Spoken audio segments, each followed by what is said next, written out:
Bereshit, Genesis, chapter 1. In the beginning, Elohim created the heavens and the earth. And the earth was without form and void, and darkness was upon the face of the deep. And the Ruach Elohim moved upon the face of the waters. And Elohim said, "Let there be light." And there was light. And Elohim saw the light, that it was good. And Elohim divided the light from the darkness.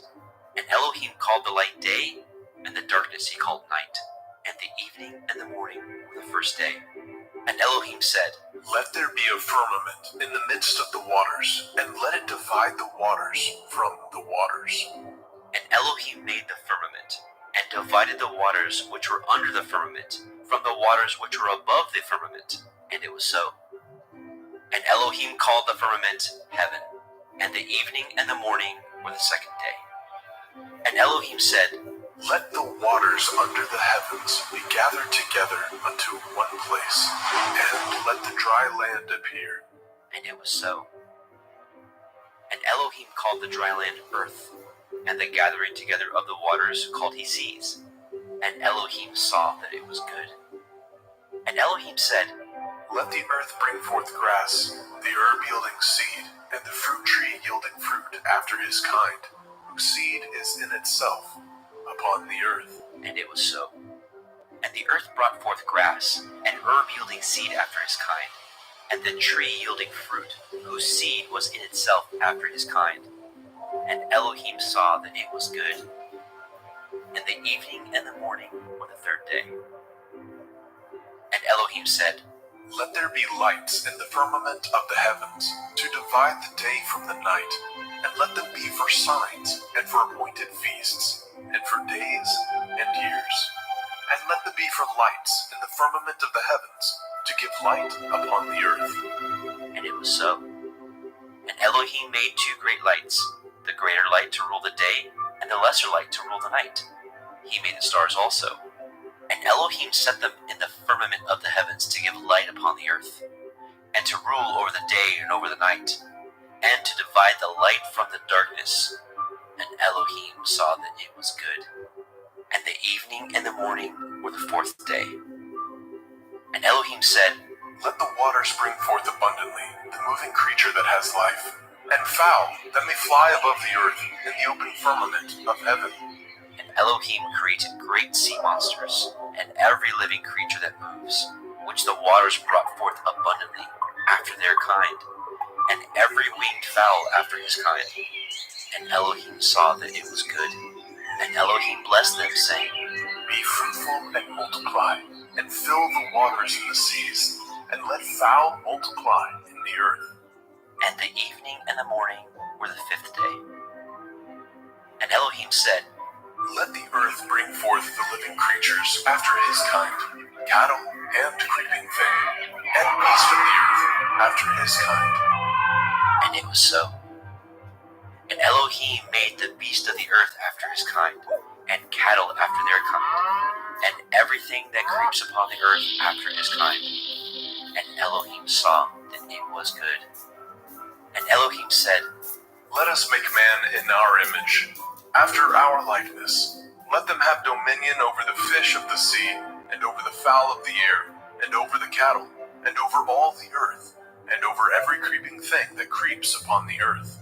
So Elohim created man in his own image. In the image of Elohim created he him. Male and female created he them. And Elohim blessed them.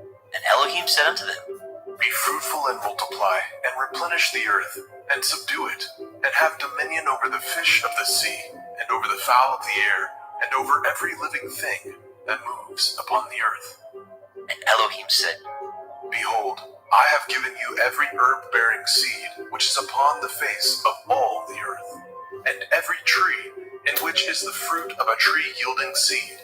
To you it shall be for food. And to every beast of the earth, and to every fowl of the air, and to everything that creeps upon the earth, wherein there is life, I have given every green herb for food.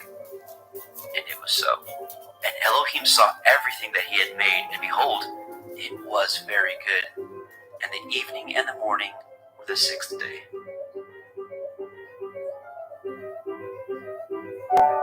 Bereshit, Genesis, chapter 2. Thus the heavens and the earth were finished, and all the host of them. And on the seventh day, Elohim ended his work which he had made, and he rested on the seventh day from all his work which he had made.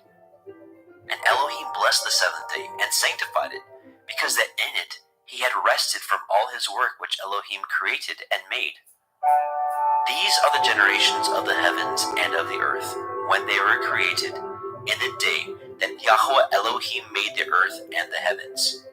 And every plant of the field before it was in the earth, and every herb of the field before it grew. For Yahweh Elohim had not caused it to rain upon the earth, and there was not a man to till the ground. But there went up a mist from the earth, and watered the whole face of the ground. And Yahweh Elohim formed the man of the dust of the ground, and breathed into his nostrils the breath of life. And the man became a living soul. And Yahweh Elohim planted a garden eastward in Eden, and there he put the man whom he had formed. And out of the ground made Yahweh Elohim to grow every tree that is pleasant to the sight and good for food, the tree of life also in the midst of the garden, and the tree of knowledge of good and evil. And a river went out of Eden to water the garden, and from thence it was parted, and became into four heads. The name of the first is Pishon, that is, which compasses the whole land of Havilah, where there is gold. And the gold of that land is good. There is Delim, and the onyx stone. And the name of the second river is Gihon. The same is it that compasses the whole land of Cush. And the name of the third river is Hiddekel, that is, which goes toward the east of Ashur. And the fourth river is Perath. And Yahweh Elohim took the man, and put him into the garden of Eden to dress it and to guard it. And Yahweh Elohim commanded he man, saying, Of every tree of the garden you may freely eat, but of the tree of the knowledge of good and evil you shall not eat of it. For in the day that you eat thereof you shall surely die. And Yahweh Elohim said, It is not good that man should be alone. I will make a helpmeet for him. And out of the ground Yahweh Elohim formed every beast of the field, and every fowl of the air, and brought them unto the man to see what he would call them. And whatsoever the man called every living creature, that was the name thereof. And the man gave names to all the cattle, and to the fowl of the air, and to every beast of the field. But for the man there was not found a helpmeet for him. And Yahweh Elohim caused deep sleep to fall upon the man, and he slept. And he took one of his ribs, and closed up the flesh instead thereof. And the rib which Yahweh Elohim had taken from man made he a woman, and brought her unto the man. And the man said, This is now bone of my bones, and flesh of my flesh. She shall be called woman, because she was taken out of man. Therefore shall a man leave his father and his mother, and shall cleave unto his woman, and they shall be one flesh. And they were both naked, the man and his woman, and were not ashamed.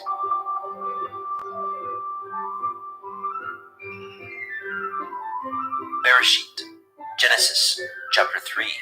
Now the serpent was more subtle than any beast of the field which Yahweh Elohim had made. And he said unto the woman, Yea, has Elohim said, Ye shall not eat of every tree of the garden? And the woman said unto the serpent, We may eat of the fruit of the trees of the garden, but of the fruit of the tree which is in the midst of the garden, Elohim has said, You shall not eat of it, neither shall you touch it, lest ye die. And the serpent said unto the woman, Ye shall not surely die, for Elohim knows that in the day ye eat thereof, eyes shall be opened, and he shall be as Elohim, knowing good and evil. And when the woman saw that the tree was good for food, and that it was pleasant to the eyes, and a tree to be desired to make one wise, she took of the fruit thereof, and did eat, and gave also unto her man with her, and he did eat. And the eyes of both of them were opened, and they knew that they were naked. And they sewed fig leaves together, and made themselves aprons. And they heard the voice of Yahweh Elohim walking in the garden in the cool of the day. And the man and his woman hid themselves from the presence of Yahweh Elohim amongst the trees of the garden. And Yahweh Elohim called unto Adam and said unto him, Where are you? And he said, I heard your voice in the garden, and I was afraid, because I was naked, and I hid myself. And he said, Who told you that you were naked? Have you eaten of the tree whereof I commanded you that you should not eat? And the man said, The woman whom you gave to be with me, she gave me of the tree, and I did eat. And Yahweh Elohim said unto the woman, What is this that you have done? And the woman said, The serpent beguiled me, and I did eat. And Yahweh Elohim said unto the serpent, Because you have done this, you are cursed above all cattle and above every beast of the field. Upon your belly shall you go, and dust shall you eat all the days of your life. And I will put enmity between you and the woman, and between your seed and her seed. It shall bruise your head, and you shall bruise his heel. Unto the woman he said, I will greatly multiply your sorrow and your conception. In sorrow you shall bring forth children, and your desire shall be to your man, and he shall rule over you. And unto Adam he said, Because you have hearkened unto the voice of your woman, and have eaten of the tree of which I commanded you, saying, You shall not eat of it. Cursed is the ground for your sake. In sorrow you shall eat of it all the days of your life. Thorns also and thistles shall it bring forth to you, and you shall eat the herb of the field. In the sweat of your face shall you eat bread, till you return unto the ground. For out of it were you taken, for dust you are, and unto dust shall you return. And Adam called his woman's name Hua, because she was the mother of all living. Unto Adam also, and to his woman did Yahweh Elohim make coats of skins, and clothe them. And Yahweh Elohim said, Behold, the man is become as one of us, to know good and evil. And now, lest he put forth his hand, and take also of the tree of life, and eat, and live forever. Therefore Yahweh Elohim sent him forth from the Garden of Eden, to till the ground from whence he was taken. So he drove out the man, and he placed at the east of the Garden of Eden cherubim, and a flaming sword which turned every way, to guard the way of the tree of life.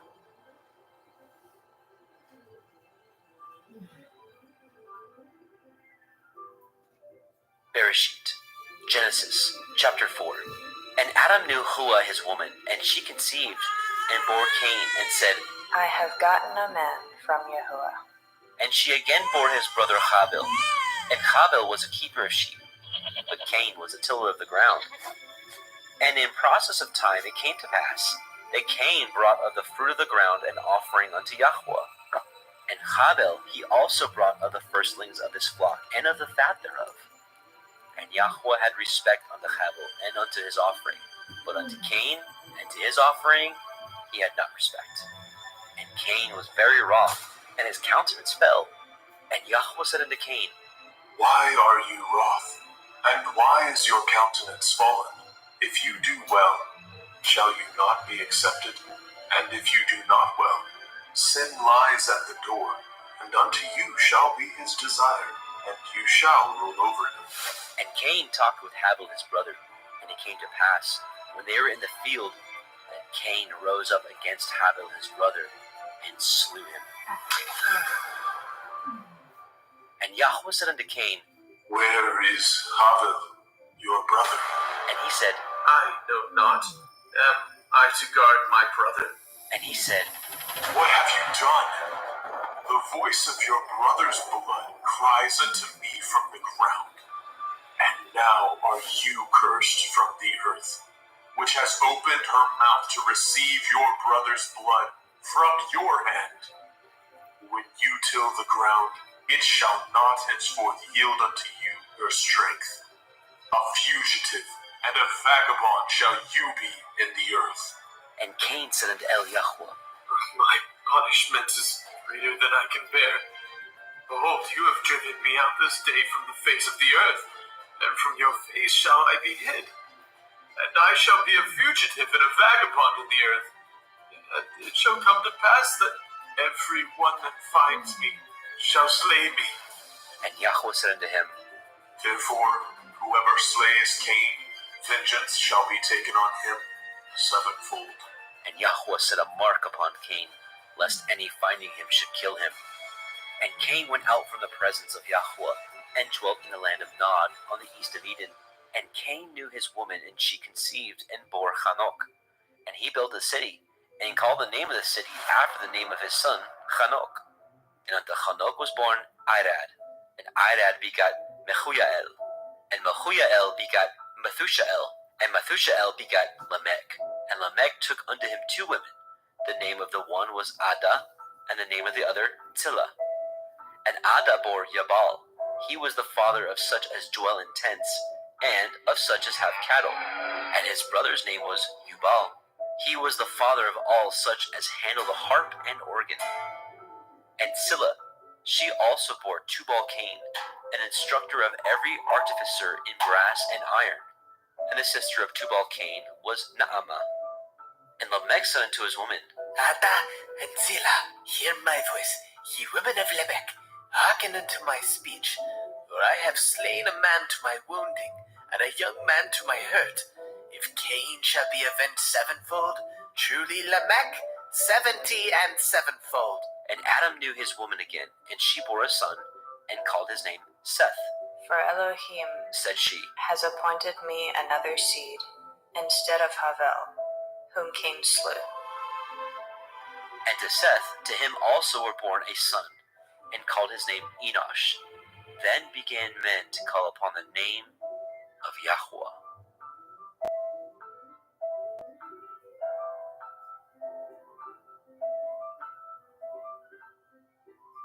Bereshit, Genesis, chapter 5. This is the sefer of the generations of Adam.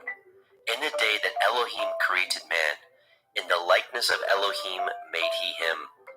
Male and female created he them, and blessed them, and called their name Adam, in the day when they were created. And Adam lived 130 years, and begat a son in his own likeness, after his image, and called his name Seth. And the days of Adam, after he had begotten Seth, were 800 years, and he begat sons and daughters. And all the days that Adam lived were 930 years, and he died. And Seth lived 105 years, and begat Enosh. And Seth lived, after he begot Enosh, 807 years, and begat sons and daughters. And all the days of Seth were 912 years, and he died. And Enosh lived 90 years, and begat Canaan.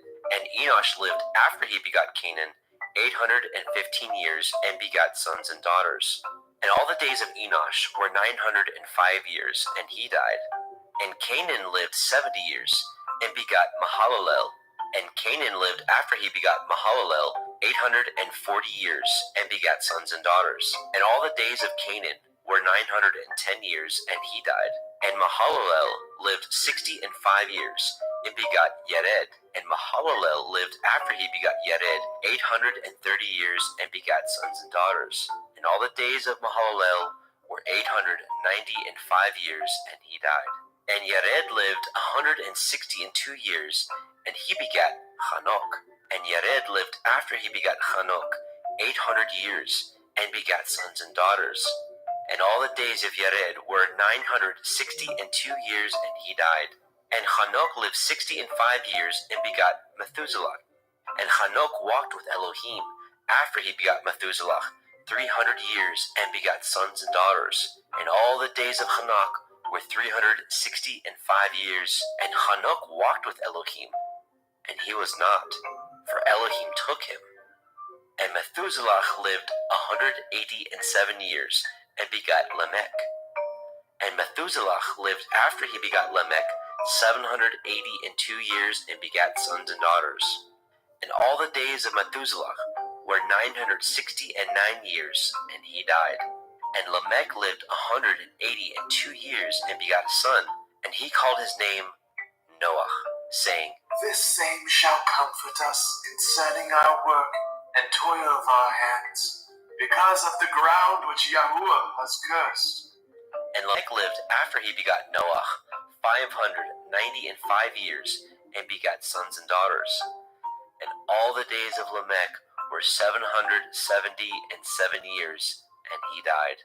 And Noah was 500 years old, and Noah begat Shem, Ham, and Japheth. Bereshit, Genesis, chapter 6. And it came to pass, when men began to multiply on the face of the earth, and daughters were born unto them, that the sons of Elohim saw the daughters of men that they were fair, and they took them women of all which they chose. And Yahweh said, My Ruach shall not always strive with man, for that he also is flesh, yet his days shall be 120 years. There were Nephilim in the earth in those days, and also after that, when the sons of Elohim came in unto the daughters of men, and they bore children to them, the same became giants, which were of ancient times, men of infamy. And Yahweh saw that the wickedness of man was great in the earth, and that every imagination of the thoughts of his heart was only evil continually. And Yahweh repented that he had made man on the earth, and it grieved him at his heart. And Yahweh said, I will destroy man whom I have created from the face of the earth, both man and beast, and the creeping thing, and the fowls of the air, for I repent that I have made them. But Noah found grace in the sight of Yahweh. These are the generations of Noah. Noah was a just man, and perfect in his generations. And Noah walked with Elohim. And Noah begot 3 sons, Shem, Ham, and Japheth. The earth also was corrupt before Elohim, and the earth was filled with violence. And Elohim looked upon the earth, and behold, it was corrupt, for all flesh had corrupted his way upon the earth. And Elohim said unto Noah, The end of all flesh is come before me, for the earth is filled with violence through them. And behold, I will destroy them with the earth. Make you an ark of gopher wood. Rooms shall you make in the ark, and shall pitch it within and without with pitch. And this is the fashion which you shall make it of. The length of the ark shall be 300 cubits, the breadth of it 50 cubits, and the height of it 30 cubits. A window shall you make to the ark, and in a cubit shall you finish it above. And the door of the ark shall you set in the side thereof, with lower, second, and third stories shall you make it. And behold, I, even I, do bring a flood of waters upon the earth, to destroy all flesh, wherein is the breath of life from under heaven, and everything that is in the earth shall die. But with you will I establish my covenant, and you shall come into the ark, you and your sons, and your woman, and your sons' women with you. And of every living thing of all flesh, 2 of every sort shall you bring into the ark, to keep them alive with you. They shall be male and female, of fowls after their kind, and of cattle after their kind, of every creeping thing of the earth after his kind. 2 of every sort shall come unto you, to keep them alive. And take unto you of all food that is eaten, and you shall gather it to you, and it shall be for food for you, and for them. Thus did Noah according to all that Elohim commanded him. So did he.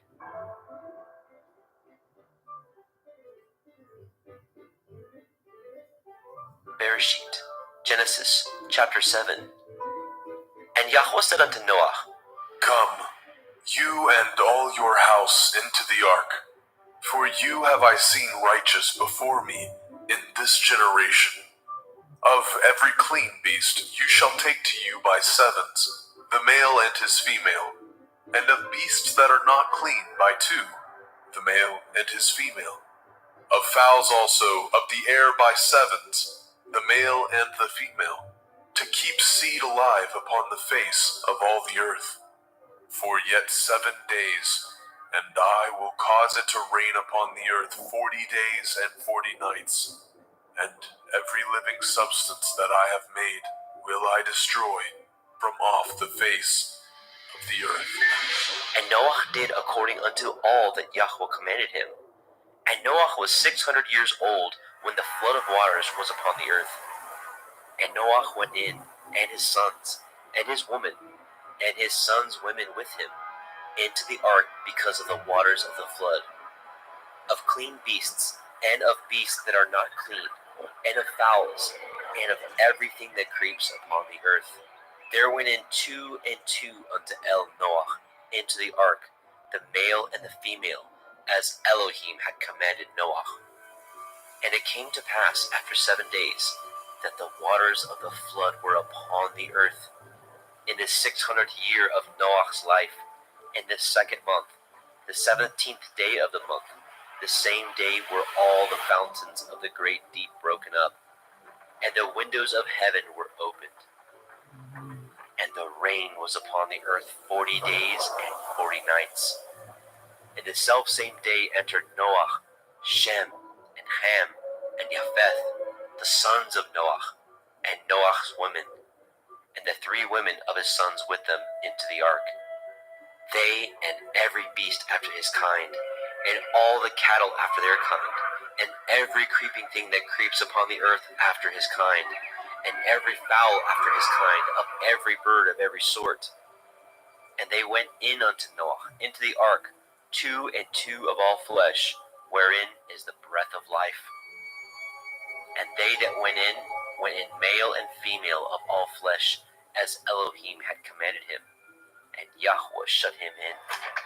And the flood was 40 days upon the earth, and the waters increased, and bore up the ark, and it was lifted up above the earth. And the waters prevailed, and were increased greatly upon the earth, and the ark went upon the face of the waters. And the waters prevailed exceedingly upon the earth, and all the high hills that were under the whole heaven were covered. 15 cubits upward did the waters prevail, and the mountains were covered.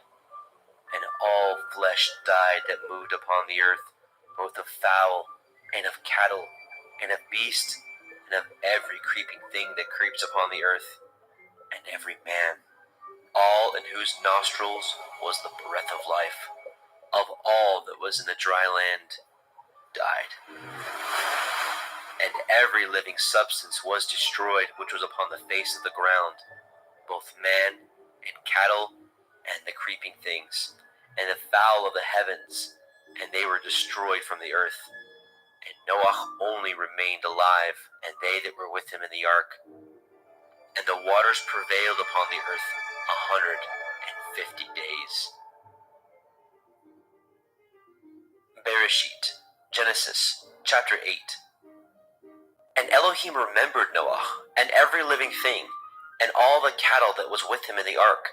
And Elohim made a wind to pass over the earth, and the waters assuaged. The fountains also of the deep, and the windows of heaven were stopped, and the rain from heaven was restrained, and the waters returned from off the earth continually. And after the end of the 150 days, the waters were abated. And the ark rested in the 7th month, on the 17th day of the month, upon the mountains of Ararat. And the waters were decreased continually until the 10th month. In the 10th month, on the 1st day of the month, were the tops of the mountains seen.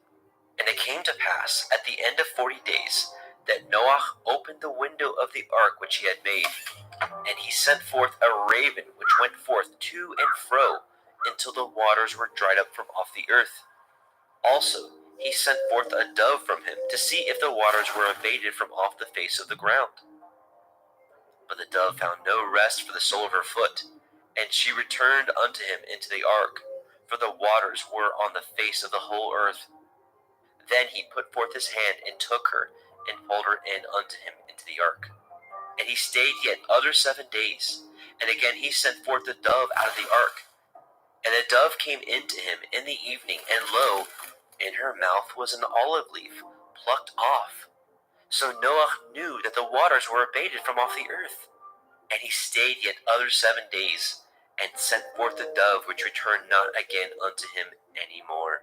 And it came to pass in the 601st year, in the 1st month, the 1st day of the month, the waters were dried up from off the earth. And Noah removed the covering of the ark, and looked, and behold, the face of the ground was dry. And in the 2nd month, on the 7th and 20th day of the month, the earth was dried. And Elohim spoke unto Noah, saying, Go forth of the ark, you and your woman, and your sons and your sons' women with you.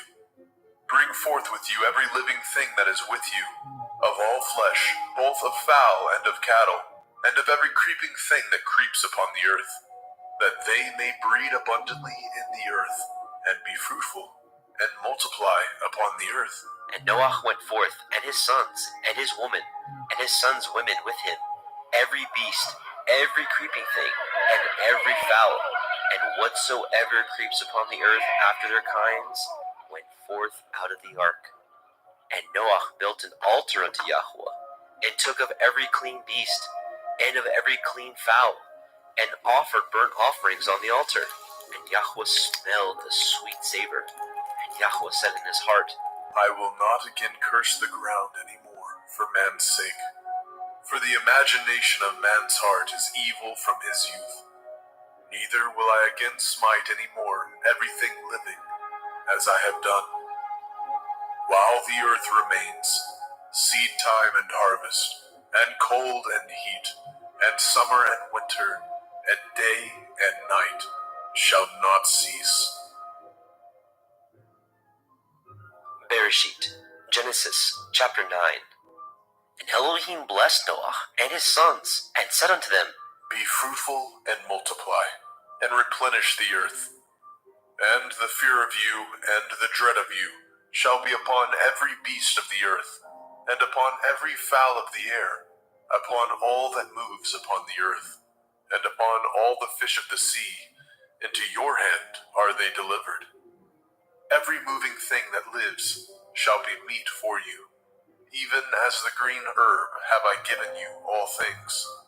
But the flesh with the life thereof, which is the blood thereof, shall ye not eat. And surely your blood of your lives will I require. At the hand of every beast will I require it.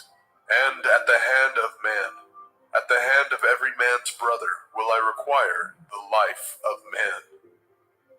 Whoso sheds man's blood, by man shall his blood be shed. For in the image of Elohim made he man. And you, be ye fruitful, and multiply.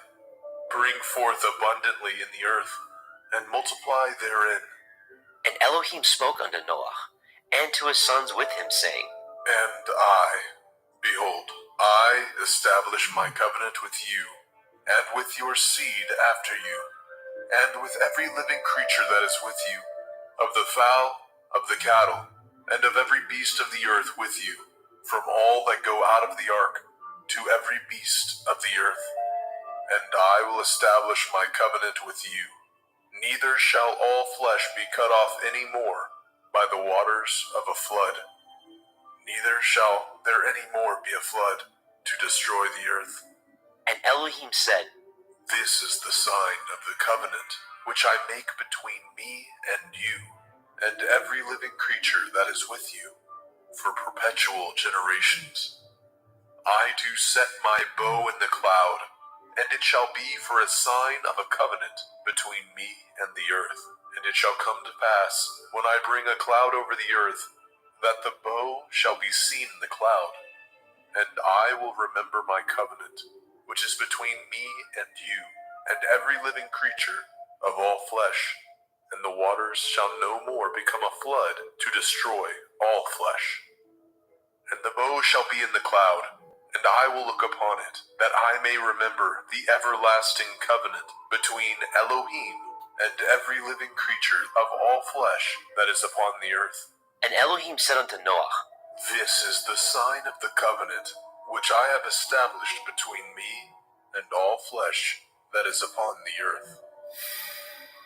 And the sons of Noah that went forth of the ark were Shem, and Ham, and Japheth. And Ham is the father of Canaan. These are the three sons of Noah, and of them was the whole earth overspread. And Noah began to be a husbandman, and he planted a vineyard. And he drank of the wine, and was drunken, and he was uncovered within his tent.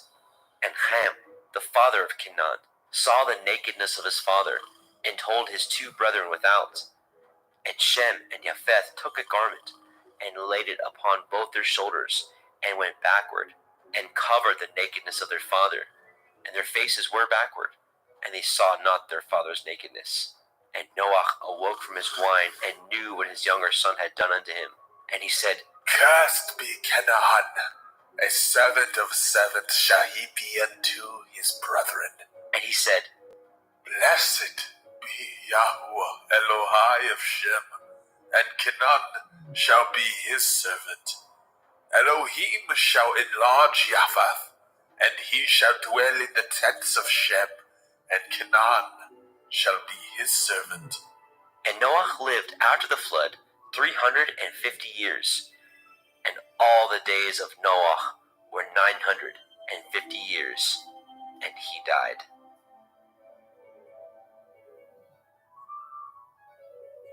Bereshit, Genesis, chapter 10. Now these are the generations of the sons of Noah, Shem, Ham, and Japheth.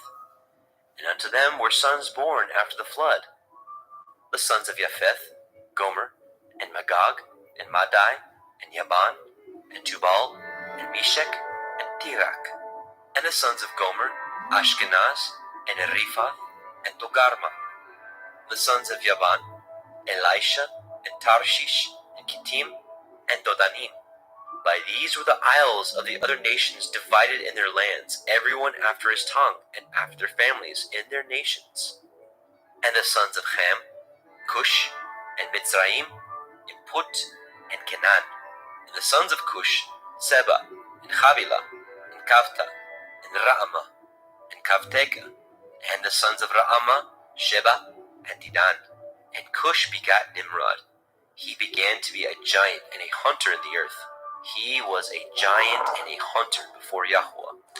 Wherefore it is said, even as Nimrod, the giant hunter before Yahweh. And the beginning of his kingdom was Babel, and Erech, and Akkad, and Calneh, and the land of Shinar. Out of that land went forth Ashur, and built Nineveh, and the city Rehoboth, and Kelach, and Reset between Nineveh and Kelach. The same is a great city. And Mitzrayim begat Lodim, and Anamim, and Lechavim, and the Naphtuchim, and the Pathrusim, and the Kasluchim, out of whom came Pelishtim, and the Kaphtorim. And Canaan begat Sidon, his firstborn, and Heth, and the Jebusite, and the Amorite, and the Girgashite, and the Hivite, and the Arkite, and the Hinite, and the Arvadite, and the Tzemarite, and the Hamathite. And afterward were the families of the Canaanim spread abroad. And the border of the Canaanim was from Sidon, as you come to Gerar, unto Gaza, as you go unto Sodom, and Amorah, and Admah, and Zeboim, even unto Lasha. These are the sons of Ham, after their families, after their tongues, in their countries, and in their nations. And unto Shem also, the father of all the children of Eber, the brother of Japheth, the elder, even to him were children born. And the children of Shem, Elam, and Ashur, and Arphaxad, and Lud, and Aram. And the children of Aram, Uz, and Hul, and Gether, and Mash. And Arphaxad begot Shelach, and Shelach begot Eber. And unto Eber were born two sons. The name of one was Peleg, for in his days was the earth divided. And his brother's name was Yoktan. And Yoktan begot Almodad, and Shelef, and Chatzar-Maveth, and Yerach, and Hadoram, and Uzal, and Dikla, and Obal, and Abimael, and Sheba, and Ophir, and Havilah, and Yobab. All these were the sons of Yoktan. And their dwelling was from Misha, as you go unto Sephar, a mountain of the east. These are the sons of Shem, after their families, after their tongues, in their lands, after their nations. These are the families of the sons of Noah, after their generations, in their nations, and by these were the nations divided in the earth after the flood.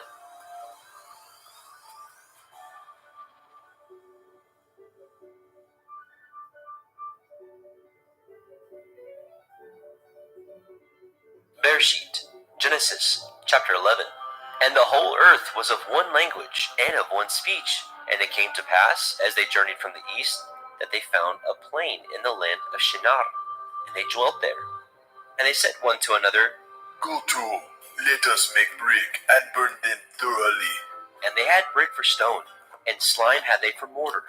And they said, Go to, let us build a city and a tower, whose top may reach unto the heavens, and let us make a name, lest we be scattered abroad upon the face of the whole earth. And Yahweh came down to see the city, and the tower which the children of men built. And Yahweh said, Behold, the people is one, and they have all one language, and this they begin to do, and now nothing will be restrained from them, which they have imagined to do. Go to, let us go down, and there confound their language, that they may not understand one another's speech. So Yahweh scattered them abroad from thence upon the face of all the earth, and they left off to build the city. Therefore is the name of it called Babel, because Yahweh did there confound the language of all the earth.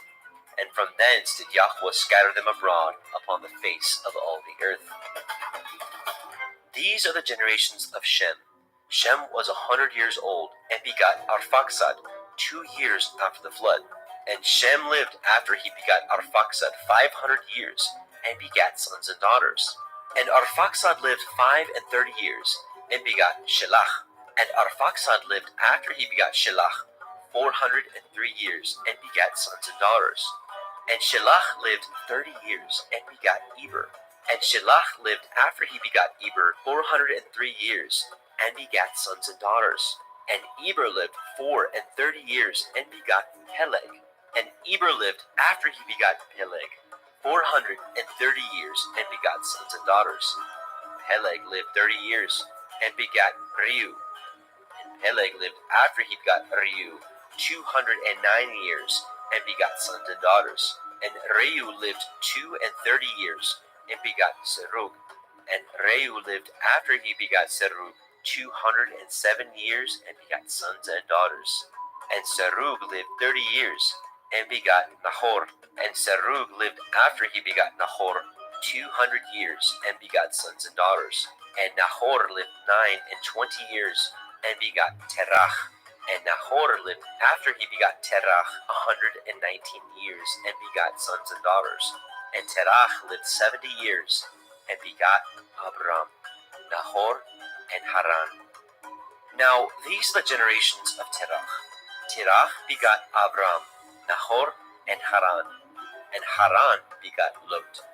And Haran died before his father Terach in the land of his nativity, in Ur of the Kasdim. And Abram and Nahor took them women. The name of Abram's woman was Sarai, and the name of Nahor's woman, Milcah, the daughter of Haran, the father of Milcah, and the father of Yizkah. But Sarai was barren; she had no child. And Terach took Abram his son, and Lot, the son of Haran, his son's son, and Sarai, his daughter-in-law, his son Abram's woman. And they went forth with them from Ur of the Kasdim to go into the land of Canaan. And they came unto Haran and dwelt there. And the days of Terach were 205 years, and Terach died in Haran. Bereshit, Genesis, chapter 12. Now Yahweh had said unto Abram, Get you out of your country, and from your kindred, and from your father's house, unto a land that I will show you. And I will make of you a great nation, and I will bless you, and make your name great, and you shall be a blessing. And I will bless them that bless you, and curse him that curses you. And in you shall all families of the earth be blessed. So Abram departed as Yahweh had spoken unto him, and Lot went with him.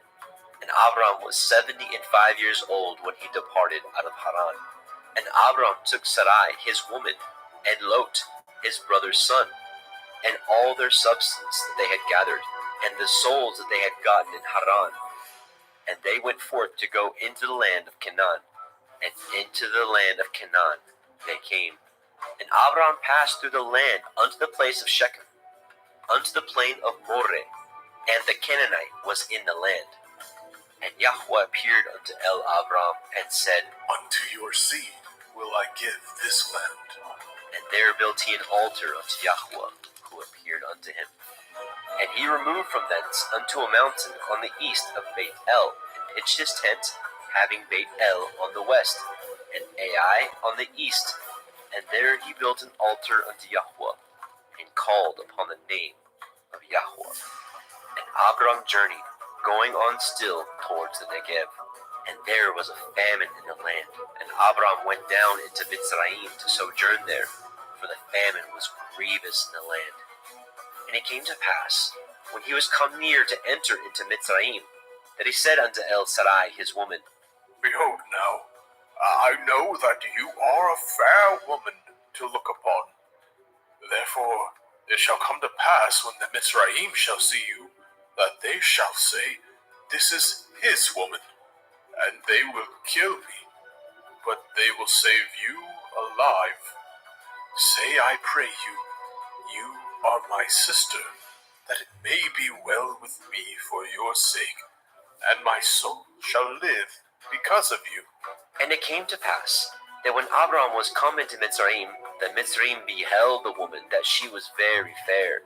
The princes also of Pharaoh saw her, and commended her before Pharaoh. And the woman was taken into Pharaoh's house. And he entreated Abram well for her sake.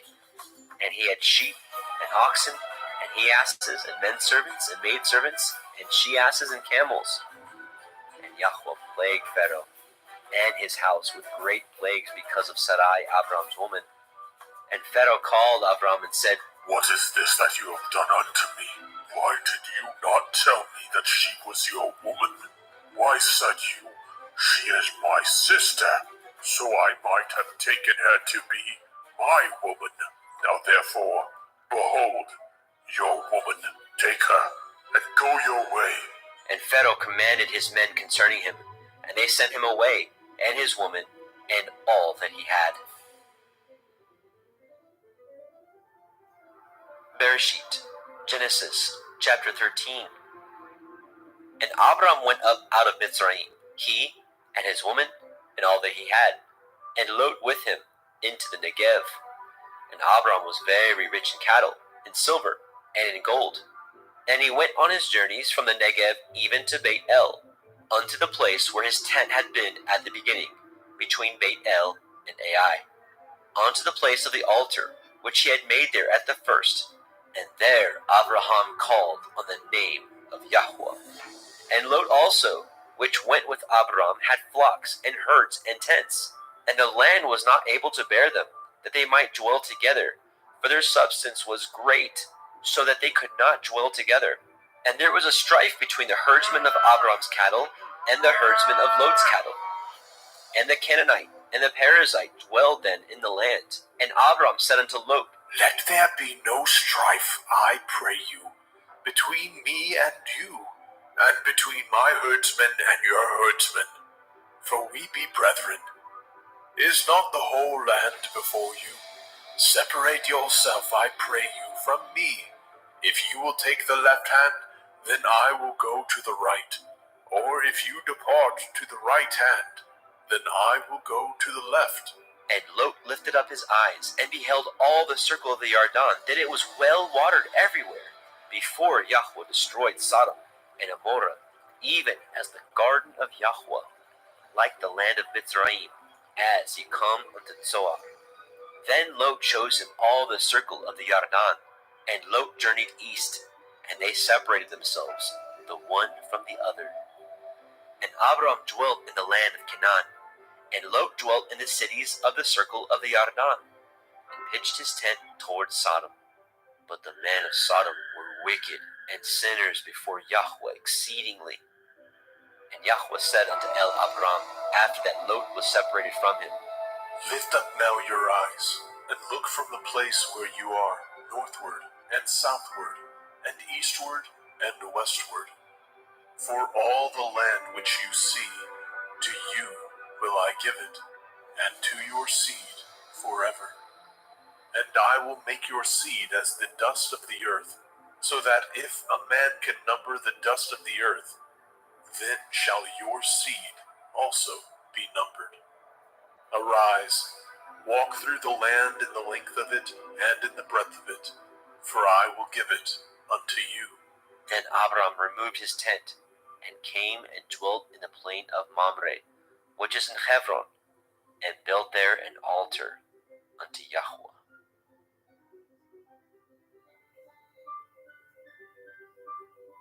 Bereshit, Genesis chapter 14.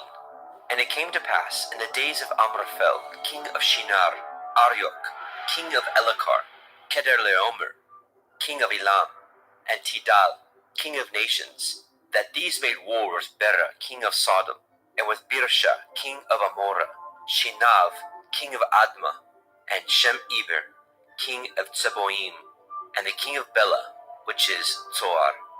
All these were joined together in the valley of Siddim, which is the Salt Sea. 12 years they served Kedorlaomer, and in the 13th year they rebelled. And in the 14th year came Kedorlaomer, and the kings that were with him, and smote the Rephaim in Ashtaroth Karnaim, and the Zuzim in Ham, and the Emim in Shaveh Kiriathaim, and the Horim in their Mount Seir, unto Il Paran, which is by the wilderness.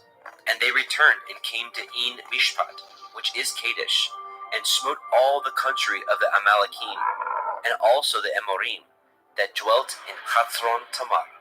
And there went out the king of Sodom, and the king of Amorah, and the king of Admah, and the king of Tseboim, and the king of Bela, the same as Zoar, and they joined battle with them in the valley of Siddim, with Kedorlaomer, the king of Elam, and with Tidal, king of nations, and Amraphel, king of Shinar, and Arioch, king of Elakar, 4 kings with 5. And the valley of Siddim was full of slime pits, and the kings of Sodom and Amorah fled, and fell there, and they that remained fled to the mountain. And they took all the goods of Sodom and Amorah, and all their victuals, and went their way. And they took Lot, Abram's brother, who dwelt in Sodom, and his goods, and departed. And there came one that had escaped, and told Abram the Ivri, for he dwelt in the plain of Mamre, the Amorite, brother of Eshcol, and brother of Aner, and these were confederate with Abram. And when Abram heard that his brother was taken captive, he armed his trained servants, born in his house, 318, and pursued them unto Dan. And he divided himself against them, he and his servants, by night, and smote them, and pursued them unto Hobah, which is on the left hand of Damascus. And he brought back all the goods, and also brought again his brother Lot, and his goods, and the women also, and the people. And the king of Sodom went out to meet him after his return from the slaughter of Kedorlaomer, and of the kings that were with him, at the valley of Shaveh, which is in the king's valley. And Malkitzedek, king of Shalem, brought forth bread and wine, and he was the priest of El Elyon. And he blessed him and said, Blessed be Avram of El Elyon, possessor of heaven and earth. And blessed be El Elyon, which has delivered your enemies into your hand. And he gave them tithes of all. And the king of Sodom said unto El Abram, Give me the persons, and take the goods for yourself. And Abram said to the king of Sodom, I have lifted up my hand unto El Yahuwah, El Elyon, the possessor of heaven and earth, that I will not take from a thread even to a shoe latchet, and that I will not take anything that is yours, lest you should say, I have made Avram rich, save only that which the young men have eaten, and the portion of the men which went with me, Aner, Eshcol, and Mamre. Let them take their portion.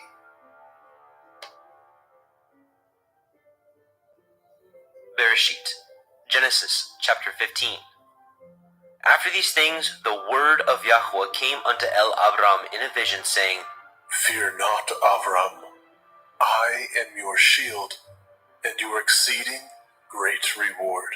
And Abram said, Adonai, Yahuwah, what will you give me, seeing I go childless, and the steward of my house is this Eliezer of Damascus? And Abram said, Behold, to me you have given no seed, and lo, one born in my house is my heir. And behold, the word of Yahweh came unto him, saying, This shall not be your heir, but he that shall come forth out of your own generation shall be your heir. And he brought him forth abroad and said, Look now towards the heavens, and count the stars, if you be able to number them. And he said unto him, So shall your seed be. And he believed in Yahweh, and he counted it to him for righteousness. And he said unto him, I am Yahuwah, that brought you out of Ur of the Kasdim, to give you this land to inherit it. And he said, Adonai, Yahuwah, whereby shall I know that I shall inherit it? And he said unto him, Take me a heifer of 3 years old, and a she-goat of 3 years old, and a ram of 3 years old, and a turtle dove, and a young pigeon. And he took unto him all these, and divided them in the midst, and laid each piece one against another, but the birds he divided not. And when the fowls came down upon the carcasses, Abram drove them away. And when the sun was going down, a deep sleep fell upon Abram, and lo, a horror of great darkness fell upon him. And he said unto Abram, Know of a surety that your seed shall be a stranger in a land that is not theirs, and shall serve them, and they shall afflict them 400 years. And also that nation whom they shall serve will I judge, and afterward they shall come out with great substance, and you shall go to your fathers in peace. You shall be buried in a good old age. But in the 4th generation they shall come hither again, for the iniquity of the Amorim is not yet full. And it came to pass that, when the sun went down, and it was dark, behold, a smoking furnace, and a burning lamp that passed between those pieces. And the same day Yahweh cut a covenant with Abram, saying, Unto your seed have I given this land, from the river of Mitzrayim unto the great river, the river Harath, the Canaanite, and the Kenizzim, and the Kadmonim, and the Hittim, and the Perizim, and the Rephaim, and the Amorim, and the Canaanim, and the Girgashim, and the Yebusim.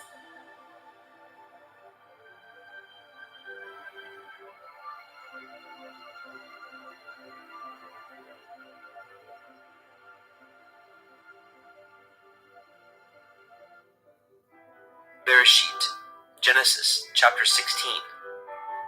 Now Sarai, Abram's woman, bore him no children, and she had a handmaid, a Mitzrayim, whose name was Hagar. And Sarai said unto Abram, Behold now, Yahuwah has restrained me from bearing. I pray you, go in unto my maid. It may be that I may obtain children by her. And Abram hearkened to the voice of Sarai. And Sarai, Abram's woman, took Hagar, her maid, the Mitzrayim, after Abram had dwelt 10 years in the land of Canaan, and gave her to her man Abram to be his woman. And he went in unto Hagar, and she conceived. And when she saw that she had conceived, her mistress was despised in her eyes. And Sarai said unto Abram, My wrong be upon you. I have given my maid into your bosom. And when she saw that she had conceived, I was despised in her eyes. Yahuwah judge between me and you. But Abram said unto Sarai, Behold, your maid is in your hand. Do to her as it pleases you. And when Sarai dealt hardly with her, she fled from her face. And the angel of Yahweh found her by a fountain of water in the wilderness, by the fountain in the way to Shur. And he said, Hagar, Sarai's maid, whence came you, and whither will you go? And she said, I flee from the face of my mistress Sarai. And the angel of Yahweh said unto her, Return to your mistress, and submit yourself under her hands. And the angel of Yahweh said unto her, I will multiply your seed exceedingly, that it shall not be numbered for multitude. And the angel of Yahweh said unto her, Behold, you are with child, and shall bear a son, and shall call his name Yishmael, because Yahuwah has heard your affliction. And he will be a wild man, his hand will be against every man, and every man's hand against him. And he shall dwell in the presence of all his brethren. And she called the name of Yahweh that spoke unto her. See me. For she said, Have I also here looked after him that sees me? Wherefore the well was called Be'er Lahai Roi. Behold, it is between Kadesh and Bered. And Hagar bore Abram a son, and Abram called his son's name which Hagar bore Ishmael. And Abram was 86 years old when Hagar bore Ishmael to Abram.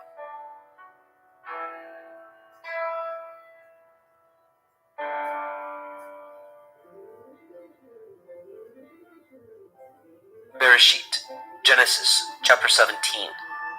And when Abram was 90 years old and 9, Yahweh appeared to Abram and said unto him, I am El Shaddai. Walk before me and be perfect. And I will make my covenant between me and you, and will multiply you exceedingly.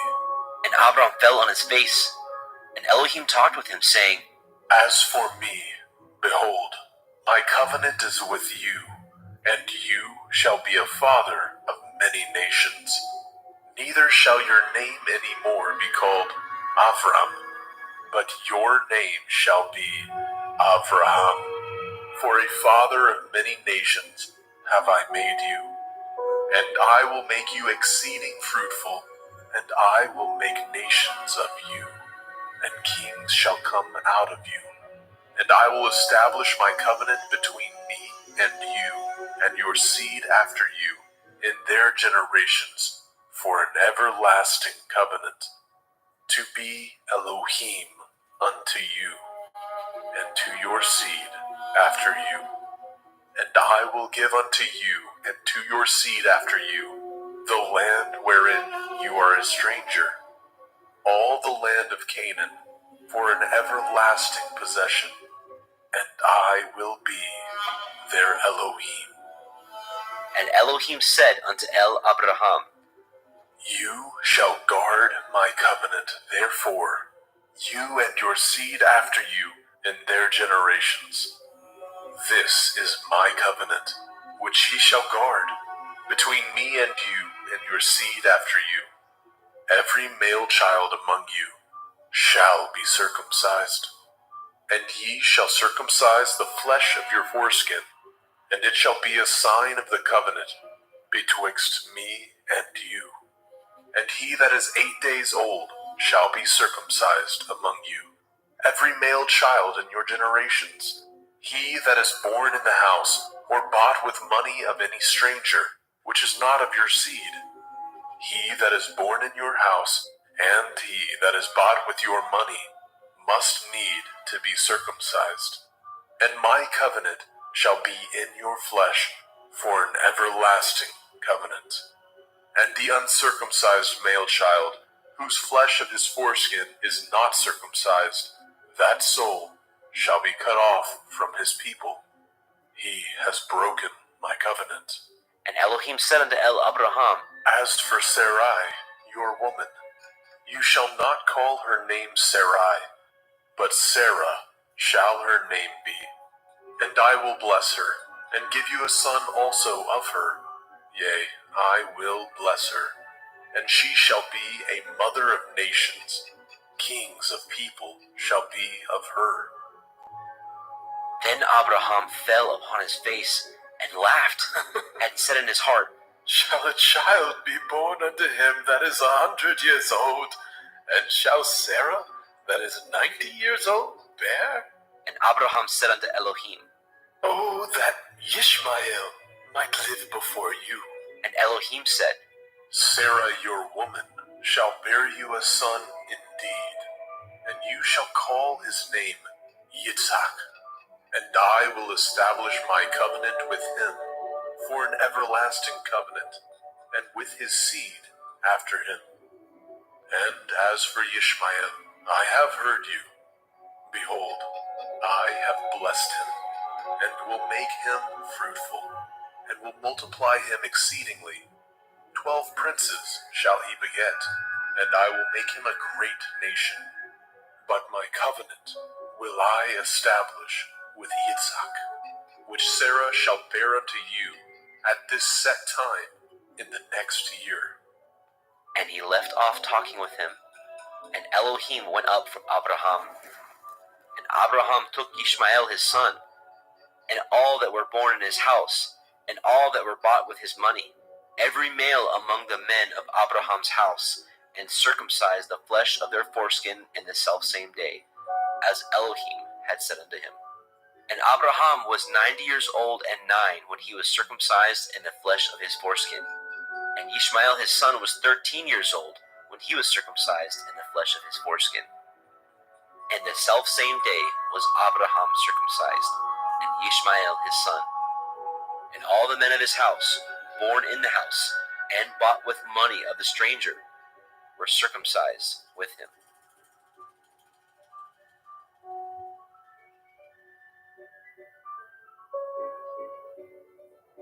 Bereshit, Genesis, chapter 18. And Yahweh appeared unto him in the plains of Mamre, and he sat in the tent door in the heat of the day. And he lifted up his eyes, and looked, and lo, 3 men stood by him. And when he saw them, he ran to meet them from the tent door, and bowed himself toward the ground, and said, My Adonai, if now I have found favor in your sight, pass not away, I pray you, from your servant. Let a little water, I pray you, be fetched, and wash your feet, and rest yourselves under the tree. And I will fetch a morsel of bread, and comfort ye your hearts. After that ye shall pass on, for therefore are ye come to your servant. And they said, So do, as you have said. And Abraham hasted into the tent unto El Sarah, and said, Make ready quickly 3 measures of fine meal, knead it, and make cakes upon the hearth. And Abraham ran unto the herd, and fetched a calf tender and good, and gave it unto a young man, and he hastened to dress it. And he took butter and milk, and the calf which he had dressed, and set it before them. And he stood by them under the tree, and they did eat. And they said unto him, Where is Sarah, your woman? And he said, Behold, in the tent. And he said, I will certainly return unto you according to the time of life, and lo, Sarah your woman shall have a son. And Sarah heard it in the tent door, which was behind him. Now Abraham and Sarah were old and well stricken in age, and it ceased to be with Sarah after the manner of women. Therefore Sarah laughed within herself, saying, After I am waxed old, shall I have pleasure, my Lord being old also? And Yahweh said unto El Abraham, Wherefore did Sarah laugh, saying, Shall I of a surety bear a child, which am old? Is anything too hard for Yahuwah? At the time appointed, I will return unto you, according to the time of life, and Sarah shall have a son. Then Sarah denied, saying, I laughed not. for she was afraid. And he said, Nay, but you did laugh. And the men rose up from thence, and looked toward Sodom. And Abraham went with them to bring them on the way. And Yahweh said, Shall I hide from Abraham that thing which I do? Seeing that Abraham shall surely become a great and mighty nation, and all the nations of the earth shall be blessed in him. For I know him, that he will command his children and his household after him, that they shall guard the way of Yahuwah, to do justice and judgment, that Yahuwah may bring upon Abraham that which he has spoken of him. And Yahweh said, Because the cry of Sodom and Gomorrah is great, and because their sin is very grievous, I will go down now and see whether they have done altogether according to the cry of it, which is come unto me, and if not, I will know. And the men turned their faces from thence, and went toward Sodom. But Abraham stood yet before Yahweh. And Abraham drew near, and said, Will you also destroy the righteous with the wicked? Perchance there be 50 righteous within the city. Will you also destroy and not spare the place for the 50 righteous that are therein?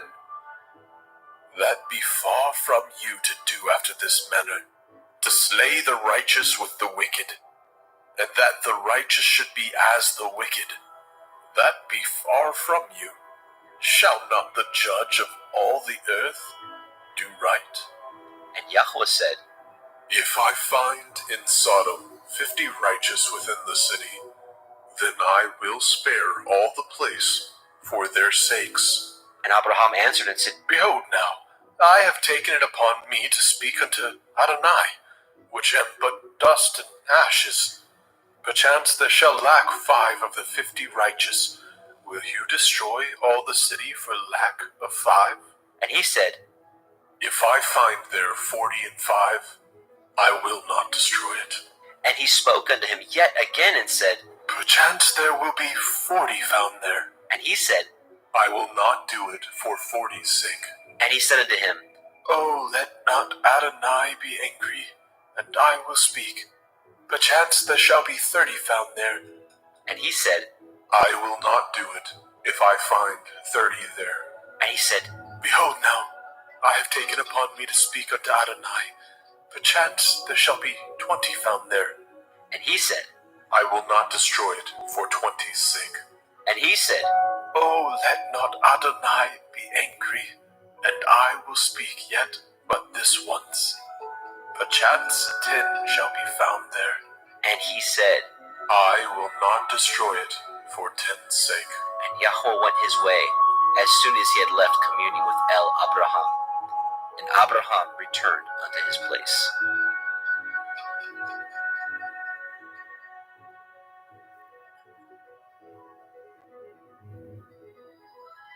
Bereshit, Genesis chapter 19. And there came two angels to Sodom at evening, and Lot sat in the gate of Sodom. And Lot, seeing them, rose up to meet them, and he bowed himself with his face toward the ground. And he said, Behold now, my lords, turn in, I pray you, into your servant's house, and tarry all night, and wash your feet, and ye shall rise up early, and go on your ways. And they said, Nay, but we will abide in the street all night. And he pressed upon them greatly. And they turned in unto him, and entered into the house. And he made them a feast, and did bake matzah, and they did eat. But before they lay down, the men of the city, even the men of Sodom, compassed the house round, both old and young, all the people from every quarter. And they called unto Lot, and said unto him, Where are the men which came into you this night? Bring them out unto us, That we may know them. And Lot went out at the door unto them, and shut the door after him, and said, I pray you, brethren, do not so wickedly. Behold now, I have 2 daughters, which have not known man. Let me, I pray you, bring them out unto you, and do ye to them as is good in your eyes. Only unto these men do nothing, for therefore came they under the shadow of my roof. And they said, Stay back. and they said again, This one fellow came into sojourn, and he will need to be a judge. Now we will deal worse with you than with them. And they pressed sore upon the man, even Lot, and came near to break the door.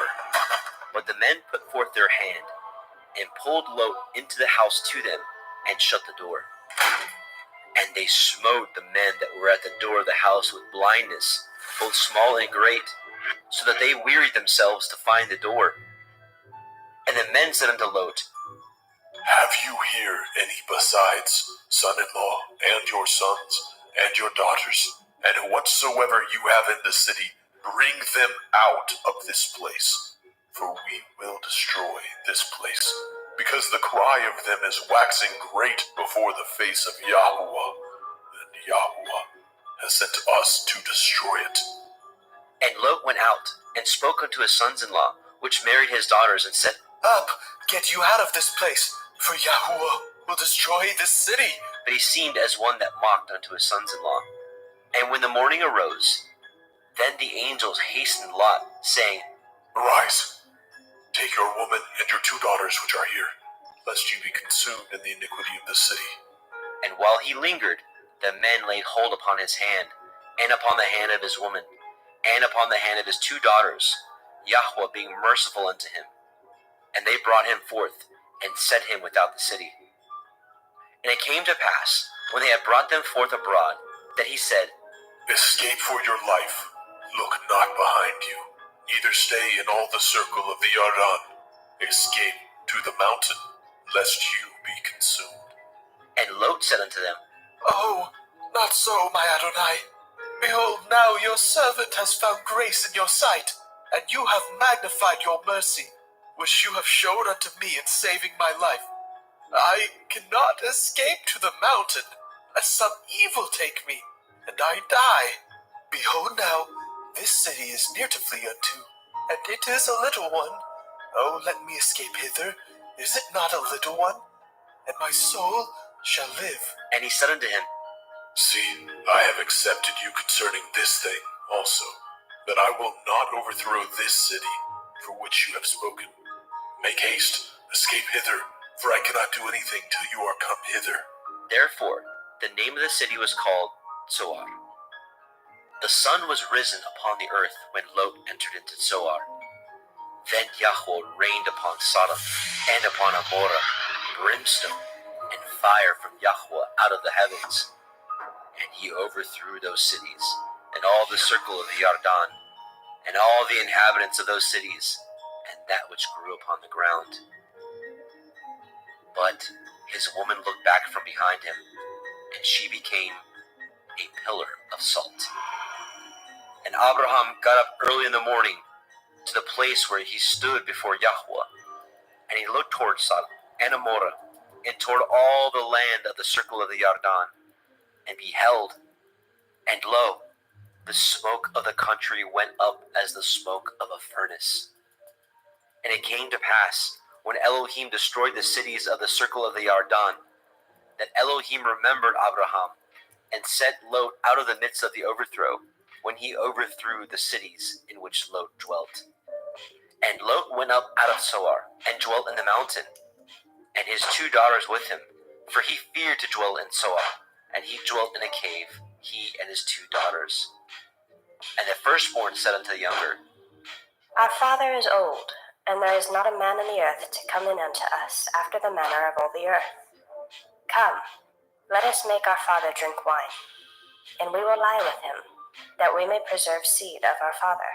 And they made their father drink wine that night. And the firstborn went in, and lay with her father. And he perceived not when she lay down, nor when she arose.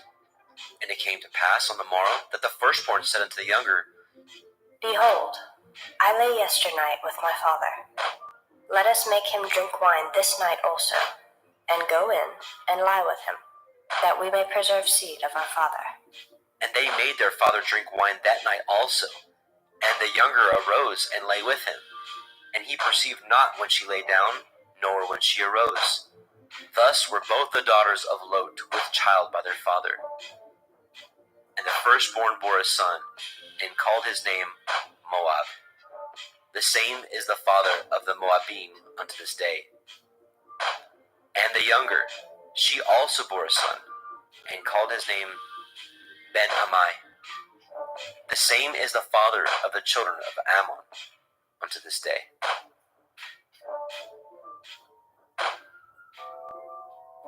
Bereshit, Genesis, chapter 20. And Abraham journeyed from thence toward the country of the Negev, and dwelt between Kadesh and Shur, and sojourned in Gerar. And Abraham said of Sarah his woman, She is my sister. And Abimelech king of Gerar sent, and took Sarah.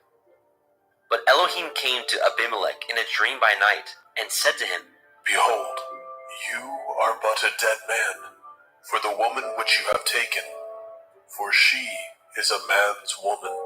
But Abimelech had not come near her. And he said, Adonai, will you slay also a righteous nation? Said he not unto me, She is my sister? And she, even she herself said, He is my brother? In the integrity of my heart and innocence of my hands have I done this. And Elohim said unto him in a dream, Yea, I know that you did this in the integrity of your heart, for I also withheld you from sinning against me. Therefore suffered I you not to touch her. Now therefore restore the man his woman, for he is a prophet, and he shall pray for you, and you shall live. And if you restore her not, know you that you shall surely die, you and all that are yours.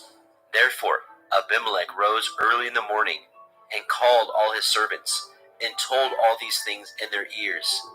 And the men were sore afraid. Then Abimelech called Abraham, and said unto him, What have you done unto us, and what have I offended you, that you have brought on me and on my kingdom a great sin? You have done deeds unto me that ought not to be done. And Abimelech said unto Abraham, What saw you that you have done this thing? And Abraham said, Because I thought surely the fear of Elohim is not in this place, and they will slay me for my woman's sake. And yet indeed she is my sister, she is the daughter of my father, but not the daughter of my mother, and she became my woman. And it came to pass, when Elohim caused me to wander from my father's house, that I said unto her, This is your kindness which you shall show unto me. At every place whither we shall come, say of me, He is my brother. And Abimelech took sheep, and oxen, and men servants, and women servants, and gave them unto Abraham, and restored him Sarah his woman. And Abimelech said, Behold, my land is before you. Dwell where it pleases you. And unto Sarah he said, Behold, I have given your brother 1,000 pieces of silver. Behold, he is to you a covering of the eyes, unto all that are with you, and with all other. Thus she was reproved. So Abraham prayed unto Elohim, and Elohim healed Abimelech, and his woman, and his maidservants, and they bore children. For Yahweh had fast closed up all the wombs of the house of Abimelech, because of Sarah, Abraham's woman.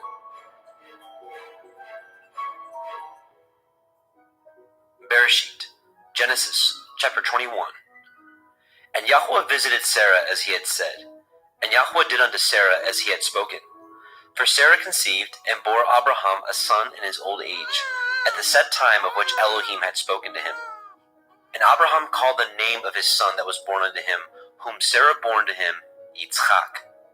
And Abraham circumcised his son Yitzchak, being 8 days old, as Elohim had commanded him. And Abraham was 100 years old, when his son Yitzchak was born unto him. And Sarah said, Elohim has made me to laugh, so that all that hear will laugh with me. and she said, Who would have said unto Abraham that Sarah should have given children suck?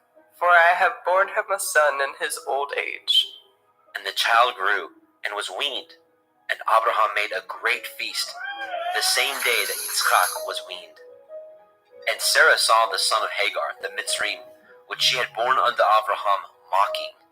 Wherefore she said unto Abraham, Cast out this bondwoman and her son, for the son of this bondwoman shall not be heir with my son, even with Yitzhak. And the thing was very grievous in Abraham's sight because of his son.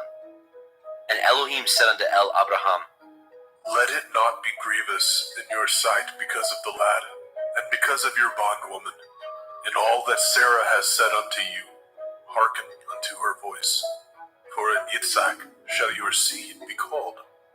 And also the son of the bondwoman will I make a nation, because he is your seed.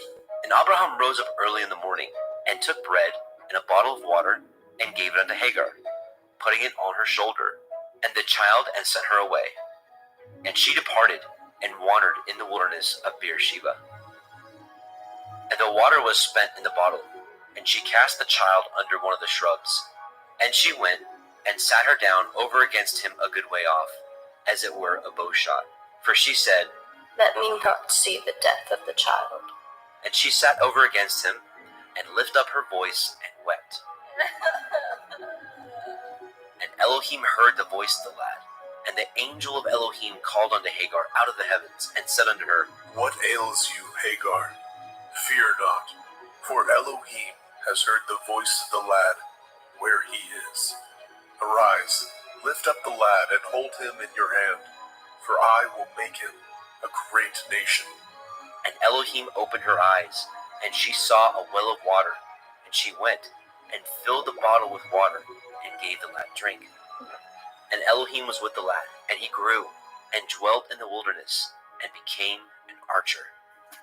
And he dwelt in the wilderness of Paran, and his mother took him a woman out of the land of Mitzrayim. And it came to pass at that time, that Abimelech and Pichol, the chief captain of his host, spoke unto Abraham, saying, Elohim is with you in all that you do. Now therefore swear unto me here by Elohim, that you will not deal falsely with me, nor with my son, nor with my son's son, but according to the kindness that I have done unto you, you shall do unto me, and to the land wherein you have sojourned. And Abraham said, I will swear. And Abraham reproved Abimelech because of a well of water, which Abimelech's servants had violently taken away. And Abimelech said, I know not who has done these things, neither did you tell me, neither yet heard I of it, but today. And Abraham took sheep and oxen, and gave them unto Abimelech, and both of them cut a covenant. And Abraham set 7 ewe lambs of the flock by themselves. And Abimelech said unto Abraham, What mean these 7 ewe lambs which you have set by themselves? and he said, For these 7 ewe lambs shall you take off my hand, that they may be a witness unto me that I have dug this well. Wherefore he called that place Beersheba, because there they swore both of them. Thus they cut a covenant at Beersheba. Then Abimelech rose up, and Phicol, the chief captain of his host, and they returned into the land of the Philistine. And Abraham planted a grove in Beersheba, and called thereon the name of Yahweh, El Olam.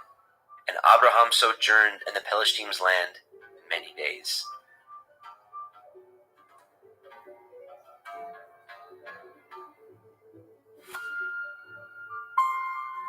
Bereshit, Genesis chapter 22. And it came to pass after these things, that Elohim did try Abraham, and said unto him, Abraham, and he said, behold, here I am. and he said, Take now your son, your Yahid, Yitzhak, whom you love, and get you into the land of Moriah, and offer him there for a burnt offering upon one of the mountains, which I will tell you of.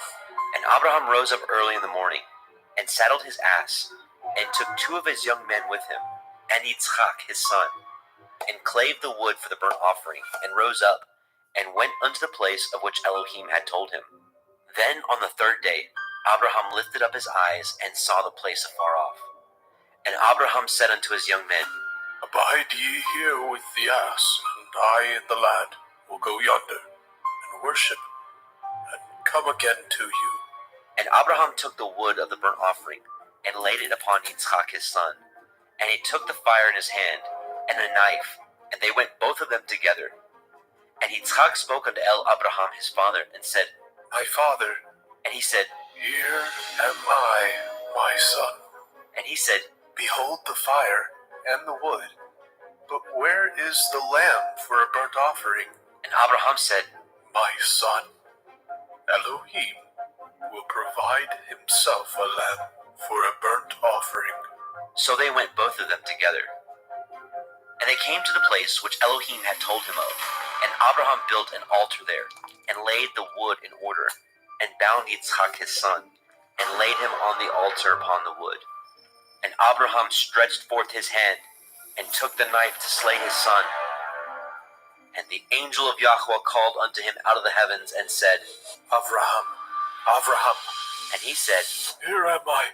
and he said, Lay not your hand upon the lad, neither do you anything unto him.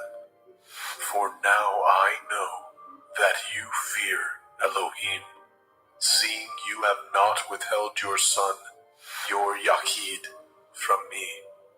And Abraham lifted up his eyes, and looked, and behold, behind him a ram caught in a thicket by his horns.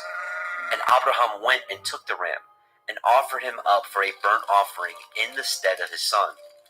And Abraham called the name of that place Yahweh Yireh, as it is said to this day, In the mount of Yahweh it shall be seen. And the angel of Yahweh called unto Abraham out of the heavens the 2nd time, and said, By myself have I sworn, says Yahuwah, for because you have done this thing, and have not withheld your son, your Yahid, that in blessing I will bless you, and in multiplying I will multiply your seed as the stars of heaven, and as the sand which is upon the seashore, and your seed shall possess the gate of his enemies. And in your seed shall all the nations of the earth be blessed, because you have obeyed my voice. So Abraham returned unto his young men, and they rose up and went together to Beersheba. And Abraham dwelt at Beersheba.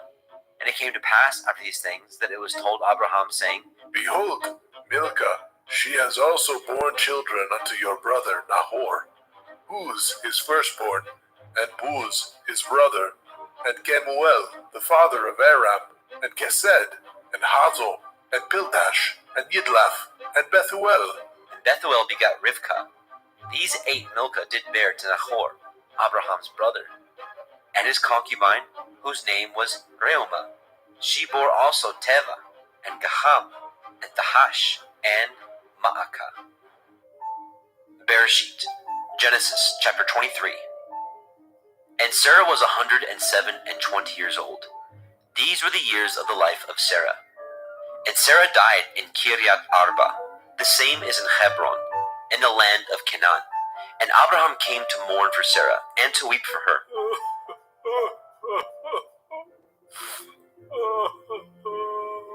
And Abraham stood up from before his dead, and spoke unto the sons of Heth, saying, I am a stranger and a sojourner with you.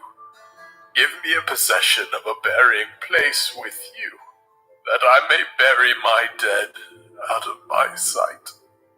And the children of Heth answered Abraham, saying unto him, Hear us, my lord. You are a mighty prince among us. In the choice of our sepulchres bury your dead.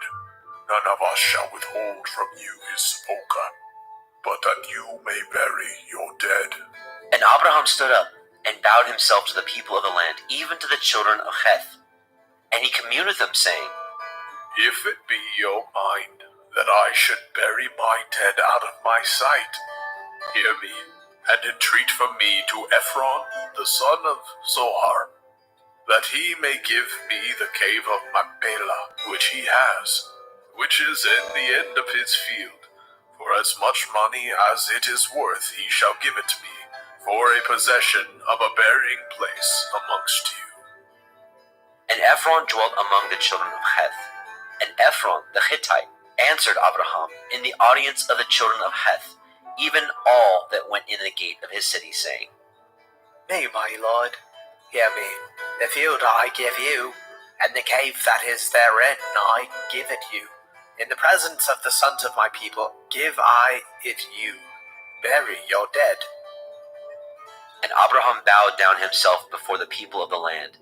And he spoke unto Ephron in the audience of the people of the land, saying, But if you will give it, I pray you, hear me. I will give you money for the field. Take it of me, and I will bury my dead there. And Ephron answered Abraham, saying unto him, My lord, hearken unto me. The land is worth 400 shekels of silver. What is that betwixt me and you? Bury therefore your dead. And Abraham hearkened unto Ephron. And Abraham weighed to Ephron the silver, which he had named in the audience of the sons of Heth, 400 shekels of silver, current money with the merchant. And the field of Ephron, which was in Machpelah, which was before Mamre, the field and the cave which was therein, and all the trees that were in the field, that were in all the borders round about, were made sure unto Abraham for a possession in the presence of the children of Heth, before all that went in at the gate of his city. And after this, Abraham buried Sarah his woman in the cave of the field of Machpelah before Mamre, the same as Hebron, in the land of Canaan. And the field and the cave that is therein were made sure unto Abraham for a possession of a burying place by the sons of Heth.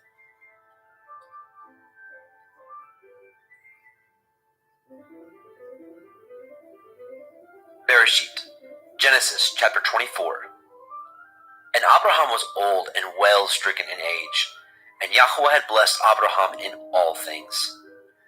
And Abraham said unto his eldest servant of his house, that ruled over all that he had, Put, I pray you, your hand under my thigh, and I will make you swear by Yahweh, the Elohai of heaven and the Elohai of the earth, that you shall not take a woman unto my son of the daughters of the Canaanim, among whom I dwell. But you shall go unto my country and to my kindred, and take a woman unto my son Yitzhak. And the servant said unto him, Perchance the woman will not be willing to follow me unto this land. Must I needs bring your son again unto the land from whence you came?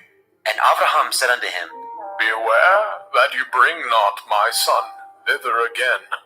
Yahuwah Elohai of heaven, which took me from my father's house, and from the land of my kindred, and which spoke unto me, and that swore unto me, saying, Unto your seed will I give this land.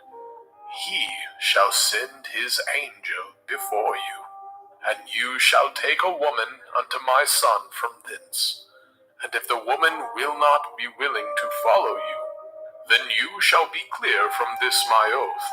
Only bring not my son thither again. And the servant put his hand under the thigh of Abraham his master, and swore to him concerning that matter.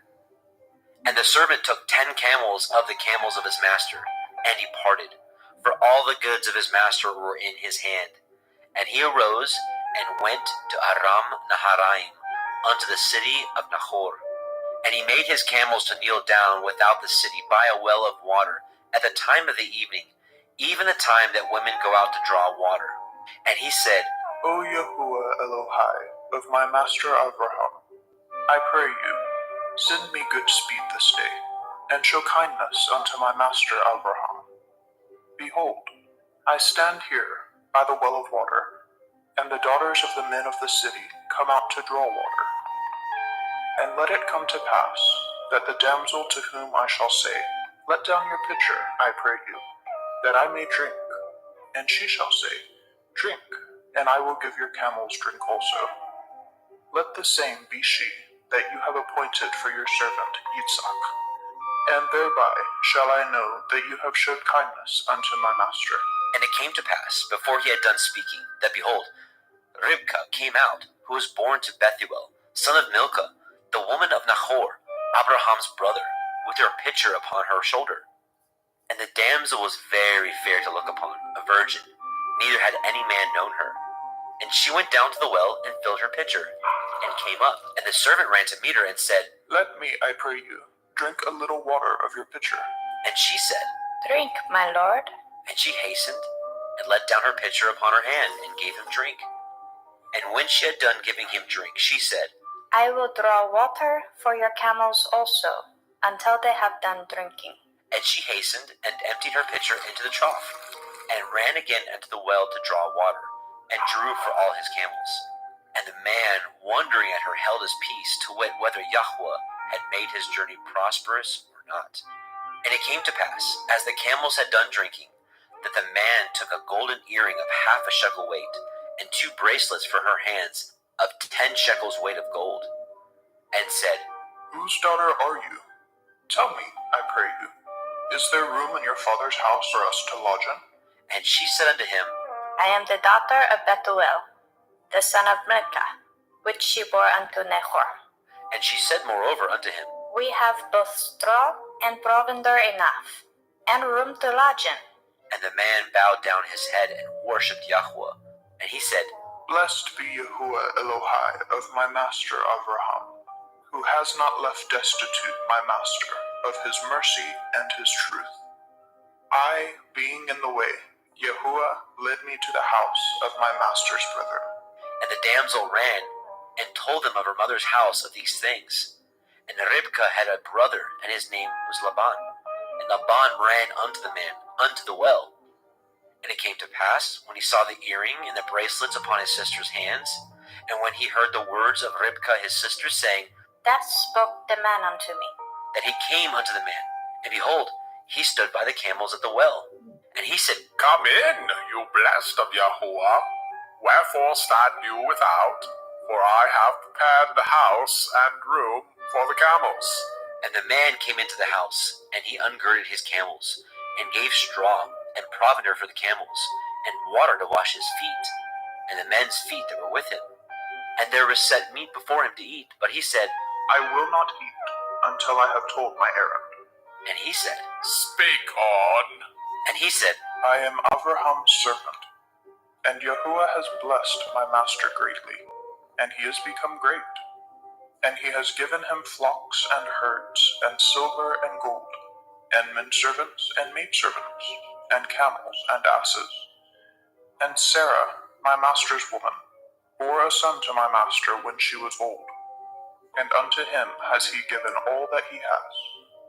And my master made me swear, saying, You shall not take a woman to my son of the daughters of the Canaanim, in whose land I dwell, but you shall go unto my father's house, and to my kindred, and take a woman unto my son.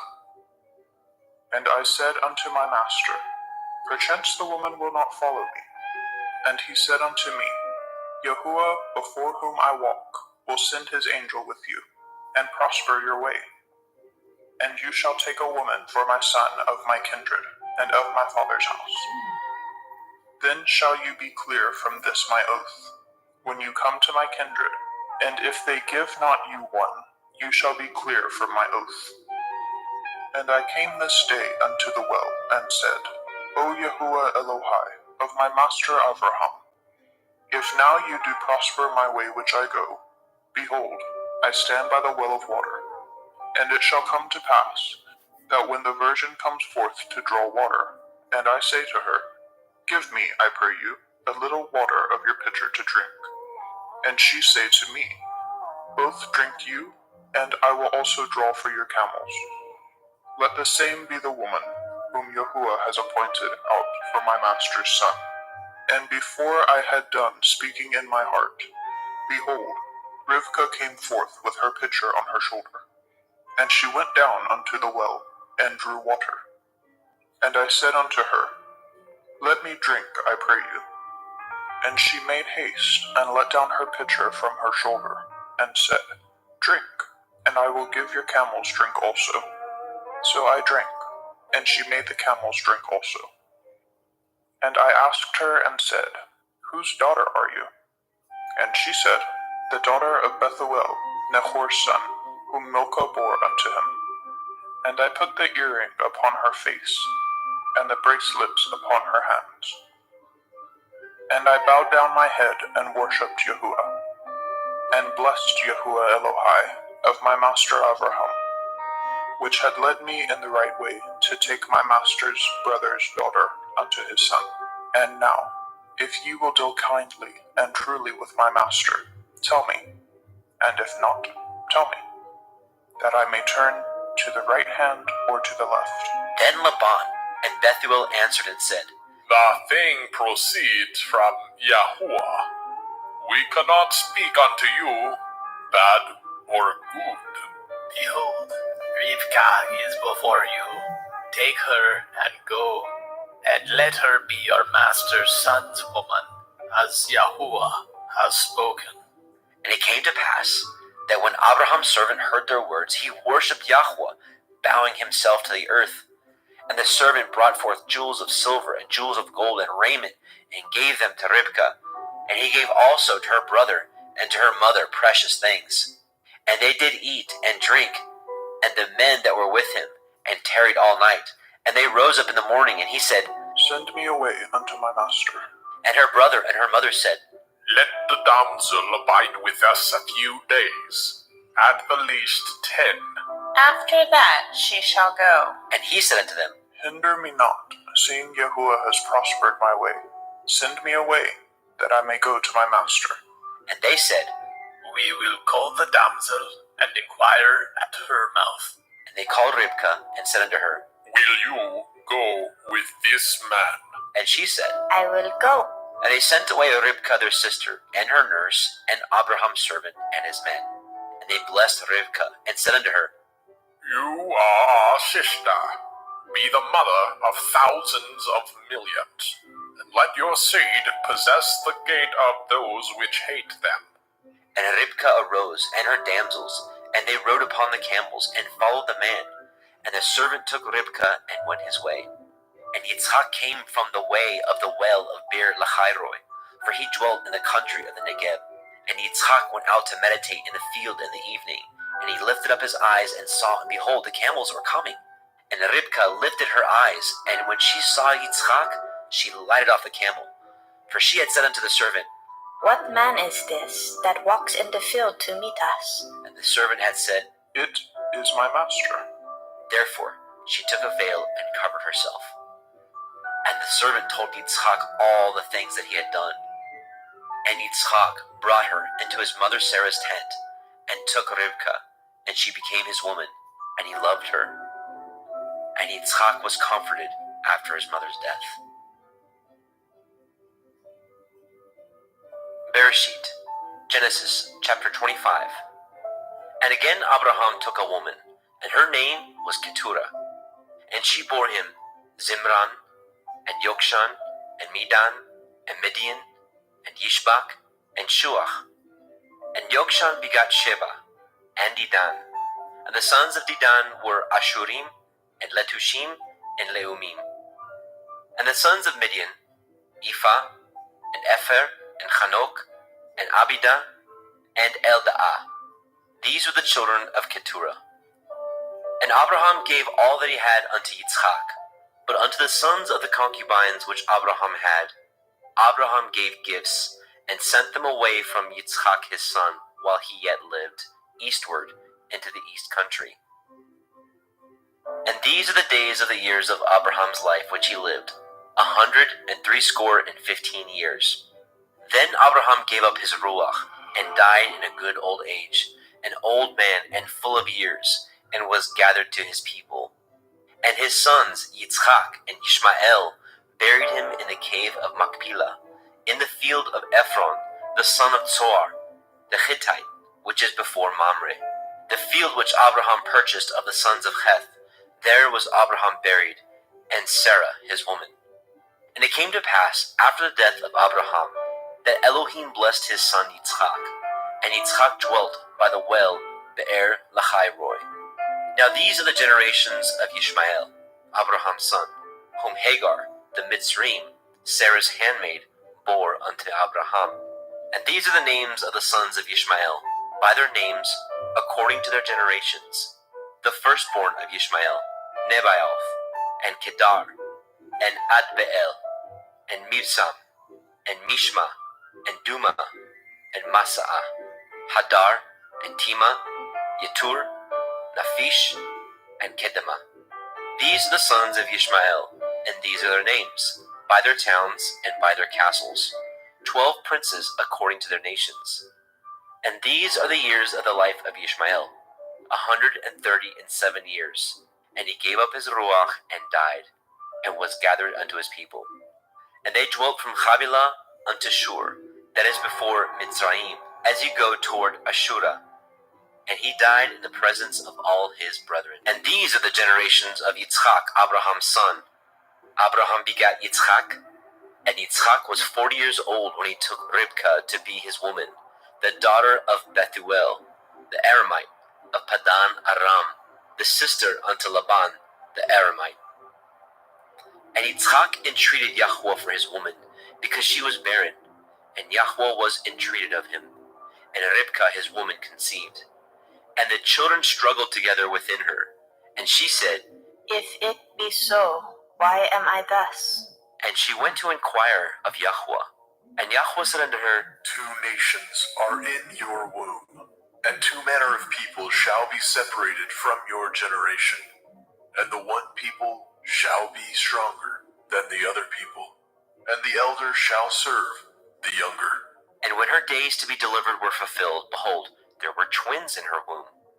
And the first came out red all over like a hairy garment, and they called his name Esau. And after that came his brother out, and his hand took hold on Esau's heel, and his name was called Jacob. And Yitzchak was 80 years old when she bore them. And the boys grew, and Esau was a cunning hunter, a man of the field, and Jacob was an upright man, dwelling in tents. And Yitzchak loved Esau, because he did eat of his venison, but Ribkah loved Jacob. And Jacob sought pottage, and Esau came from the field, and he was faint. And Esau said to Jacob, Feed me, I pray you, with that same red pottage, for I am faint. Therefore was his name called Edom. And Jacob said, Sell me this day your birthright. And Esau said, Behold, I am at the point to die, and what profit shall this birthright do to me? And Jacob said, Swear to me this day. And he swore unto him, and he sold his birthright unto Jacob. Then Jacob gave Esau bread and pottage of lentils, and he did eat and drink, and rose up and went his way. Thus Esau despised his birthright. Bereshit, Genesis, chapter 26. And there was a famine in the land, beside the first famine that was in the days of Abraham. And Yitzchak went unto Abimelech, king of the Pelishtim, unto Gerar. And Yahweh appeared unto him and said, Go not down into Mitzrayim. Dwell in the land which I shall tell you of. Sojourn in this land, and I will be with you, and will bless you. For unto you and unto your seed I will give you all these countries, and I will perform the oath which I swore unto Abraham your father. And I will make your seed to multiply as the stars of heaven, and will give unto your seed all these countries, and in your seed shall all the nations of the earth be blessed. Because that Abraham obeyed my voice, and did guard my watch, my commandments, my statutes, and my Torah. And Yitzchak dwelt in Gerar. And the men of the place asked him of his woman, and he said, She is my sister. For he feared to say, She is my woman, lest, said he, The men of the place should kill me for Rivkah, because she was fair to look upon. And it came to pass, when he had been there a long time, that Abimelech, king of the Pelishtim, looked out at a window and saw, and behold, Yitzchak was sporting with Rivkah his woman. And Abimelech called Yitzchak and said, Behold, of a surety she is your woman. And how said you, She is my sister? And Yitzchak said unto him, Because I said, Lest I die for her. And Abimelech said, What is this you have done unto us? One of the people might lightly have lain with your woman, and you should have brought guiltiness upon us. And Abimelech charged all his people, saying, He that touches this man or his woman shall surely be put to death. Then Yitzchak sowed in that land, and received in the same year 100-fold, and Yahweh blessed him. And the man waxed great, and went forward, and grew until he became very great, for he had possessions of flocks, and possessions of herds, and great store of servants. And the Pelishtim envied him. For all the wells which his father's servant had dug in the days of Abraham his father, the Pelishtim had stopped them, and filled them with earth. And Abimelech said unto Yitzchak, Go from us, for you are much mightier than we. And Yitzchak departed thence, and pitched his tent in the valley of Gerar, and dwelt there. And Yitzchak dug again the wells of water, which they had dug in the days of Abraham his father, for the Pelishtim had stopped them up after the death of Abraham.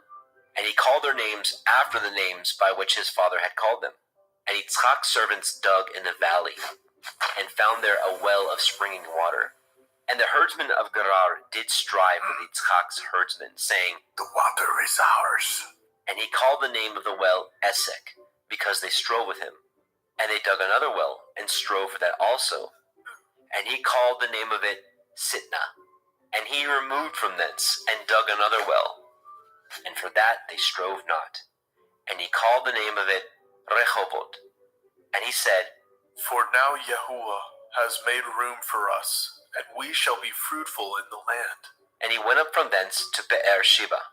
And Yahweh appeared unto him that same night, and said, I am the Elohai of Abraham your father. Fear not, for I am with you, and will bless you, and multiply your seed, for my servant Abraham's sake. And he built an altar there, and called upon the name of Yahweh, and pitched his tent there, and there Yitzchak's servants dug a well. Then Abimelech went to him from Gerar, and Achuzat, one of his friends, and Pichol, the chief captain of his army.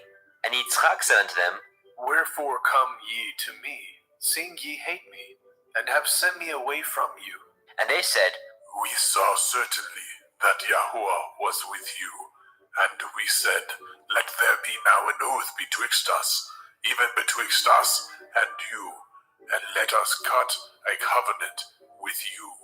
That you will do us no hurt, as we have not touched you, and as we have done unto you nothing but good, and have sent you away in peace. You are now the blessed of Yahuwah. And he made them a feast, and they did eat and drink. And they rose up early in the morning, and swore one to another. And Yitzchak sent them away, and they departed from him in peace.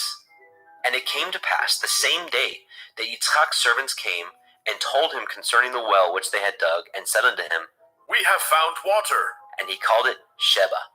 Therefore the name of the city is Beersheba unto this day. And Esau was 40 years old when he took to be his woman Yahudit, the daughter of Beeri the Hittite, and Basemat, the daughter of Elon the Hittite, which were a grief of mind unto Yitzchak and to Ribkah. Bereshit, Genesis chapter 27. And it came to pass that when Yitzchak was old, and his eyes were dim, so that he could not see, he called Esau his eldest son, and said unto him, My son, and he said unto him, behold, here I am. and he said, Behold now, I am old. I know not the day of my death. Now therefore take, I pray you, your weapons, your quiver and your bow, and go out to the field, and take me some venison, and make me savory meat such as I love, and bring it to me, that I may eat, that my soul may bless you before I die. And Ribkah heard when Yitzchak spoke to Esau his son. And Esau went to the field to hunt for venison, and to bring it. And Ribkah spoke unto Jacob her son, saying, Behold, I heard your father speak unto Esau, your brother, saying, Bring me venison, and make me savory meat, that I may eat, and bless you before Yahuwah, before my death. Now therefore, my son, obey my voice, according to that which I command you. Go now to the flock, and fetch me from thence 2 good kids of the goats, and I will make them savory meat for your father, such as he loves. And you shall bring it to your father, that he may eat, and that he may bless you before his death. And Jacob said to Ribkah his mother, Behold, Esau my brother is a hairy man, and I am a smooth man. My father perchance will fill me, and I shall seem to him as a deceiver, and I shall bring a curse upon me, and not a blessing. And his mother said unto him, Upon me be your curse, my son. Only obey my voice, and go fetch me them. And he went and fetched, and brought them to his mother. And his mother made savory meat such as his father loved. And Ribkah took goodly raiment of her eldest son Esau, which were with her in the house, and put them upon Jacob her younger son. And she put the skins of the kids of the goats upon his hands, and upon the smooth of his neck. And she gave the savory meat, and the bread, which she had prepared, into the hand of her son Jacob. And he came unto his father, and said, My father. And he said, Here I am. Who are you, my son? And Jacob said unto his father, I am Esau, your firstborn. I have done according as you bade me. Arise, I pray you, sit and eat of my venison, that your soul may bless me. And Yitzchak said unto his son, How is it that you have found it so quickly, my son?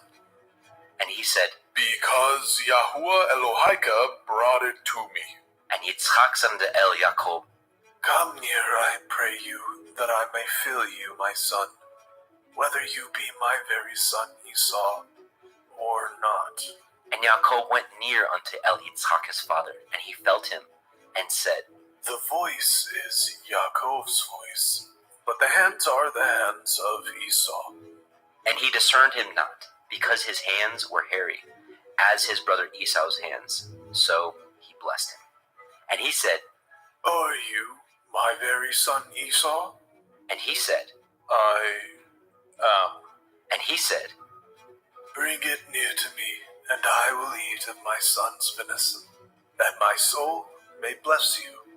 And he brought it near to him, and he did eat. And he brought him wine, and he drank. And his father Yitzchak said unto him, Come near now, and kiss me, my son. And he came near, and kissed him. And he smelled the smell of his raiment, and blessed him, and said, See, the smell of my son is as the smell of a field which Yahuwah has blessed. Therefore Elohim give you of the dew of heaven, and of the fatness of the earth, and plenty of grain and wine. Let people serve you, and nations bow down to you. Be Lord over your brethren, and let your mother's sons bow down to you. Cursed be every one that curses you, and blessed be he that blesses you. And it came to pass, as soon as Yitzchak had made an end of blessing Yaakov, and Yaakov was yet scarce gone out from the presence of Yitzchak his father, that Esau his brother came in from his hunting, and he also had made savory meat, and brought it unto his father, and said unto his father, Let my father arise, and eat of his son's venison, that your soul may bless me. And Yitzchak his father said unto him, Who are you? and he said, I am your son, your firstborn, Esau. and Yitzchak trembled very exceedingly, and said, Who? Where is he then has taken venison and brought it to me? And I have eaten of all before you came, and have blessed him. Yea, he shall be blessed. And when Esau heard the words of his father, he cried with a great and exceeding bitter cry, Ah! and said unto his father, Bless me, even me also, O my father. and he said, Your brother has come with subtlety, and has taken away your blessing. and he said, Is he not rightly named Yaakov? For he has supplanted me these 2 times. He took away my birthright, and behold, now he has taken away my blessing.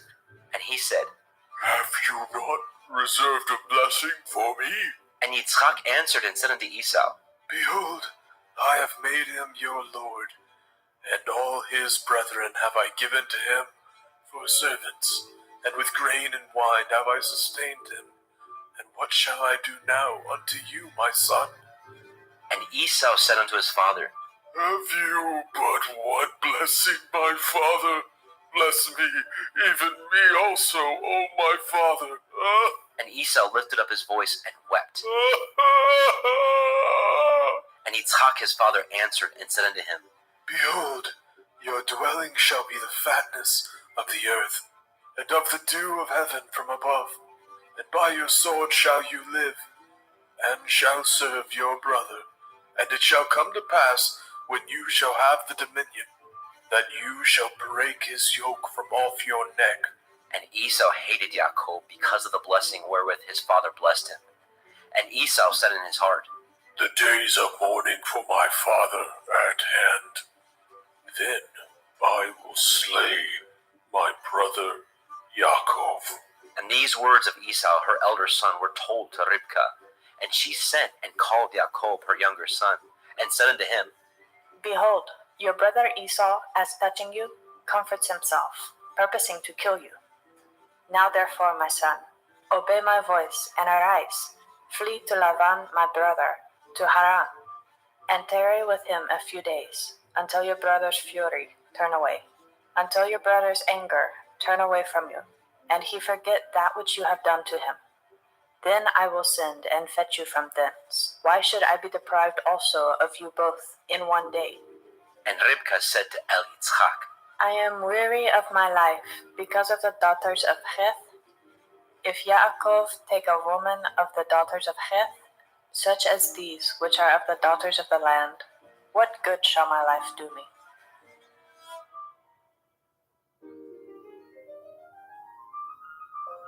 Bereshit, Genesis, chapter 28. And Yitzchak called Yaakov, and blessed him, and charged him, and said unto him, You shall not take a woman of the daughters of Canaan. Arise, go to Padan Aram, to the house of Bethuel your mother's father, and take you a woman from thence of the daughters of Laban, your mother's brother, and El Shaddai bless you, and make you fruitful, and multiply you, that you may be a multitude of people, and give you the blessing of Abraham to you, and to your seed with you, that you may inherit the land wherein you are a stranger, which Elohim gave unto Abraham. And Yitzchak sent away Yaakov, and he went to Padan Aram unto Laban, son of Bethuel, the Aramite, the brother of Ribkah, Yaakov's and Esau's mother. When Esau saw that Yitzchak had blessed Yaakov, and sent him away to Padan Aram, to take him a woman from thence, and that as he blessed him, he gave him a charge, saying, You shall not take a woman of the daughters of Canaan. and that Yaakov obeyed his father and his mother, and was gone to Padan Aram.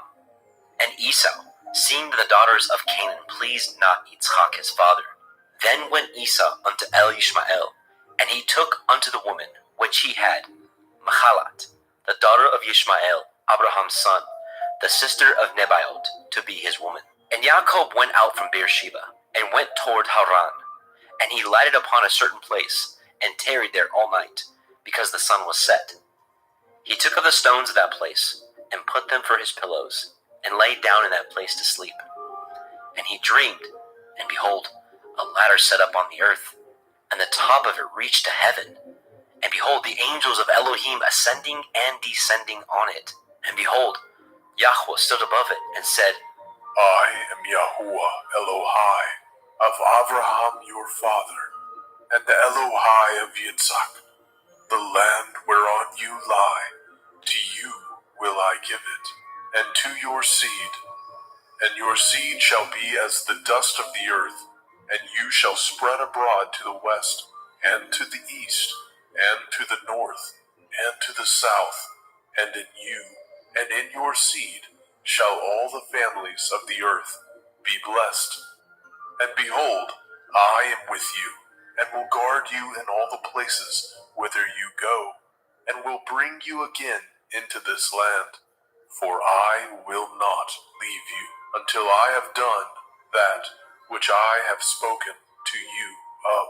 And Yaakov awoke out of his sleep, and he said, Surely Yahuwah is in this place, and I knew it not. And he was afraid, and said, How dreadful is this place! This is none other but the house of Elohim, and this is the gate of heaven. And Jacob arose up early in the morning, and took the stone that he had put for his pillows, and set it up for a pillar, and poured oil upon the top of it. And he called the name of that place Beit El, but the name of that city was called Luz at the first.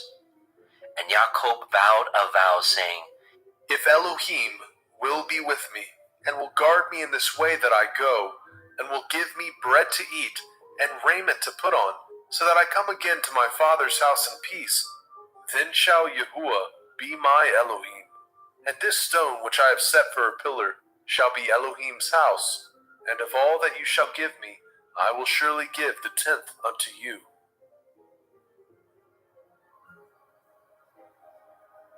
Bereshit, Genesis, chapter 29. Then Jacob went on his journey, and came into the land of the people of the east. And he looked, and behold, a well in the field, and lo, there were 3 flocks of sheep lying by it. For out of that well they watered the flocks, and a great stone was upon the well's mouth. And thither there were all the flocks gathered, and they rolled the stone from the well's mouth, and watered the sheep, and put the stone again upon the well's mouth in its place. And Jacob said unto them, My brethren, whence be ye? and they said, Of Haran are we. and he said unto them, Know ye Lavan, the son of Nahor? and they said, We know him. and he said unto them, Is he well? and they said, He is well. And behold, Rachel his daughter comes with the sheep. and he said, Lo, it is yet high day, neither is it time that the cattle should be gathered together. Water ye the sheep, and go and feed them. and they said, We cannot, until all the flocks be gathered together, until they roll the stone from the well's mouth. Then we water the sheep. And while he yet spoke with him, Rachel came with her father's sheep, for she kept them. And it came to pass, when Jacob saw Rachel, the daughter of Laban, his mother's brother, and the sheep of Laban, his mother's brother, that Jacob went near, and rolled the stone from the well's mouth, and watered the flock of Laban, his mother's brother. And Jacob kissed Rachel, and lifted up his voice, and wept. And Jacob told Rachel that he was her father's brother, and that he was Ribkah's son. And she ran and told her father. And it came to pass, when Laban heard the tidings of Jacob his sister's son, that he ran to meet him, and embraced him, and kissed him, and brought him to his house. And he told Laban all these things. And Laban said to him, Surely you are my bone and my flesh. and he abode with him the space of a month. And Laban said unto Jacob, Because you are my brother, should you therefore serve me for naught? Tell me, What shall your wages be? And Laban had 2 daughters. The name of the elder was Leah, and the name of the younger was Rachel. Leah was tender-eyed, but Rachel was beautiful and well-favored. And Jacob loved Rachel and said, I will serve you 7 years for Raquel, your younger daughter. and Laban said, It is better that I give her to you than that I should give her to another man. Abide with me. and Jacob served 7 years for Rachel, and they seemed unto him but a few days, for the love he had to her. And Jacob said unto Laban, Give me my woman, for my days are fulfilled, that I may go in unto her. And Laban gathered together all the men of that place, and made a feast. And it came to pass in the evening that he took Leah his daughter, and brought her to him, and he went in unto her. And Laban gave unto his daughter Leah Zilpah his maid for a handmaid. And it came to pass that in the morning, behold, it was Leah. And he said to Laban, What is this that you have done unto me? Did I not serve with you for Raquel? Wherefore then have you beguiled me? And Laban said, It must not be so done in our country, to give the younger before the firstborn. Fulfill her week, and we will give you this also for the service which you shall serve with me yet 7 other years. And Jacob did so, and fulfilled her week. And he gave him Rachel his daughter to be his woman also. And Laban gave to Rachel his daughter Bilhah his handmaid to be her maid. And he went in also unto Rachel, and he loved also Rachel more than Leah, and served with him yet 7 other years. And when Yahweh saw that Leah was hated, he opened her womb, but Rachel was barren. And Leah conceived, and bore a son, and she called his name Reuben.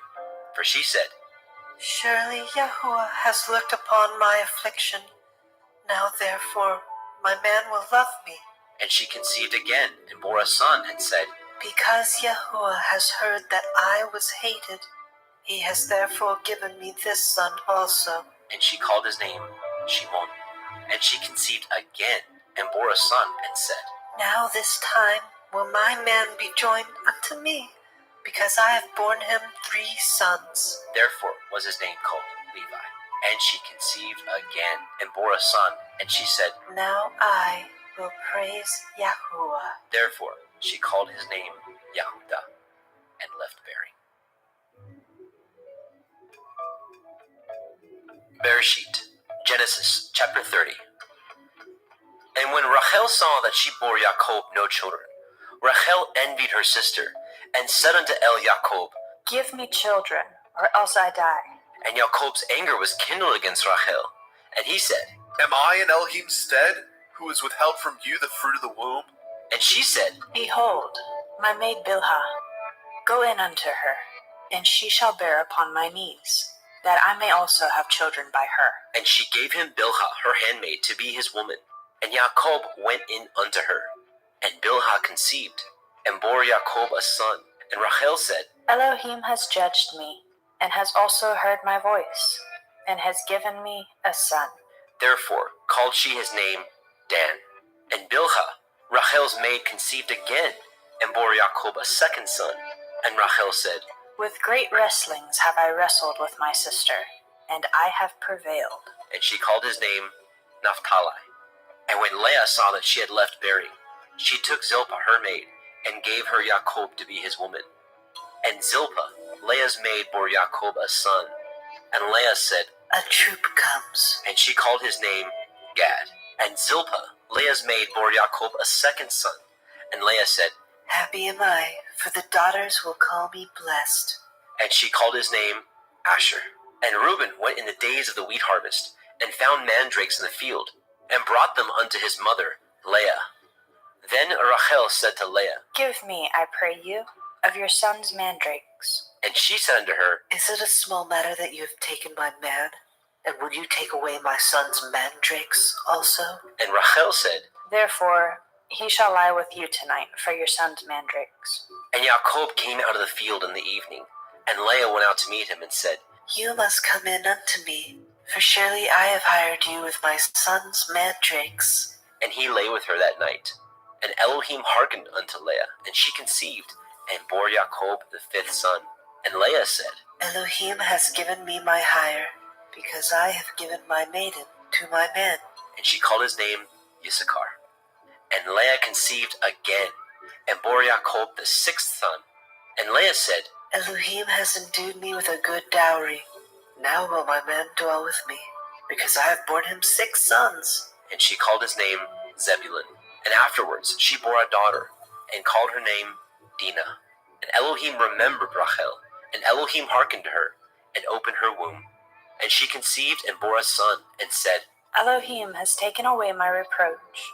And she called his name Joseph, and said, Yahuwah shall add to me another son. And it came to pass, when Rachel had borne Joseph, that Jacob said unto Laban, Send me away, that I may go into my own place, and to my country. Give me my women and my children, for whom I have served you, and let me go. For you know my service which I have done you. And Laban said unto him, I pray you, if I have found favor in your eyes, tarry.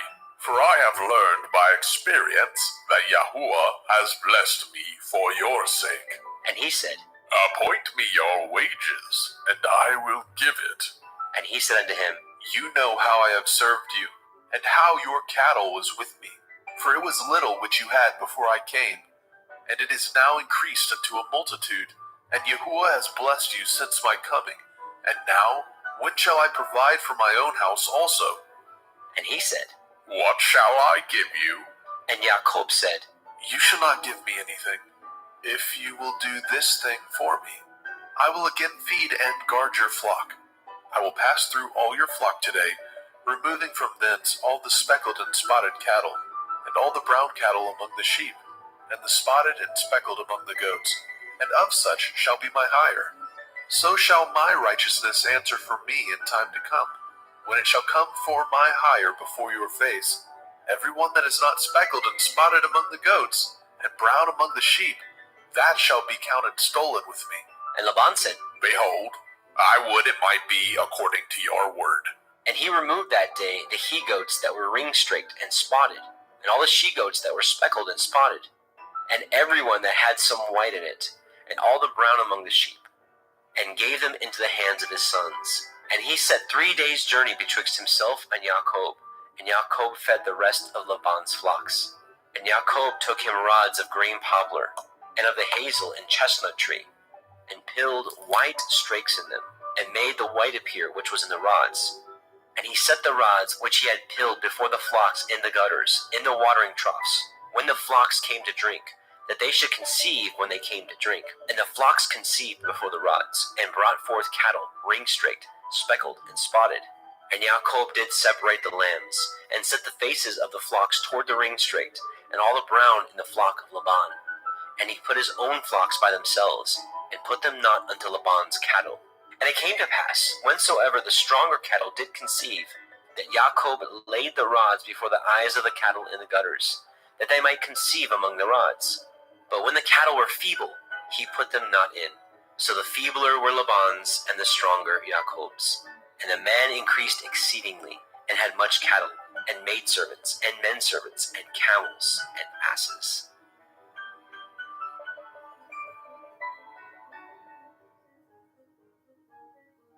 Bereshit, Genesis chapter 31. And he heard the words of Laban's son, saying, Yaakov has taken away all that was our father's, and of that which was our father's has he gotten all his glory. And Jacob beheld the countenance of Laban, and behold, it was not towards him as before. And Yahweh said unto Jacob, Return unto the land of your fathers, and to your kindred, and I will be with you. And Jacob sent and called Rachel and Leah to the fields unto his flock, and said unto them, I see your father's countenance, that it is not towards me as before, but the Elohim of my father has been with me. And ye know that with all my power I have served your father. And your father has deceived me and changed my wages 10 times, but Elohim suffered him not to hurt me. If he said thus, the speckled shall be your wages, then all the cattle bore speckled. And if he said thus, the ring-straked shall be your hire, then bore all the cattle ring-straked. Thus Elohim has taken away the cattle of your father, and given them to me. And it came to pass at the time that the cattle conceived, that I lifted up my eyes, and I saw in a dream, and behold, the rams which leaped upon the cattle were ring-straked, speckled, and grizzled. And the angel of Elohim spoke unto me in a dream, saying, Yaakov. And I said, Here I am. And he said, Lift up now your eyes, and see, all the rams which leapt upon the cattle are ring-straked, speckled, and grizzled. For I have seen all that Laban does unto you. I am the Elohim of Bethel, where you anointed the pillar, and where you vowed a vow unto me. Now arise, get you out of this land, and return unto the land of your kindred. And Rachel and Leah answered and said unto him, Is there yet any portion or inheritance for us in our father's house? Are we not counted of him strangers? For he has sold us, and has quite devoured also our money. For all the riches which Elohim has taken from our father, that is ours, and our children's. Now then, whatsoever Elohim has said unto you, do. Then Jacob rose up, and set his sons and his women upon camels, and carried away all his cattle, and all his goods which he had gotten, the cattle of his getting, which he had gotten in Padan Aram, for to go to Yitzchak his father in the land of Canaan. And Laban went to shear his sheep, and Rachel had stolen the teraphim that were her father's. And Jacob stole away unawares to Laban the Aramite, in that he told him not that he fled. So he fled with all that he had, and he rose up, and passed over the river, and set his face toward the Mount Gilead. And it was told Laban on the third day that Jacob was fled. And he took his brethren with him, and pursued after him 7 days' journey, and they overtook him in the Mount Gilead. And Elohim came to Laban the Aramite in a dream by night, and said unto him, Take heed that you speak not to Yaakov, either good or bad. Then Laban overtook Jacob. Now Jacob had pitched his tent in the mount, and Laban with his brethren pitched in the Mount Gilead. And Laban said to Jacob, What have you done, that you have stolen away unawares to me, and carried away my daughters as captives, taken with the sword? Wherefore did you flee away secretly, and steal away from me, and did not tell me, that I might have sent you away with mirth, and with songs, and with tabret, and with harp, and have not suffered me to kiss my sons and daughters? You have now done foolishly in so doing. It is in the power of my hand to do you hurt. But the Elohim of your father spoke unto me yesternight, saying, Take heed that you speak not to Yaakov, either good or bad.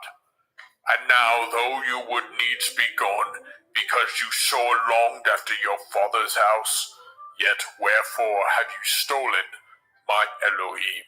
And Jacob answered and said to Laban, Because I was afraid. For I said, Perchance you would take by force your daughters from me.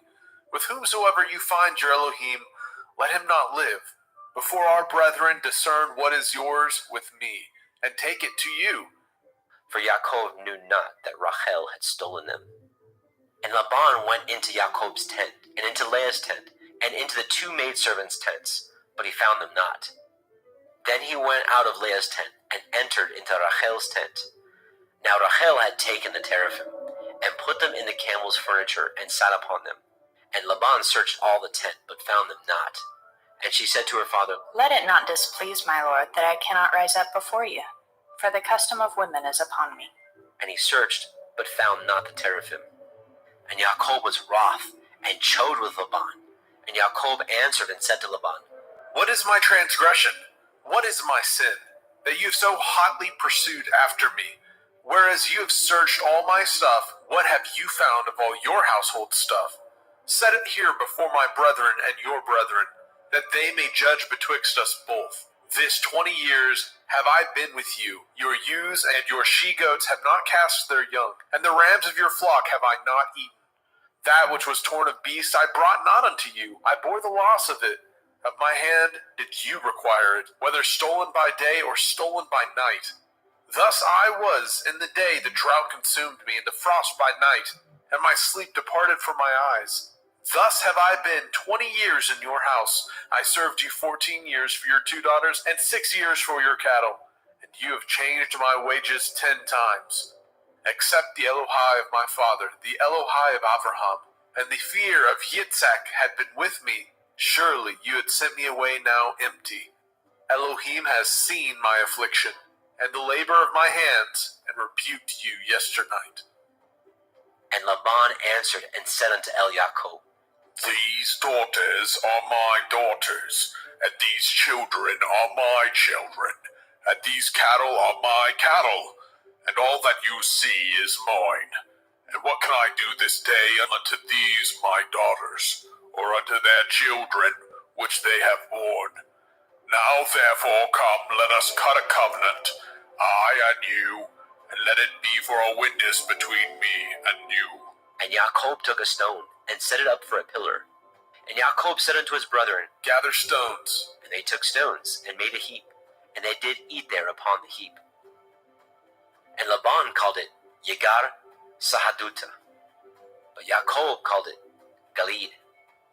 And Laban said, This heap is a witness between me and you this day.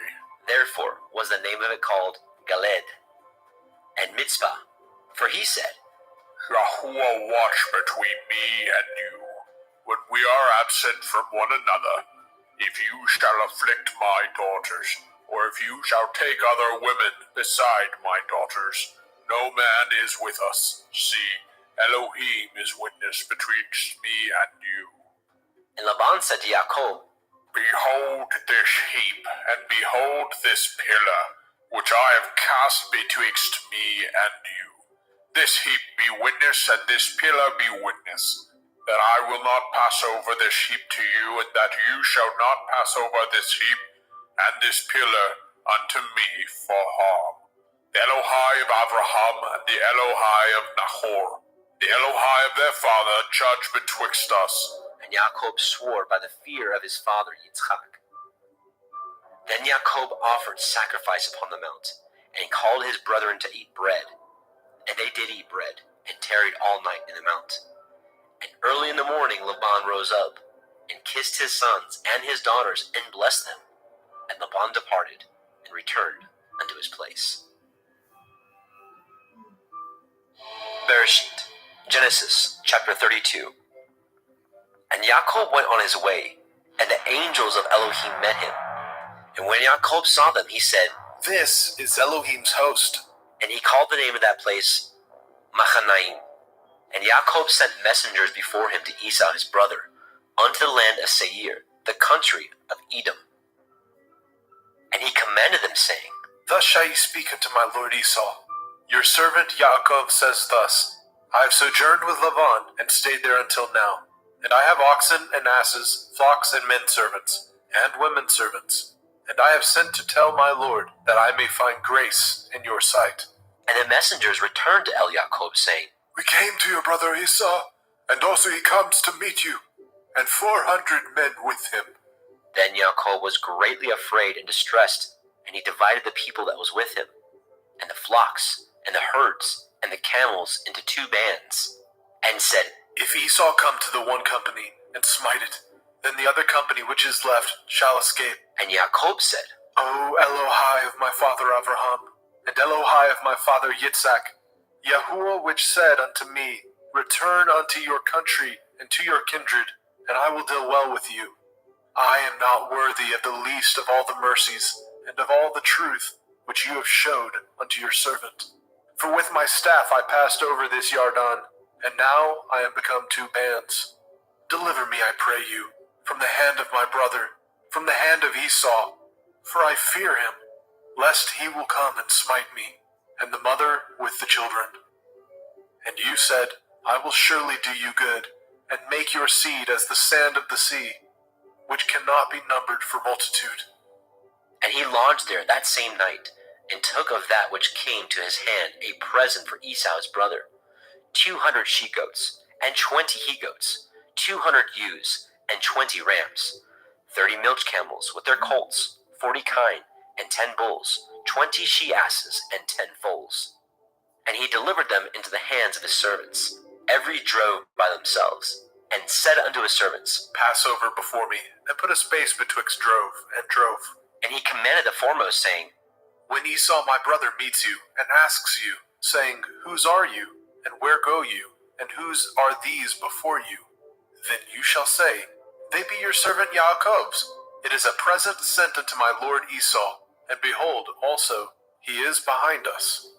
And so commanded he the second, and the third, and all that followed the drove, saying, On this manner shall ye speak unto Esau when ye find him, and say ye moreover, Behold, your servant Jacob is behind us. For he said, I will appease him with the present that goes before me, and afterward I will see his face.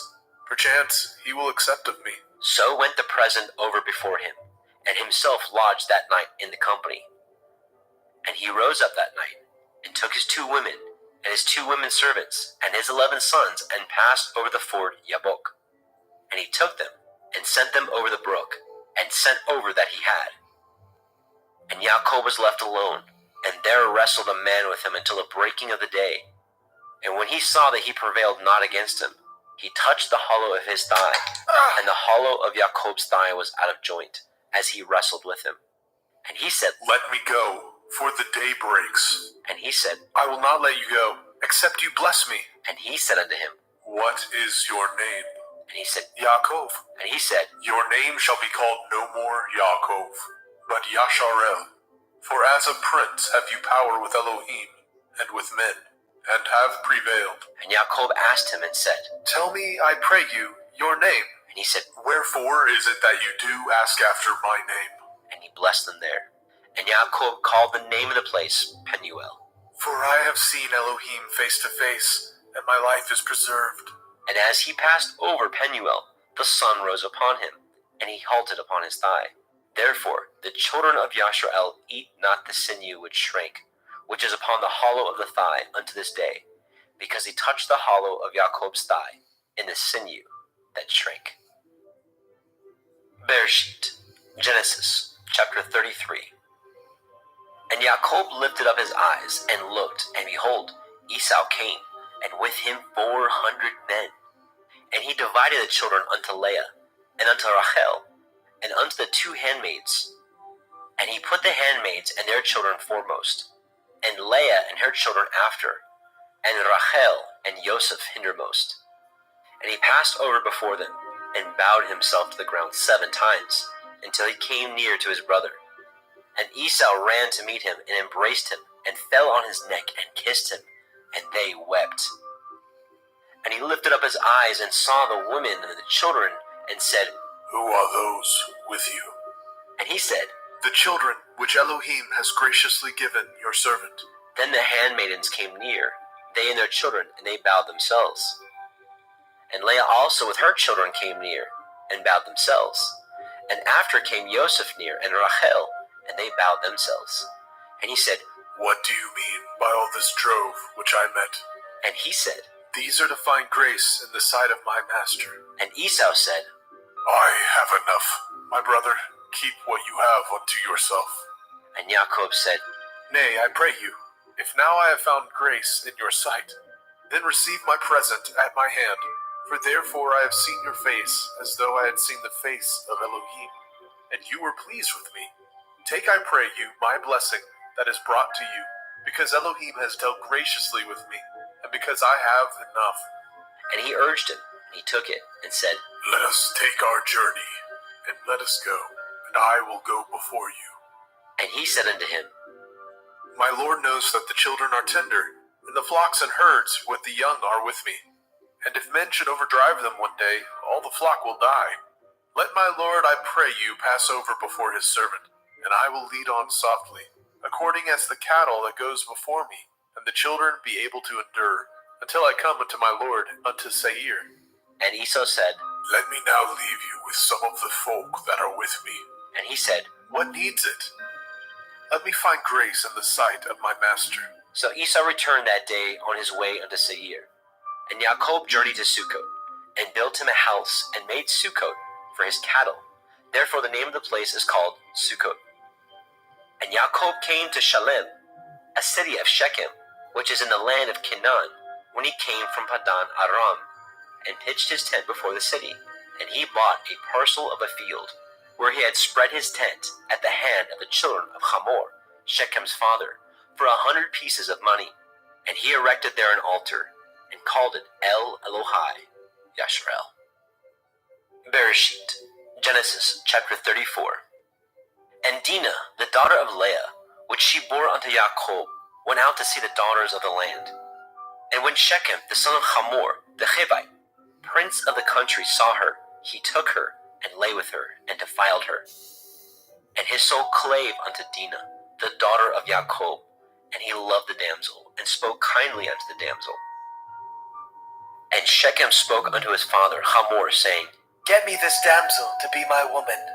And Jacob heard that he had defiled Dinah his daughter. Now his sons were with his cattle in the field, and Jacob held his peace until they were come.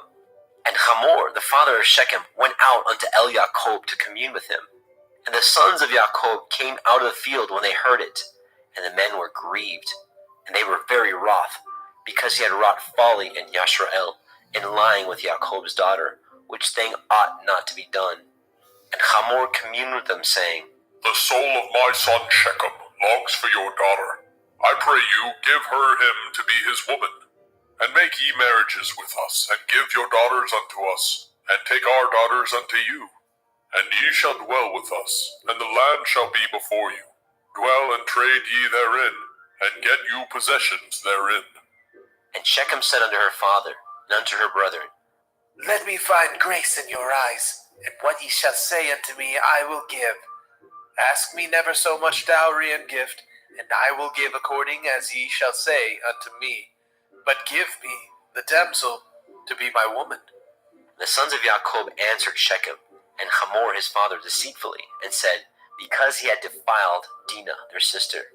And they said unto them, We cannot do this thing, to give our sister to one that is uncircumcised, for that were a reproach unto us. But in this we will consent unto you, if ye will be as we be, that every male of you be circumcised. Then will we give our daughters unto you, and we will take your daughters unto us, and we will dwell with you, and we will become one people. But if ye will not hearken unto us to be circumcised, then we will take our daughter, and we will be gone. And their words pleased Hamor and Shechem, Hamor's son. And the young man deferred not to do the thing, because he had delight in Jacob's daughter, and he was more honorable than all his father's house. And Hamor and Shechem his son came unto the gate of their city, and communed with the men of their city, saying, These men are peaceable with us, therefore let them dwell in the land, and trade therein. For the land, behold, it is large enough for them. Let us take their daughters to us for women, and let us give them our daughters. Only herein will the men consent unto us, for to dwell with us, to be one people, if every male among us be circumcised as they are circumcised. Shall not their cattle and their substance and every beast of theirs be ours? Only let us consent unto them, and they will dwell with us. And unto Hamor and unto Shechem his son hearkened all that went out of the gate of his city, and every male was circumcised, all that went out of the gate of his city. And it came to pass on the third day, when they were sore, that the two sons of Jacob, Shimon and Levi, Dinah's brethren, took each man his sword, and came upon the city boldly, and slew all the males. And they slew Hamor and Shechem his son with the edge of the sword, and took Dinah out of Shechem's house, and went out. The sons of Jacob came upon the slain, and spoiled the city, because they had defiled their sister. They took their sheep, and their oxen, and their asses, and that which was in the city, and that which was in the field, and all their wealth, and all their little ones, and their women they took captive, and spoiled even all that was in the house. And Jacob said to Shimon and Levi, Ye have troubled me to make me to stink among the inhabitants of the land, among the Canaanim and the Perizim, and I being few in number, they shall gather themselves together against me, and slay me, and I shall be destroyed, I and my house. and they said, Should he deal with our sister as with a harlot? Bereshit, Genesis chapter 35. And Elohim said unto El Jacob, Arise, Go up to Bethel and dwell there, and make there an altar unto Elohim that appeared unto you when you fled from the face of Esau your brother. Then Jacob said unto his household, and to all that were with him, Put away the strange Elohai that are among you, and be clean, and change your garments, and let us arise and go up to Bethel, and I will make there an altar unto Elohim, who answered me in the day of my distress, and was with me in the way which I went.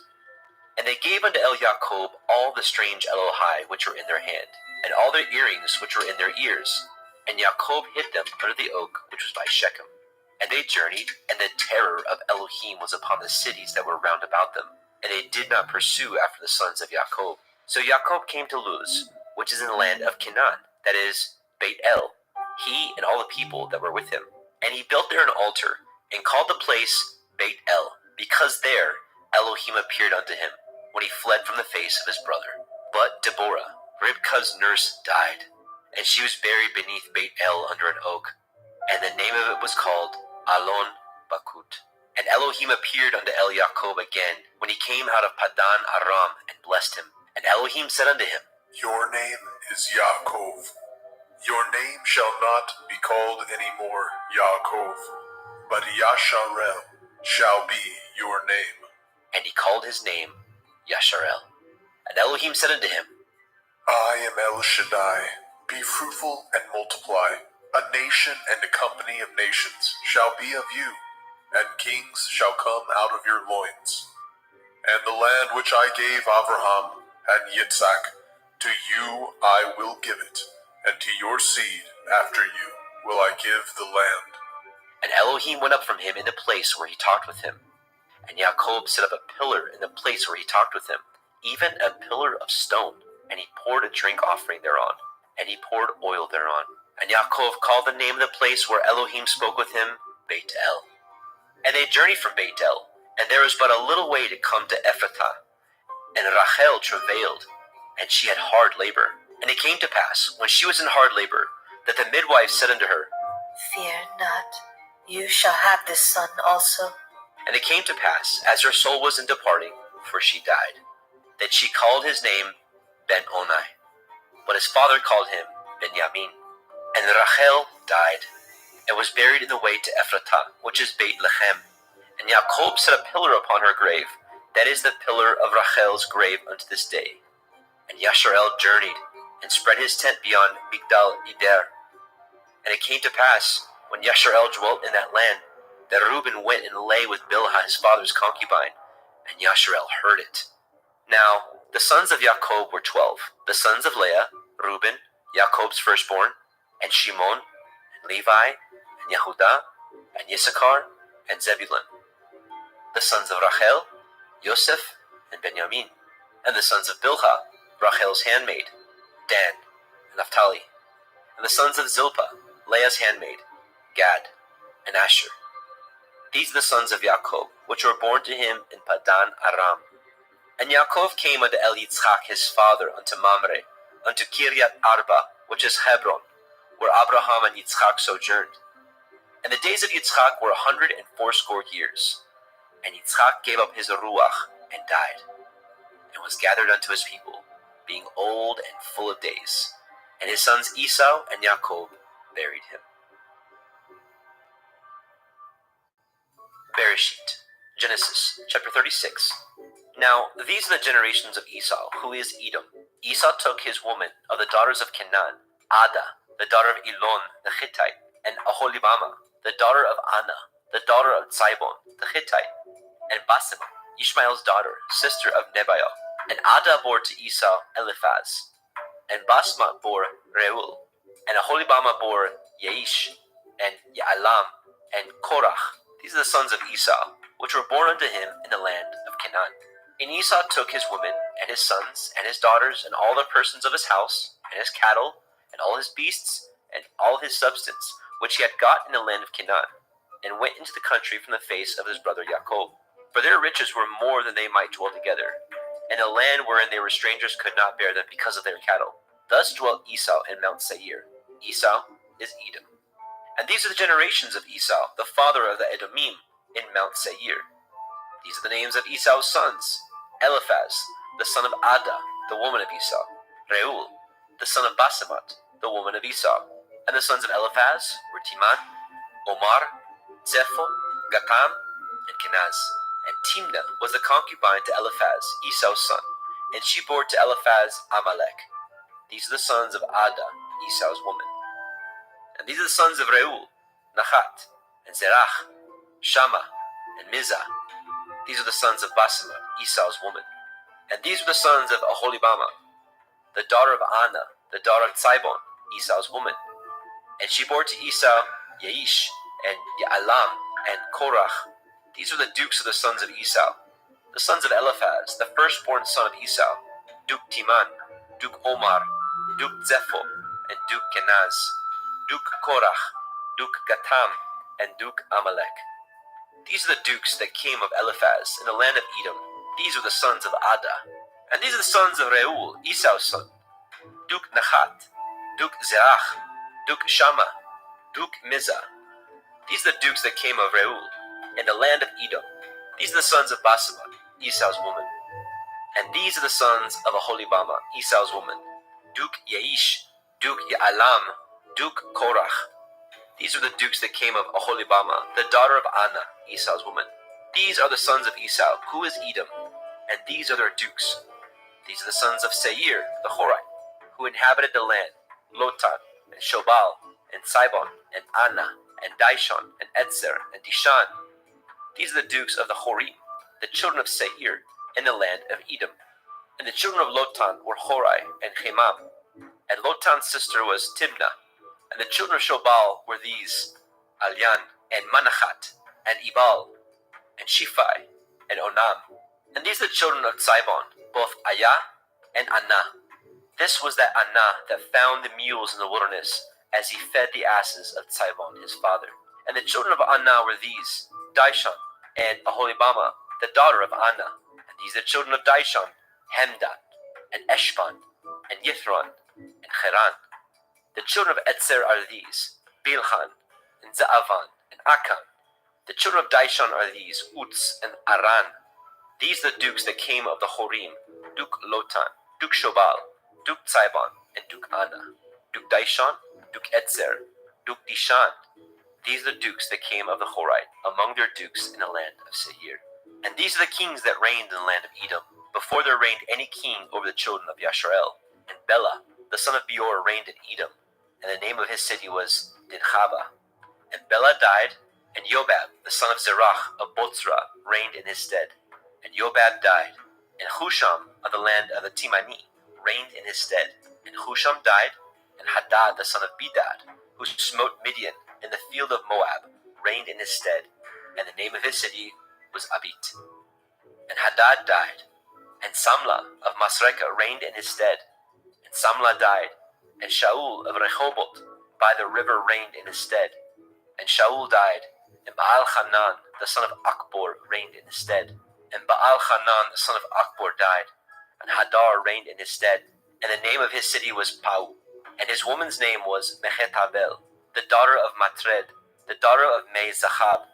And these are the names of the dukes that came of Esau, according to their families, after their places, by their names: Duke Timnah, Duke Alia, Duke Yechet, Duke Aholibama, Duke Elah, Duke Pinon, Duke Kenaz, Duke Timan, Duke Mitzbar, Duke Magdiel, Duke Iram. These be the dukes of Edom, according to their habitations, in the land of their possession. He is Esau, the father of the Edomim. Bereshit, Genesis, chapter 37. And Yaakov dwelt in the land wherein his father was a stranger, in the land of Canaan. These are the generations of Yaakov. Joseph, being 17 years old, was feeding the flock with his brethren, and the lad was with the sons of Bilhah, and the sons of Zilpah, his father's women. And Joseph brought unto his father their evil report. Now Yashrael loved Joseph more than all his children, because he was the son of his old age, and he made him a coat of many colors. And when his brethren saw that their father loved him more than all his brethren, they hated him, and could not speak peaceably unto him. And Joseph dreamed a dream, and he told it to his brethren, and they hated him yet the more. And he said unto them, Hear, I pray you, this dream which I have dreamt. For behold, we were binding sheaves in the field, and lo, my sheaf arose, and stood upright, and behold, your sheaves stood round about, and made obeisance to my sheaf. And his brethren said unto him, Shall you indeed reign over us, or shall you indeed have dominion over us? And they hated him yet the more for his dreams and for his words. And he dreamed yet another dream, and told it his brethren, and said, Behold, I have dreamed a dream more. And behold, the sun and the moon and the 11 stars made obeisance to me. And he told it to his father and to his brethren. And his father rebuked him, and said unto him, What is this dream that you have dreamed? Shall I and your mother and your brethren indeed come to bow down ourselves to you, to the earth? And his brethren envied him. But his father observed the saying. And his brethren went to feed their father's flock in Shechem. And Yasharel said unto El Yosef, Do not your brethren feed the flock in Shechem? Come, and I will send you unto them. And he said to him, Here am I. And he said to him, Go, I pray you, and see whether it be well with your brethren, and well with the flocks, and bring me word again. So he sent him out to the valley of Hebron, and he came to Shechem. And a certain man found him, and behold, he was wandering in the field. And the man asked him, saying, What do you seek? And he said, I seek my brethren. Tell me, I pray you, where they feed their flocks. And the man said, They are departed hence, for I heard them say, Let us go to Dothan. And Joseph went after his brethren, and found them in Dothan. And when they saw him afar off, even before he came near unto them, they conspired against him to slay him. And they said one to another, Behold, this dreamer comes. Come now, therefore, and let us slay him, and cast him into some pit, and we will say, Some evil beast has devoured him, and we shall see what will become of his dreams. And Reuben heard it, and he delivered him out of their hands, and said, Let us not kill him. And Reuben said unto them, Shed no blood, but cast him into this pit that is in the wilderness, and lay no hand upon him. that he might rid him out of their hands, to deliver him to his father again. And it came to pass, when Joseph was come unto his brethren, that they stripped Joseph out of his coat of many colors that was on him. And they took him, cast him into a pit, and the pit was empty. There was no water in it, and they sat down to eat bread. And they lifted up their eyes and looked, and behold, a company of Ishmaelim came from Gilead, with their camels bearing spicery and balm and myrrh, going to carry it down to Mitzrayim. And Yahudah said unto his brethren, What profit is it if we slay our brother, and conceal his blood? Come, let us sell him to the Ishmaelim, and let not our hands be upon him. For he is our brother and our flesh. And his brethren were content. Then there passed by Midianim merchantmen, and they drew and lifted up Joseph out of the pit, and sold Joseph to the Ishmaelim for 20 pieces of silver. And they brought Joseph into Mitzrayim. And Reuben returned into the pit, and behold, Joseph was not in the pit, and he rent his clothes. And he returned to his brethren and said, The child is not, and I, whither shall I go? And they took Joseph's coat, and killed a kid of the goats, and dipped the coat in the blood. And they set the coat of many colors. And they brought it to their father, and said, This we have found. Know whether it be your son's coat or no. And he knew it, and said, It is my son's coat. An evil beast has devoured him. Joseph is without doubt rent in pieces. And Jacob rent his clothes, and put sackcloth upon his loins, and mourned for his son many days. And all his sons and all his daughters rose up to comfort him, but he refused to be comforted. And he said, For I will go down into Sheol unto my son, mourning. Thus his father wept for him. And the Midianim sold him into Mitzrayim unto Potiphar, an officer of Pharaoh's, and a captain of the guard. Bereshit, Genesis chapter 38. And it came to pass at that time that Yahudah went down from his brethren, and turned into a certain Adullamite, whose name was Chira. And Yahudah saw there a daughter of a certain Canaanite, whose name was Shuach, and he took her, and went in unto her. And she conceived and bore a son, and he called his name And she conceived again and bore a son, and called his name Onan. And she yet again conceived and bore a son, and called his name Shelach. And he was at Keziv when she bore him. And Yahudah took a woman for his firstborn, whose name was Tamar. And Yahudah's firstborn, was wicked in the sight of Yahuwah, and Yahuwah slew him. And Yahudah said unto Onan, Go into your brother's woman, and marry her, and raise up seed to your brother. And Onan knew that the seed should not be his, and it came to pass, when he went in unto his brother's woman, that he spilled it on the ground, lest that he should give seed to his brother. And the thing which he did displeased Yahuwah, wherefore he slew him also. Then said Yehudah to Tamar his daughter-in-law, Remain a widow at your father's house, till Shalach my son be grown, for he said, lest, perchance, he die also, as his brethren did. And Tamar went and dwelt in her father's house. And in process of time, the daughter of Shuach, Yehudah's woman, died. And Yehudah was comforted, and went up unto his sheep shearers, to Timnathah, and his friend Chira, the Adulamite. And it was told Tamar, saying, Behold, your father-in-law goes up to Timnah to shear his sheep. And she put her widow's garments off from her, and covered her with a veil, and wrapped herself, and sat in an open place, which is by the way to Timnah, for she saw that Shelach was grown, and she was not given unto him to be his woman. When Yehudah saw her, he thought her to be a harlot, because she had covered her face. And he turned unto her by the way, and said, Go to, I pray you, let me come in unto you. For he knew not that she was his daughter-in-law. And she said, What will you give me, that you may come in unto me? and he said, I will send you a kid from the flock. and she said, Will you give me a pledge till you send it? and he said, What pledge shall I give you? and she said, Your signet, your bracelets, and your staff that is in your hand. and he gave it her, and came in unto her, and she conceived by him. And she arose and went away, and laid by her veil from her, and put on the garments of her widowhood. And Yehudah sent the kid by the hand of his friend the Adulamite to receive his pledge from the woman's hand, but he found her not. Then he asked the men of that place, saying, Where's the harlot that was openly by the wayside? and they said, There was no harlot in this place. and he returned to El Yehudah and said, I cannot find her. And also the men of that place said that there was no harlot in this place. and Yehudah said, Let her take it to her, lest we be shamed.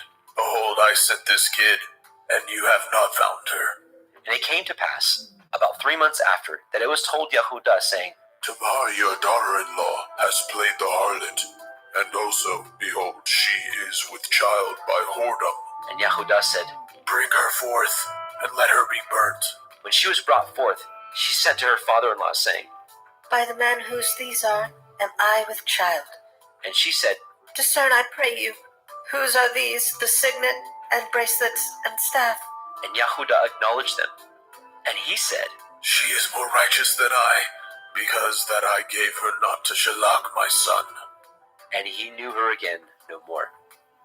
And it came to pass in the time of her travail that, behold, twins were in her womb. And it came to pass when she travailed that the one put out his hand, and the midwife took and bound upon his hand a scarlet thread, saying, This came out first. and it came to pass, as he drew back his hand, that, behold, his brother came out. And she said, How have you broken forth? This breach be upon you. therefore his name was called Peretz. And afterward came out his brother, that had the scarlet thread upon his hand, and his name was called Zerach. Bereshit, Genesis, chapter 39. And Joseph was brought down to Mitzrayim, and Potiphar, an officer of Pharaoh, captain of the guard of Mitzrayim, brought him of the hands of the Ishmaelim, which had brought him down thither. And Yahuwah was with Joseph, and he was a prosperous man, and he was in the house of his master, the Mitzrayim. And his master saw that Yahuwah was with him, and that Yahuwah made all that he did to prosper in his hand. And Joseph found grace in his sight, and he served him, and he made him overseer of his house, and all that he had he put into his hand. And it came to pass, from the time that he had made him overseer in his house, and over all that he had, that Yahuwah blessed the Mitzrayim's house for Joseph's sake. And the blessing of Yahuwah was upon all that he had in the house and in the field. And he left all that he had at Joseph's hand, and he knew not aught he had, save the bread which he did eat. And Joseph was a goodly person and well favored. And it came to pass after these things, that his master's woman cast her eyes upon El Joseph. And she said, Lie with me. but he refused, and said unto his master's woman, Behold, my master knows not what is with me in the house, and he has committed all that he has to my hand. There is none greater in this house than I, neither has he kept back anything from me but you, because you are his woman. How then can I do this great wickedness and sin against Elohim? And it came to pass, as she spoke to Elioseph day by day, that he hearkened not unto her, to lie by her, or to be with her. And it came to pass about this time that Joseph went into the house to do his business, and there was none of the men of the house there within. And she caught him by his garment, saying, Lie with me. And he left his garment in her hand, and fled, and got him out. And it came to pass, when she saw that he had left his garment in her hand, and was fled forth, that she called unto the men of her house, and spoke unto them, saying, See, he has brought in an Ephraim unto us to mock us. He came in unto me to lie with me, and I cried with a loud voice. And it came to pass, when he heard that I lifted up my voice and cried, that he left his garment with me, and fled, and got him out. And she laid up his garment by her, until his master came home. And she spoke unto him according to these words, saying, The Ephraim servant which you have brought unto us came in unto me to mock me. And it came to pass, as I lifted up my voice and cried, that he left his garment with me and fled out. And it came to pass, when his master heard the words of his woman, which she spoke unto him, saying, After this did your servant to me. that his wrath was kindled. And Joseph's master took him, and put him into the prison, a place where the king's prisoners were bound. And he was there in prison. But Yahweh was with Joseph, and showed him mercy, and gave him favor in the sight of the keeper of the prison. And the keeper of the prison committed to Joseph's hand all the prisoners that were in the prison. And whatsoever they did there, he was the doer of it. The keeper of the prison looked not to anything that was under his hand, because Yahweh was with him. And that which he did, Yahweh made it to prosper. Bereshit, Genesis chapter 40. And it came to pass after these things, that the butler of the king of Mitzrayim and his baker had offended their master, the king of Mitzrayim. And Pharaoh was wroth against his two officers, against the chief of the butlers, and against the chief of the bakers. And he put them in ward in the house of the captain of the guard, into the prison, the place where Joseph was bound. And the captain of the guard charged Joseph with them, and he served them, and they continued a season in ward. And they dreamed a dream, both of them, each man his dream in one night, each man according to the interpretations of his dream, the butler and the baker of the king of Mitzrayim, which were bound in the prison. And Joseph came in unto them in the morning, and looked upon them, and behold, they were sad. And he asked Pharaoh's officers that were with him in the ward of his master's house, saying, Wherefore look ye so sadly today? And they said unto him, We have dreamed a dream, and there is no interpreter of it. And Joseph said unto them, Do not interpretations belong to Elohim? Tell me them, I pray you. And the chief butler told his dream to Joseph, and said to him, In my dream, behold, a vine was before me, and in the vine were 3 branches, and it was as though it budded. And her blossoms shot forth, and the clusters thereof brought forth ripe grapes. And Pharaoh's cup was in my hand, and I took the grapes, and pressed them into Pharaoh's cup, and I gave the cup into Pharaoh's hand. And Joseph said unto him, This is the interpretation of it. The 3 branches are 3 days. Yet within 3 days shall Pharaoh lift up your head, and restore you unto your place, and you shall deliver Pharaoh's cup into his hand, after the former manner when you were his butler. But think on me when it shall be well with you, and show kindness, I pray you, unto me, and make mention of me unto Pharaoh, and bring me out of this house. For indeed I was stolen out of the land of the Ephraim, and here also have I done nothing that they should put me into the dungeon.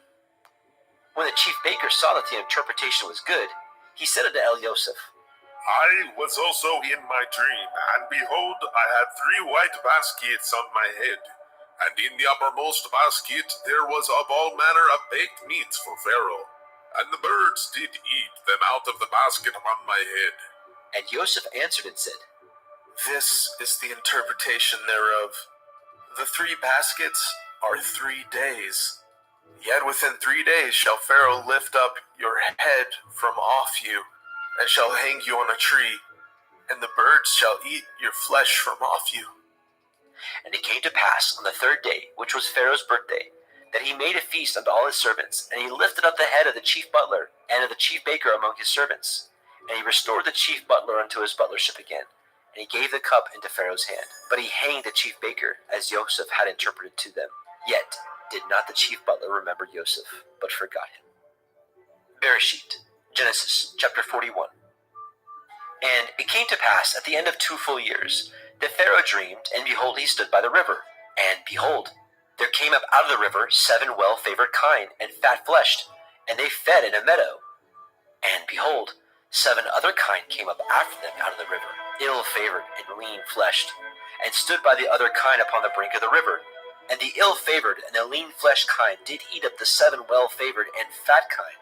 So Pharaoh awoke, and he slept, and dreamed the second time. And behold, 7 ears of grain came up upon one stalk, rank and good. And behold, 7 thin ears, and blasted with the east wind, sprung up after them. And the 7 thin ears devoured the 7 rank and full ears. And Pharaoh awoke, and behold, it was a dream. And it came to pass in the morning that his ruach was troubled, and he sent and called for all the magicians of Mitzrayim, and all the wise men thereof. And Pharaoh told them his dream, but there was none that could interpret them unto Pharaoh. Then spoke the chief butler unto Pharaoh, saying, I do remember my faults this day. Pharaoh was wroth with his servants, and put me in ward in the captain of the guard's house, both me and the chief baker. And we dreamed a dream in one night, I and he. And we dreamed each man according to the interpretation of his dream. And there was there with us a young man, an Ivri, servant to the captain of the guard. And we told him, and he interpreted to us our dreams. To each man according to his dream he did interpret. And it came to pass as he interpreted to us, so it was. Me he restored unto my office, and him he hanged. Then Pharaoh sent and called Joseph, and they brought him hastily out of the dungeon. And he shaved himself, and changed his raiment, and came in unto Pharaoh. And Pharaoh said unto Joseph, I have a dream, and there is none that can interpret it. And I have heard say of you, that you can understand a dream to interpret it. And Joseph answered Pharaoh, saying, It is not in me. Elohim shall give Pharaoh an answer of peace. And Pharaoh said unto Joseph, In my dream, behold, I stood upon the bank of the river, and behold, there came up out of the river 7 kine, fat-fleshed and well-favored, and they fed in a meadow. And behold, 7 other kine came up after them, poor and ill-favored, and lean-fleshed, such as I never saw in all the land of Mizraim for badness. And the lean and the ill-favored kine did eat up the first 7 fat kine. And when they had eaten them up, it could not be known that they had eaten them, but they were still ill-favored, as at the beginning. So I awoke. And I saw in my dream, and behold, 7 ears came up on one stalk, full and good. And behold, 7 ears withered thin, and blasted with the east wind, and sprung up after them. And the thin ears devoured the 7 good ears. And I told this unto the magicians, but there was none that could declare it to me. And Joseph said unto Pharaoh, The dream of Pharaoh is one. Elohim has showed Pharaoh what he is about to do. The 7 good kine are 7 years, and the 7 good ears are 7 years. The dream is one. And the 7 thin and ill-favored kine that came up after them are 7 years, and the 7 empty years blasted with the east wind shall be 7 years of famine. This is the thing which I have spoken unto Pharaoh. What Elohim is about to do, he shows unto Pharaoh. Behold, there come 7 years of great plenty throughout all the land of Mitzrayim. And there shall arise after them 7 years of famine, and all the plenty shall be forgotten in the land of Mitzrayim, and the famine shall consume the land. And the plenty shall not be known in the land by reason of that famine following, for it shall be very grievous. And for that the dream was doubled unto Pharaoh twice. It is because the thing is established by Elohim, and Elohim will shortly bring it to pass. Now therefore let Pharaoh look out a man discreet and wise, and set him over the land of Mitzrayim. Let Pharaoh do this, and let him appoint officers over the land, and take up the 5th part of the land of Mitzrayim in the 7 plenteous years, and let them gather all the food of those good years that come, and lay up grain under the hand of Pharaoh, and let them guard food in the cities. And that food shall be forestored to the land against the 7 years of famine, which shall be in the land of Mitzrayim, that the land perish not through the famine. And the thing was good in the eyes of Pharaoh, and in the eyes of all his servants. And Pharaoh said unto his servants, Can we find such as one as this, a man in whom the Ruach Elohim is? And Pharaoh said unto Yosef, For as much as Elohim has showed you all this, there is none so discreet and wise as you are. You shall be over my house, and according to your word shall all my people be ruled. Only in the throne will I be greater than you. And Pharaoh said unto Yosef, See, I have set you over all the land of Mitzrayim. And Pharaoh took off his ring from his hand, and put it upon Yosef's hand, and arrayed him in vestures of fine linen, and put a gold chain about his neck. And he made him to ride in the second chariot which he had. And they cried before him, Bow the knee! And he made him ruler over all the land of Mitzrayim. And Pharaoh said unto Yosef, I am Pharaoh, and without you shall no man lift up his hand, or his foot in all the land of Mitzrayim. And Pharaoh called Joseph's name Zophnath Paneach. And he gave him to be his woman Asenath, the daughter of Potipherah, priest of On. And Joseph went out over all the land of Mitzrayim. And Joseph was 30 years old when he stood before Pharaoh, king of Mitzrayim. And Joseph went out from the presence of Pharaoh, and went throughout all the land of Mitzrayim. And in the 7 plenteous years the earth brought forth by handfuls. And he gathered up all the food of the 7 years, which were in the land of Mitzrayim, and laid up the food in the cities. The food of the field, which was round about every city, he laid up in the same. And Joseph gathered grain as the sand of the sea very much, until he left numbering, for it was without number. And unto Joseph were born 2 sons before the years of famine, which Asenath, the daughter of Potipherah, priest of On, bore unto him. And Joseph called the name of the firstborn Manasseh. For Elohim, Said he, has made me forget all my toil and all my father's house. and the name of the second called he Ephraim. For Elohim has caused me to be fruitful in the land of my affliction. And the 7 years of plenteousness that was in the land of Mitzrayim were ended. And the 7 years of famine began to come, according as Joseph had said, and the famine was in all the lands. But in all the land of Mitzrayim there was bread. And when all the land of Mitzrayim was famished, the people cried to Pharaoh for bread. And Pharaoh said unto all the Mitzrayim, Go unto Joseph, what he says to you, do. And the famine was over all the face of the earth. And Joseph opened all the storehouses, and sold unto the Mitzrayim. And the famine waxed sore in the land of Mitzrayim. And all the countries came into Mitzrayim to Joseph for to buy grain, because that the famine was so sore in all the lands. Bereshit, Genesis, chapter 42. Now, when Yaakov saw that there was grain in Mitzrayim, Yaakov said unto his sons, Why do ye look one upon another? and he said, Behold, I have heard that there is grain in Mitzrayim. Get you down thither, and buy for us from thence, that we may live and not die. And Joseph's 10 brethren went down to buy grain in Mitzrayim. But Benjamin, Joseph's brother, Yaakov, sent not with his brethren, for he said, Lest perchance mischief befall him. And the sons of Yasharel came to buy grain among those that came, for the famine was in the land of Canaan. And Joseph was the governor over the land. And he it was that sold to all the people of the land. And Joseph's brethren came, and bowed down themselves before him with their faces to the earth. And Joseph saw his brethren, and he knew them, but he made himself strange unto them, and spoke roughly unto them. And he said unto them, Whence come ye? and they said, From the land of Canaan, to buy food. And Joseph knew his brethren, but they knew not him. And Joseph remembered the dreams which he dreamed of them, and said unto them, Ye are spies, to see the nakedness of the land ye are come. And they said unto him, Nay, my lord, but to buy food are your servants come. We are all one man's sons. We are true men. Your servants are no spies. And he said unto them, Nay, but to see the nakedness of the land ye are come. and they said, Your servants are 12 brethren, the sons of one man in the land of Canaan. And behold, the youngest is this day with our father, and one is not. And Joseph said unto them, That is that I spoke unto you, saying, Ye are spies. Hereby ye shall be proved. By the life of Pharaoh ye shall not go forth hence, except your youngest brother come hither. Send one of you, and let him fetch your brother. And ye shall be kept in prison, that your words may be proved, whether there be any truth in you. Or else, by the life of Pharaoh, surely ye are spies. And he put them all together into ward 3 days.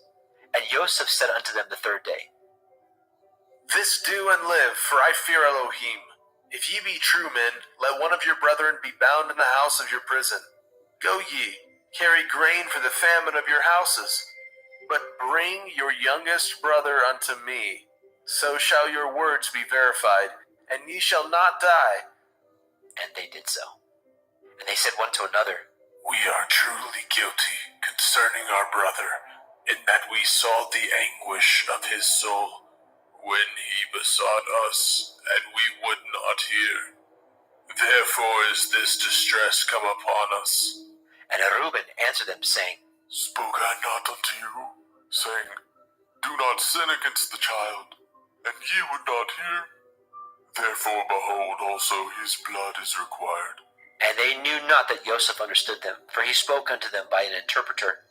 And he turned himself about from them and wept, and returned to them again, and communed with them, and took from them Shimon, and bound him before their eyes. Then Joseph commanded to fill their sacks with grain, and to restore every man's money into a sack, and to give them provision for the way. And thus he did unto them. And he laded their asses with grain, and departed thence. And as one of them opened his sack to give his ass provender in the inn, he espied his money, for, behold, it was in the sack's mouth. And he said unto his brethren, My money is restored, and lo, it is even in my sack. And their heart failed them.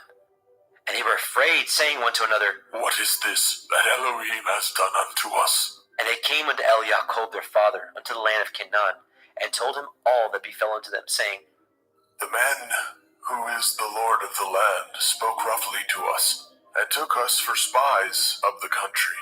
And we said unto him, We are true men, we are no spies. We be 12 brethren, sons of our father. One is not, and the youngest is this day with our father in the land of Canaan. And the man, the Lord of the country, said unto us, Hereby shall I know that ye are true men. Leave one of your brethren here with me, and take food for the famine of your households, and be gone. And bring your youngest brother unto me. Then shall I know that ye are no spies, but that ye are true men. So will I deliver you and your brother, and ye shall traffic in the land. And it came to pass, as they emptied their sacks, that behold, every man's bundle of money was in his sack. And when both they and their father saw the bundles of money, they were afraid. And Yaakov their father said unto them, Me have you bereaved of my children. Joseph is not, and Shimon is not, and ye will take Benjamin away. All these things are against me. And Reuben spoke unto his father, saying, Slay my 2 sons, if I bring him not to you. Deliver him into my hand, and I will bring him to you again. And he said, My son shall not go down with you, for his brother is dead, and he is left alone, if mischief befall him by the way in which ye go. Then ye shall bring down my gray hairs with sorrow to Sheol.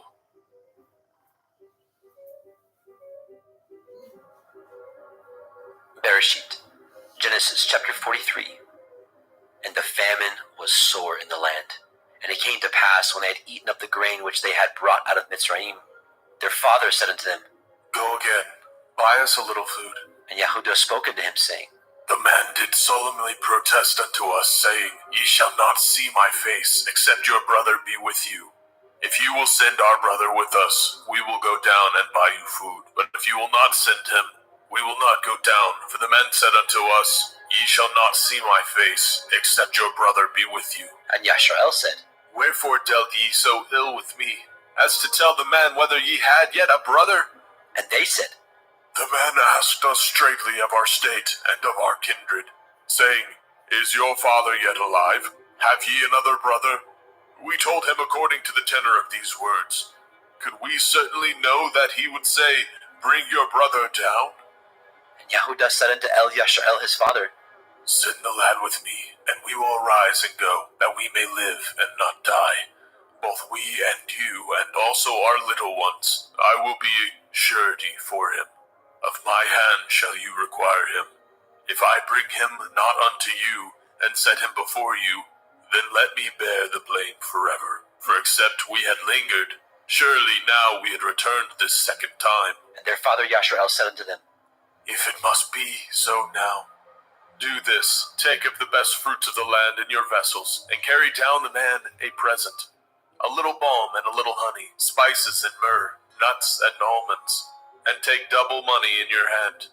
And the money that was brought again in the mouth of your sacks, carry it again in your hand. Perchance it was an oversight. Take also your brother, and arise, go again unto the man. And El Shaddai give you mercy before the man, that he may send away your brother and Benjamin. If I be bereaved of my children, I am bereaved. And the men took that present, and they took double money in their hand, and Benjamin, and rose up, and went down to Mitzrayim, and stood before Yosef. And when Yosef saw Benjamin with them, he said to the ruler of his house, Bring these men home, and slay, and make ready, for these men shall dine with me at noon. And the man did as Yosef bade, and the man brought the men into Yosef's house. And the men were afraid, because they were brought into Yosef's house, and they said, Because of the money that was returned in our sacks at the first time are we brought in, that he may seek occasion against us, and fall upon us, and take us for bondmen and our asses. And they came near to the steward of Yosef's house, and they communed with him at the door of the house, and said, O sir, we came indeed down at the first time to buy food, and it came to pass when we came to the inn, that we opened our sacks, and behold, every man's money was in the mouth of his sack, our money in full weight, and we have brought it again in our hand. And other money have we brought down in our hands to buy food. We cannot tell who put our money in our sacks. And he said, Peace be to you. Fear not, your Elohim and the Elohim of your father has given you treasure in your sacks. I had your money. And he brought Shimon out unto them. And the man brought the men into Joseph's house, and gave them water, and they washed their feet, and he gave their asses provender. And they made ready the present against Joseph came at noon, for they heard that they should eat bread there. And when Joseph came home, they brought him the present which was in their hand into the house, and bowed themselves to him to the earth.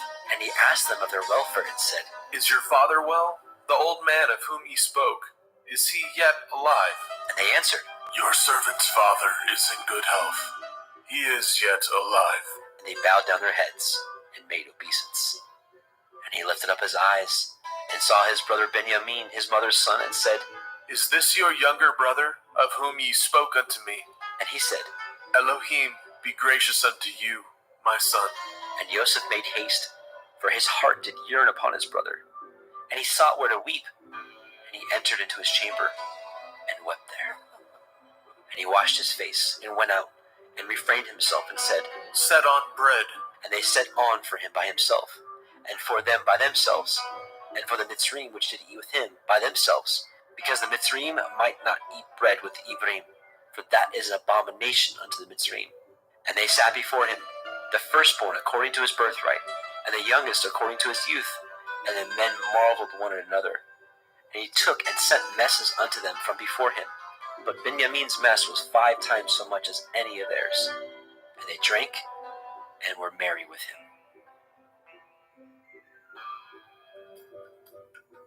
Bereshit, Genesis, chapter 44.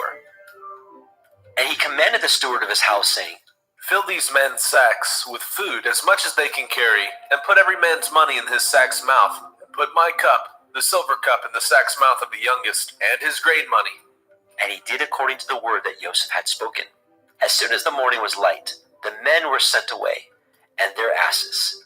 And when they were gone out of the city, and not yet afar off, Joseph said unto his steward, Up, follow after the men, and when you do overtake them, say unto them, Wherefore have you rewarded evil for good? Is not this which my Lord drinks, and whereby indeed he divines? Ye have done evil in so doing. And he overtook them, and he spoke unto them these same words. And they said unto him, Wherefore says my Lord these words? Far be it from your servants should do according to this thing. Behold, the money which we found in our sack's mouth, we brought again unto you out of the land of Canaan. How then should we steal out of your Lord's house silver or gold? With whomsoever your servant it be found, let him die, and we also will be my lord's bondmen. And he said, Now also let it be according to your words. He with whom it is found shall be my servant, and ye shall be blameless. Then they speedily took down every man his sack to the ground, and opened every man his sack. And he searched, and began at the eldest, and left the youngest. And the cup was found in Benjamin's sack. Then they rent their clothes, and laded every man his ass, and returned to the city. And Yehudah and his brethren came to Joseph's house, for he was yet there. And they fell before him on the ground. And Joseph said unto them, What deed is this that ye have done? Know ye not that such a man as I can certainly divine? And Yehudah said, What shall we say unto my lord? What shall we speak? Or how shall we clear ourselves? Elohim has found out the iniquity of your servants. Behold, we are my lord's servants, both we and he also with whom the cup is found. And he said, Far be it that I should do so, but the man in whose hand the cup is found, he shall be my servant. And as for you, get you up in peace unto your father. Then Yehudah came near unto him and said, O my lord, let your servant, I pray you, speak a word in my lord's ears, and let not your anger burn against your servant. For you are even as Pharaoh, my lord, asked his servant, saying, Have ye a father or a brother? And we said unto my lord, We have a father, an old man, and a child of his old age, a little one. And his brother is dead, and he alone is left of his mother, and his father loves him. And you said unto your servants, Bring him down unto me, that I may set my eyes upon him. And we said unto my lord, The lad cannot leave his father, for if he should leave his father would die. And you said unto your servants, Except your youngest brother come down with you, ye shall see my face no more. And it came to pass, when we came up unto your servant my father, we told him the words of my lord. And our father said, Go again, and buy us a little food. And we said, We cannot go down. If our youngest brother be with us, then will we go down. For we may not see the man's face, except our youngest brother be with us. And your servant my father said unto us, Ye know that my woman bore me 2 sons, and the one went out from me. And I said, Surely he is torn in pieces, and I saw him not since. And if ye take this also from me, and mischief befall him, ye shall bring down my gray hairs with sorrow to Sheol.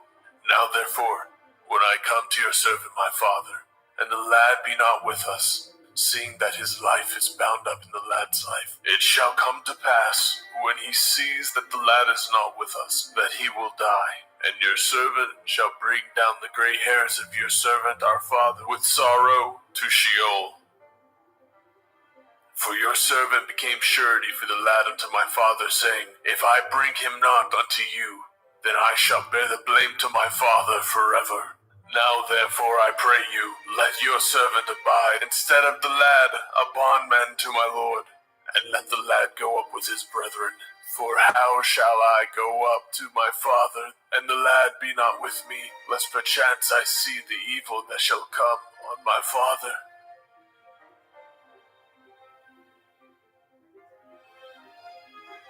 Bereshit, Genesis chapter 45.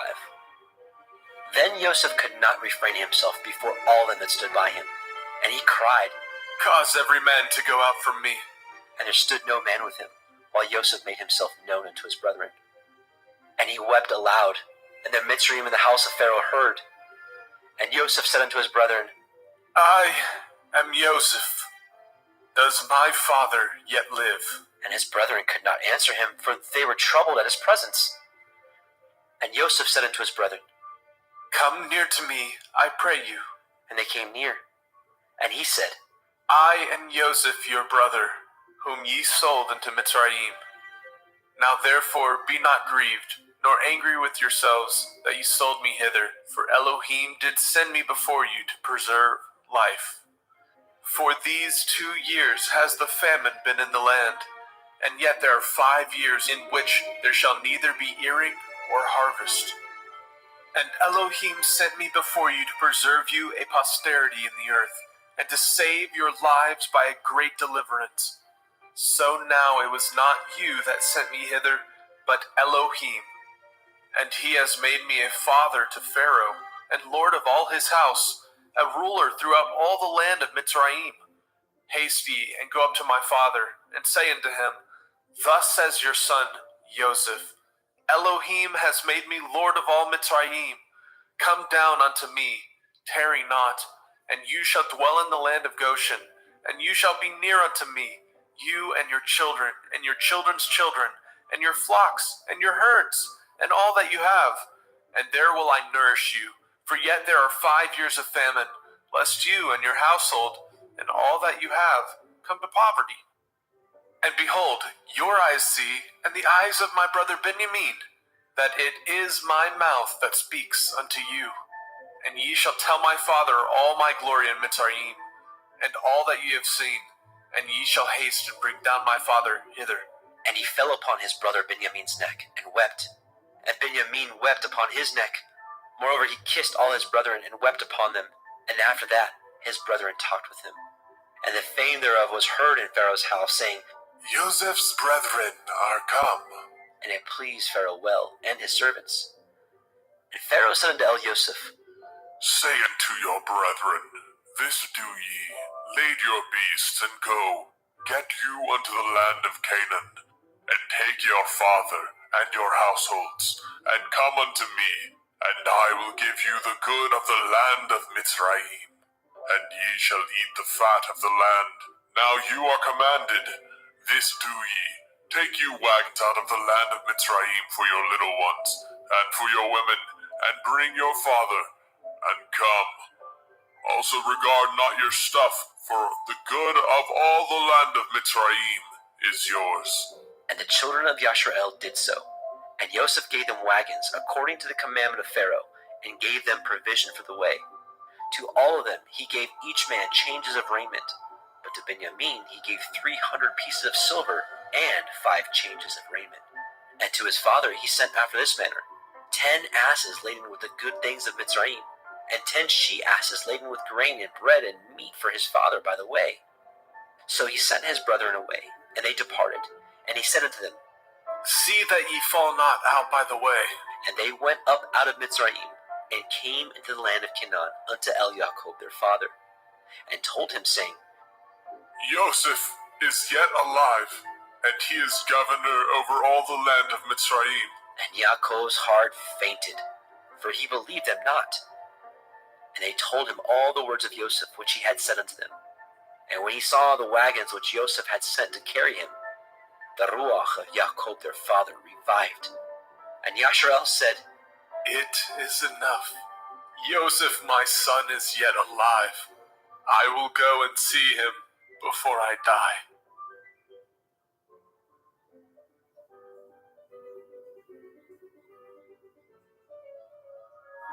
Bereshit, Genesis chapter 46.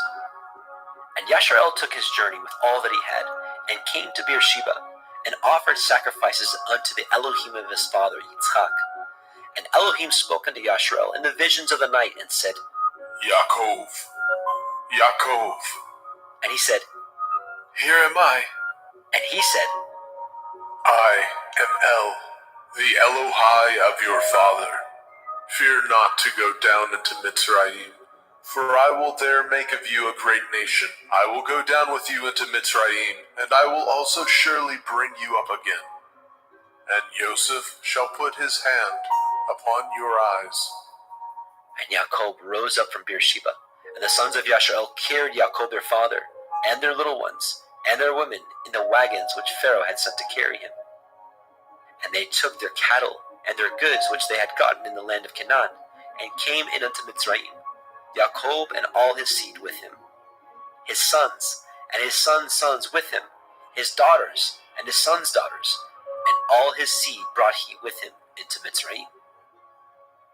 And these are the names of the children of Yashrael, which came into Mitzrayim: Jacob and his sons, Reuben, Jacob's firstborn, and the sons of Reuben, Hanok, and Palu, and Hezron, and Carmi, and the sons of Shimon, Yemuel, and Yamin, and Ohad, and Yakin, and Sochar, and Shaul, the son of the Canaanite woman.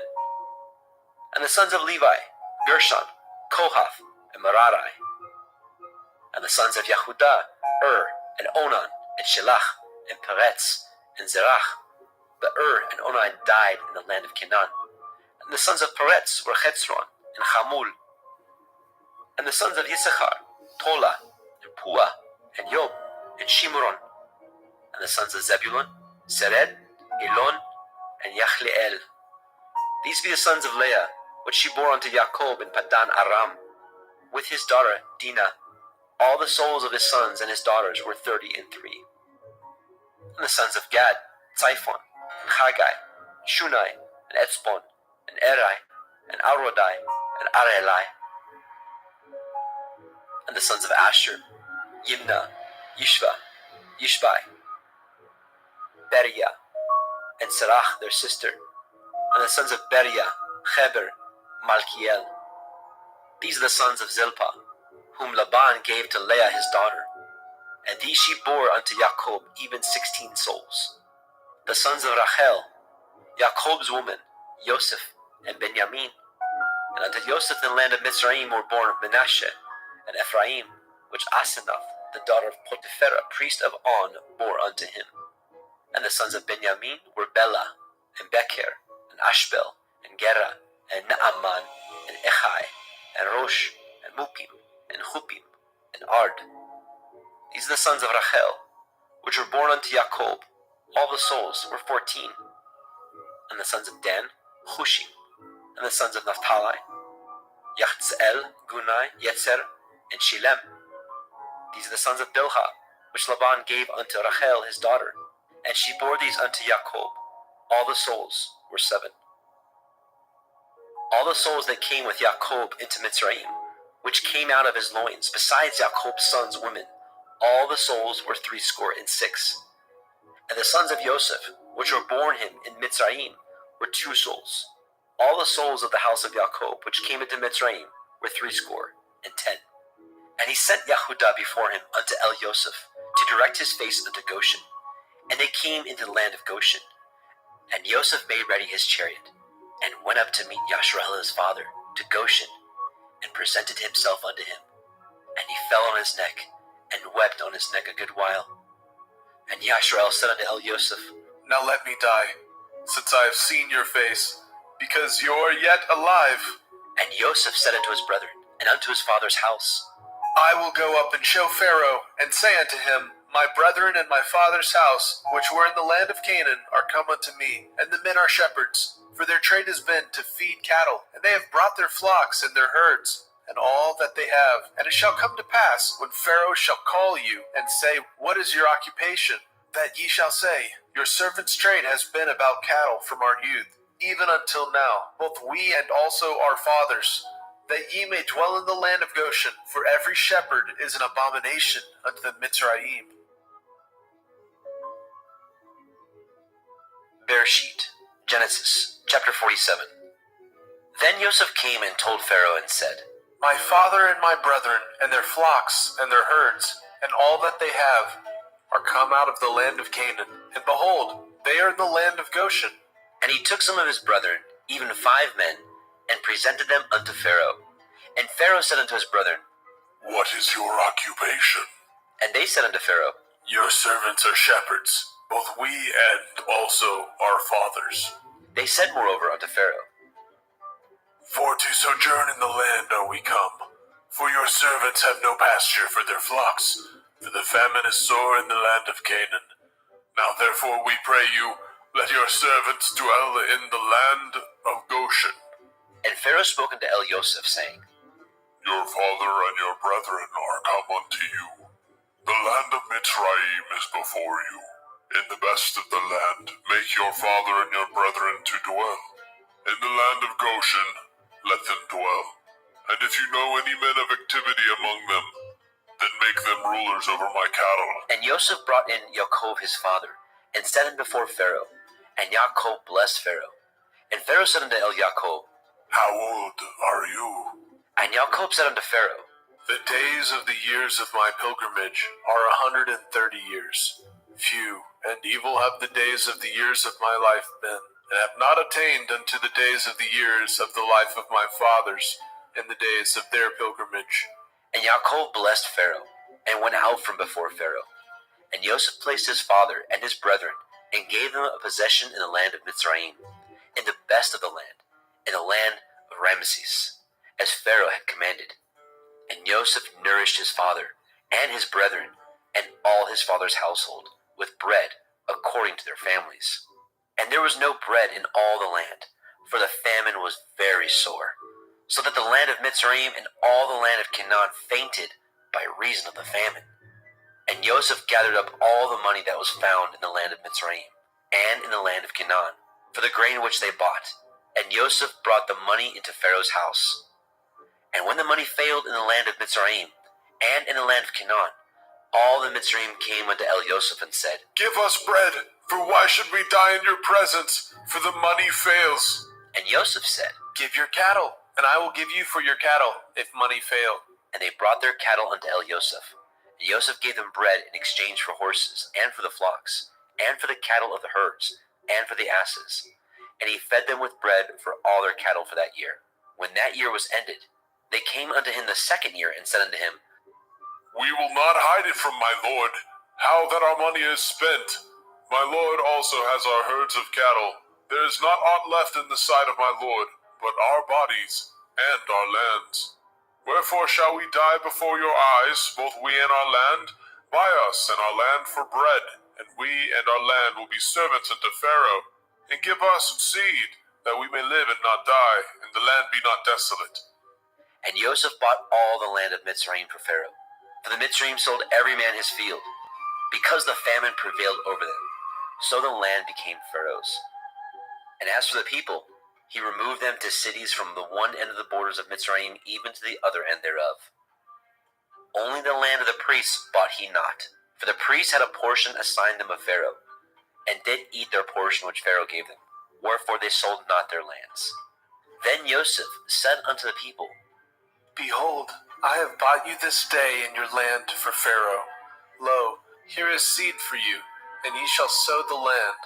And it shall come to pass in the increase that ye shall give the 5th part unto Pharaoh, and 4 parts shall be your own, for seed of the field, and for your food, and for them of your household, and for food of your little ones. And they said, You have saved our lives. Let us find grace in the sight of my lord, and we will be Pharaoh's servants. And Joseph made it a law over the land of Mitzrayim unto this day, that Pharaoh should have the 5th part, except the land of the priests only, which became not Pharaoh's. And Yasharel dwelt in the land of Mitzrayim, in the country of Goshen, and they had possessions therein, and grew, and multiplied exceedingly. And Yaakov lived in the land of Mitzrayim 17 years. So the whole age of Yaakov was 147 years. And the time drew nigh that Yasharel must die. And he called his son Joseph, and said unto him, If now I have found grace in your sight, put, I pray you, your hand under my thigh, and deal kindly and truly with me. Bury me not, I pray you, in Mitzrayim.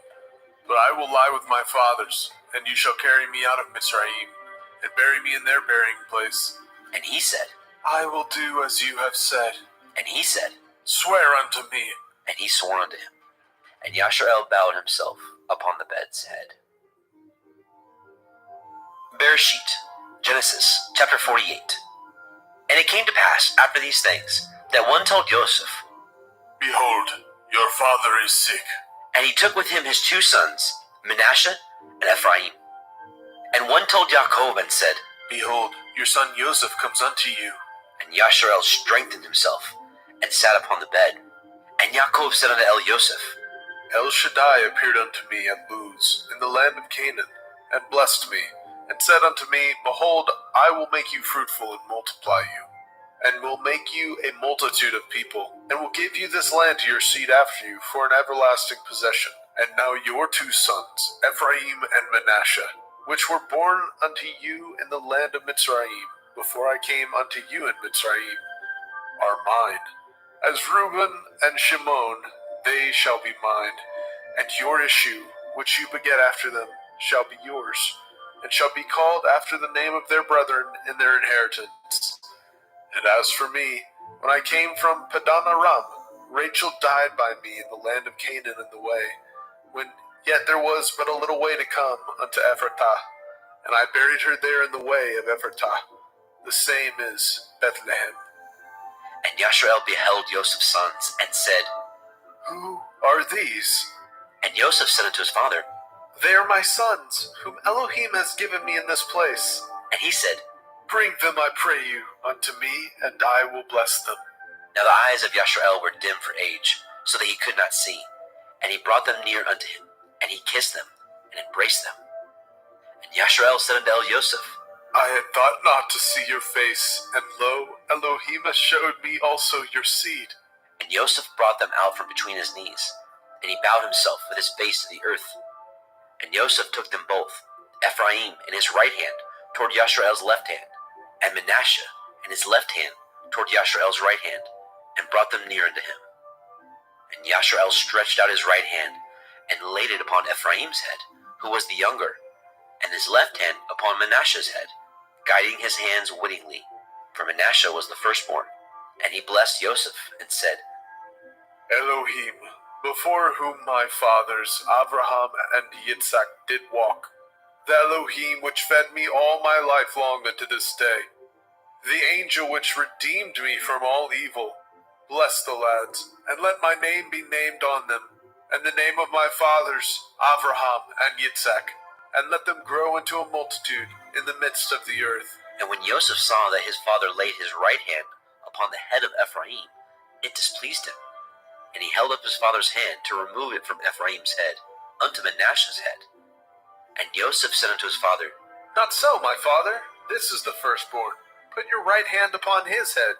And his father refused, and said, I know it, my son, I know it. He also shall become a people, and he also shall be great.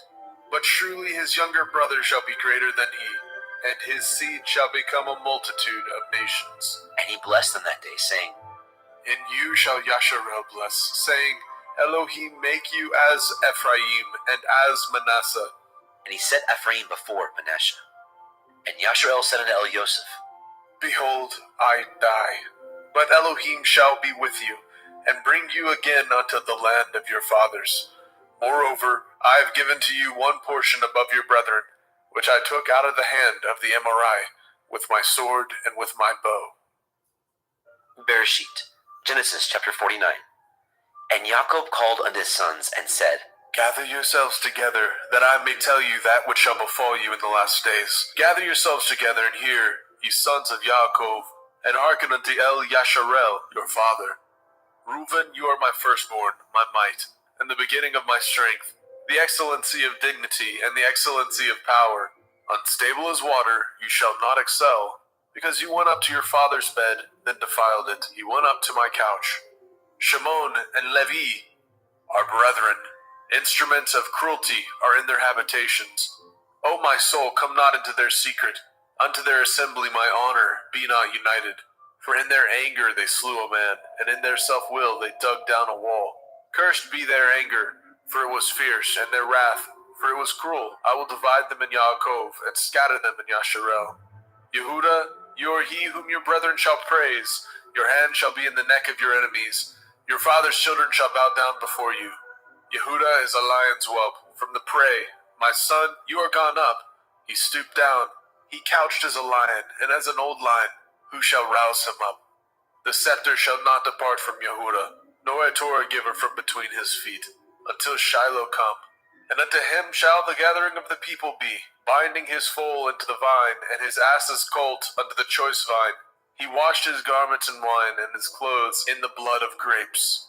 His eyes shall be red with wine, and his teeth white with milk. Zebulun shall dwell at the haven of the sea. He shall be for a haven of ships, and his border shall be unto Sidon. Issachar is a strong ass, couching down between two burdens. And he saw that the rest was good, and the land that it was pleasant, and bowed his shoulder to bear, and became a servant unto tribute. Dan shall judge his people, as one of the tribes of Yasharel. Dan shall be a serpent by the way, an adder in the path, that bites the horse heels, so that his rider shall fall backward. I have waited for your Yeshua, O Yahuwah.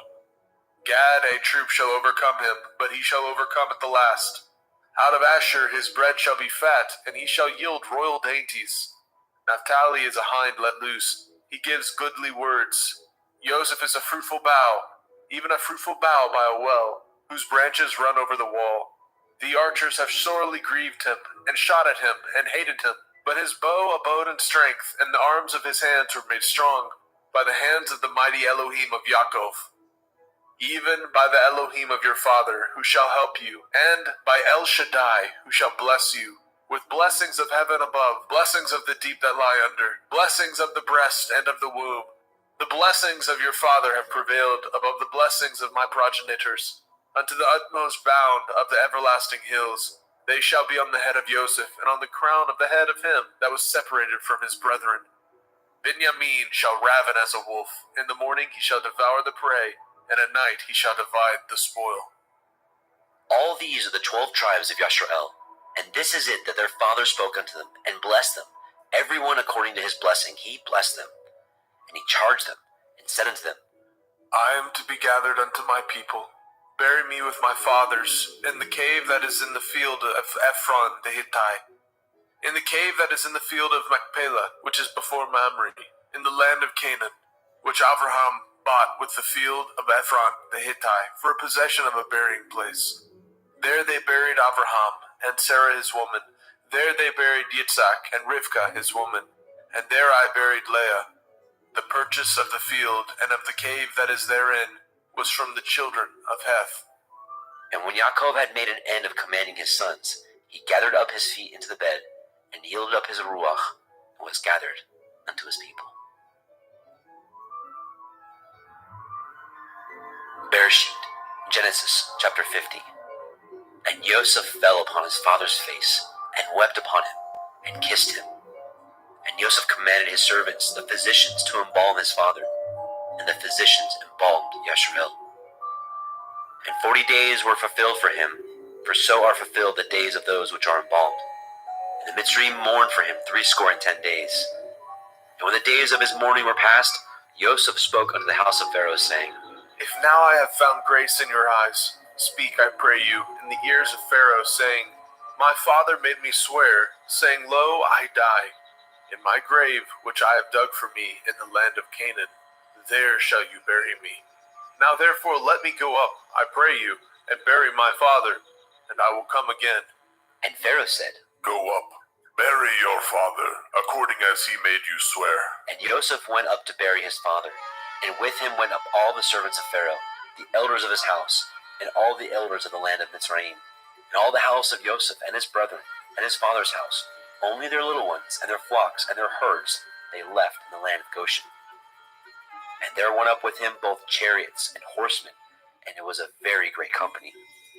And they came to the threshing floor of Atad, which is beyond the Yarden. And there they mourned with a great and very sore lamentation. And he made a mourning for his father 7 days. And when the inhabitants of the land, the Canaanim, saw the mourning in the floor of Atad, they said, This is a grievous mourning to the Mitzrayim. Wherefore, the name of it was called Abel Mitzrayim, which is beyond the Yarden. And his sons did unto him according as he commanded them.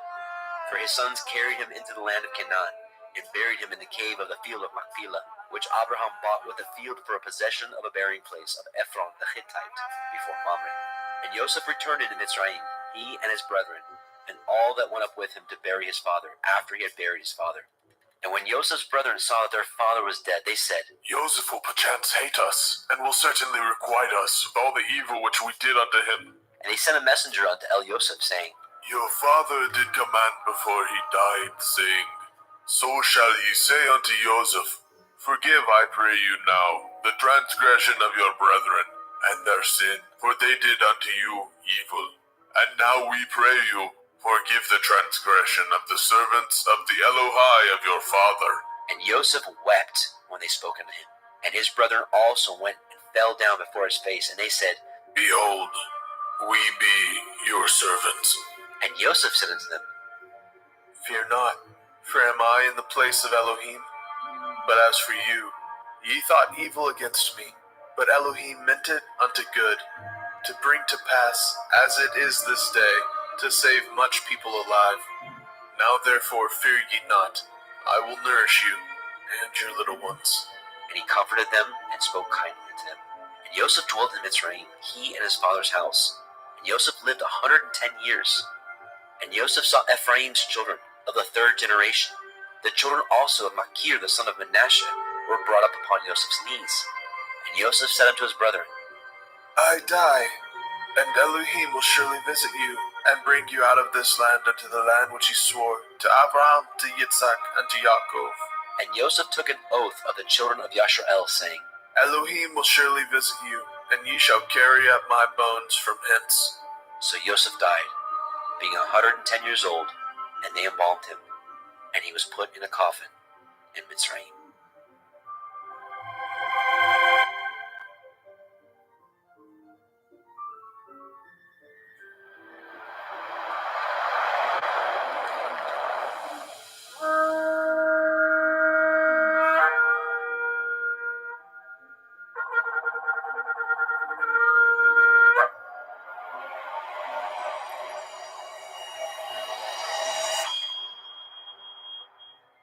The Book of Shemot, Exodus, chapter 1. Now these are the names of the children of Yashrael, which came into Mitzrayim. Every man and his household came with Jacob: Reuben, Shimon, Levi, Yehudah, Issachar, Zebulun, and Benjamin, Dan, Naphtali, Gad, and Asher. And all the souls that came out of the loins of Jacob were 70 souls, for Joseph was in Mitzrayim already. And Joseph died, and all his brethren, and all that generation. And the children of Yashrael were fruitful, and increased abundantly, and multiplied, and waxed exceeding mighty, and the land was filled with them. Now there arose up a new king over Mitzrayim, which knew not Joseph. And he said unto his people, Behold, the people of the children of Yasharel are more and mightier than we. Come on, let us deal wisely with them, lest they multiply, and it come to pass, that when there falls out any war, they join also unto our enemies, and fight against us, and so get them up out of the land. Therefore they did set over them taskmasters, to afflict them with their burdens. And they built for Pharaoh treasure cities, Pithom and Ramesses. But the more they afflicted them, the more they multiplied and grew, and they were grieved because of the children of Yashrael. And the Mitzrayim made the children of Yashrael to serve with rigor, and they made their lives bitter with hard bondage, in mortar, and in brick, and in all manner of service in the field. All their service, wherein they made them to serve, was with rigor. And the king of Mitzrayim spoke to the Ivri midwives, of which the name of the one was Shiphrah, and the name of the other Puah. And he said, When ye do the office of a midwife to the Ivrith woman, and see them upon the stools, if it be a son, then ye shall kill him.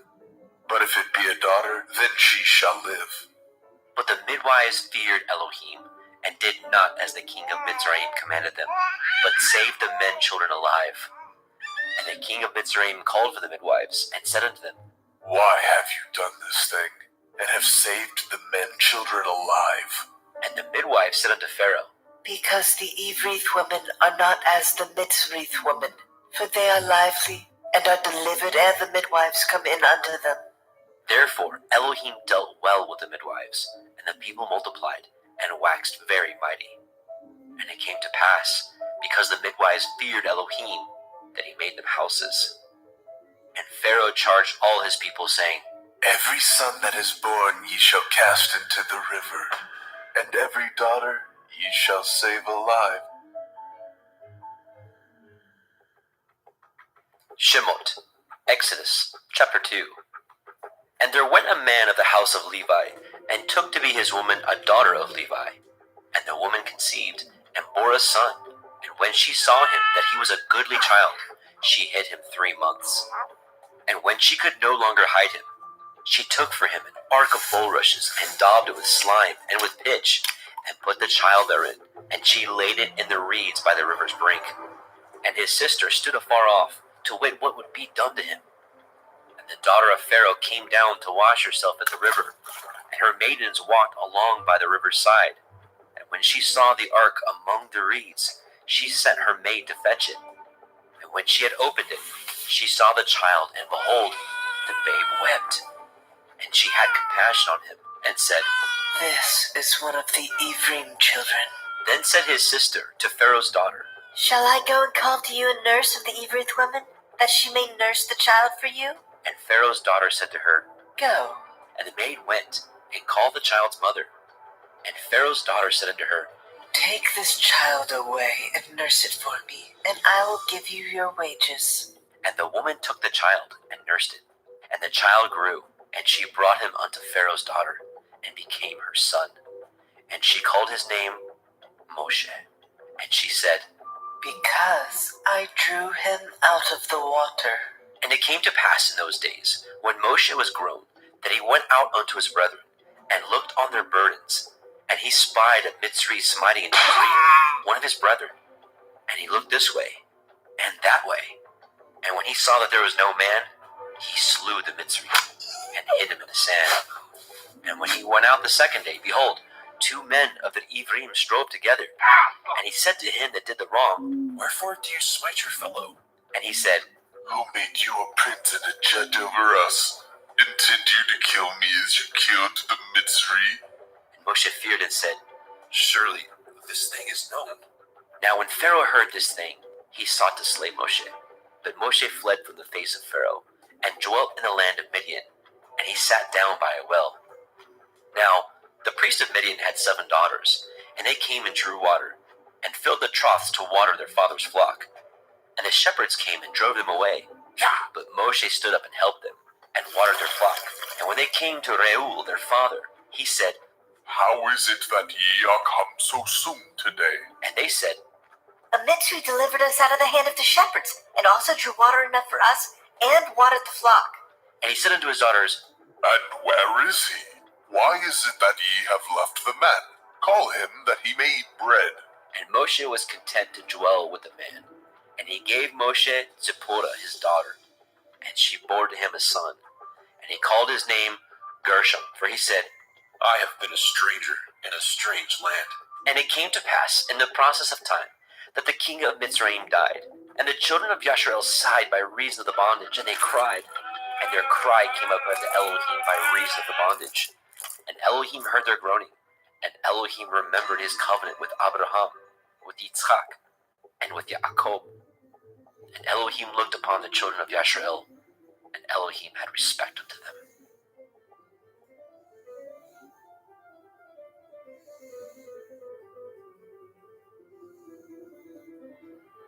Shemot, Exodus, chapter 3.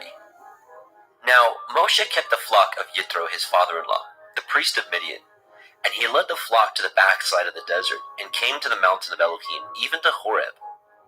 And the angel of Yahweh appeared unto him in a flame of fire, out of the midst of a thorn bush. And he looked, and behold, the thorn bush burned with fire, and the thorn bush was not consumed.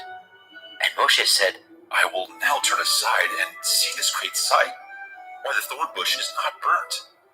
And when Yahweh saw that he turned aside to see, Elohim called unto him out of the midst of the thorn bush, and said, Moshe, Moshe.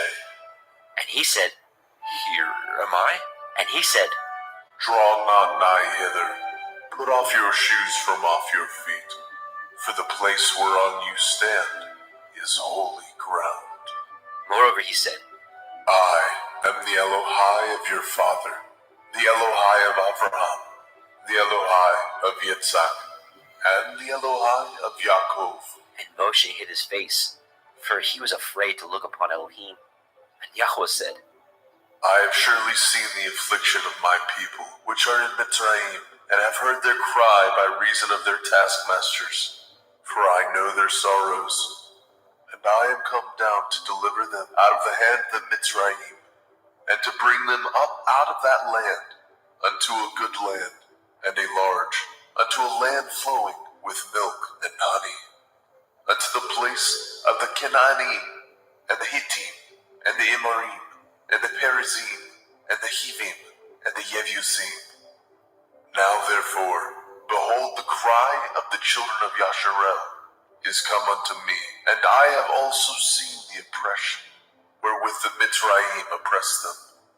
Come now, therefore, I will send you unto Pharaoh, that you may bring forth my people, the children of Yasharel, out of Mitzrayim.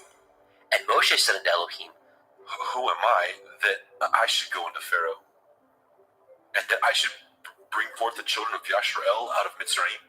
And he said, Certainly I will be with you, and this shall be a sign unto you that I have sent you. When you have brought forth the people out of Mitzrayim, ye shall serve Elohim upon this mountain. And Moshe said unto Elohim, Behold, when I come unto the children of Yasharel, and say unto them, The Elohai of your fathers has sent me unto you, and they shall say unto me, What is his name? What shall I say unto them?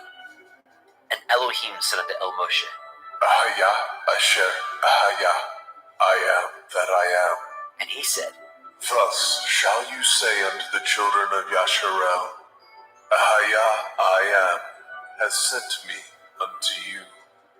And Elohim said moreover unto El Moshe, Thus shall you say unto the children of Yasharel, Yahuwah Elohai of your fathers, the Elohai of Abraham, the Elohai of Yitzhak, and the Elohai of Yaakov, has sent me unto you.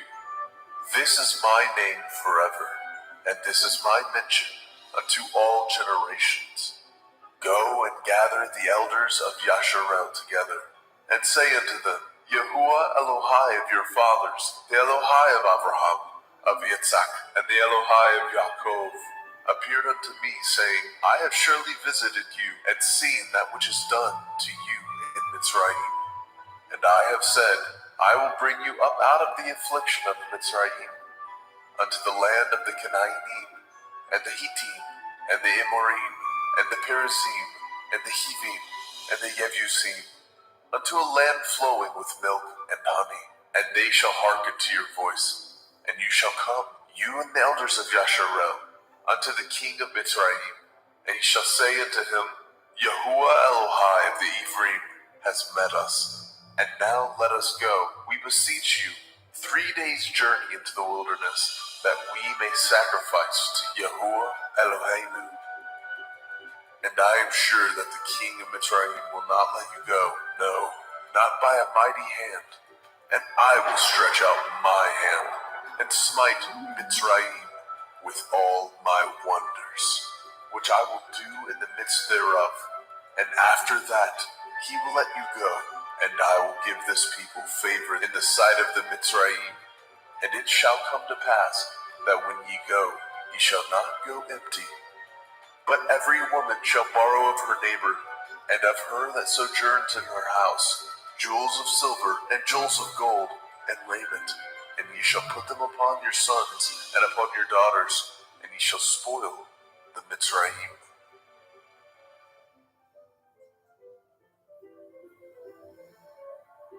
Shemot, Exodus, chapter 4. And Moshe answered and said, But, behold, they will not believe me, nor hearken unto my voice, for they will say, Yahweh has not appeared unto you. And Yahweh said unto him, What is that in your hand? And he said, A rod? And he said, Cast it on the ground. And he cast it on the ground, and it became a serpent. And Moshe fled from before it. And Yahweh said unto Moshe, Put forth your hand, and take it by the tail, And he put forth his hand, and caught it, and it became a rod in his hand. that they may believe that Yahuwah Elohai of their fathers, the Elohai of Abraham, the Elohai of Yitzhak, and the Elohai of Yaakov, has appeared unto you. And Yahweh said furthermore unto him, Put now your hand into your bosom. And he put his hand into his bosom. And when he took it out, behold, his hand was leprous as snow. And he said, Put your hand into your bosom again. And he put his hand into his bosom again, and plucked it out of his bosom, and behold, it was turned again as his other flesh. And it shall come to pass, if they will not believe you, neither hearken to the voice of the first sign, that they will believe the voice of the latter sign. And it shall come to pass, if they will not believe also these 2 signs, neither hearken unto your voice, that you shall take of the water of the river, and pour it upon the dry land, and the water which you take out of the river shall become blood upon the dry land. And Moshe said unto Yahweh, Oh, my Adonai, I am not eloquent, neither heretofore, nor since you have spoken unto your servant, but I am slow of speech and of a slow tongue. And Yahweh said unto him, Who has made man's mouth, or who makes the dumb, or deaf, or the seeing, or the blind? Have not I, Yahweh? Now therefore go, and I will be with your mouth, and teach you what you shall say. and he said, O my Adonai, send, I pray you, by the hand of whom you will send. And the anger of Yahweh was kindled against Moshe, and he said, Is not Aharon the Levi your brother? I know that he can speak well, and also, behold, he comes forth to meet you, and when he sees you, he will be glad in his heart. And you shall speak unto him, and put the words in his mouth, and I will be with your mouth, and with his mouth, and will teach you what ye shall do. And he shall be your spokesman unto the people, and he shall be, even he shall be to you, instead of a mouth, and you shall be to him, instead of Elohim. And you shall take this rod in your hand, wherewith you shall do signs. And Moshe went and returned to Yitro his father-in-law, and said unto him, Let me go, I pray you, and return unto my brethren which are in Mitzrayim, and see whether they be yet alive. And Yitro said unto Moshe, Go in peace. and Yahweh said unto Moshe in Midian, Go, return into Mitzrayim, for all the men are dead which sought your life. And Moshe took his woman and his sons, and set them upon an ass, and he returned to the land of Mitzrayim.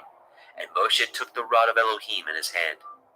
And Yahweh said unto Moshe, When you go to return into Mitzrayim, see that you do all those wonders before Pharaoh, which I have put into your hand. But I will harden his heart, that he shall not let the people go. And you shall say unto Pharaoh, Thus says Yahuwah, Yasharel is my son, even my firstborn. And I say unto you, Let my son go, that he may serve me. And if you refuse to let him go, behold, I will slay your son, even your firstborn. and it came to pass by the way in the inn that Yahweh met him, and sought to kill him. Then Zipporah took a sharp stone, and cut off the foreskin of her son, and cast it at his feet, and said, Surely a bloody man are you to me. So he let him go. Then she said, A bloody man you are, because of the circumcision. and Yahweh said to Aharon, Go into the wilderness to meet Moshe. and he went, and met him in the mount of Elohim, and kissed him. And Moshe told Aharon all the words of Yahweh who had sent him, and the signs which he had commanded him. And Moshe and Aharon went and gathered together all the elders of the children of Yasharel.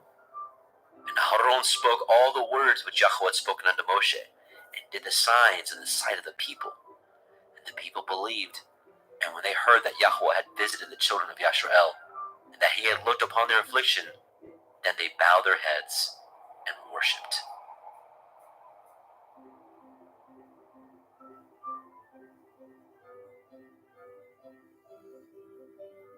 Shemot, Exodus, chapter 5. And afterward, Moshe and Aharon went in, and told Pharaoh, Thus says Yahweh Elohai of Yasharel, Let my people go, that they may hold a feast unto me in the wilderness. and Pharaoh said, Who is Yahuwah that I should obey his voice to let Yasharel go? I know not Yahuwah, neither will I let Yasharel go. And they said, The Elohai of the Ephraim has met with us. Let us go, we pray you, 3 days' journey into the desert, and sacrifice unto Yahweh Elohim, lest he fall upon us with pestilence, or with a sword. And the king of Mitzrayim said unto them, Wherefore do ye, Moshe and Aaron, let the people from their works get you unto your burdens. And Pharaoh said, Behold, the people of the land now are many, and ye make them rest from their burdens. And Pharaoh commanded the same day the taskmasters of the people, and their officers, saying, Ye shall no more give the people straw to make brick, as heretofore. Let them go and gather straw for themselves.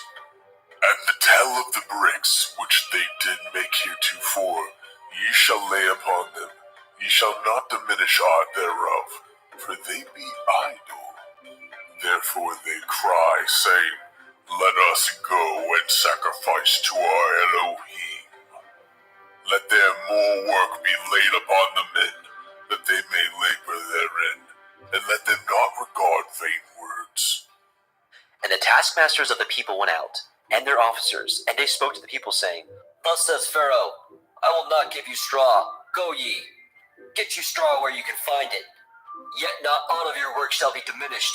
So the people were scattered abroad throughout all the land of Mitzrayim, to gather stubble instead of straw. And the taskmasters hasted them, saying, Fulfill your works, your daily tasks, as when there was straw. And the officers of the children of Yasharel, which Pharaoh's taskmasters had set over them, were beaten, and demanded, Wherefore have ye not fulfilled your task in making brick both yesterday and today as heretofore?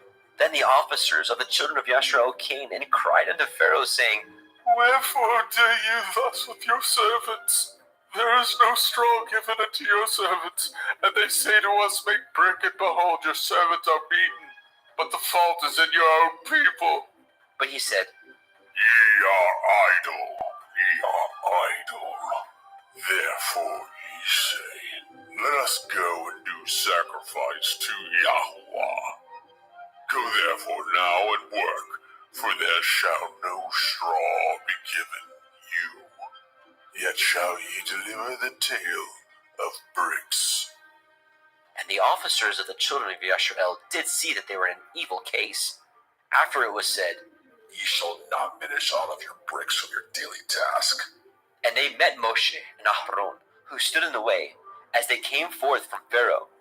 And they said unto them, Yahuwah, look upon you and judge, because ye have made our Saviour to be abhorred in the eyes of Pharaoh, and in the eyes of his servants, to put a sword in their hand to slay us. And Moshe returned unto Eliyahu and said, Adonai, wherefore have you so evil entreated this people? Why is it that you have sent me? For since I came to Pharaoh to speak in your name, he has done evil to the people. Neither have you delivered your people at all. Shemot, Exodus, chapter 6.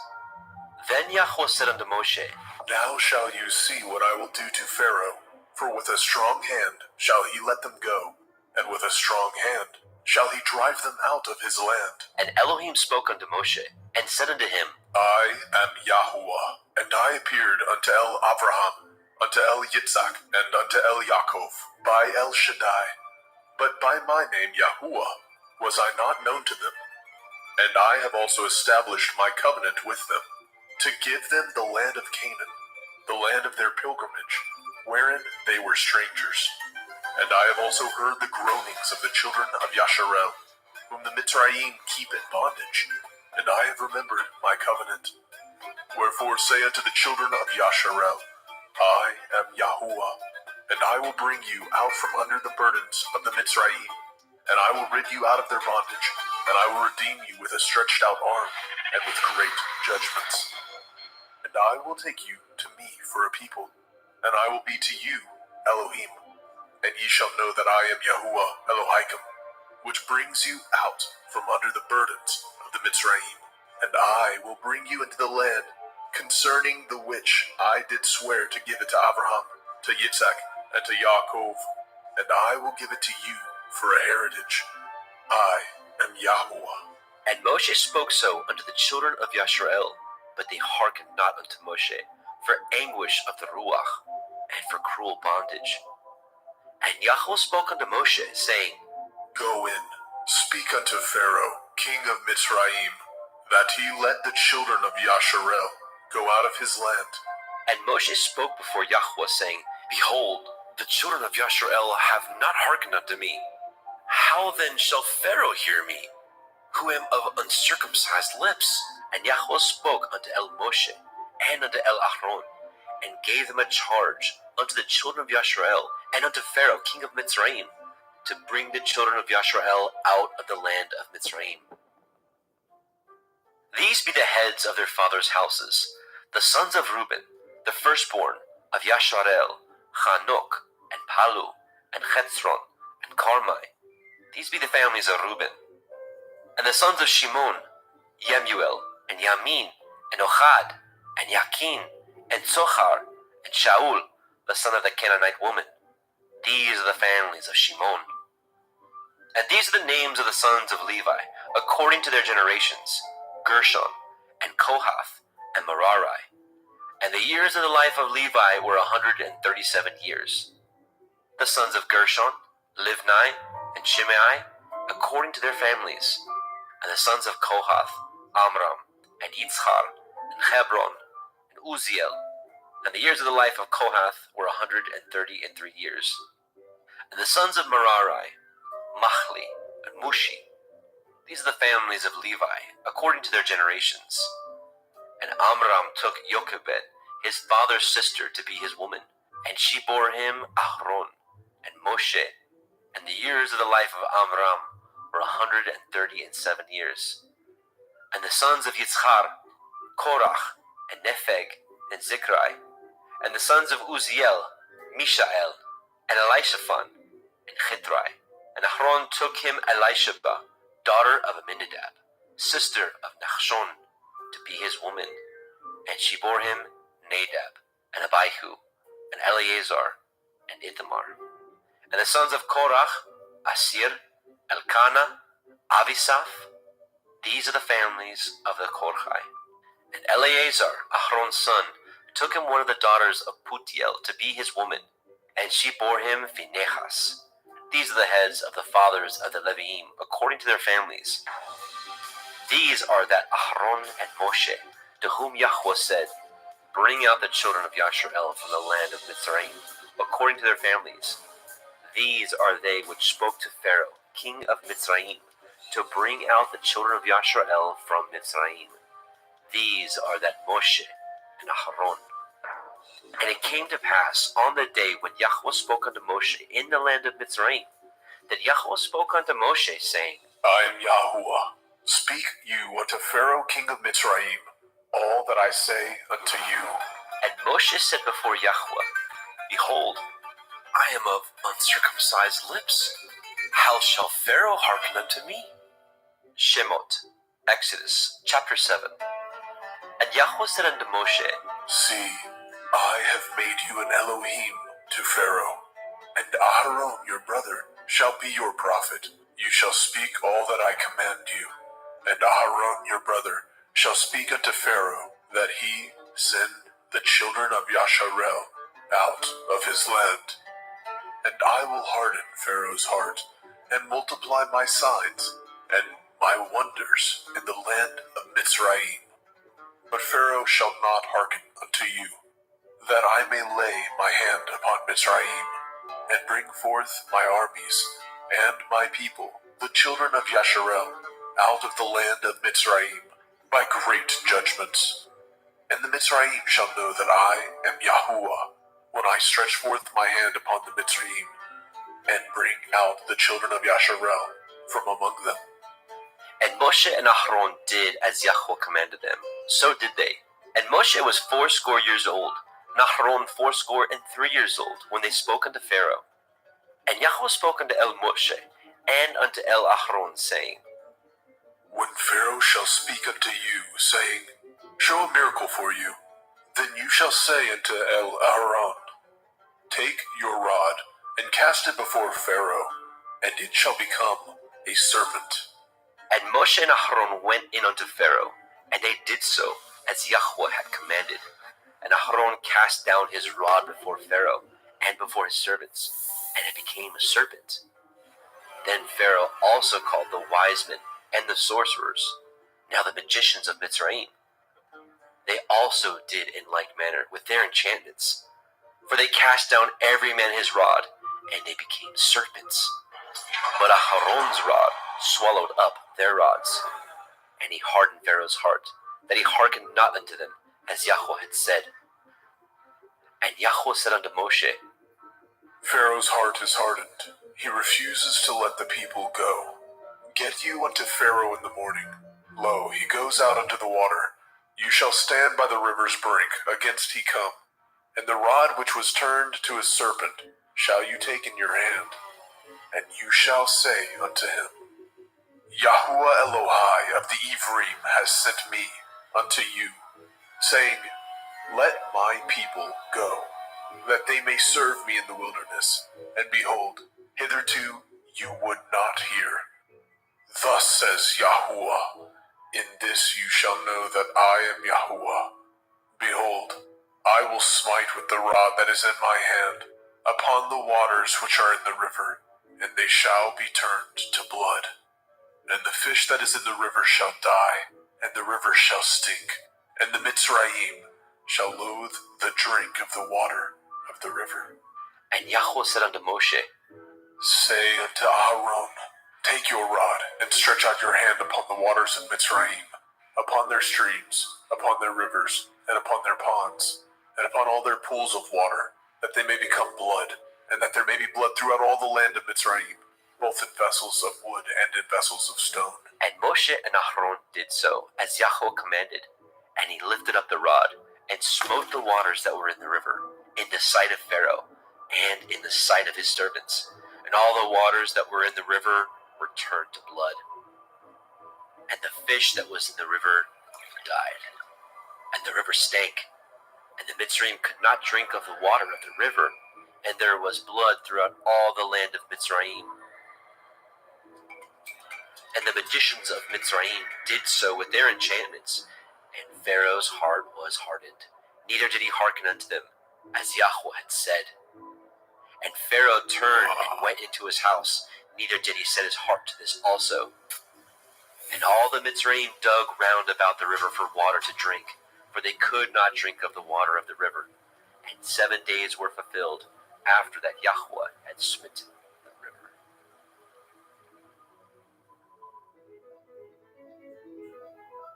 Shemot, Exodus, chapter 8. And Yahweh spoke unto Moshe, Go unto Pharaoh, say unto him, Thus says Yahuwah, Let my people go, that they may serve me. And if you refuse to let them go, behold, I will smite all your borders with frogs. And the river shall bring forth frogs abundantly, which shall go up and come into your house, and into your bedchamber, and upon your bed, and into the house of your servants, and upon your people, and into the ovens, and into your kneading troughs. And the frogs shall come up, both on you and upon your people, and upon all your servants. And Yahweh spoke unto El Moshe, Say unto El Aharon, Stretch forth your hand with your rod over the streams, over the rivers, and over the ponds, and cause the frogs to come up upon the land of Mitzrayim. And Aharon stretched out his hand over the waters of Mitzrayim, and the frogs came up and covered the land of Mitzrayim. And the magicians did so with their enchantments, and brought up the frogs upon the land of Mitzrayim. Then Pharaoh called for Moshe and Aharon and said, Entreat El Yahuwah, that he may take away the frogs from me, and from my people, and I will let the people go, that they may do sacrifice unto Yahuwah. And Moshe said unto Pharaoh, Glory over me. When shall I entreat for you, and for your servants, and for your people, to destroy the frogs from you and from your houses, that they may remain in the river only? And he said, Tomorrow. And he said, Be it according to your word, that you may know that there is none like unto Yahweh Eloheinu. And the frogs shall depart from you, and from your houses, and from your servants, and from your people. They shall remain in the river only. And Moshe and Aharon went out from Pharaoh, and Moshe cried unto Yahweh because of the frogs which he had brought against Pharaoh. And Yahweh did according to the word of Moshe, and the frogs died out of the houses, out of the villages, and out of the fields. And they gathered them together upon heaps, and the land stank. But when Pharaoh saw that there was respite, he hardened his heart, and hearkened not unto them, as Yahweh had said. And Yahweh said unto El Moshe, Say unto El Aharon, Stretch out your rod, and smite the dust of the land, that it may become lice throughout all the land of Mitzrayim. And they did so. For Aharon stretched out his hand with his rod, and smote the dust of the earth, and it became lice in man and in beast. All the dust of the land became lice throughout all the land of Mitzrayim. And the magicians did so with their enchantments to bring forth the lice, but they could not. So there were lice upon man and upon beast. Then the magician said unto Pharaoh, This is the finger of Elohim. And Pharaoh's heart was hardened, and he hearkened not unto them, as Yahweh had said. And Yahweh said unto Moshe, Rise up early in the morning, stand before Pharaoh. Lo, he comes forth to the water. And say unto him, Thus says Yahweh, Let my people go, that they may serve me. Else if you will not let my people go, behold, I will send swarms of flies upon you, and upon your servants, and upon your people, and into your houses, and the houses of the Mitzrayim shall be full of swarms of flies, and also the ground whereon they are. And I will deliver in that day the land of Goshen, in which my people dwell, that no swarms of flies shall be there, to the end you may know that I am Yahweh in the midst of the earth. And I will put a division between my people and your people. Tomorrow shall this sign be. And Yahweh did so, and there came a grievous swarm of flies into the house of Pharaoh, and into his servants' houses, and into all the land of Mitzrayim. The land was corrupted by reason of the swarm of flies. And Pharaoh called for Moshe and for Aharon, and said, Go ye, sacrifice to your Elohim in the land. And Moshe said, It is not meet so to do, for we shall sacrifice the abomination of the Mitzrayim to Yahweh Eloheinu. Lo, shall we sacrifice the abomination of the Mitzrayim before their eyes? And will they not stone us?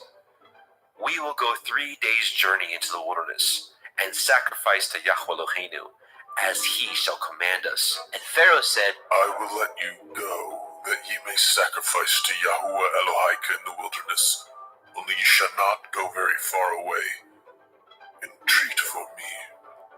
And Moshe said, Behold, I go out from you, and I will entreat El Yahweh, that the swarms of flies may depart from Pharaoh, from his servants, and from his people, tomorrow. But let not Pharaoh deal deceitfully any more, in not letting the people go to sacrifice to Yahweh. And Moshe went out from Pharaoh, and entreated Yahweh. And Yahweh did according to the word of Moshe, and he removed the swarms of flies from Pharaoh, from his servants, and from his people. There remained not one. And Pharaoh hardened his heart at this time also, neither would he let the people go.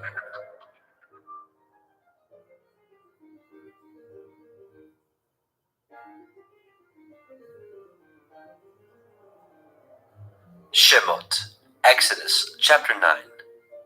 Then Yahweh said unto El Moshe, Go in unto Pharaoh, and tell him, Thus says Yahuwah Elohai of the Ephraim, Let my people go, that they may serve me.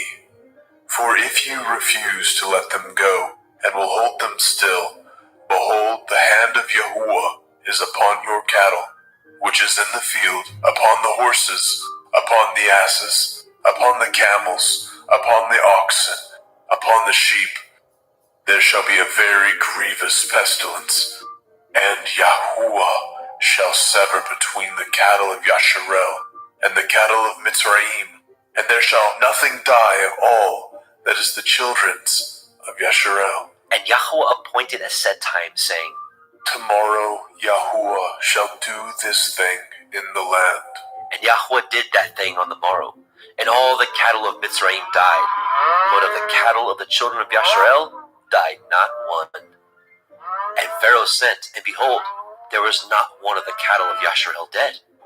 And the heart of Pharaoh was hardened, and he did not let the people go. And Yahweh said unto El Moshe and unto El Aharon, Take to you handfuls of ashes of the furnace, and let Moshe sprinkle it towards the heavens in the sight of Pharaoh. And it shall become small dust in all the land of Mitzrayim, and shall be a boil breaking forth with blains upon man, and upon beast throughout all the land of Mitzrayim. And they took the ashes of the furnace, and stood before Pharaoh.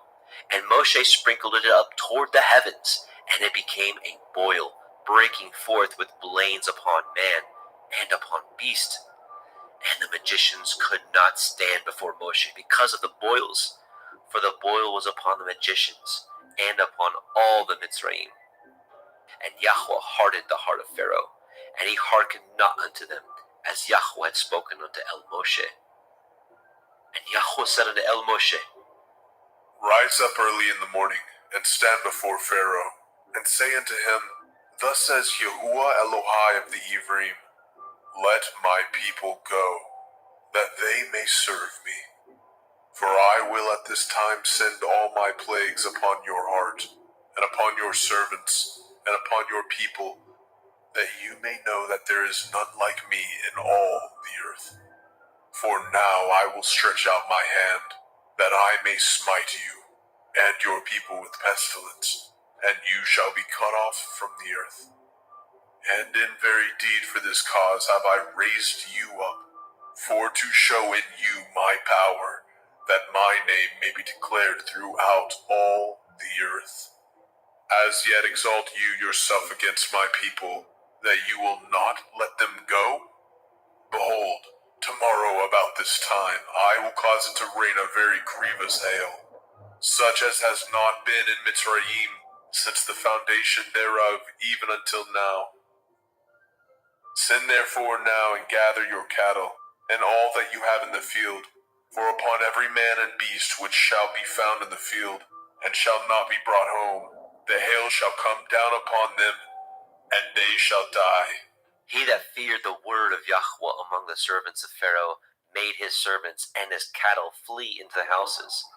And he that regarded not the word of Yahweh left his servants and his cattle in the field. And Yahweh said unto El Moshe, Stretch forth your hand towards the heavens, that there may be hail in all the land of Mitzrayim, upon man and upon beast, and upon every herb of the field, throughout the land of Mitzrayim. And Moshe stretched forth his rod toward the heavens, and Yahweh sent thunder and hail, and the fire ran along upon the ground, and Yahweh rained hail upon the land of Mitzrayim. So there was hail, and fire mingled with the hail, very grievous, such as there was none like it in all the land of Mitzrayim, since it became a nation. And the hail smote throughout all the land of Mitzrayim, all that was in the field, both man and beast, and the hail smote every herb of the field, and broke every tree of the field. Only in the land of Goshen, where the children of Yashar'el were, was there no hail. And Pharaoh sent and called for Moshe and Aharon, and said unto them, I have sinned this time. Yahuwah is righteous, and I and my people are wicked. Entreat Yahuwah, for it is enough that there be no more mighty thunderings and hail, for I will let you go. Ye shall stay no longer. And Moshe said unto him, As soon as I am gone out of the city, I will spread abroad my hands unto El Yahweh, and the thunder shall cease, neither shall there be any more hail, that you may know how that the earth is Yahweh's. But as for you and your servants, I know that you will not fear Yahweh Elohim. And the flax and the barley was smitten, for the barley was in the ear, and the flax was bold. But the wheat and the rye were not smitten, for they were not grown up. And Moshe went out of the city from Pharaoh, and spread abroad his hands unto El Yahweh, and the thunders and the hail ceased, and the rain was not poured upon the earth. And when Pharaoh saw that the rain and the hail and the thunders were ceased, he sinned yet more, and hardened his heart, he and his servants. And the heart of Pharaoh was hardened, neither would he let the children of Yashrael go, as Yahweh had spoken by Moshe. Shemot, Exodus, chapter 10. And Yahweh said unto Moshe, Go in unto Pharaoh, for I have hardened his heart, and the heart of his servants, that I might show these my signs before him, and that you may tell in the ears of your son, and of your son's son, what things I have wrought in Mitzrayim, and my signs which I have done among them, that ye may know how that I am Yahuwah. And Moshe and Aharon came in unto Pharaoh, and said unto him, Thus says Yahweh Elohai of the Ephraim, How long will you refuse to humble yourselves before me? Let my people go, that they may serve me. Else, if you refuse to let my people go, behold, tomorrow I will bring the locusts into your coast, and they shall cover the face of the earth, that one cannot be able to see the earth. And they shall eat the remnant of that which is escaped, which remains unto you from the hail, and shall eat every tree which grows for you out of the field. And they shall fill your houses, and the houses of all your servants, and the houses of all the Mitzrayim, which neither your fathers nor your fathers' fathers have seen, since the day that they were upon the earth unto this day. And he turned himself and went out from Pharaoh. And Pharaoh's servants said unto him, How long shall this man be a snare unto us? Let the men go, that they may serve Yahweh Elohaikim. Know you not that Mizraim is destroyed? And Moshe and Aharon were brought again unto Pharaoh. And he said unto them, Go, serve Yahuwah Elohaikim. But who are they that shall go? And Moshe said, We will go with our young and with our old, with our sons and with our daughters, with our flocks and with our herds. We will go. For we must hold a feast unto Yahuwah. And he said unto them, Let Yahuwah be so with you, as I will let you go. And your little ones, look to it, for evil is before you. Not so. Go now, ye that are men, and serve Yahuwah, for that ye did desire. And they were driven out from Pharaoh's presence. And Yahweh said unto Moshe, Stretch out your hand over the land of Mizraim for the locusts, that they may come up upon the land of Mizraim, and eat every herb of the land, even all that the hail has left. And Moshe stretched forth his rod over the land of Mitzrayim. And Yahweh brought an east wind upon the land all that day, and all that night. And when it was morning, the east wind brought the locusts. And the locusts went up over all the land of Mitzrayim, and rested in all the coast of Mitzrayim. Very grievous were they. Before them there were no such locust as they, neither after them shall be such. For they covered the face of the whole earth, so that the land was darkened, and they did eat every herb of the land, and all the fruit of the trees which the hail had left, and there remained not any green thing in the trees, or in the herbs of the field, through all the land of Mitzrayim. Then Pharaoh called for Moshe and Aharon in haste, and he said, I have sinned against Yahuwah Elohaikim, and against you. Now therefore forgive, I pray you, my sin only this once, and entreat Yahuwah Elohaikim, that he may take away from me this death only. And he went out from Pharaoh, and entreated Yahweh.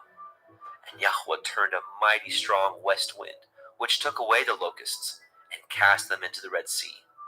There remained not one locust in all the coasts of Mitzrayim. But Yahweh hardened Pharaoh's heart, so that he would not let the children of Yashrael go.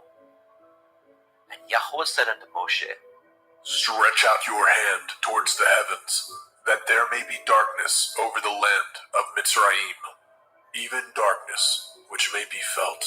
And Moshe stretched forth his hand toward the heavens, And there was a thick darkness in all the land of Mitzrayim 3 days.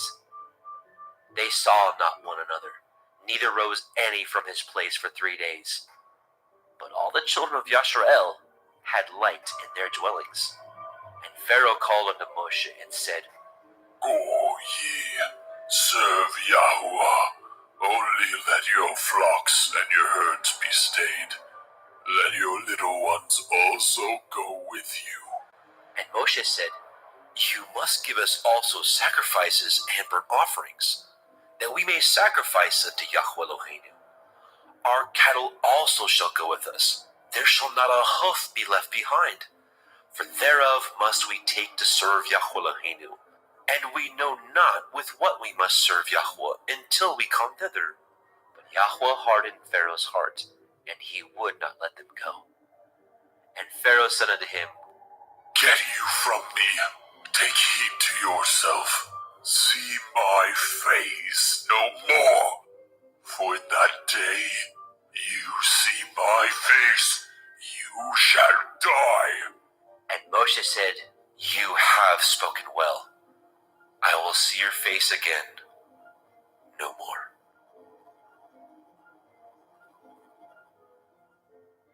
Shemot, Exodus chapter 11. And Yahweh said unto Moshe, Yet will I bring one plague more upon Pharaoh, and upon Mitzrayim. Afterwards he will let you go hence. When he shall let you go, he shall surely thrust you out hence altogether. Speak now in the ears of the people, and let every man borrow of his neighbor, and every woman of her neighbor, jewels of silver and jewels of gold. And Yahweh gave the people favor in the sight of the Mitzrayim. Moreover, the man Moshe was very great in the land of Mitzrayim, in the sight of Pharaoh's servants, and in the sight of the people. And Moshe said, Thus says Yahweh, About midnight will I go out into the midst of Mitzrayim, and all the firstborn in the land of Mitzrayim shall die, from the firstborn of Pharaoh that sits upon his throne, even unto the firstborn of the maidservant that is behind the mill, and all the firstborn of beasts. And there shall be a great cry throughout all the land of Mitzrayim, such as there was none like it, nor shall be like it any more. But against any of the children of Yasharel shall not a dog move his tongue, against man or beast, that ye may know how that Yahweh puts a difference between the Mitzrayim and Yasharel. And all these your servants shall come down unto me, and bow down themselves unto me, saying, Get you out, and all the people that follow you. And after that I will go out. And he went out from Pharaoh in great anger. And Yahweh said unto Moshe, Pharaoh shall not hearken unto you, that my wonders may be multiplied in the land of Mitzrayim. And Moshe and Aharon did all these wonders before Pharaoh. And Yahweh hardened Pharaoh's heart, so that he would not let the children of Yasharel go out of his land. Shemot, Exodus chapter 12. And Yahweh spoke unto El Moshe and El Aharon in the land of Mitzrayim, saying, This month shall be unto you the beginning of months. It shall be the first month of the year to you. Speak ye unto all the assembly of Yasharel, saying, In the 10th day of this month they shall take to them every man a lamb, according to the house of their fathers, a lamb for a house. And if the household be too little for the lamb, let him and his neighbor next unto his house take it according to the number of the souls. Every man according to his eating shall make your count for the lamb. Your lamb shall be without blemish, a male of the first year. Ye shall take it out from the sheep, or from the goats, and ye shall keep it up until the 14th day of the same month, and the whole multitude of the assembly of Yasharel shall kill it in the evening. And they shall take of the blood, and strike it on the two sides of the posts, and on the upper doorposts of the houses, wherein they shall eat it. And they shall eat the flesh in that night, roast with fire, and matzah, unleavened bread, and with bitter herbs they shall eat it. Eat not of it raw, nor sodden at all with water, but roast with fire, his head with his legs, and with the purtenance thereof. And ye shall let nothing of it remain until the morning, and that which remains of it until the morning ye shall burn with fire. And thus shall ye eat it, with your loins girded, your shoes on your feet, and your staff in your hand. And ye shall eat it in haste. It is Yahuwah's Pesach. For I will pass through the land of Mitzrayim this night, and will smite all the firstborn in the land of Mitzrayim, both man and beast. And against all the Elohai of Mitzrayim I will execute judgment. I am Yahuwah. And the blood shall be to you for a mark upon the houses where ye are. And when I see the blood, I will pass over you. And the plague shall not be upon you to destroy you, when I smite the land of Mitzrayim. And this day shall be unto you for a memorial, and ye shall keep it a feast to Yahuwah throughout your generations. Ye shall keep it a feast by an ordinance forever. 7 days shall ye eat matzah. Even the first day ye shall put away leaven out of your houses. For whoever eats hametz, leavened bread, from the first day unto the 7th day, that soul shall be cut off from Yasharel. And in the first day there shall be a holy assembly, and in the 7th day there shall be a holy assembly to you. No manner of work shall be done in them, save that which every man must eat, that only may be done of you. And ye shall guard the feast of matzah, unleavened bread. For in this selfsame day have I brought your armies out of the land of Mitzrayim. Therefore shall ye guard this day in your generations by an ordinance forever. In the first day, on the 14th day of the month at evening, ye shall eat matzah, until the 21st day of the month at evening. 7 days shall there be no hametz found in your houses. For whosoever eats that which is with hametz, leaven, even that soul shall be cut off from the assembly of Yasharel, whether he be a stranger or born in the land. Ye shall eat nothing with hametz. In all your habitations shall ye eat matzah. Then Moshe called for all the elders of Yasharel, and said unto them, Draw out, and take you a lamb according to your families, and kill the Pesach. And ye shall take a bunch of hyssop, and dip it in the blood that is in the basin, and strike the lintel and the 2 side posts with the blood that is in the basin. And none of you shall go out at the door of his house until the morning. For Yahweh will pass through to smite the Mitzrayim. And when he sees the blood upon the lintel and on the 2 side posts, Yahweh will pass over the door, and will not suffer the destroyer to come in unto your houses to smite you. And ye shall guard this thing for an ordinance to you and to your sons forever. And it shall come to pass, when ye are come to the land which Yahweh will give you, according as he has promised, that ye shall guard this service. And it shall come to pass, when your children shall say unto you, What mean ye by this service? That ye shall say, It is the sacrifice of Yahweh's Pesach, who passed over the houses of the children of Yasharel in Mitzrayim, when he smote the Mitzrayim and delivered our houses. And the people bowed the head and worshipped. And the children of Yasharel went away, and did as Yahweh had commanded Moshe and Aharon, so did they. And it came to pass that at midnight Yahweh smote all the firstborn in the land of Mitzrayim, from the firstborn of Pharaoh that sat on his throne unto the firstborn of the captive that was in the dungeon, and all the firstborn of cattle. And Pharaoh rose up in the night, he and all his servants, and all the Mitzrayim, and there was a great cry in Mitzrayim, for there was not a house where there was not one dead.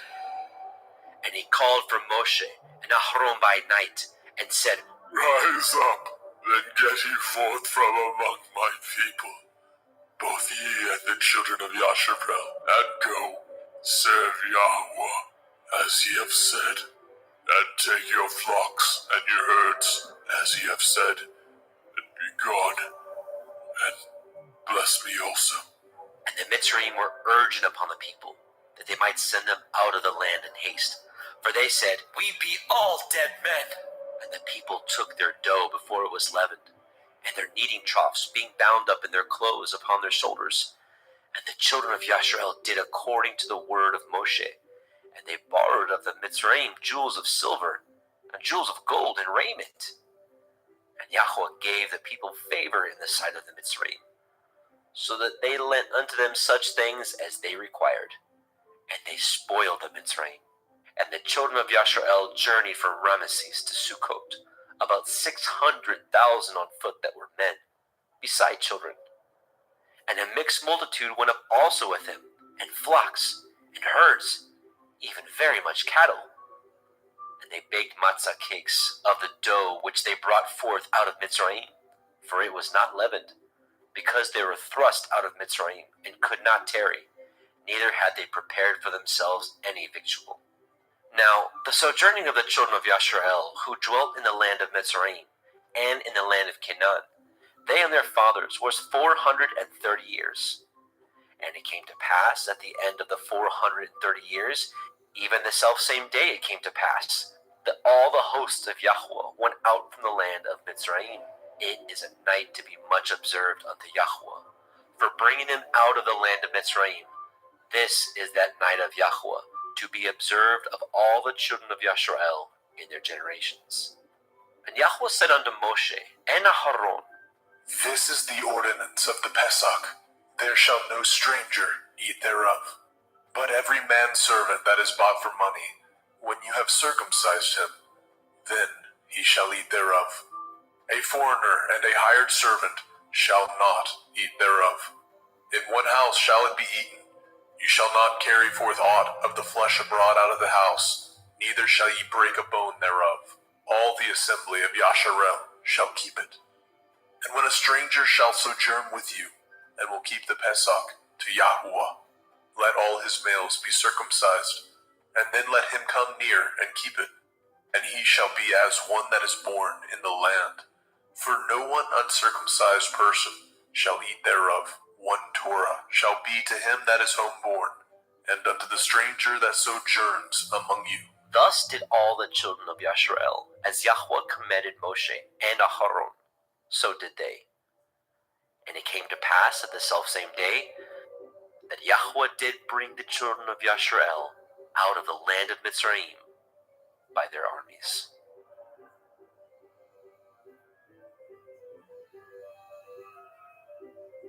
Shemot, Exodus chapter 13.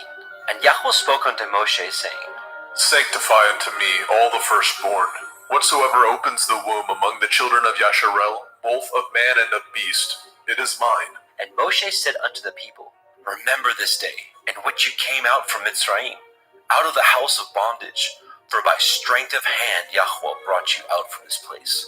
There shall no chametz be eaten. This day came ye out in the month Aviv.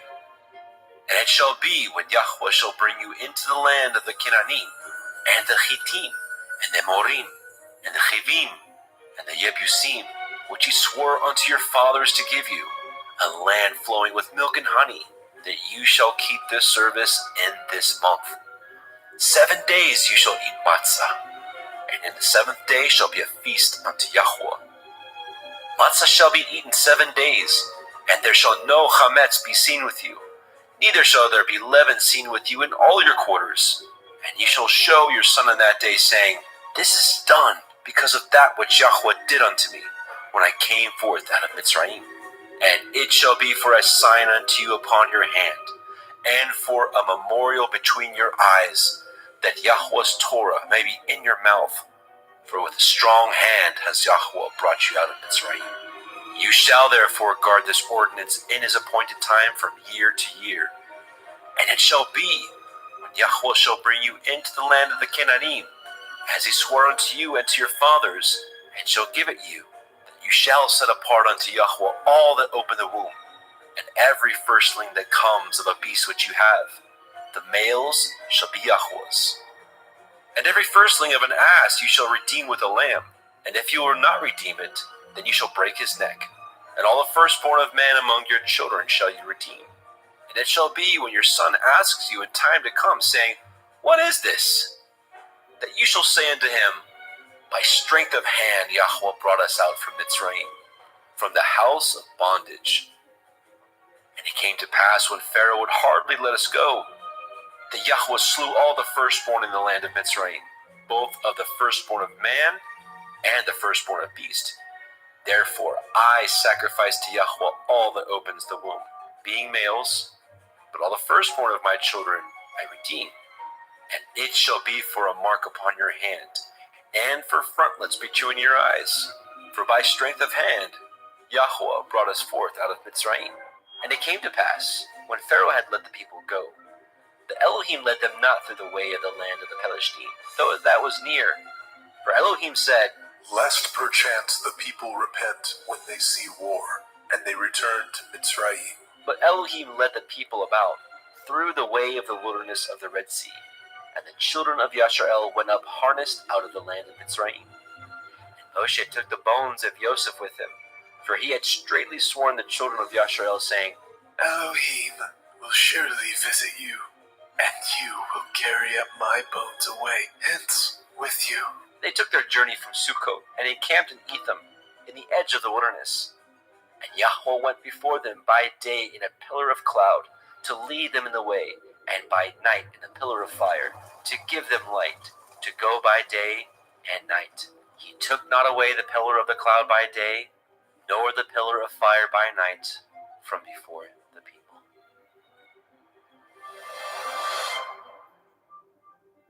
Shemot, Exodus chapter 14. And Yahweh spoke unto Moshe, saying, Speak unto the children of Yasharel, that they turn and encamp before Pi Hachiron, between Migdol and the sea, over against Baal Zephon. Before it shall ye encamp by the sea. For Pharaoh will say of the children of Yasharel, They are entangled in the land, the wilderness has shut them in. And I will harden Pharaoh's heart, that he shall follow after them, and I will be honored upon Pharaoh, and upon all his host, that the Mitzrayim may know that I am Yahweh. And they did so. And it was told the king of Mitzrayim that the people fled, and the heart of Pharaoh and his servants was turned against the people. And they said, Why have we done this, that we have let Yasharel go from serving us? And he made ready his chariot, and took his people with him. And he took 600 chosen chariots, and all the chariots of Mitzrayim, captains over every one of them. And Yahweh hardened the heart of Pharaoh, king of Mitzrayim, and he pursued after the children of Yasharel. And the children of Yasharel went out with a high hand. But the Mitzrayim pursued after them, all the horses and chariots of Pharaoh, and his horsemen, and his army, and overtook them encamping by the sea, beside Pi Hachiroth, before Baal Zephon. And when Pharaoh drew nigh, the children of Yasharel lifted up their eyes, and behold, the Mitzrayim marched after them, and they were sore afraid. And the children of Yasharel cried out unto Yahweh. And they said unto Moshe, Because there were no graves in Mitzrayim, have ye taken us away to die in the wilderness? Wherefore have you dealt thus with us, to carry us forth out of Mitzrayim? Is not this the word that we did tell you in Mitzrayim, saying, Let us alone, that we may serve the Mitzrayim? For it had been better for us to serve the Mitzrayim, than that we should die in the wilderness. And Moshe said unto the people, Fear ye not, stand still, and see the Yeshua of Yahweh, which he will show you today. For the Mitzrayim who ye have seen today, ye shall see them again no more forever. Yahweh shall fight for you, and ye shall hold your peace. And Yahweh said unto Moshe, Wherefore cry you unto me? Speak unto the children of Yasharel, that they go forward. But lift up your rod, and stretch out your hand over the sea, and divide it. And the children of Yasharel shall go on dry ground through the midst of the sea. And I, behold, I will harden the hearts of the Mitzrayim, and they shall follow them, and I will get me honor upon Pharaoh, and upon all his host, upon his chariots, and upon his horsemen. And the Mitzrayim shall know that I am Yahweh, when I have gotten me honor upon Pharaoh, upon his chariots, and upon his horsemen. And the angel of Elohim, which went before the camp of Yasharel, removed and went behind them. And the pillar of the cloud went from before their face, and stood behind them. And it came between the camp of the Mitzrayim and the camp of Yasharel, and it was a cloud and darkness to them, but it gave light by night to these, so that the one came not near the other all night. And Moshe stretched out his hand over the sea, and Yahweh caused the sea to go back by a strong east wind all that night, and made the sea dry land, and the waters were divided. And the children of Yasharel went into the midst of the sea upon the dry ground, and the waters were a wall unto them on their right hand and on their left. And the Mitzrayim pursued, and went in after them into the midst of the sea, even all Pharaoh's horses, his chariots, and his horsemen.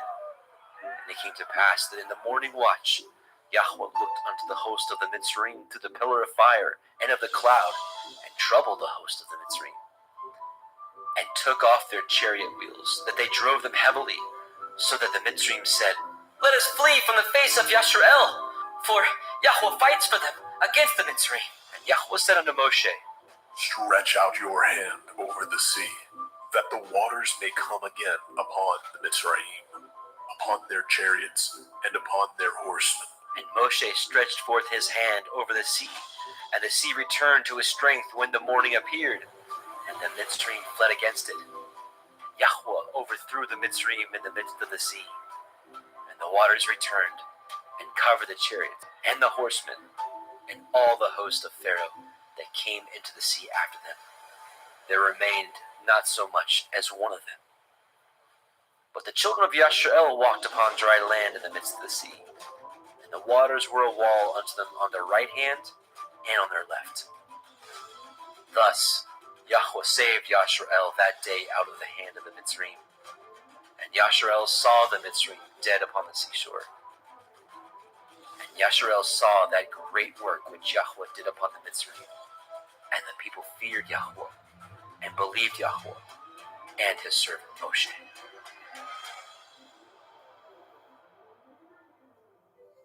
Shemot, Exodus, chapter 15.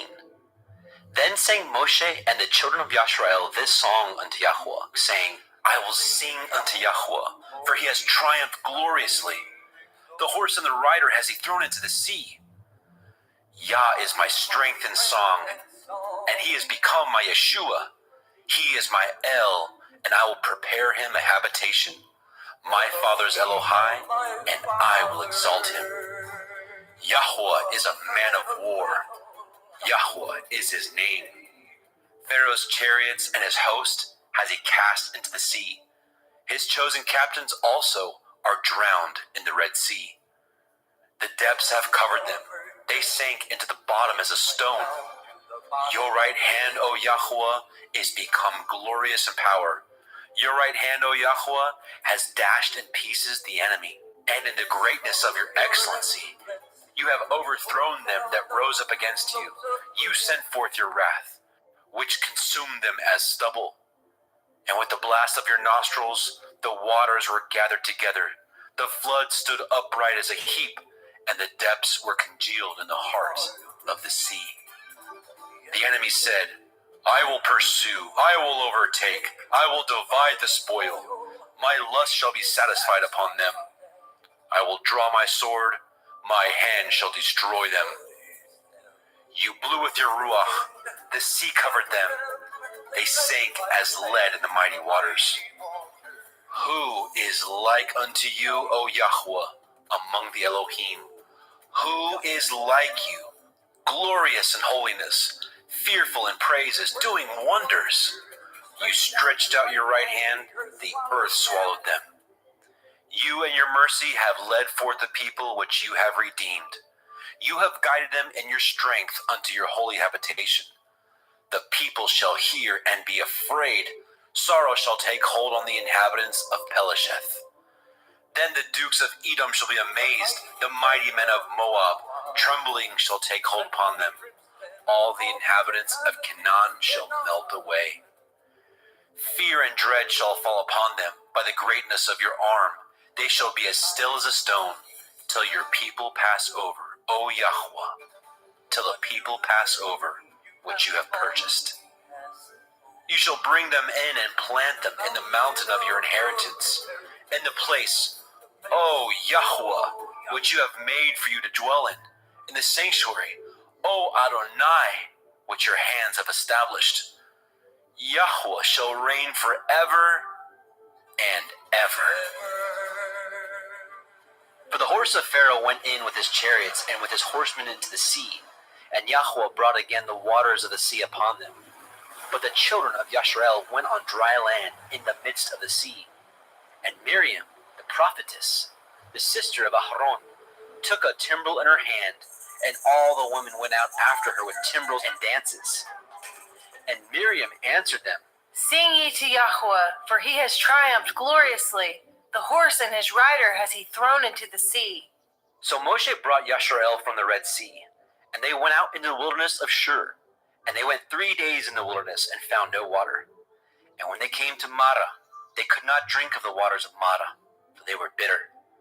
Therefore, the name of it was called Marah. And the people murmured against Moshe, saying, What shall we drink? And he cried unto Yahweh. And Yahweh showed him a tree, which, when he had cast into the waters were made sweet. There he made for them a statute and an ordinance, and there he proved them, and said, If you will diligently hearken to the voice of Yahweh Elohim, and will do that which is right in his sight, and will give ear to his commandments, and guard all his statutes, I will put none of these diseases upon you, which I have brought upon the Mitzrayim, for I am Yahweh, Ropheka. And they came to Elim, where there were 12 wells of water, and 70 palm trees, and they encamped there by the waters.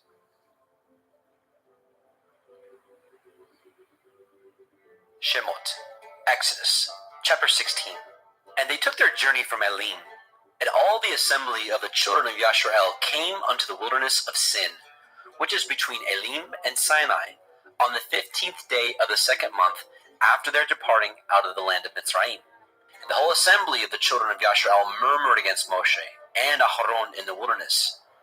And the children of Yashrael said unto them, Would to Elohim we had died by the hand of Yahweh in the land of Mitzrayim, when we sat by the flesh pots, and when we did eat bread to the full. For ye have brought us forth into this wilderness to kill this whole assembly with hunger. Then said Yahweh unto Moshe, Behold, I will rain bread from heavens for you, and the people shall go out and gather a certain rate every day, that I may prove them, whether they will walk in my Torah or no. And it shall come to pass that on the 6th day they shall prepare that which they bring in, and it shall be twice as much as they gather daily. And Moshe and Aharon said unto all the children of Yashrael, At evening, then ye shall know what Yahweh has brought out of the land of Mitzrayim.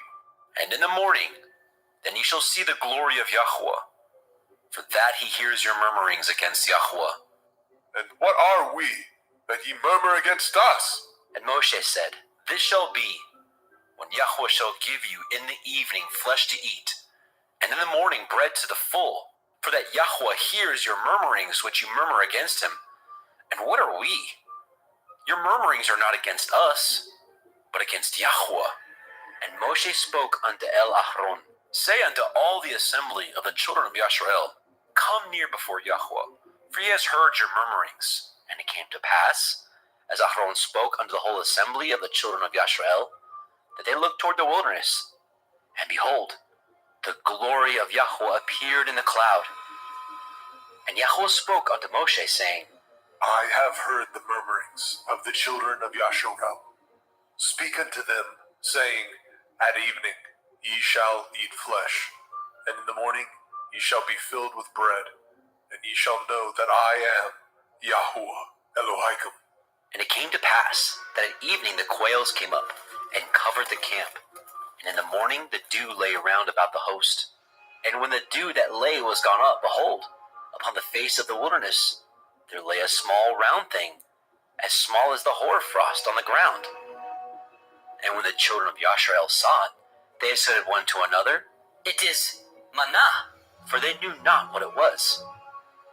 And Moshe said unto them, This is the bread which Yahweh has given you to eat. This is the thing which Yahweh has commanded.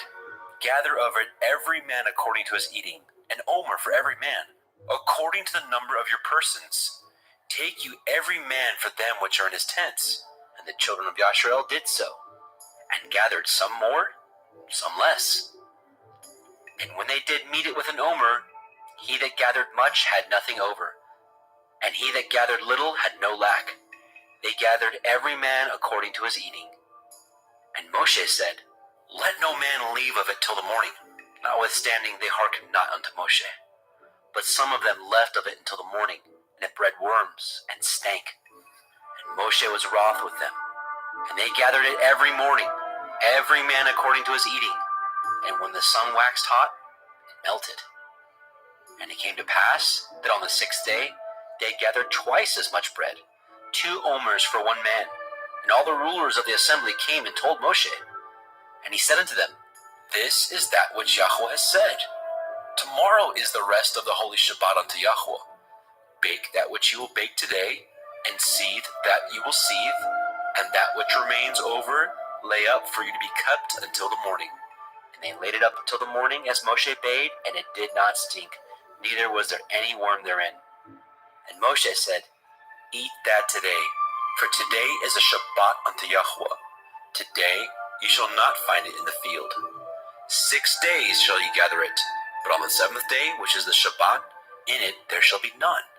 And it came to pass that there went out some of the people on the 7th day for to gather, and they found none. And Yahweh said unto Moshe, How long refuse ye to guard my commandments and my Torah? See for that Yahuwah has given you the Sabbath. Therefore, he gives you on the 6th day the bread of 2 days. Abide ye every man in his place. Let no man go out of his place on the 7th day. So the people rested on the 7th day. And the house of Yasharel called the name thereof Manna. And it was like coriander seed, white, and the taste of it was like wafers made with honey. And Moshe said, This is the thing which Yahweh commands. Fill an omer of it to be kept for your generations, that they may see the bread wherewith I have fed you in the wilderness, where I brought you forth from the land of Mitzrayim. And Moshe said unto Aaron, Take a pot, and put an omer full of manna therein, and lay it up before Yahweh, to be kept for your generations.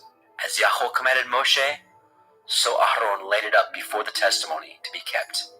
And the children of Yasharel did eat manna 40 years, until they came to a land inhabited.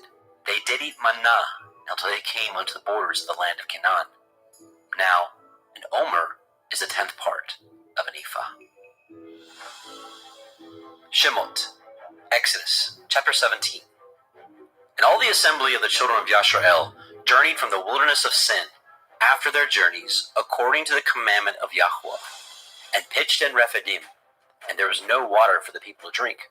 Wherefore the people did chide with Moshe, and said, Give us water, that we may drink. And Moshe said unto them, Why chide ye with me? Wherefore do you tempt Yahweh? The people thirsted there for water. And the people murmured against Moshe, and said, Wherefore is it that you have brought us up out of Mitzrayim to kill us and our children and our cattle with thirst? And Moshe cried unto Yahweh, saying, What shall I do unto this people? They be almost ready to stone me.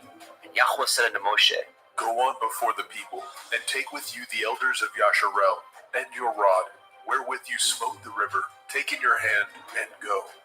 Behold, I will stand before you there upon the rock in Horeb, and you shall smite the rock, and there shall come water out of it, that people may drink. And Moshe did so in the sight of the elders of Yasharel. And he called the name of the place Massa and Meribah, because of the chiding of the children of Yasharel, and because they tempted Yahweh, saying, Is Yahweh among us or not? Then came Amalek, and fought with Yasharel and Rephidim. And Moshe said unto Yahusha, Choose us out men, and go out, fight with Amalek. Tomorrow I will stand on the top of the hill with the rod of Elohim in my hand. So Yahusha did as Moshe had said to him, and fought with Amalek. And Moshe, and Aharon, and Hur went up to the top of the hill. And it came to pass, when Moshe held up his hand, that Yasharel prevailed. And when he let down his hand, Amalek prevailed. Moshe's hands were heavy, and he took a stone and put it under him, and he sat thereon. And Aharon and Hur stayed up his hands, the one on the one side and the other on the other side. And his hands were steady until the going down of the sun. And Yahusha discomfited Amalek and his people with the edge of the sword. And Yahweh said unto Moshe, Write this for a memorial in a sefer, and rehearse it in the ears of Yahusha, for I will utterly put out the remembrance of Amalek from under the heavens. And Moshe built an altar, and called the name of it Yahweh Nisai. For he said, Because Yah has sworn that Yahweh will have war with Amalek from generation to generation. Shemot, Exodus, chapter 18. When Yitro, the priest of Midian, Moshe's father-in-law, heard all that Elohim had done for Moshe, and for Yasharel his people, and that Yahweh had brought Yasharel out of Mitzrayim, then Yitro, Moshe's father-in-law, took Zipporah, Moshe's woman, after he had sent her back, and her 2 sons, of which the name of the one was Gershom, for he said, I have been an alien in a strange land, and the name of the other was Eleazar, for the Elohai of my father, said he, was my help, and delivered me from the sword of Pharaoh. And Yitro, Moshe's father-in-law, came with his sons and woman unto Moshe in the wilderness, where he encamped at the mount of Elohim. And he said unto Moshe, I, your father-in-law Yithro, am come unto you, and your woman, and her 2 sons with her. And Moshe went out to meet his father-in-law, and did obeisance, and kissed him, and they asked each other of their welfare, and they came into the tent. And Moshe told his father-in-law all that Yahweh had done unto Pharaoh, and unto the Mitzrayim for Yasharel's sake, and all the travail that had come upon them by the way, and how Yahweh delivered them. And Yitro rejoiced for all the goodness which Yahweh had done unto Yasharel, whom he had delivered out of the hand of the Mitzrayim. And Yitro said, Blessed be Yahweh, who has delivered you out of the hand of the Mitzrayim, and out of the hand of Pharaoh, who has delivered the people from under the hand of the Mitzrayim. Now I know that Yahweh is greater than all Elohim, for in the thing wherein they dealt proudly, he was above them. And Yitro, Moshe's father-in-law, took a burnt offering and sacrifices for Elohim. And Aharon came, and all the elders of Yasharel, to eat bread with Moshe's father-in-law before Elohim. And it came to pass on the morrow that Moshe sat to judge the people, and the people stood by Moshe from the morning unto the evening. And when Moshe's father-in-law saw all that he did to the people, he said, What is this that you do to the people? Why sit you yourself alone, and all the people stand by you from morning unto evening? And Moshe said unto his father-in-law, Because the people come unto me to inquire of Elohim. When they have a matter, they come unto me, and I judge between one and another. And I do make them know the statutes of Elohim and his Torah. And Moshe's father-in-law said unto him, The thing you do is not good. You will surely wear away, both you and this people that is with you, for this thing is too heavy for you. You are not able to perform it yourself alone. Hearken now unto my voice. I will give you counsel, and Elohim shall be with you. Be for the people to Elohimward, that you may bring the causes unto Elohim. And you shall teach them ordinances and Torah, and shall show them the way wherein they must walk, and the work that they must do. Moreover, you shall provide out of all the people able men, such as fear Elohim, men of truth, hating covetousness, and place such over them to be rulers of thousands, and rulers of hundreds, rulers of 50s, and rulers of 10s. And let them judge the people at all seasons, and it shall be that every great matter they shall bring unto you, but every small matter they shall judge. So shall it be easier for you, and they shall bear the burden with you. If you shall do this thing, and Elohim command you, so, then you shall be able to endure, and all this people shall also go to their place in peace. So Moshe hearkened to the voice of his father-in-law and did all that he had said. And Moshe chose able men out of all Yasharel and made them heads over the people, rulers of thousands, rulers of hundreds, rulers of 50s, and rulers of 10s. And they judged the people at all seasons. The hard causes they brought unto Moshe, but every small matter they judged themselves. And Moshe let his father-in-law depart, and he went his way into his own land. Shemot, Exodus, chapter 19. In the 3rd month, when the children of Yasharel were gone forth out of the land of Mitzrayim, the same day came they into the wilderness of Sinai. For they were departed from Rephidim, and were come to the desert of Sinai, and had pitched in the wilderness. And there Yasharel camped before the mount. And Moshe went up unto Elohim, and Yahweh called unto him out of the mountain, saying, Thus shall you say to the house of Yaakov, and tell the children of Yasharel, Ye have seen what I did unto the Mitzrayim, and how I bore you on eagle's wings, and brought you unto myself. Now therefore, if ye will obey my voice indeed, and guard my covenant, then ye shall be a peculiar treasure unto me above all people. For all the earth is mine, and ye shall be unto me a kingdom of priests, and a holy nation. These are the words which you shall speak unto the children of Yasharel. And Moshe came and called for the elders of the people, and laid before their faces all these words which Yahweh commanded him. And all the people answered together and said, All that Yahweh has spoken, we will do. And Moshe returned the words of the people unto Yahweh.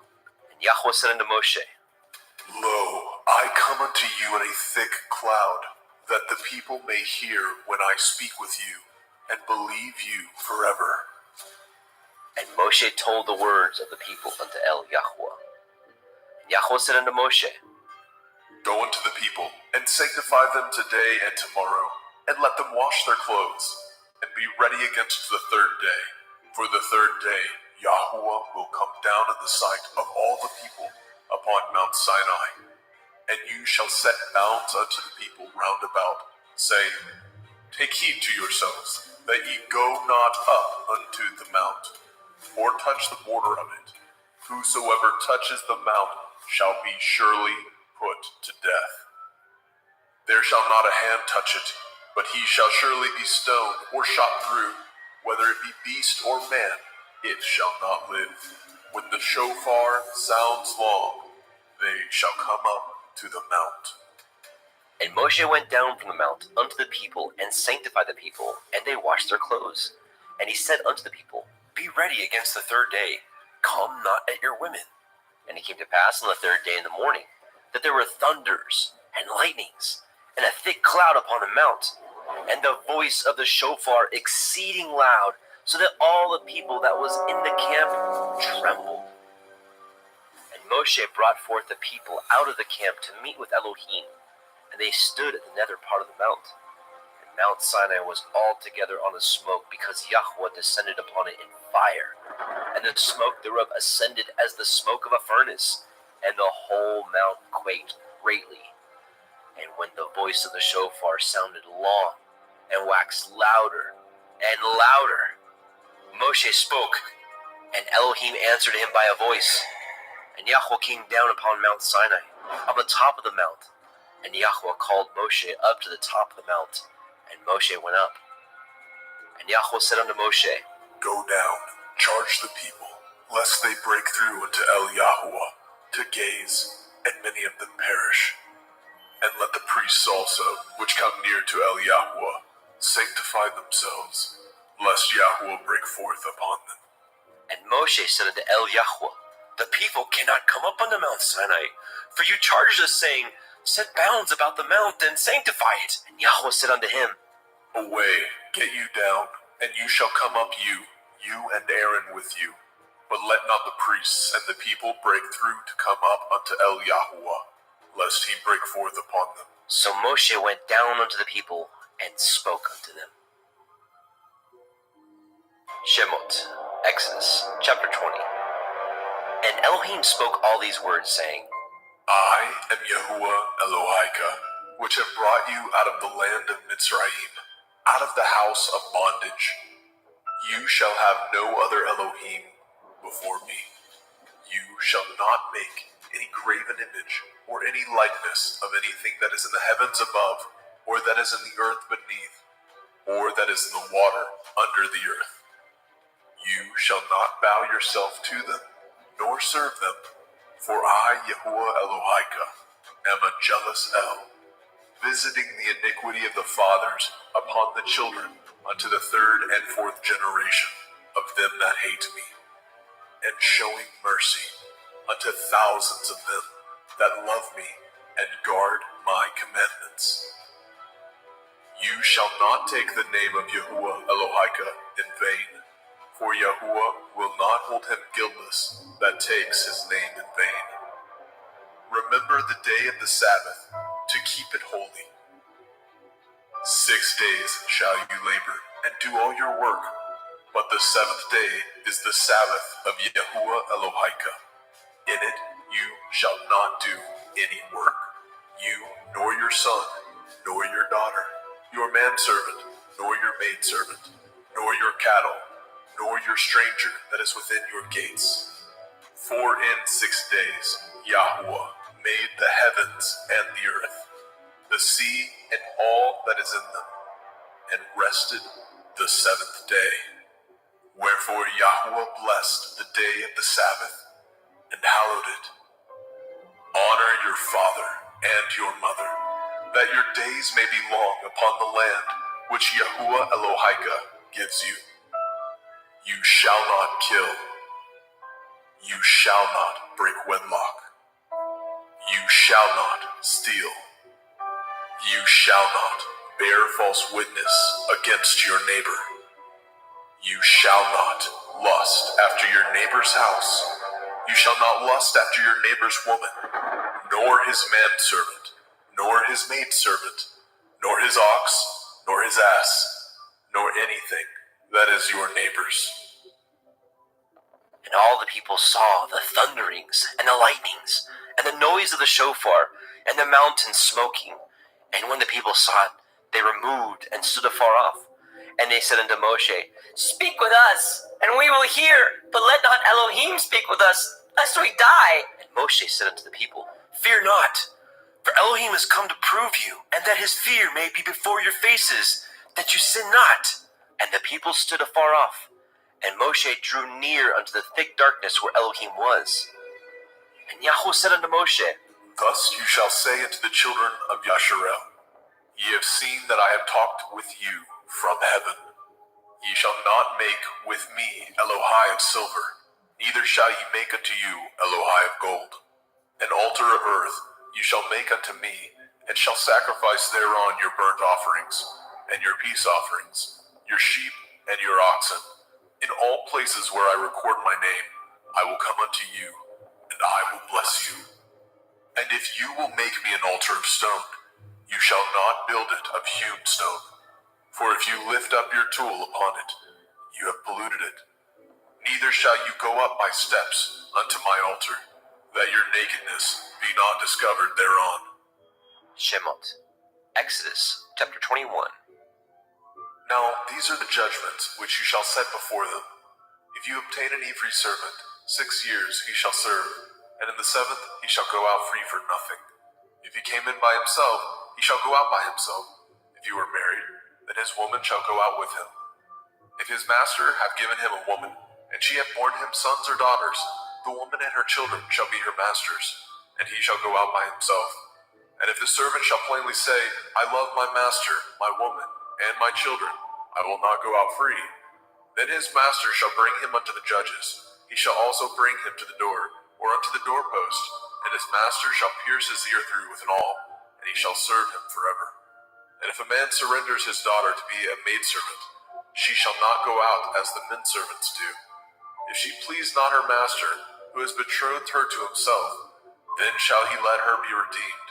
To surrender her unto a strange nation, he shall have no power, seeing he has dealt deceitfully with her. If he have betrothed her unto his son, he shall deal with her after the manner of daughters. If he take him another woman, her food, her raiment, and her duty of marriage shall he not diminish. And if he do not these 3 unto her, Then shall she go out free without money. He that smites a man so that he die shall be surely put to death. And if a man lie not in wait, but Elohim deliver him into his hand, then I will appoint you a place whither he shall flee. But if a man come presumptuously upon his neighbor to slay him with guile, you shall take him from my altar, that he may die. And he that smites his father or his mother shall be surely put to death. And he that steals a man and sells him, or if he be found in his hand, he shall surely be put to death. And he that curses his father or his mother shall surely be put to death. And if men strive together, and one smite another with a stone, or with his fist, and he die not, but keeps his bed, if he rise again, and walk abroad upon his staff, then shall he that smote him be innocent. Only he shall pay for the loss of his time, and shall cause him to be thoroughly healed. And if a man smite his servant, or his maid with a rod, and he die under his hand, he shall surely be punished. Notwithstanding, if he continue a day or two, he shall not be punished, for he is his money.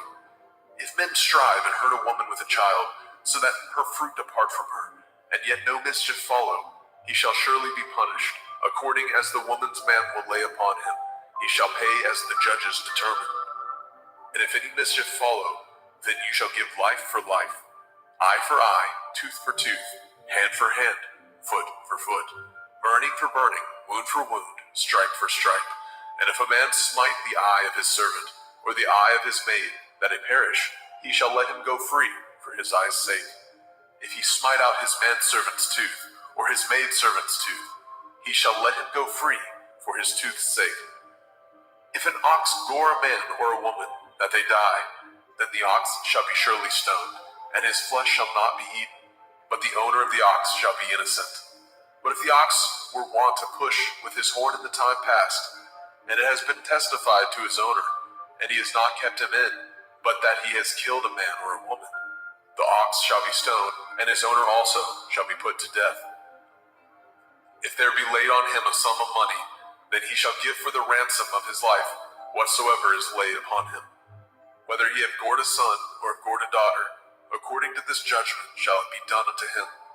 If the ox shall push a manservant or a maidservant, he shall give unto their master 30 shekels of silver, and the ox shall be stoned. And if a man shall open a pit, or if a man shall dig a pit, and not cover it, and an ox or an ass fall therein, the owner of the pit shall make it good, and give up money unto the owner of them, and the dead beast shall be his. And if the ox of one man hurts the ox of another, that he die, then they shall sell the live ox, and divide the money of it, and the dead ox also they shall divide. Or if it be known that the ox has used to push in time past, and his owner has not kept him in, he shall surely pay ox for ox, and the dead shall be his own. Shemot, Exodus, chapter 22. If a man shall steal an ox or a sheep and kill it, or sell it, he shall restore 5 oxen for an ox, and 4 sheep for a sheep. If a thief be found breaking up, and be smitten that he die, there shall no blood be shed for him. If the sun be risen upon him, there shall be blood shed for him, for he should make full restitution. If he have nothing, then he shall be sold for his theft. If the theft be certainly found in his hand alive, whether it be ox or ass or sheep, he shall restore double. If a man shall cause a field or vineyard to be eaten, and shall put in his beast, and shall feed in another man's field, of the best of his own field, and of the best of his own vineyard, shall he make restitution. If fire break out and catch in thorns, so that the stacks of grain, or the standing grain, or the field be consumed therewith, he that kindled the fire shall surely make restitution. If a man shall deliver unto his neighbor money or stuff to guard, and to be stolen out of the man's house, if the thief be found, let him pay double. If the thief be not found, then the master of the house shall be brought unto the judges, to see whether he hath put his hand unto his neighbor's goods. For all manner of transgression, whether it be for ox, for ass, for sheep, for raiment, or for any manner of lost thing, which another challenge to be his, the cause of both parties shall come before the judges, and whom the judges shall condemn, he shall pay double unto his neighbor. If a man deliver unto his neighbor an ass, or an ox, or a sheep, or any beast to guard, and it die, or be hurt, or driven away, no man seeing it, then shall an oath of Yahuwah be between them both, that he has not put his hand unto his neighbor's goods, and the owner of it shall accept thereof, and he shall not make it good. And if it be stolen from him, he shall make restitution unto the owner thereof. And if it be torn in pieces, then let him bring it for witness, and he shall not make good that which was torn. And if a man borrow aught of his neighbor, and it be hurt or die, the owner thereof being not with it, he shall surely make it good. But if the owner thereof be with it, he shall not make it good. If it be a hired thing, it came for his hire. And if a man entice a maid that is not betrothed, and lie with her, he shall surely endow her to be his woman. And if a father utterly refuse to give her unto him, he shall pay money according to the dowry of virgins. You shall not suffer a witch to live. Whosoever lies with a beast shall surely be put to death. He that sacrifices unto the Elohim, save unto Yahweh only, he shall be utterly destroyed. You shall neither vex a stranger nor oppress him, for ye were strangers in the land of Mizraim. Ye shall not afflict any widow or fatherless child. If you afflict them in any wise, and they cry at all unto me, I will surely hear their cry. And my wrath shall wax hot, and I will kill you with the sword, and your women shall be widows, and your children fatherless. If you lend money to any of my people that is poor by you, you shall not be to him as a usurer, neither shall you lay upon him usury. If you at all take your neighbor's raiment to pledge, you shall deliver it unto him by the time that the sun goes down. For that is his covering only, it is his raiment for his skin, wherein shall he sleep. And it shall come to pass, when he cries unto me, that I will hear, for I am gracious. You shall not revile the Elohim, nor curse the ruler of your people. You shall not delay to offer the first of your ripe fruit, and of your liquors, the firstborn of your sons shall you give unto me. Likewise shall you do with your oxen and with your sheep. 7 days it shall be with this dam. On the 8th day you shall give it to me. And ye shall be holy men unto me. Neither shall ye eat any flesh that is torn of beasts in the field. Ye shall cast it to the dogs. Shemot, Exodus, chapter 23. You shall not raise a false report. Put not your hand with the wicked to be an unrighteous witness. You shall not follow a multitude to do evil, neither shall you speak in a cause, to decline after many to pervert judgment. Neither shall you countenance a poor man in his cause. If you meet your enemy's ox or his ass going astray, you shall surely bring it back to him again. If you see the ass of him that hates you lying under his burden, and would forbear to help him, you shall surely help with him. You shall not pervert the judgment of your poor in his cause. Keep far from a false matter, and the innocent and righteous slay you not, for I will not justify the wicked. And you shall take no gift, for the gift blinds the wise, and perverts the words of the righteous. Also, you shall not oppress a stranger, for ye know the heart of a stranger, seeing ye were strangers in the land of Mizraim. In 6 years you shall sow your land, and shall gather in the fruits thereof. But the 7th year you shall let it rest and lie still, that the poor of your people may eat what they leave the beasts of the field shall eat. In like manner you shall deal with your vineyard and with your olive yard. 6 days you shall do your work, and on the 7th day you shall rest, that your ox and your ass may rest, and the sons of your handmaid and the stranger may be refreshed. And in all things that I have said unto you, be guarded, and make no mention of the name of other Elohim, neither let it be heard out of your mouth. 3 times you shall keep a feast unto me in the year. You shall guard the feast of matzah, unleavened bread. You shall eat matzah 7 days as I command you, in the time appointed of the month of Eve. For in it you came out from Mizraim, and none shall appear before me empty. And the feast of Katsir, harvest, the first fruits of your labors, which you have sown in the field, and the feast of Asif, in gathering, which is in the end of the year, when you have gathered your labors out of the field. 3 times in the year all your males shall appear before Adonai Yahuwah. You shall not offer the blood of my sacrifice with hametz, leavened bread. Neither shall the fat of my sacrifice remain until the morning. The first of the first fruits of your land you shall bring into the house of Yahuwah Elohika. You shall not seethe a kid in his mother's milk.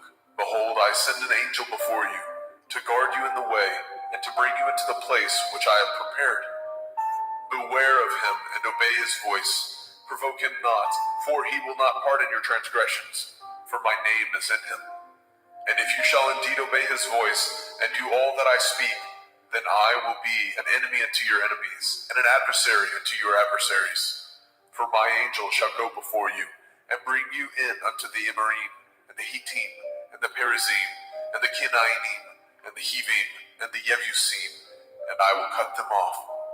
You shall not bow down to their Elohim, nor serve them, nor do after their works, but you shall utterly overthrow them, and quite break down their images. And ye shall serve Yahuwah Elohim, and he shall bless your bread and your water, and I will take sickness away from the midst of you. There shall nothing cast their young, nor be barren in your land, and the number of your days I will fulfill. I will send my fear before you, and will destroy all the people to whom you shall come, and I will make all your enemies turn their backs unto you. And I will send hornets before you, which shall drive out the Hivi, and the Kenaini, and the Hittite from before you. And I will not drive them out from before you in 1 year, lest the land become desolate, and the beasts of the field multiply against you. By little and little I will drive them out before you, until you be increased, and inherit the land. And I will set your bonds from the Red Sea, even unto the sea of the Pelishtim, and from the desert unto the river. For I will deliver the inhabitants of the land unto your hand, and you shall drive them out before you. You shall cut no covenant with them, nor with their Elohim. They shall not dwell in your land, lest they make you sin against me. For if you serve their Elohim, it will surely be a snare unto you. Shemot, Exodus, chapter 24. And he said unto Moshe, Come up unto Eliyahu, you and Aaron, Nadav and Abihu, and 70 of the elders of Yasharel, and worship ye afar off. And Moshe alone shall come near Eliyahu, but they shall not come nigh, neither shall the people go up with him. And Moshe came and told the people all the words of Yahuwah, and all the judgments. And all the people answered with one voice and said, All the words which Yahuwah said, we will do. And Moshe wrote all the words of Yahuwah, and rose up early in the morning, and built an altar unto the hill, and 12 pillars, according to the 12 tribes of Yasharel. And he sent young men of the children of Yasharel, which offered burnt offerings, and sacrificed peace offerings of oxen unto Yahuwah. And Moshe took half of the blood, and put it in the basins, and half of the blood he sprinkled on the altar. And he took the sefer of the covenant, and read it in the audience of the people. And they said, All that Yahuwah has said, we will do, and be obedient. And Moshe took the blood, and sprinkled it on the people, and said, Behold, the blood of the covenant, which Yahuwah has cut with you, concerning all these words. Then went up Moshe, and Aaron, Nadab, and Abihu, and 70 of the elders of Yasharel. And they saw the Elohai of Yasharel, and there was under his feet, as it were, a paved work of sapphire stone, and as it were the body of heaven in its clearness. And upon the nobles of the children of Yasharel he laid not his hand. Also they saw Elohim, and did eat and drink. And Yahuwah said unto Moshe, Come up to me into the mount, and be there, and I will give you sapphire stones, and a Torah, and commandments which I have written, that you may teach them. And Moshe rose up, and his minister Yahusha, and Moshe went up into the mount of Elohim. And he said unto the elders, Tarry ye here for us, until we come again unto you. And behold, Aaron and Horai are with you. If any man have any matters to do, let him come unto them. And Moshe went up into the mount, and a cloud covered the mount. And the glory of Yahuwah abode upon Mount Sinai, and the cloud covered it 6 days. And the seventh day he called unto Moshe out of the midst of the cloud. And the sight of the glory of Yahweh was like devouring fire on the top of the mount in the eyes of the children of Yasharel. And Moshe went into the midst of the cloud and got him up into the mount. And Moshe was in the mount 40 days and 40 nights. Shemot, Exodus chapter 25. And Yahweh spoke unto Moshe, saying, Speak unto the children of Yasharel, that they bring me an offering. Of every man that gives it willingly with his heart, ye shall take my offering. And this is the offering which ye shall take of them: gold, and silver, and brass, and blue, and purple, and scarlet, and fine linen, and goat's hair, and ram skin dyed red, and badger skin, and shittim wood, oil for the light, spices for anointing oil, and for sweet incense, onyx stones, and stones to be set in the ephod, in the breastplate. And let them make me a sanctuary, that I may dwell among them. According to all that I show you, after the pattern of the tabernacle, and the pattern of all the instruments thereof, even so shall ye make it. And they shall make an ark of shittim wood, 2 cubits and a half shall be the length thereof, and a cubit and a half the breadth thereof, and a cubit and a half the height thereof. And you shall overlay it with pure gold, within and without shall you overlay it, and shall make upon it a crown of gold round about. And you shall cast 4 rings of gold for it, and put them in the corners thereof, and 2 rings shall be in the one side of it, and 2 rings on the other side of it. And you shall make staves of shittim wood, and overlay them with gold. And you shall put the staves into the rings by the sides of the ark, that the ark may be borne with them. The staves shall be in the rings of the ark, they shall not be taken from it. And you shall put into the ark the testimony which I give you. And you shall make a mercy seat of pure gold. 2 cubits and a half shall be the length thereof, and a cubit and a half the breadth thereof. And you shall make 2 cherubim of gold, of beaten work shall you make them, in the 2 ends of the mercy seat. And make 1 cherub on one end, and the other cherub on the other end. Even of the mercy seat shall ye make the cherubim on the 2 ends thereof. And the cherubim shall stretch forth their wings on high, covering the mercy seat with their wings, and their faces shall look one to another. Towards the mercy seat shall the faces of the cherubim be. And you shall put the mercy seat above upon the ark, and in the ark you shall put the testimony that I shall give you. And there I will meet with you, and I will commune with you from above the mercy seat, from between the 2 cherubim, which are upon the ark of the testimony, of all things which I give you in commandment unto the children of Yasharel. You shall also make a table of shittim wood.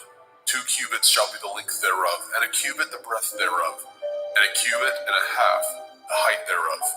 And you shall overlay it with pure gold, and make thereto a crown of gold round about. And you shall make unto it a border of a handbreadth round about. And you shall make a golden crown to the border thereof round about. And you shall make it 4 rings of gold, and put the rings in the 4 corners that are on the 4 feet thereof. Over against the border shall the rings be for places of the staves to bear the table. And you shall make the staves of shittim wood, and overlay them with gold, that the table may be borne with them. And you shall make dishes thereof, and spoons thereof, and covers thereof, and bowls thereof. To cover withal of pure gold shall you make them. And you shall set upon the table showbread before me always. And you shall make a menorah, 7-branched candlestick of pure gold. Of beaten work shall the menorah be made. His shaft and his branches, his bowls, his knobs, and his flowers shall be of the same. And 6 branches shall come out of the sides of it, 3 branches of the menorah out of the one side, and 3 branches of the menorah out of the other side. 3 bowls made like unto almonds, with a knob and a flower in one branch, and 3 bowls made like almonds in the other branch, with a knob and a flower, so with the 6 branches that come out of the menorah. And in the menorah shall be 4 bowls made like unto almonds, with their knops and their flowers. And there shall be a knop under 2 branches of the same, and a knop under 2 branches of the same, and a knop under 2 branches of the same, according to the 6 branches that proceed out of the menorah. Their knops and their branches shall be of the same. All of it shall be one beaten work of pure gold. And you shall make the 7 lamps thereof, and they shall light the lamps thereof, that they may give light over against it. And the tongs thereof, and the snuff dishes thereof, shall be of pure gold. Of a talent of pure gold shall he make it, with all these vessels. And look that you make them after the pattern, which was showed you in the mount. Shemot, Exodus chapter 26. Moreover, you shall make the tabernacle with 10 curtains of fine twined linen, and blue and purple, and scarlet, with cherubim of cunning work shall you make them. The length of one curtain shall be 8 and 20 cubits, and the breadth of one curtain 4 cubits. Every one of the curtains shall have one measure. The 5 curtains shall be coupled together, one to another, and other 5 curtains shall be coupled one to another. And you shall make loops of blue upon the edge of the one curtain from the selvage in the coupling, and likewise shall you make in the uttermost edge of another curtain in the coupling of the second. 50 loops shall you make in the one curtain, and 50 loops shall you make in the edge of the curtain that is the coupling of the second, and the loops may take hold one of another. And you shall make 50 taches of gold, and couple the curtains together with the taches, and it shall be one tabernacle. And you shall make curtains of goat hair to be a covering upon the tabernacle. 11 curtains shall you make. The length of one curtain shall be 30 cubits, and the breadth of one curtain 4 cubits, and the 11 curtains shall be all of one measure. And you shall couple 5 curtains by themselves, and 6 curtains by themselves, and shall double the 6th curtain in the forefront of the tabernacle. And you shall make 50 loops on the edge of the one curtain that is utmost in the coupling, and 50 loops in the edge of the curtain which couples the second. And you shall make 50 taches of brass, and put the taches into the loops, and couple the tent together, that it may be one. And the remnant that remains of the curtain of the tent, the half curtain that remains, shall hang over the backside of the tabernacle, and a cubit on the one side, and a cubit on the other side, of that which remains in the length of the curtains of the tent. It shall hang over the sides of the tabernacle, on this side and on that side, to cover it. And you shall make a covering for the tent of ram skin dyed red, and a covering above of badger skin. And you shall make the boards for the tabernacle of shittim wood, standing up. 10 cubits shall be the length of a board, and a cubit and a half shall be the breadth of one board. 2 tenons shall be in one board, set in order one against another. Thus shall you make for all the boards of the tabernacle. You shall make the boards for the tabernacle, 20 boards on the south side southward. And you shall make 40 sockets of silver under the 20 boards, 2 sockets under one board for his 2 tenons, and 2 sockets under another board for his 2 tenons.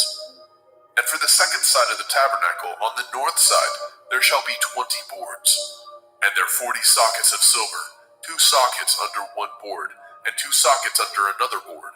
And for the sides of the tabernacle westward, you shall make 6 boards, and 2 boards shall you make for the corners of the tabernacle in the 2 sides. And they shall be coupled together beneath, and they shall be coupled together above the head of it unto one ring. Thus shall it be for them both. They shall be for the 2 corners. And they shall be 8 boards, and their sockets of silver, 16 sockets, 2 sockets under one board, and 2 sockets under another board.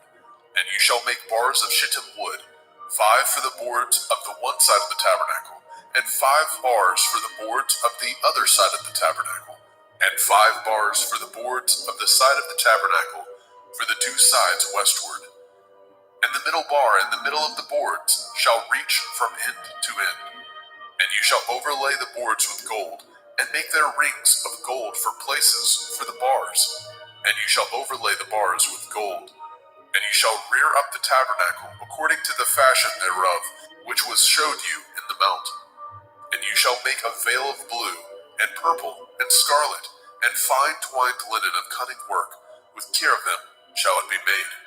And you shall hang it upon the 4 pillars of shittim wood, overlaid with gold. Their hooks shall be of gold, upon the 4 sockets of silver.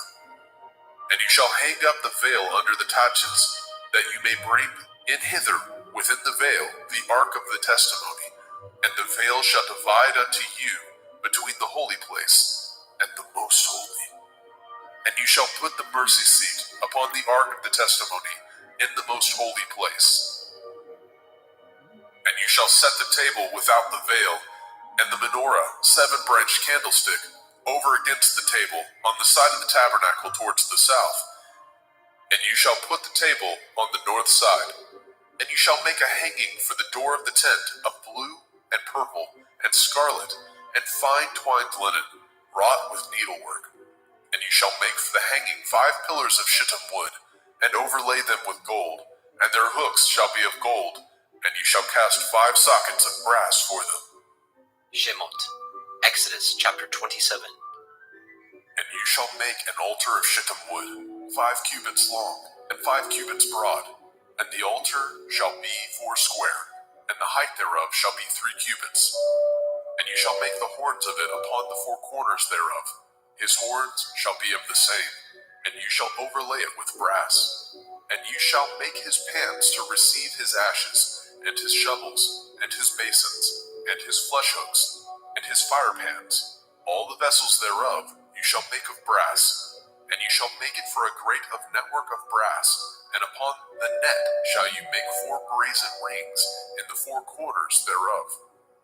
And you shall put it under the compass of the altar beneath, that the net may be even to the midst of the altar. And you shall make staves for the altar, staves of shittim wood, and overlay them with brass. And the staves shall be put into the rings, and the staves shall be upon the 2 sides of the altar, to bear it. Hollow with boards shall you make it, as it was showed you in the mount, so shall they make it. And you shall make the court of the tabernacle. For the south side southward, there shall be hangings for the court of fine twined linen, of 100 cubits long for 1 side. And the 20 pillars thereof and their 20 sockets shall be of brass. The hooks of the pillars and their fillets shall be of silver. And likewise for the north side in length there shall be hangings of 100 cubits long, and his 20 pillars, and their 20 sockets of brass, the hooks of the pillars and their fillets of silver. And for the breadth of the court on the west side shall be hangings of 50 cubits, their pillars 10, and their sockets 10. And the breadth of the court on the east side eastward shall be 50 cubits. The hangings of one side of the gate shall be 15 cubits, their pillars 3, and their sockets 3. And on the other side shall be hangings 15 cubits, their pillars 3, and their sockets 3. And for the gate of the court shall be hangings of 20 cubits, of blue and purple and scarlet and fine twined linen, wrought with needlework. And their pillars shall be 4, and their sockets 4. All the pillars round about the court shall be filleted with silver. Their hooks shall be of silver, and their sockets of brass. The length of the court shall be 100 cubits, and the breadth 50 everywhere. And the height of 5 cubits of fine twined linen, and their sockets of brass. All the vessels of the tabernacle in the service thereof, and all the pins thereof, and all the pins of the court shall be of brass. And you shall command the children of Yasharel that they bring you pure olive oil, beaten for the light, to cause the lamp to burn always. In the tabernacle of the assembly, without the veil, which is before the testimony, Aaron and his sons shall order it from evening to morning before Yahuwah. It shall be a statute forever unto their generations, on the behalf of the children of Yasharel. Shemot, Exodus chapter 28. And take unto you Aaron your brother, and his sons with him, from among the children of Yasharel, that he may minister unto me in the priest's office, even Aaron, Nadab, and Abihu, Eleazar, and Itamar, Aaron's sons. And you shall make holy garments for Aaron your brother, for glory and for beauty. And you shall speak unto all that are wise-hearted, whom I have filled with the Ruach Hakmah, spirit of wisdom, that they may make Aaron's garments to consecrate him, that he may minister unto me in the priest's office. And these are the garments which they shall make: a breastplate, an ephod, and a robe, and a broidered coat, a turban, and a belt. And they shall make holy garments for Aaron your brother, and his sons, that he may minister unto me in the priest's office. And they shall take gold, and blue, and purple, and scarlet, and fine linen, and they shall make an ephod of gold, of blue, of purple, of scarlet, and fine twined linen, with cunning work. It shall have the two shoulder pieces thereof joined at the two edges thereof, and so it shall be joined together. And the belt of the ephod, which is upon it, shall be of the same, according to the work thereof, even of gold, of blue, and purple, and scarlet, and fine twined linen. And you shall take the two onyx stones, and grave on them the names of the children of Yasharel, 6 of their names on one stone, and the other 6 names of the rest on the other stone, according to their birth, with the work of an engraver in stone, like the engravings of a signet, shall you engrave the 2 stones with the names of the children of Yasharel. You shall make them to be set in ouches of gold. And you shall put the 2 stones upon the shoulders of the ephod for stones of memorial unto the children of Yasharel. And Aaron shall bear their names before Yahweh upon his 2 shoulders for a memorial. And you shall make ouches of gold, and 2 chains of pure gold at the ends of wreathen work shall you make them, and fasten the wreathen chains to the ouches. And you shall make the breastplate of judgment with cunning work. After the work of the ephod you shall make it, of gold, of blue, and of purple, and of scarlet, and of fine twined linen shall you make it. 4 square it shall be, being doubled. A span shall be the length thereof, and a span shall be the breadth thereof. And you shall set in it settings of stone, even 4 rows of stones. The first row shall be sardius, a topaz, a carbuncle. This shall be the first row. And the second row shall be an emerald, a sapphire, and a diamond. And the third row a ligure, an agate, and an amethyst. And the fourth row a beryl, and an onyx, and a jasper. They shall be set in gold in their enclosings. And the stones shall be with the names of the children of Yasharel, 12, according to their names, like the engravings of a signet. Every one with his name shall they be according to the 12 tribes. And you shall make upon the breastplate chains at the end of wreathen work of pure gold. And you shall make upon the breastplate 2 rings of gold, and shall put the 2 rings on the 2 ends of the breastplate.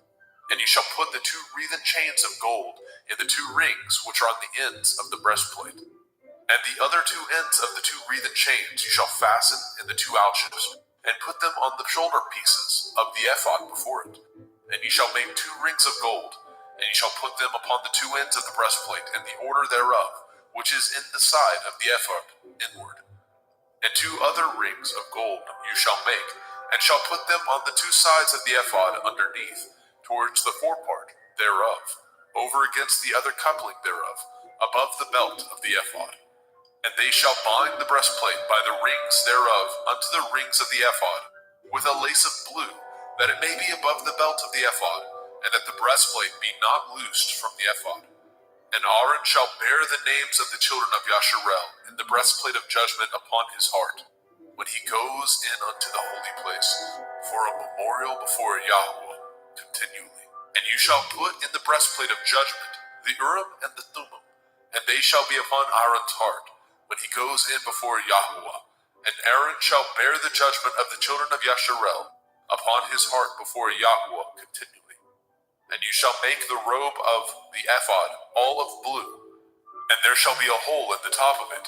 In the midst thereof it shall have a binding of woven work round about the whole of it, as it were the whole of a habergeon, that it be not rent.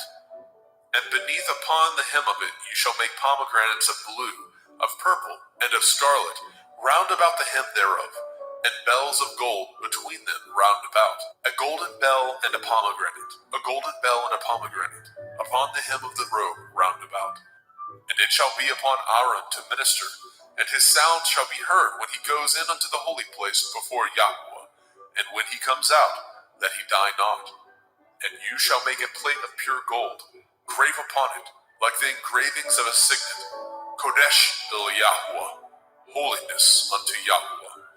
And you shall put it on a blue lace, that it may be upon the turban. Upon the forefront of the turban it shall be, and it shall be upon Aaron's forehead, that Aaron may bear the iniquity of the holy things, which the children of Yasharel shall hallow in all their holy gifts, and it shall be upon his forehead, that they may be accepted before Yahweh. And you shall embroider the coat of fine linen, and you shall make the turban of fine linen, and you shall make the belt of needlework. And for Aaron's sons you shall make coats, and you shall make for them belts, and bonnets shall you make for them, for glory and for beauty. And you shall put them upon Aaron your brother, and his sons with him, and shall anoint them, and consecrate them, and sanctify them, that they may minister unto me in the priest's office. And you shall make them linen breeches to cover their nakedness, from the loins even unto the thighs they shall reach. And they shall be upon Aaron and upon his sons, when they come in unto the tabernacle of the assembly, or when they come near unto the altar to minister in the holy place, that they bear not iniquity and die. It shall be a statute forever unto him and his seed after him. Shemot, Exodus chapter 29. And this is the thing that you shall do unto them, to hallow them, to minister unto me in the priest's office. Take 1 young bullock, and 2 rams without blemish, and matzah cakes tempered with oil, and matzah wafers anointed with oil. Of wheaten flour shall you make them. And you shall put them into 1 basket, and bring them in the basket, with the bullock and the 2 rams. And Aaron and his sons you shall bring unto the door of the tabernacle of the assembly, and shall wash them with water. And you shall take the garments and put upon Aaron the coat, and the robe of the ephod, and the breastplate, and gird him with the belt of the ephod. And you shall put the turban upon his head, and put the holy crown upon the turban. Then shall you take the anointing oil, and pour it upon his head, and anoint him. And he shall bring his sons, and put coats upon them. And he shall gird them with belts, Aaron and his sons, and put the bonnets on them. And the priest's office shall be theirs for a perpetual statute. And you shall consecrate Aaron and his sons. And you shall cause a bullock to be brought before the tabernacle of the assembly. And Aaron and his sons shall put their hands upon the head of the bullock. And you shall kill the bullock before Yahweh, by the door of the tabernacle of the assembly. And you shall take the blood of the bullock, and put it upon the horns of the altar with your finger, and pour all the blood beside the bottom of the altar. And you shall take all the fat that covers the inwards, and the caul that is above the liver, and the 2 kidneys, and the fat that is upon them, and burn them upon the altar. But the flesh of the bullock, and his skin, and his dung, shall you burn with fire without the camp. It is a sin offering. You shall also take 1 ram, and Aaron and his sons shall put their hands upon the head of the ram. And you shall slay the ram, and you shall take his blood, and sprinkle it round about upon the altar. They shall cut the ram in pieces, and wash the inwards of him, and his legs, and put them unto his pieces, and unto his head. And he shall burn the whole ram upon the altar. It is a burnt offering unto Yahweh. It is a sweet savor, an offering made by fire unto Yahweh. And you shall take the other ram, and Aaron and his sons shall put their hands upon the head of the ram. And you shall kill the ram, and take his blood, and put it upon the tip of the right ear of Aaron, and upon the tip of the right ear of his sons, and upon the thumb of their right hand, and upon the great toe of their right foot, and sprinkle the blood upon the altar round about. And ye shall take the blood that is upon the altar, and of the anointing oil, and sprinkle it upon Aaron, and upon his garments, and upon his sons, and upon the garments of his sons with him, and he shall be hallowed, and his garments, and his sons' garments with him. Also you shall take of the ram the fat and the rump, and the fat that covers the inwards, and the caul above the liver, and the 2 kidneys, and the fat that is upon them, and the right shoulder, for it is a ram of consecration. And 1 loaf of bread, and 1 cake of oiled bread, and 1 wafer out of the basket of the matzah that is before Yahweh. And you shall put it all in the hands of Aaron, and in the hands of his sons, and shall wave them for a wave offering before Yahweh. And you shall receive them of their hands, and burn them upon the altar for a burnt offering, for a sweet savor before Yahweh. It is an offering made by fire unto Yahweh.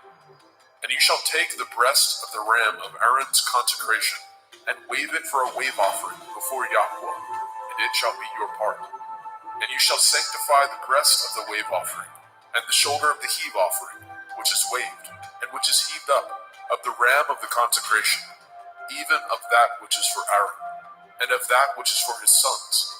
And it shall be Aaron and his sons by a statute forever from the children of Yasharel, for it is a heave offering, and it shall be a heave offering from the children of Yasharel, of the sacrifice of their peace offerings, even their heave offering unto Yahweh. And the holy garments of Aaron shall be his sons after him, to be anointed therein, and to be consecrated in them. And that son that is priest in his stead shall put them on 7 days, when he comes into the tabernacle of the assembly to minister in the holy place. And you shall take the ram of the consecration, and seethe his flesh in the holy place. And Aaron and his sons shall eat the flesh of the ram, and the bread that is in the basket by the door of the tabernacle of the assembly. And they shall eat those things wherewith the atonement was made, to consecrate and to sanctify them. But a stranger shall not eat thereof, because they are holy. And if aught of the flesh of the consecrations, or of the bread, remain unto the morning, then you shall burn the remainder with fire. It shall not be eaten, because it is holy. And thus shall you do unto Aaron and to his sons, according to all things which I have commanded you. 7 days shall you consecrate them. And you shall offer every day a bullock for a sin offering, for atonement. And you shall cleanse the altar when you have made an atonement for it, and you shall anoint it to sanctify it. 7 days you shall make an atonement for the altar, and sanctify it, and it shall be an altar most holy. Whatsoever touches the altar shall be holy. Now this is that which you shall offer upon the altar: 2 lambs of the first year, day by day, continually. The one lamb you shall offer in the morning, and the other lamb you shall offer at evening. And with the one lamb 1/10 deal of flour, mingled with the 4th part of a hin of beaten oil, and the 4th part of a hin of wine, for a drink offering. And the other lamb you shall offer at evening, and shall do thereto according to the meat offering of the morning, and according to the drink offering thereof, for a sweet savor, an offering made by fire unto Yahweh. This shall be a continual burnt offering throughout your generations, at the door of the tabernacle of the assembly, before Yahweh, where I will meet you, to speak there unto you. And there I will meet with the children of Yasharel, and the tabernacle shall be sanctified by my glory.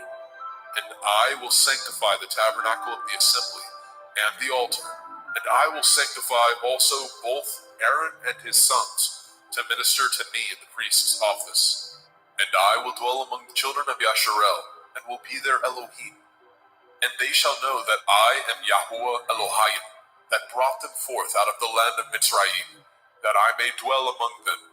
I am Yahweh Elohim. Shemot, Exodus chapter 30. And you shall make an altar to burn incense upon. Of shittim wood shall you make it. A cubit shall be the length thereof, and a cubit the breadth thereof. 4 squares shall it be, and 2 cubits shall be the height thereof. The horns thereof shall be of the same. And you shall overlay it with pure gold, the top thereof, and the sides thereof round about, and the horns thereof. And you shall make unto it a crown of gold round about. And 2 golden rings shall you make it under the crown of it. By the 2 corners thereof, upon the 2 sides of it, shall you make it, and they shall be for places for the staves to bear it withal. And you shall make the staves of shittim wood, and overlay them with gold. And you shall put it before the veil that is by the ark of the testimony, before the mercy seat that is over the testimony, where I will meet with you. And Aaron shall burn thereon sweet incense every morning. When he dresses the lamps, he shall burn incense upon it. And when Aaron lights the lamp at evening, he shall burn incense upon it, a perpetual incense before Yahweh throughout your generations. Ye shall offer no strange incense thereon, nor burnt sacrifice, nor meat offering, neither shall ye pour drink offering thereon. And Aaron shall make an atonement upon the horns of it once in a year, with the blood of the sin offering of atonement. Once in the year shall he make atonement upon it throughout your generations. It is most holy unto Yahweh.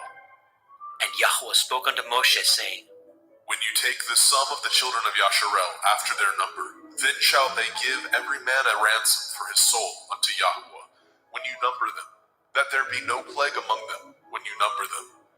This they shall give, every one that passes among them that are numbered, half a shekel, after the shekel of the sanctuary.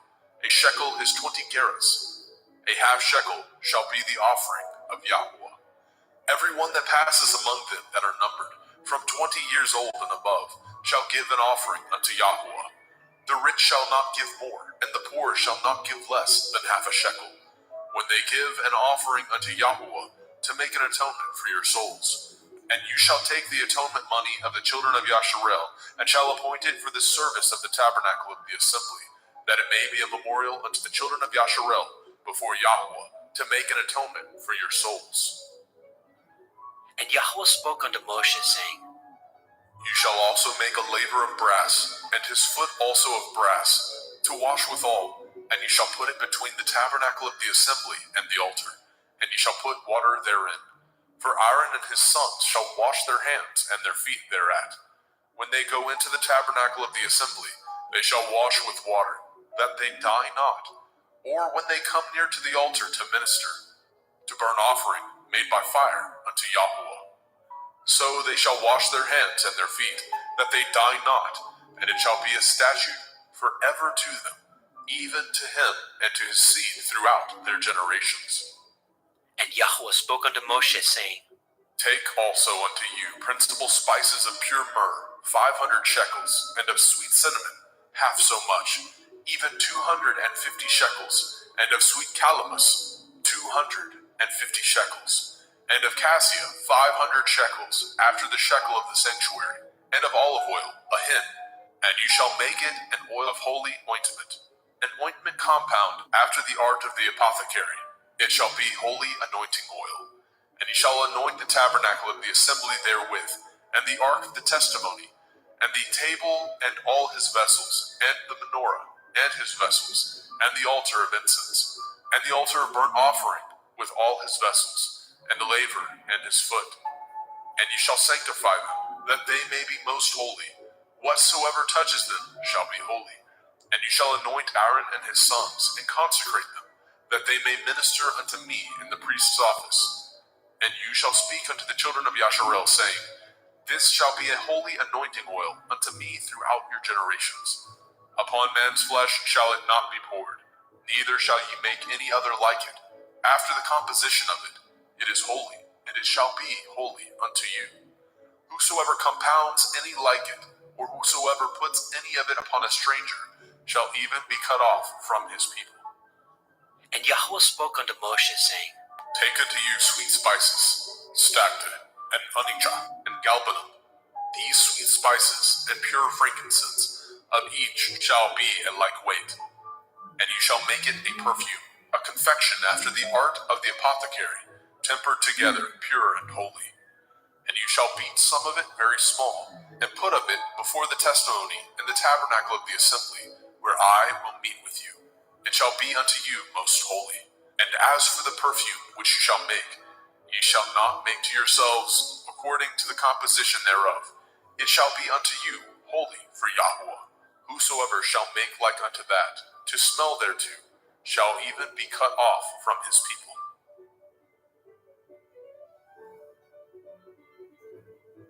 Shemot, Exodus chapter 31.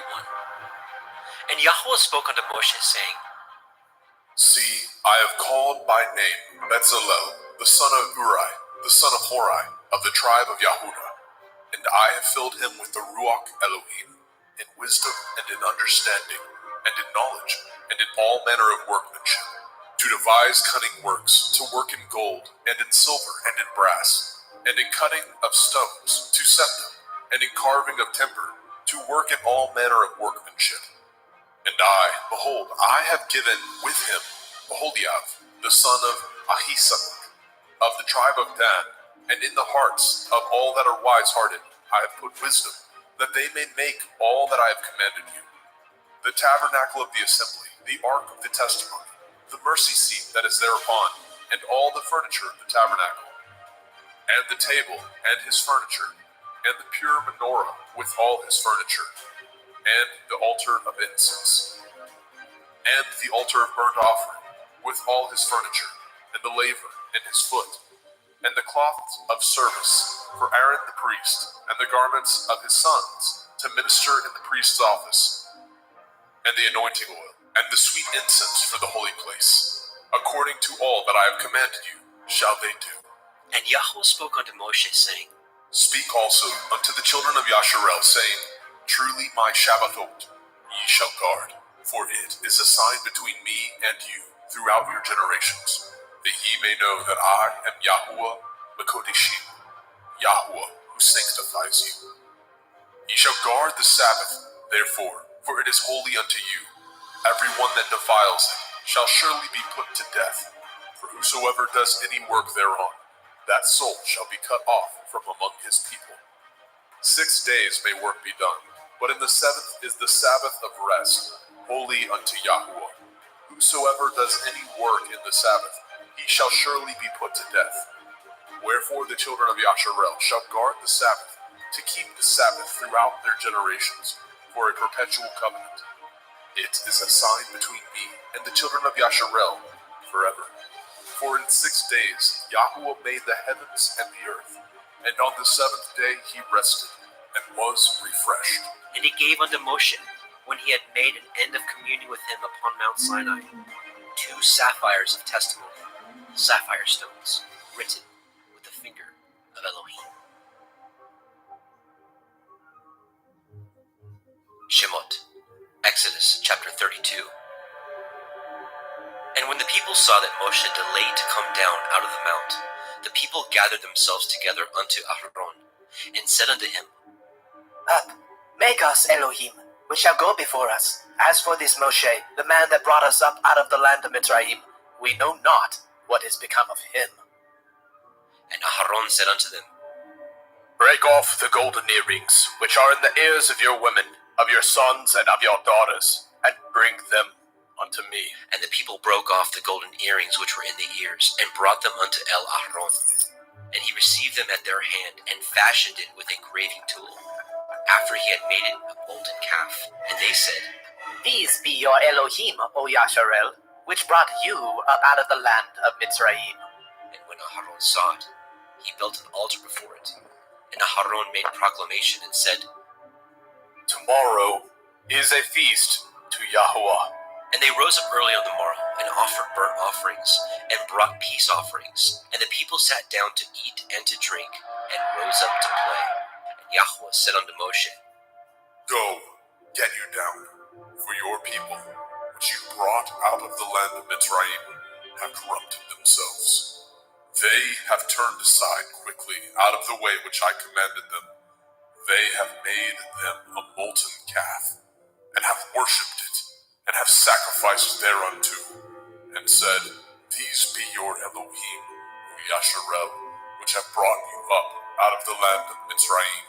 And Yahweh said unto Moshe, I have seen this people, and behold, it is a stiff-necked people. Now therefore let me alone, that my wrath may wax hot against them, and that I may consume them, and I will make of you a great nation.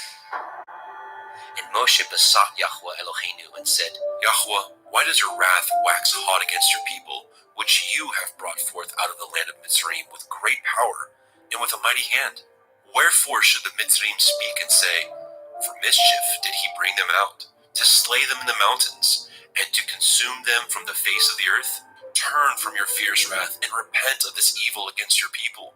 Remember Avraham, Yitzchak, and Yasharel, your servants, to whom you swore by your own self, and said unto them, I will multiply your seed as the stars of heaven. And all this land that I have spoken of will I give unto your seed, and they shall inherit it forever. And Yahweh repented of the evil which he thought to do unto his people. And Moshe turned, and went down from the mount, and the 2 sapphires of the testimony were in his hand. The sapphires were written on both their sides. On the one side and on the other were they written. And the sapphires were the work of Elohim, and their writing was the writing of Elohim, graven upon the sapphires. And when Yahusha heard the noise of the people as they shouted, he said unto Moshe, There is noise of war in the camp! and he said, It is not the voice of them that shout for mastery, neither is it the voice of them that cry for being overcome, but the noise of them that sing do I hear. And it came to pass, as soon as he came nigh unto the camp, that he saw the calf and the dancing. Moshe's anger waxed hot, and he cast the sapphires out of his hands, and broke them beneath the mount. And he took the calf which they had made, and burnt it in the fire, and ground it to powder, and strawed it upon the water, and made the children of Yasharel drink of it. And Moshe said unto Aharon, What did this people unto you, that you have brought so great a sin upon them? And Aharon said, Let not the anger of my lord wax hot. You know the people, that they are set on mischief. For they said unto me, Make us Elohim, which shall go before us. For as for this Moshe, the man that brought us up out of the land of Mitzrayim, we know not what is become of him. And I said unto them, Whosoever has any gold, let them break it off. So they gave it me, and I cast it into the fire. And there came out this calf. And when Moshe saw that the people were naked, for Aharon had made them naked unto their shame among their enemies, then Moshe stood in the gate of the camp and said, Who is on Yahweh's side? Let him come unto me. All the sons of Levi gathered themselves together unto him. And he said unto them, Thus says Yahweh Elohai of Yasharel, Put every man his sword by his side, and go in and out from gate to gate throughout the camp, and slay every man his brother, and every man his companion, and every man his neighbor. The children of Levi did according to the word of Moshe, and there fell of the people that day about 3,000 men. For Moshe had said, Consecrate yourselves today to Yahweh, even every man upon his son, and upon his brother, that he may bestow upon you a blessing this day. It came to pass on the morrow, that Moshe said unto the people, Ye have sinned a great sin. And now I will go up unto El Yahweh. Perchance I shall make an atonement for your sin. And Moshe returned unto El Yahweh and said, Oh, this people have sinned a great sin, and have made them Elohai of gold. Yet now, if you will forgive their sin, and if not, blot me, I pray you, out of your sefer which you have written. Yahweh said unto Moshe, Whosoever has sinned against me, him will I blot out of my sefer. Therefore now go, lead the people into the place of which I have spoken unto you. Behold, my angel shall go before you.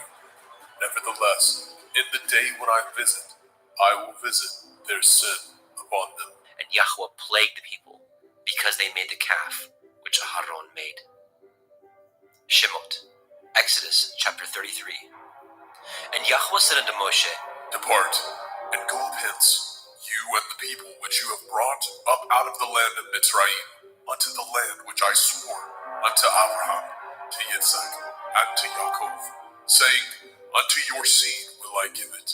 And I will send an angel before you, and I will drive out the Kenai, the Amorite, the Hittite, the Perizzite, the Hivite, and the Jebusite, unto a land flowing with milk and honey, for I will not go up in the midst of you, for you are a stiff-necked people, lest I consume you in the way. And when the people heard the evil report, they mourned. And no man did put on him his ornaments. For Yahweh had said unto Moshe, Say unto the children of Yasharel, Ye are a stiff-necked people. I will come up into the midst of you in a moment, and consume you.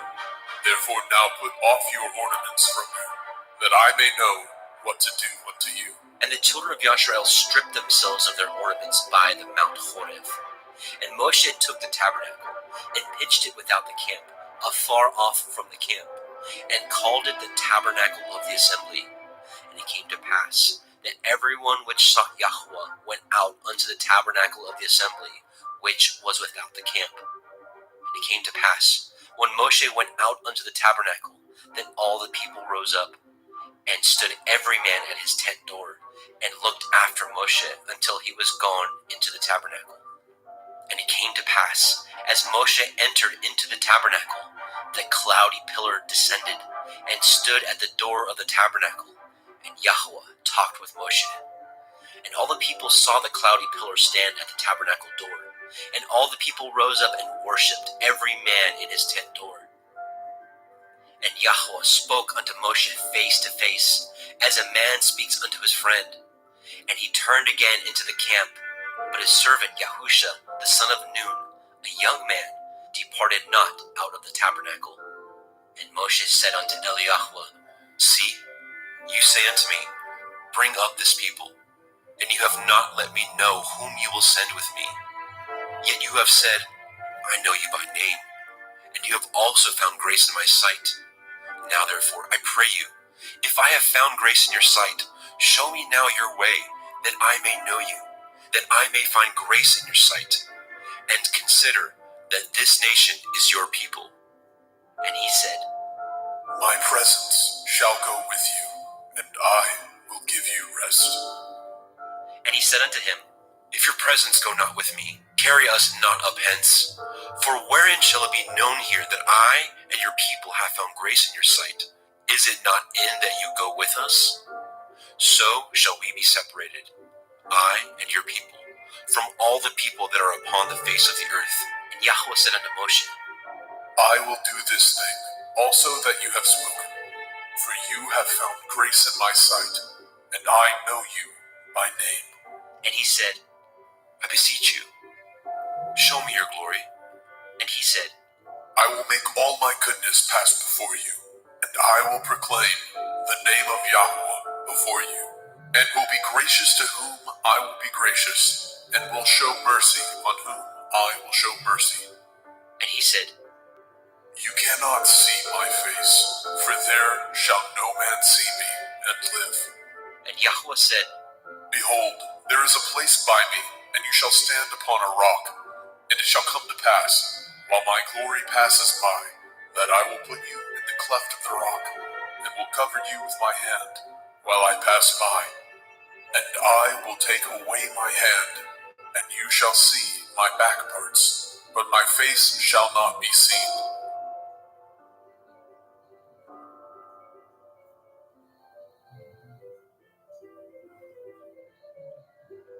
Shemot, Exodus chapter 34. And Yahweh said unto Moshe, Hew you 2 sapphire stones like unto the first, and I will write upon these sapphires the words that were in the first sapphires, which you broke. And be ready in the morning, and come up in the morning unto Mount Sinai, and present yourself there to me in the top of the mount. And no man shall come up with you, neither let any man be seen throughout all the mount, neither let the flocks nor herds feed before that mount. And he hewed 2 sapphire stones like unto the first. And Moshe rose up early in the morning, and went up unto Mount Sinai as Yahweh had commanded him, and took in his hand the 2 sapphire stones. And Yahweh descended in the cloud, and stood with him there, and proclaimed the name of Yahweh. And Yahweh passed by before him, and proclaimed, Yahweh, Yahweh El, merciful and gracious, long-suffering and abundant in goodness and truth, keeping mercy for thousands, forgiving iniquity and transgression and sin, and that will by no means clear the guilty, visiting the iniquity of the fathers upon the children, and upon the children's children, unto the 3rd and 4th generation. And Moshe made haste, and bowed his head toward the earth, and worshipped. And he said, If now I have found grace in your sight, O Adonai, let my Adonai, I pray you, go among us, for it is a stiff-necked people, and pardon our iniquity and our sin, and take us for your inheritance. And he said, Behold, I cut a covenant before all your people. I will do wonders, such as have not been done in all the earth, nor in any nation, and all the people among which you are shall see the work of Yahweh. For it is a terrible thing that I will do with you. Guard that which I command you this day. Behold, I drive out before you the Emori, the Kenani, the Hittite, and the Perizzai, and the Hivi, and the Yevyosai.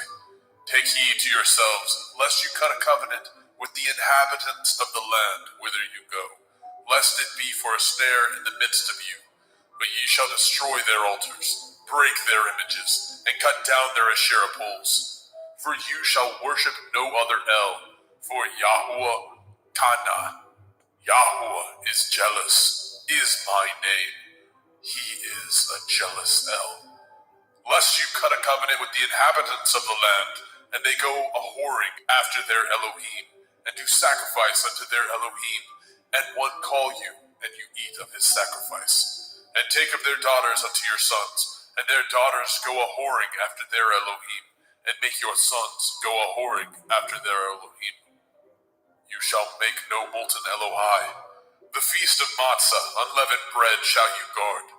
7 days you shall eat matzah, unleavened bread, as I commanded you, in the time of the month of Eve. For in the month of Eve you came out from Mitzrayim. All that opens the womb is mine, and every firstling among your cattle, whether ox or sheep, that is male. But the firstling of an ass you shall redeem with a lamb, and if you redeem him not, then shall you break his neck. All the firstborn of your sons you shall redeem, and none shall appear before me empty. 6 days you shall work, but on the 7th day you shall rest. In earing time and in harvest you shall rest. And you shall observe the feast of Katsir, harvest, of the first fruits of wheat harvest, and the feast of Asif, ingathering, at the year's end. Thrice in the year shall all your men children appear before Adonai Yahuwah, the Elohai of Yasharel. For I will cast out the nations before you, and enlarge your borders. Neither shall any man desire your land, when you shall go up to appear before Yahuwah Elohika thrice in the year. You shall not offer the blood of my sacrifice with leaven, neither shall the sacrifice of the feast of the Pesach be left unto the morning. The first of the first fruits of your land you shall bring into the house of Yahuwah Elohika. You shall not see the kid in his mother's milk. And Yahweh said unto Moshe, Write these words, for after the tenor of these words I have cut a covenant with you and with Yasharel. And he was there with Yahweh 40 days and 40 nights. He did neither eat bread nor drink water. And he wrote upon the sapphires the words of the covenant, the 10 Devarim. And it came to pass, when Moshe came down from Mount Sinai with the 2 sapphires of testimony in Moshe's hand, when he came down from the mount, that Moshe knew not that the skin of his face shone while he talked with him. And when Aharon and all the children of Yasharel saw Moshe, behold, the skin of his face shone, and they were afraid to come nigh him. And Moshe called unto them, and Aharon and all the rulers of the assembly returned unto him, and Moshe talked with them. And afterward, all the children of Yasharel came nigh, and he gave them in commandment all that Yahweh had spoken with him in Mount Sinai. And till Moshe had done speaking with them, he put a veil on his face. But when Moshe went in before Yahweh to speak with him, he took the veil off until he came out. And he came out and spoke unto the children of Yasharel, which he was commanded. And the children of Yasharel saw the face of Moshe, that the skin of Moshe's face shone. And Moshe put the veil upon his face again, until he went in to speak with him. Shemot, Exodus chapter 35. And Moshe gathered all the assembly of the children of Yasharel together, and said unto them, These are the words which Yahweh has commanded, that ye should do them. 6 days shall work be done, but on the 7th day there shall be to you a holy day, a Shabbat of rest to Yahweh. Whosoever does work thereon shall be put to death. Ye shall kindle no fire throughout your habitations upon the Sabbath. And Moshe spoke unto all the assembly of the children of Yasharel, saying, This is the thing which Yahweh commanded, saying, Take ye from among you an offering unto Yahweh. Whosoever is of a willing heart, let him bring it, an offering of Yahweh, gold, and silver, and brass, and blue, and purple, and scarlet, and fine linen, and goat's hair, and ram skins dyed red, and badger skins, and shittim wood, and oil for the light, and spices for anointing oil, and for the sweet incense, and onyx stones, and stones to be set for the ephod, and for the breastplate.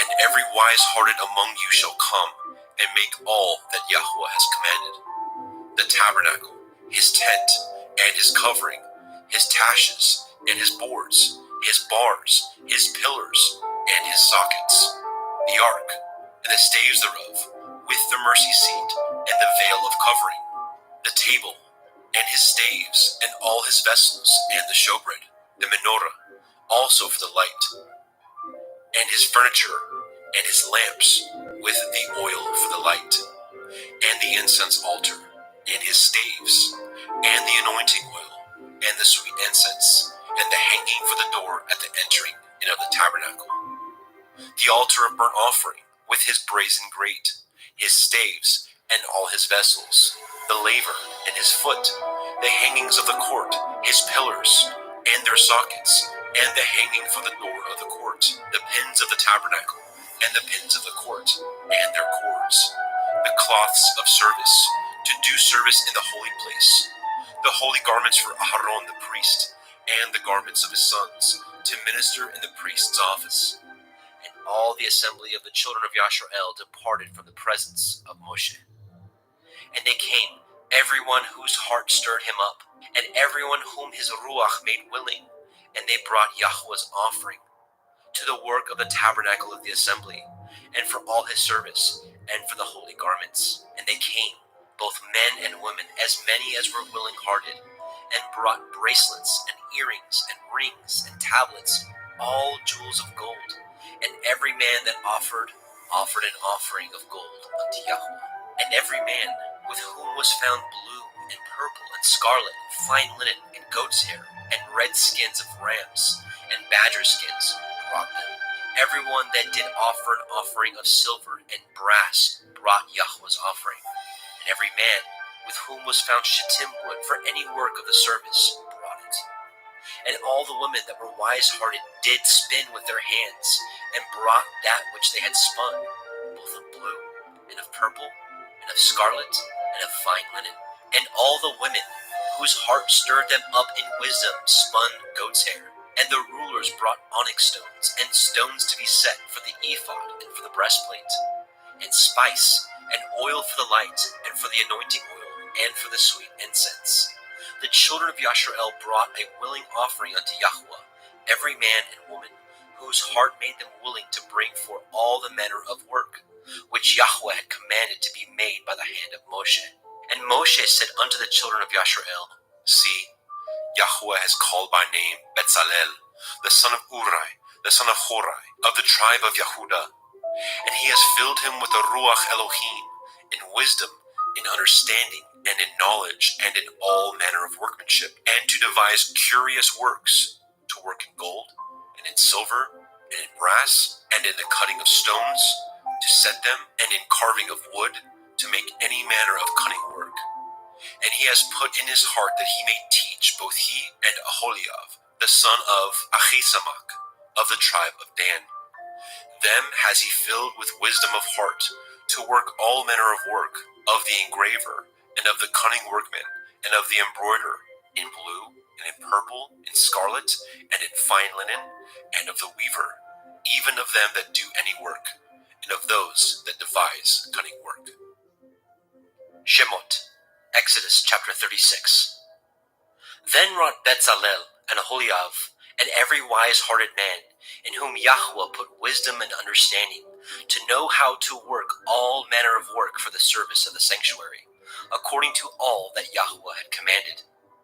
And Moshe called Betzalel and Aholiab, and every wise-hearted man, in whose heart Yahweh had put wisdom, even everyone whose heart stirred him up to come unto the work to do it.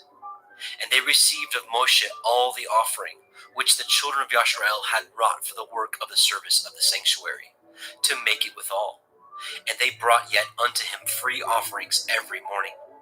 And all the wise men that wrought all the work of the sanctuary came every man from his work which they had made.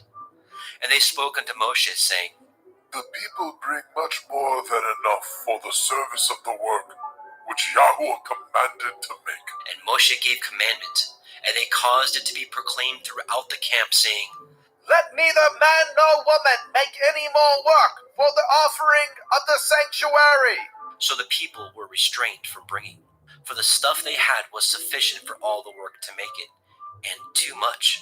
And every wise-hearted man among them that wrought the work of the tabernacle made 10 curtains of fine twined linen, and blue, and purple, and scarlet. With cherubim of cunning work made he them. The length of one curtain was 28 cubits, and the breadth of one curtain 4 cubits. The curtains were all of one size. And he coupled the 5 curtains one unto another, and the other 5 curtains he coupled one unto another. And he made loops of blue on the edge of one curtain from the selvage in the coupling. Likewise, he made in the uttermost side of another curtain in the coupling of the second. 50 loops made he in one curtain, and 50 loops made he in the edge of the curtain which was in the coupling of the second. The loops held one curtain to another. He made 50 taches of gold, and coupled the curtains one unto another with the taches. So it became one tabernacle. And he made curtains of goat's hair for the tent over the tabernacle. 11 curtains he made them. The length of one curtain was 30 cubits, and 4 cubits was the breadth of one curtain. 11 curtains were of one size.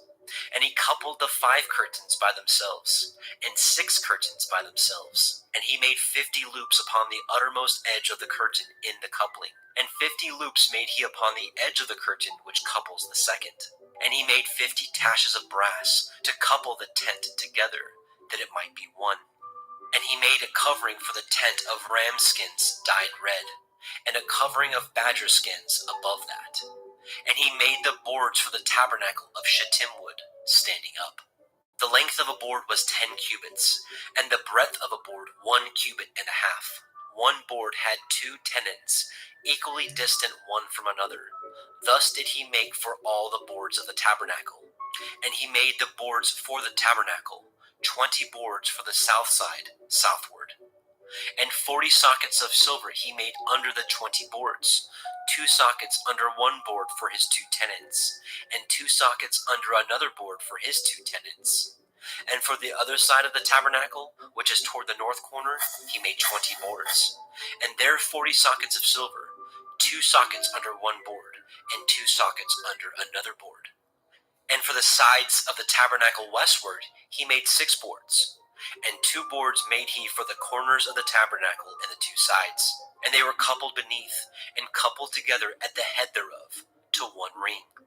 Thus he did to both of them in both of the corners. And there were 8 boards, and their sockets were 16 sockets of silver, and under every board 2 sockets. And he made bars of shittim wood, 5 for the boards of the one side of the tabernacle, and 5 bars for the boards of the other side of the tabernacle, and 5 bars for the boards of the tabernacle for the sides westward. And he made the middle bar to shoot through the boards from the one end to the other. And he overlaid the boards with gold, and made their rings of gold, to be places for the bars, and overlaid the bars with gold. And he made a veil of blue, and purple, and scarlet, and fine twined linen. With cherubim he made it of cunning work. And he made thereunto 4 pillars of shittim wood, and overlaid them with gold. Their hooks were of gold. And he cast for them 4 sockets of silver. And he made a hanging for the tabernacle door of blue, and purple, and scarlet, and fine twined linen of needlework. And the 5 pillars of it, their hooks, and he overlaid their chapiters and their fillets with gold. But their 5 sockets were of brass. Shemot, Exodus chapter 37.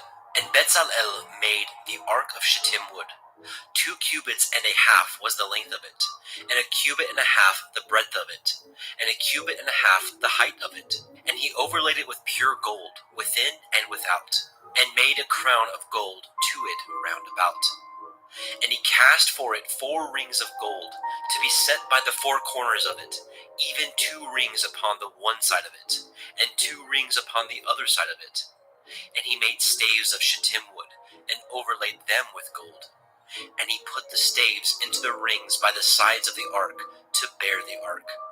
And he made the mercy seat of pure gold. 2 cubits and a half was the length thereof, and 1 cubit and a half the breadth thereof. And he made 2 cherubim of gold, beaten out of one piece made he them, on the 2 ends of the mercy seat, 1 cherub on the end of this side, and another cherub on the other end of that side. Out of the mercy seat made he the cherubim on the 2 ends thereof. And the cherubim spread out their wings on high, and covered with their wings over the mercy seat, with their faces one to another, even to the mercy seatward were the faces of the cherubim. And he made the table of shittim wood.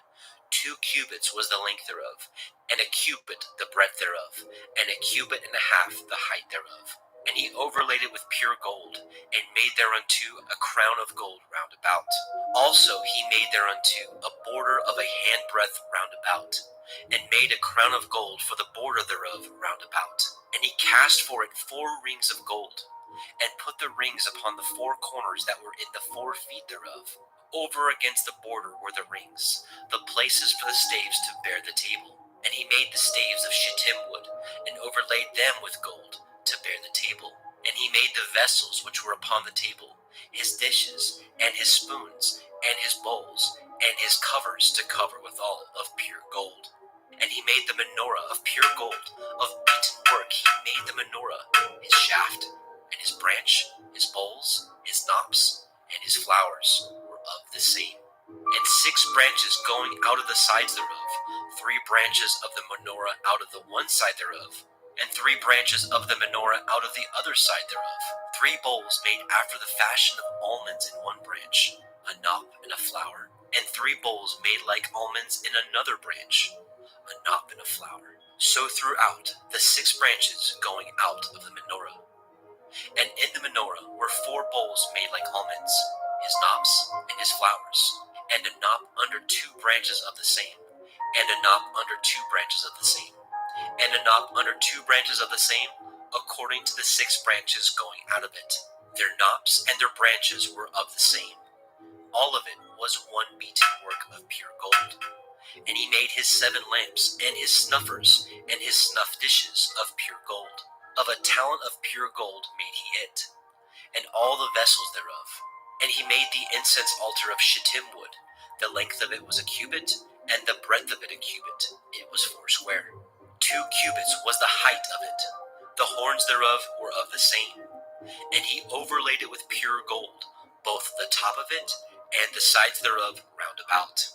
And the horns of it also he made unto it a crown of gold round about. And he made 2 rings of gold for it under the crown thereof, by the 2 corners of it, upon the 2 sides thereof, to be places for the staves to bear it withal.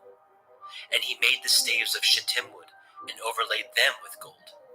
And he made the holy anointing oil, and the pure incense of sweet spices, according to the work of the apothecary. Shemot, Exodus chapter 38. And he made the altar of burnt offering of shittim wood. 5 cubits was the length thereof, and 5 cubits the breadth thereof. It was 4 square, and 3 cubits the height thereof. And he made the horns thereof on the 4 corners of it. The horns thereof were of the same, and he overlaid it with brass. And he made all the vessels of the altar, the pots, the shovels, and the basins, and the flesh hooks, and the fire pans, all the vessels thereof he made of brass. And he made for the altar a brazen grate of network under the compass thereof, beneath unto the midst of it. And he cast 4 rings for the 4 ends of the grate of brass, to be places for the staves. And he made the staves of shittim wood, and overlaid them with brass. And he put the staves into the rings on the sides of the altar, to bear it withal. He made the altar hollow with boards. And he made the laver of brass, and the foot of it brass, of the looking glasses of the women assembling, which assembled at the door of the tabernacle of the assembly. And he made the court on the south side southward. The hangings of the court were of fine twined linen, 100 cubits. Their pillars were 20, and their brazen sockets 20. The hooks of the pillars and their fillets were of silver. And for the north side the hangings were 100 cubits. Their pillars were 20, and their sockets of brass 20. The hooks of the pillars and their fillets of silver. And for the west side were hangings of 50 cubits, their pillars 10, and their sockets 10. the hooks of the pillars and their fillets of silver. And for the east side, eastward, 50 cubits.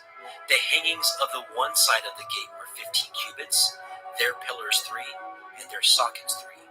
And for the other side of the court gate, on this hand and on that hand, were hangings of 15 cubits, their pillars 3, and their sockets 3.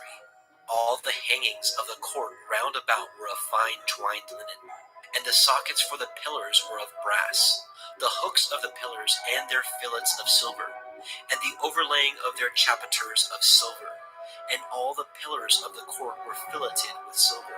And the hanging for the gate of the court was needlework of blue and purple and scarlet and fine twined linen, and 20 cubits was the length, and the height in the breadth was 5 cubits, answerable to the hangings of the court. And their pillars were 4, and their sockets of brass 4, their hooks of silver, and the overlaying of their chapiters and their fillets of silver. And all the pins of the tabernacle and of the court round about were of brass. This is the sum of the tabernacle, even of the tabernacle of the assembly, as it was counted according to the commandment of Moshe, for the service of the Leviim, by the hand of Ithamar, son to Aaron the priest. And Bezalel, the son of Uri, the son of Horai, of the tribe of Yehudah, made all that Yahweh commanded Moshe, and with him was Aholibav, son of Achisamach, of the tribe of Dan, an engraver, and a cunning workman, and an embroiderer in blue, and in purple, and in scarlet, and fine linen. All the gold that was occupied for the work in all the work of the holy place, even the gold of the offering, was 29 talents, and 730 shekels, after the shekel of the sanctuary. And the silver of them that were numbered of the assembly was 100 talents, and 100,703 shekels, after the shekel of the sanctuary. A beka for every man, that is, half a shekel, after the shekel of the sanctuary, for every one that went to be numbered from 20 years old and upward, for 600,000 and 3,550 men. And of the 100 talents of silver were cast the sockets of the sanctuary, and the sockets of the veil, 100 sockets of 100 talents, a talent for a socket. And of the 1,775 shekels he made hooks for the pillars, and overlaid their chapiters, and filleted them. And the brass of the offering was 70 talents, and 2,400 shekels. And therewith he made the sockets to the door of the tabernacle of the assembly, and the brazen altar, and the brazen grate for it, and all the vessels of the altar, and the sockets of the court round about, and the sockets of the court gate, and all the pins of the tabernacle, and all the pins of the court round about. Shemot, Exodus chapter 39. And of the blue, and purple, and scarlet, they made cloths of service, to do service in the holy place, and made the holy garments for Aharon, as Yahweh commanded Moshe. And he made the ephod of gold, blue, and purple, and scarlet, and fine twined linen. And they did beat the gold into thin plates, and cut it into wires, to work it in the blue, and in the purple, and in the scarlet, and in the fine linen, with cunning work. They made shoulder pieces for it, to couple it together. By the 2 edges was it coupled together. And the belt of his ephod, that was upon it, was of the same, according to the work thereof, of gold, blue, and purple, and scarlet, and fine twined linen, as Yahweh commanded Moshe. And they wrought onyx stones enclosed in ouches of gold, graven as signets are graven, with the names of the children of Yasharel. And he put them on the shoulders of the ephod, that they should be stones for a memorial to the children of Yasharel, as Yahweh commanded Moshe. And he made the breastplate of cunning work, like the work of the ephod, of gold, blue, and purple, and scarlet, and fine twined linen. It was 4 square. They made the breastplate double. A span was the length thereof, and a span the breadth thereof, being doubled. And they set in it 4 rows of stones. The first row was a sardius, a topaz, and a carbuncle. This was the first row. And the second row, an emerald, a sapphire, and a diamond. And the third row, a ligure, an agate, and an amethyst. And the fourth row, a beryl, an onyx, and a jasper. They were enclosed in ouches of gold in their enclosings, and the stones were according to the names of the children of Yashar'el, 12, according to their names, like the engravings of a signet, every one with his name, according to the 12 tribes. And they made upon the breastplate chains at the end of wreathen work of pure gold. And they made 2 ouches of gold, and 2 gold rings, and put the 2 rings in the 2 ends of the breastplate. And they put the 2 wreathen chains of gold in the 2 rings on the ends of the breastplate. And the 2 ends of the 2 wreathen chains they fastened in the 2 ouches, and put them on the shoulder pieces of the ephod before it. And they made 2 rings of gold, and put them on the 2 ends of the breastplate, upon the border of it, which was on the side of the ephod inward. And they made 2 other golden rings, and put them on the 2 sides of the ephod underneath, toward the forepart of it, over against the other coupling thereof, above the belt of the ephod. And they did bind the breastplate by his rings unto the rings of the ephod with a lace of blue, that it might be above the belt of the ephod, and that the breastplate might not be loosed from the ephod, as Yahweh commanded Moshe. And he made the robe of the ephod of woven work, all of blue. And there was a hole in the midst of the robe, as the hole of a habergeon, with a band round about the hole, that it should not rend. And they made upon the hems of the robe pomegranates of blue, and purple, and scarlet, and twined linen. And they made bells of pure gold, and the bells between the pomegranates unto the hem of the robe, round about between the pomegranates, a bell and a pomegranate, a bell and a pomegranate, round about the hem of the robe to minister in, as Yahweh commanded Moshe. And they made coats of fine linen of woven work for Aharon, and for his sons, and a turban of fine linen, and goodly bonnets of fine linen, and linen breeches of fine twined linen, and a belt of fine twined linen, and blue, and purple, and scarlet of needlework, as Yahweh commanded Moshe. And they made the plate of the holy crown of pure gold, and wrote it upon a writing, like the engravings of a signet, Kodesh el Yahweh. And they tied it unto a lace of blue, to fasten it on high upon the turban, as Yahweh commanded Moshe. Thus was all the work of the tabernacle of the tent of the assembly finished. And the children of Yashar'el did according to all that Yahweh commanded Moshe. So did they. And they brought the tabernacle unto El Moshe, the tent, and all his furniture, his taches, his boards, his bars, and his pillars, and his sockets, and the covering of ram skins dyed red, and the covering of badger skins, and the veil of the covering, the ark of the testimony, and the staves thereof, and the mercy seat, the table, and all the vessels thereof, and the showbread, the pure menorah, with the lamps thereof, even with the lamps to be set in order, and all the vessels thereof, and the oil for light, and the golden altar, the anointing oil, and the sweet incense, and the hanging for the tabernacle door, the brazen altar, his grate of brass, his staves, and all his vessels, the laver, and his foot, the hangings of the court, his pillars, his sockets, and the hanging for the court gate, his cords, and his pins, and all the vessels of the service of the tabernacle, for the tent of the assembly, the cloths of service to do service in the holy place, and the holy garments for Aharon the priest, and for his sons' garments to minister in the priest's office, according to all that Yahweh commanded Moshe. So the children of Yashar'el made all the work. And Moshe did look upon all the work, and behold, they had done it as Yahweh had commanded. Even so had they done it, and Moshe blessed them. Shemot, Exodus chapter 40. And Yahweh spoke unto Moshe, saying, On the first day of the first month shall you set up the tabernacle of the tent of the assembly, and you shall put therein the ark of the testimony, and cover the ark with the veil.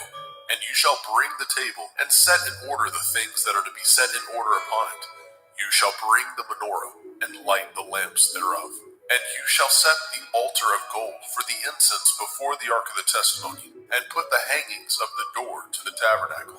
And you shall set the altar of burnt offering before the door of the tabernacle of the tent of the assembly. And you shall set the laver between the tent of the assembly and the altar, and shall put water therein. And you shall set the court round about, and hang up the hanging at the court gate. And you shall take the anointing oil, and anoint the tabernacle, and all that is therein, and shall hallow it, and all the vessels thereof, and it shall be holy. And you shall anoint the altar of the burnt offering, and all his vessels, and sanctify the altar, and it shall be an altar most holy. And you shall anoint the laver and his foot, and sanctify it. And you shall bring Aharon and his sons unto the door of the tabernacle of the assembly, and wash them with water. And you shall put upon Aharon the holy garments, and anoint him, and sanctify him, that he may minister unto me in the priest's office. And you shall bring his sons, and clothe them with coats. And you shall anoint them, as you anointed their father, that they may minister unto me in the priest's office. For their anointing shall surely be an everlasting priesthood throughout their generations. Thus did Moshe, according to all that Yahweh commanded him, so did he. And it came to pass in the first month in the second year, on the first day of the month, that the tabernacle was reared up. And Moshe reared up the tabernacle, and fastened his sockets, and set up the boards thereof, and put in the bars thereof, and reared up his pillars. And he spread abroad the tent over the tabernacle, and put the covering of the tent above upon it, as Yahweh commanded Moshe. And he took and put the testimony into the ark, and set the staves on the ark, and put the mercy seat above upon the ark. And he brought the ark into the tabernacle, and set up the veil of the covering, and covered the ark of the testimony, as Yahweh commanded Moshe. And he put the table in the tent of the assembly, upon the side of the tabernacle northward, without the veil. And he set the bread in order upon it before Yahweh, as Yahweh commanded Moshe. And he put the menorah in the tent of the assembly, over against the table, on the side of the tabernacle southward. And he lighted the lamps before Yahweh, as Yahweh commanded Moshe. And he put the golden altar in the tent of the assembly before the veil. And he burnt sweet incense thereon, as Yahweh commanded Moshe. And he set up the hanging at the door of the tabernacle. And he put the altar of burnt offering by the door of the tabernacle of the tent of the assembly, and offered upon it the burnt offering and the meat offering, as Yahweh commanded Moshe. And he set the laver between the tent of the assembly and the altar, and put water therein to wash withal.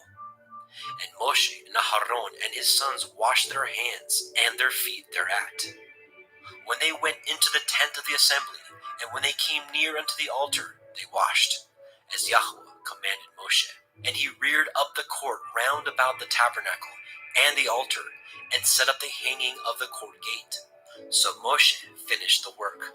Then a cloud covered the tent of the assembly, and the glory of Yahweh filled the tabernacle. And Moshe was not able to enter into the tent of the assembly, because the cloud abode thereon, and the glory of Yahweh filled the tabernacle. And when the cloud was taken up over the tabernacle, the children of Yasharel went onward in all their journeys. But if the cloud were not taken up, then they journeyed not till the day that it was taken up. For the cloud of Yahweh was upon the tabernacle day by day, and fire on it by night, in the sight of all the house of Yasharel, throughout all their journeys.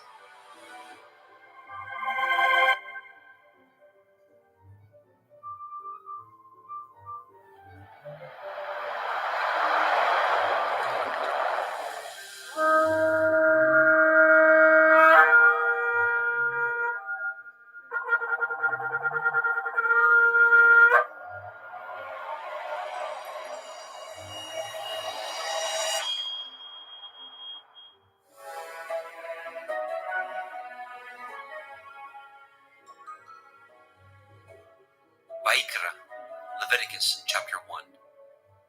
And Yahweh called unto Moshe, and spoke unto him out of the tabernacle of the assembly, saying, Speak unto the children of Yasharel, and say unto them, If any man of you bring an offering unto Yahweh, ye shall bring your offering of the cattle, even of the herd and of the flock. If his offering be a burnt sacrifice of the herd, let him offer a male without blemish. He shall offer it of his own voluntary will, at the door of the tabernacle of the assembly before Yahweh.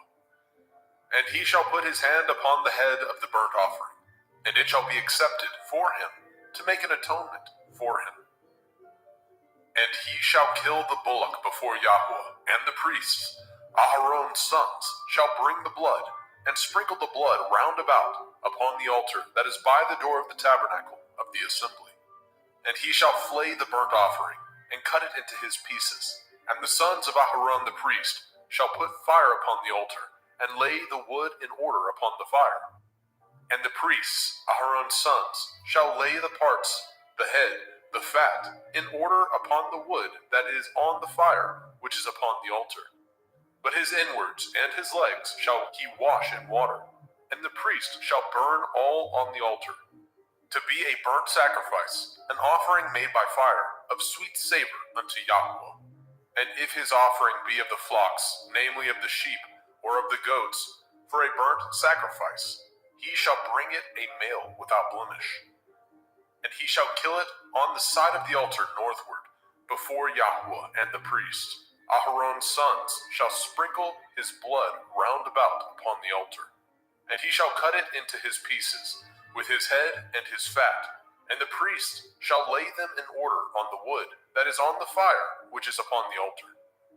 But he shall wash the inwards of the legs with water, and the priest shall bring it all, and burn it upon the altar. It is a burnt sacrifice, an offering made by fire, of sweet savor unto Yahweh. And if the burnt sacrifice for his offering to Yahweh be of fowls, then he shall bring his offering of turtle doves, or of young pigeons. And the priest shall bring it unto the altar, and wring off his head, and burn it on the altar, and the blood thereof shall be wrung out at the side of the altar. And he shall pluck away his crop with his feathers, and cast it beside the altar on the east part, by the place of the ashes. And he shall cleave it with the wings thereof, but shall not divide it asunder. And the priest shall burn it upon the altar, upon the wood that is upon the fire. It is a burnt sacrifice, an offering made by fire, of sweet savor unto Yahweh. Vayikra, Leviticus chapter 2. And when any will offer a meat offering unto Yahweh, his offering shall be of fine flour, and he shall pour oil upon it, and put frankincense thereon. And he shall bring it to Aharon's sons, the priests, and he shall take thereout his handful of the flour thereof, and of the oil thereof, with all the frankincense thereof. And the priest shall burn the memorial of it upon the altar, to be an offering made by fire, of a sweet savor unto Yahweh. And the remnant of the meat offering shall be Aharon's and his sons. It is a thing most holy of the offerings of Yahweh, made by fire. And if you bring an oblation of meat offering, baken in the oven, it shall be matzah cakes of fine flour, mingled with oil, or matzah wafers anointed with oil. And if your oblation be a meat offering, baken in a pan, it shall be of fine flour, unleavened, mingled with oil. You shall part it in pieces, and pour oil thereon. It is a meat offering. And if your oblation be a meat offering, baken in the frying pan, it shall be made of fine flour with oil. And you shall bring the meat offering that is made of these things unto Yahweh. And when it is presented unto the priest, he shall bring it unto the altar. And the priest shall take from the meat offering a memorial thereof, and shall burn it upon the altar. It is an offering made by fire, of sweet savor unto Yahweh. And that which is left of the meat offering shall be Aharon's and his sons. It is a thing most holy of the offerings of Yahweh made by fire. No meat offering which ye shall bring unto Yahweh shall be made with leaven, for ye shall burn no leaven, nor any honey, in any offering of Yahweh made by fire. As for the oblation of the firstfruits, ye shall offer them unto Yahweh, but they shall not be burnt on the altar for a sweet savor. And every oblation of your meat offering shall ye season with salt, neither shall ye suffer the salt of the covenant of your Elohim to be lacking from your meat offering. And all your offerings you shall offer salt. And if you offer a meat offering of your firstfruits unto Yahweh, you shall offer the meat offering of your firstfruits, green ears of grain dried by the fire, even grain beaten out of full ears. And you shall put oil upon it, and lay frankincense thereon. It is a meat offering. And the priest shall burn the memorial of it, part of the beaten grain thereof, and part of the oil thereof, with all the frankincense thereof. It is an offering made by fire unto Yahweh. Vaikra, Leviticus chapter 3. And if his oblation be a sacrifice of peace offering, if he offer it of the herd, whether it be a male or a female, he shall offer it without blemish before Yahweh. And he shall lay his hand upon the head of his offering, and kill it at the door of the tabernacle of the assembly. And Aharon's sons, the priests, shall sprinkle the blood upon the altar round about. And he shall offer of the sacrifice of the peace offering an offering made by fire unto Yahweh, the fat that covers the inwards, and all the fat that is upon the inwards, and the 2 kidneys, and the fat that is on them, which is by the flanks, and the caul above the liver, with the kidneys, it shall he take away. And Aharon's sons shall burn it on the altar upon the burnt sacrifice, which is upon the wood that is on the fire. It is an offering made by fire, of sweet savor unto Yahweh. And if his offering for a sacrifice of peace offering unto Yahweh be of the flock, male or female, he shall offer it without blemish. If he offer a lamb for his offering, then shall he offer before Yahweh. And he shall lay his hand upon the head of his offering, and kill it before the tabernacle of the assembly. And Aharon's sons shall sprinkle the blood thereof round about upon the altar. And he shall offer of the sacrifice of the peace offering an offering made by fire unto Yahweh, the fat thereof, and the whole rump. It shall he take off hard by the backbone, and the fat that covers the inwards, and all the fat that is upon the inwards, and the 2 kidneys, and the fat that is upon them, which is by the flanks, and the caul above the liver, and the kidneys, it shall he take away. And the priest shall burn it upon the altar. It is the food of the offering made by fire unto Yahweh. And if his offering be a goat, then he shall offer it before Yahweh. And he shall lay his hand upon the head of it, and kill it before the tabernacle of the assembly. And the sons of Aharon shall sprinkle the blood thereof upon the altar round about. And he shall offer thereof his offering, even an offering made by fire unto Yahweh, the fat that covers the inwards, and all the fat that is upon the inwards, and the 2 kidneys, and the fat that is upon them, which is by the flanks, and the caul above the liver, with the kidneys, it shall he take away. And the priest shall burn them upon the altar. It is the food of the offering, made by fire for a sweet savor. All the fat is Yahweh's. It shall be a perpetual statute for your generations throughout all your dwellings, that ye eat neither fat nor blood. Vaikra, Leviticus chapter 4.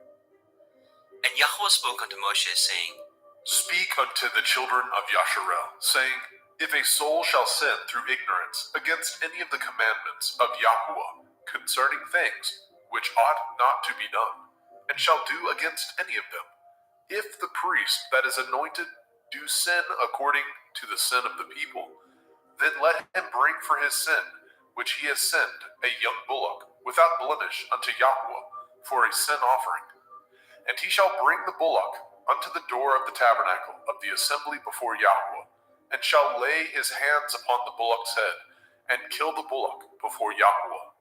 And the priest that is anointed shall take of the bullock's blood, and bring it to the tabernacle of the assembly. And the priest shall dip his finger in the blood, and sprinkle of the blood 7 times before Yahweh, before the veil of the sanctuary.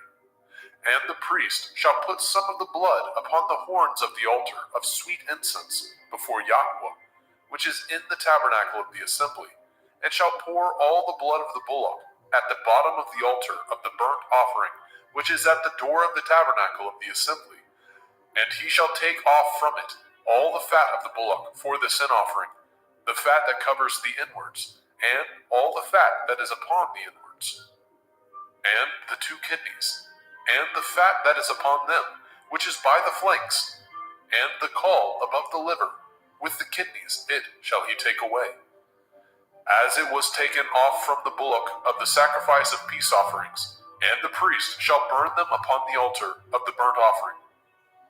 And the skin of the bullock, and all his flesh, with his head, and with his legs, and his inwards, and his dung, even the whole bullock shall he carry forth without the camp, unto a clean place, where the ashes are poured out, and burn him on the wood with fire. Where the ashes are poured out shall he be burnt.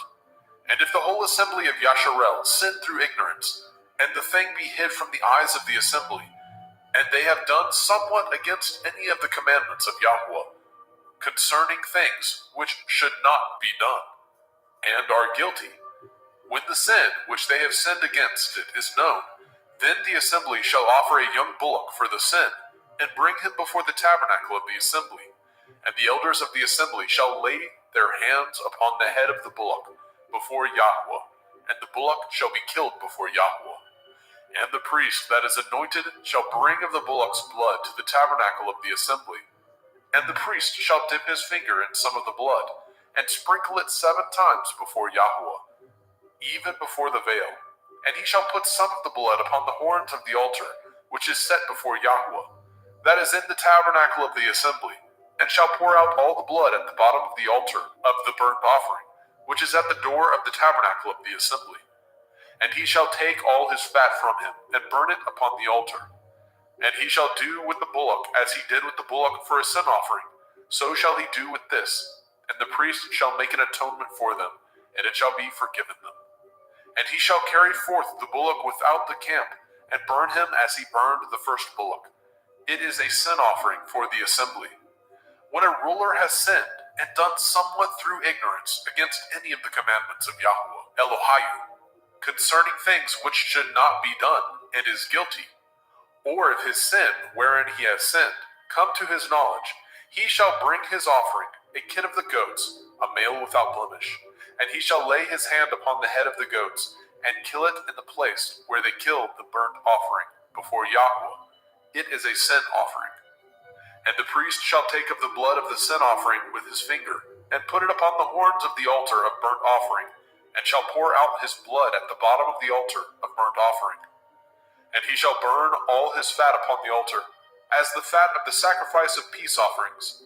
And the priest shall make an atonement for him, as concerning his sin, and it shall be forgiven him. And if any one of the common people sin through ignorance, which he does somewhat against any of the commandments of Yahweh, concerning things which ought not to be done, and be guilty, or if his sin, which he has sinned, come to his knowledge, then he shall bring his offering, a kid of the goats, a female without blemish, for his sin which he has sinned.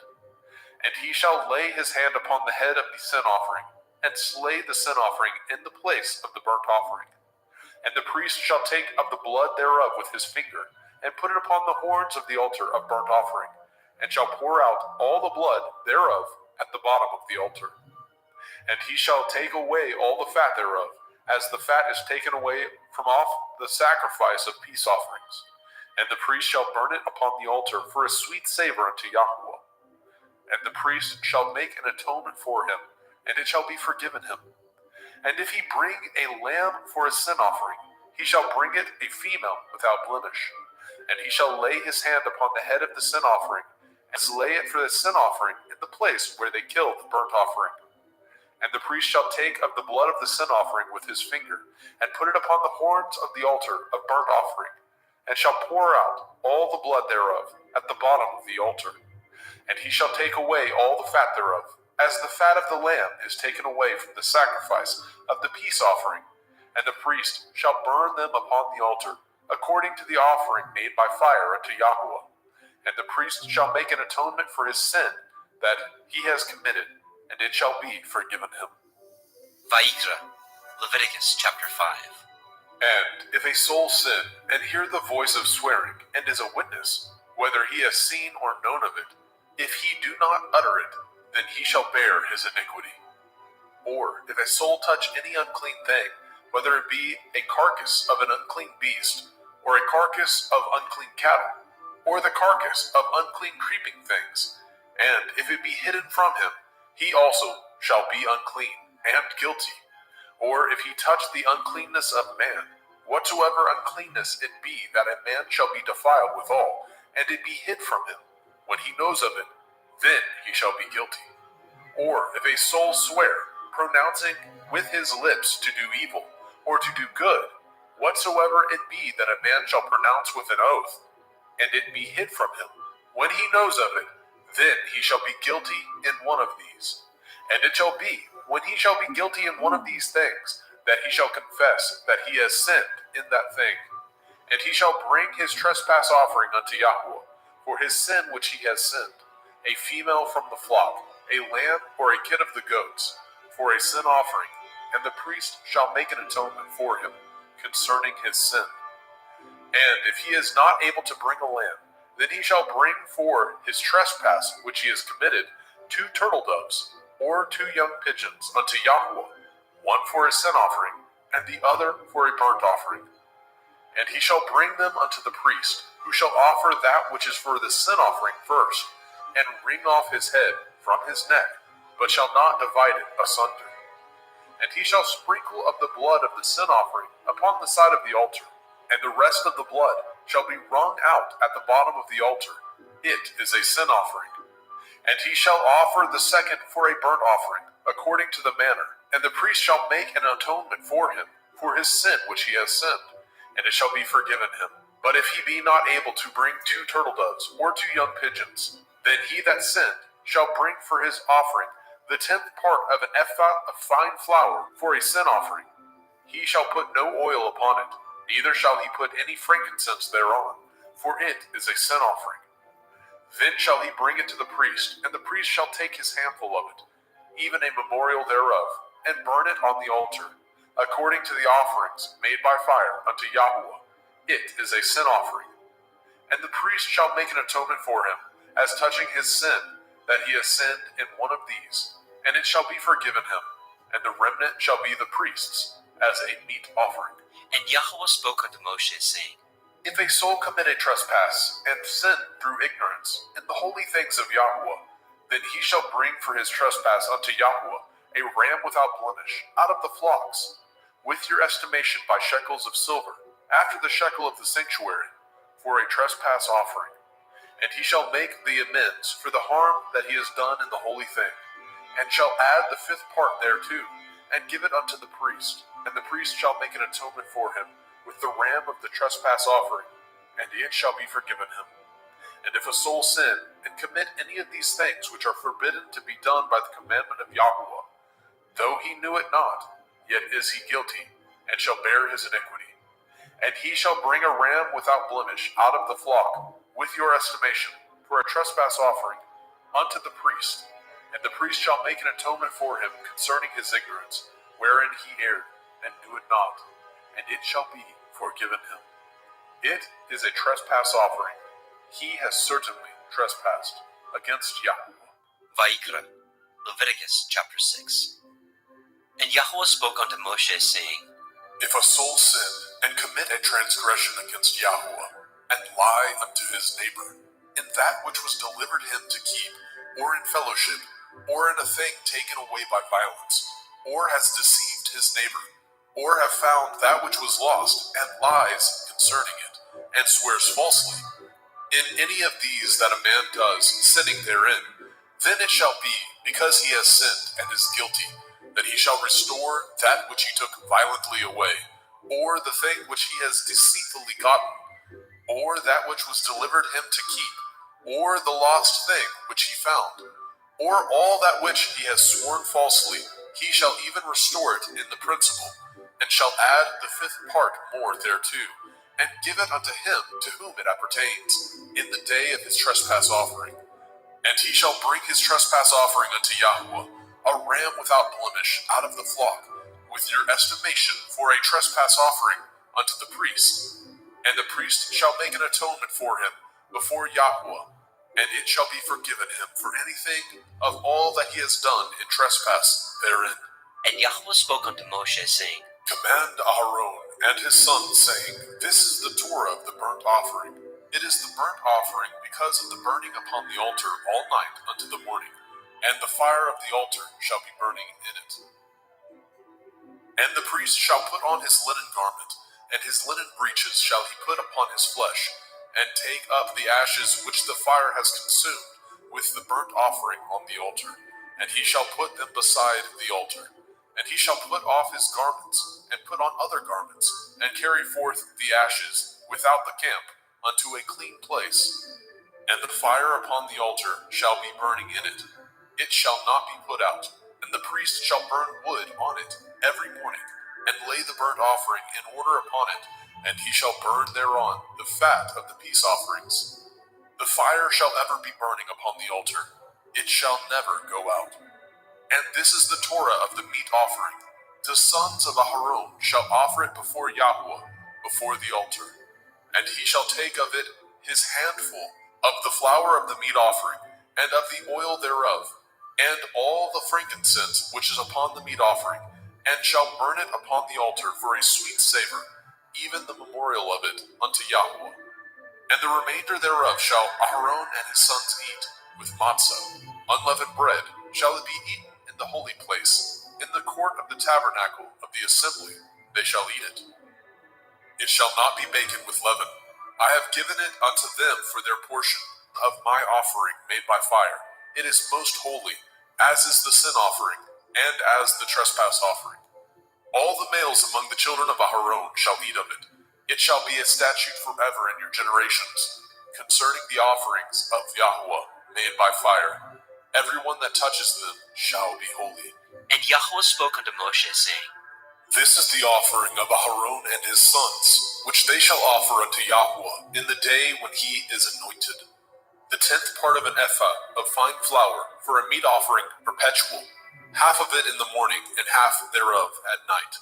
In a pan it shall be made with oil, and when it is baken, you shall bring it in, and the baken pieces of the meat offering shall you offer for a sweet savor unto Yahweh.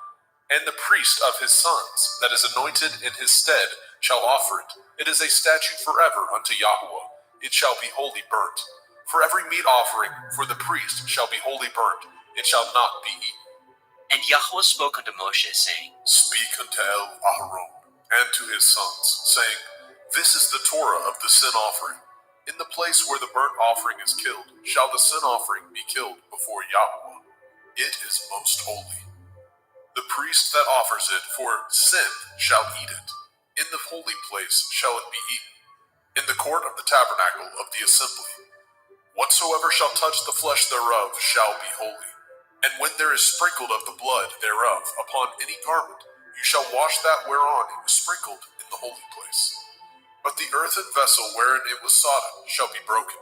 And if it be sodden in a brazen pot, it shall be both scoured and rinsed in water. All the males among the priests shall eat thereof. It is most holy.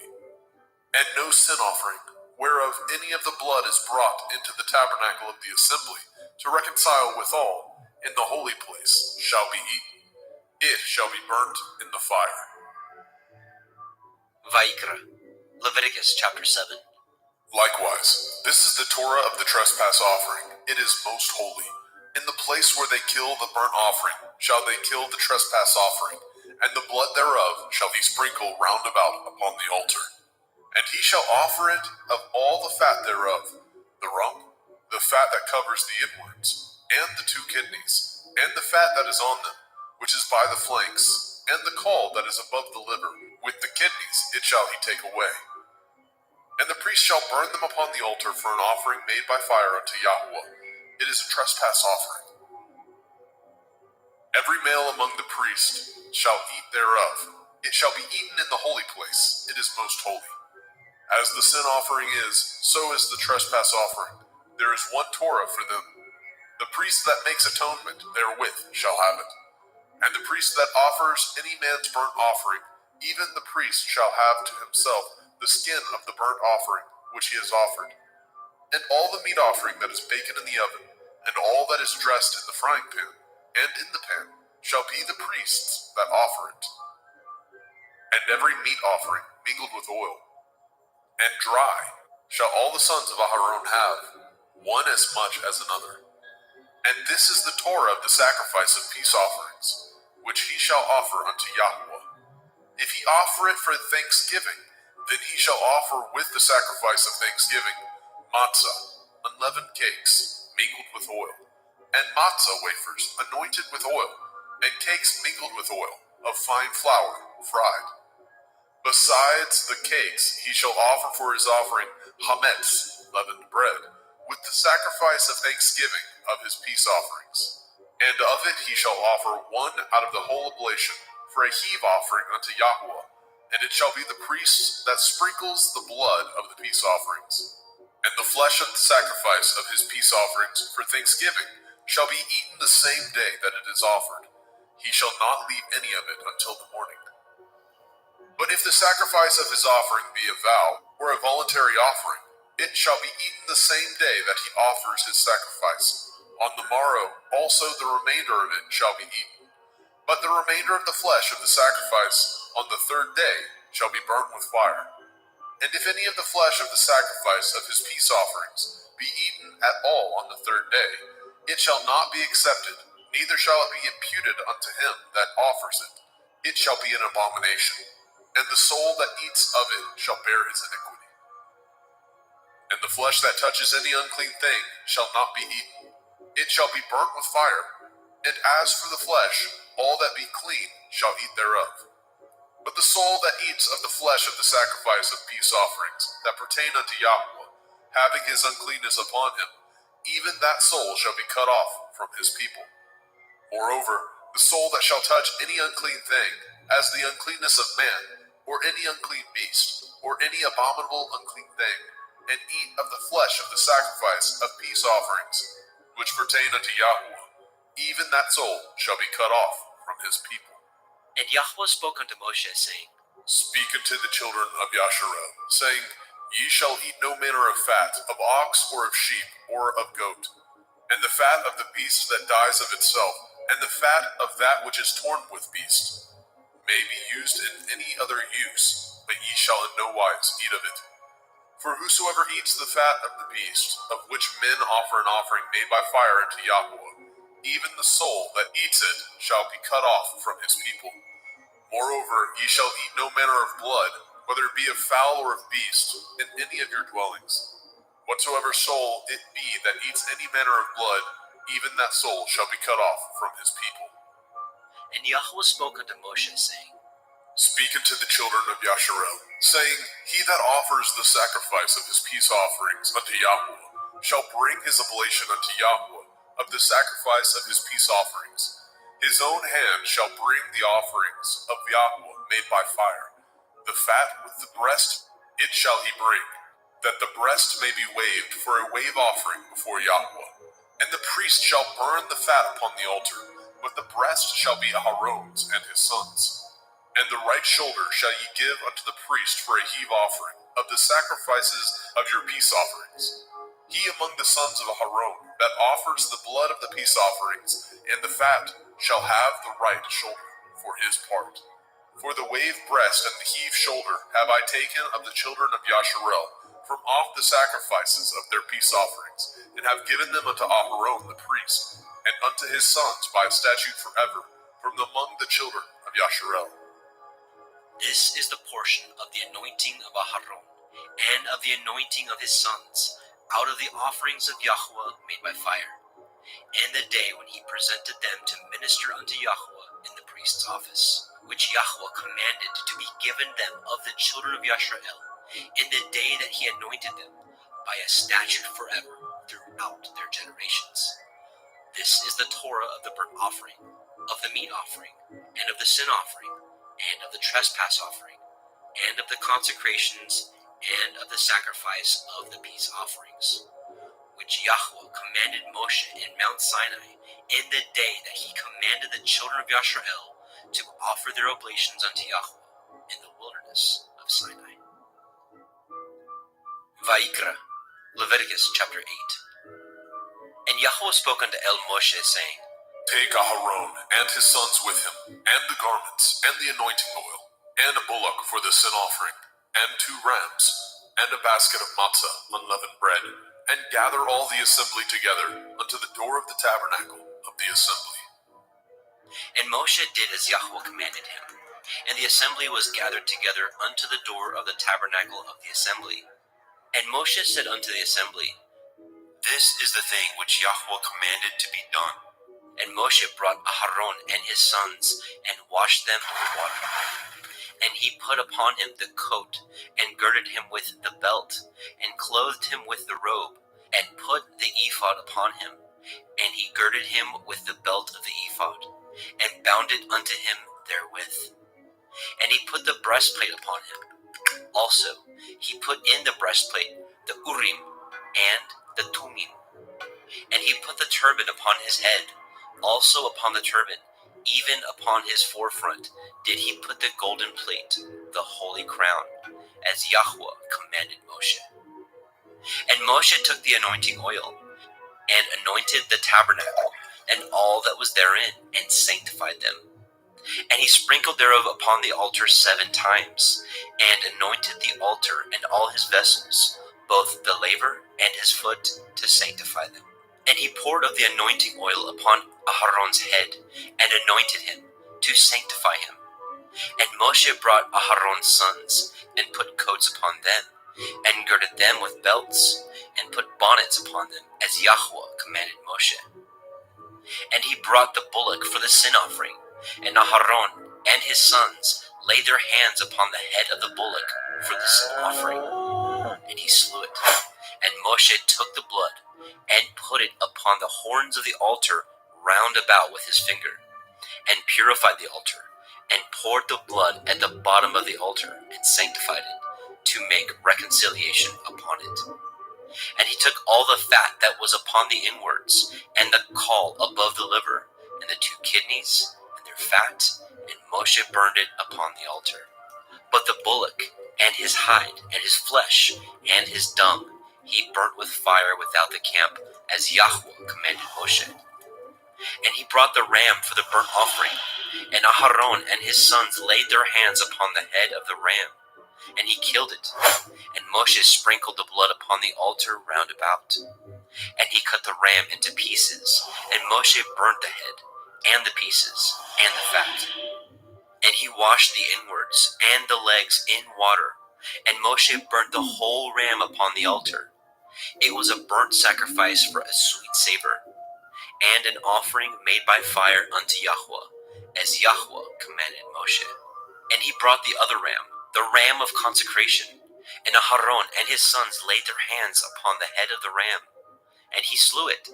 And Moshe took of the blood of it, and put it upon the tip of Aharon's right ear, and upon the thumb of his right hand, and upon the great toe of his right foot. And he brought Aharon's sons, and Moshe put of the blood upon the tip of their right ear, and upon the thumbs of their right hands, and upon the great toes of their right feet.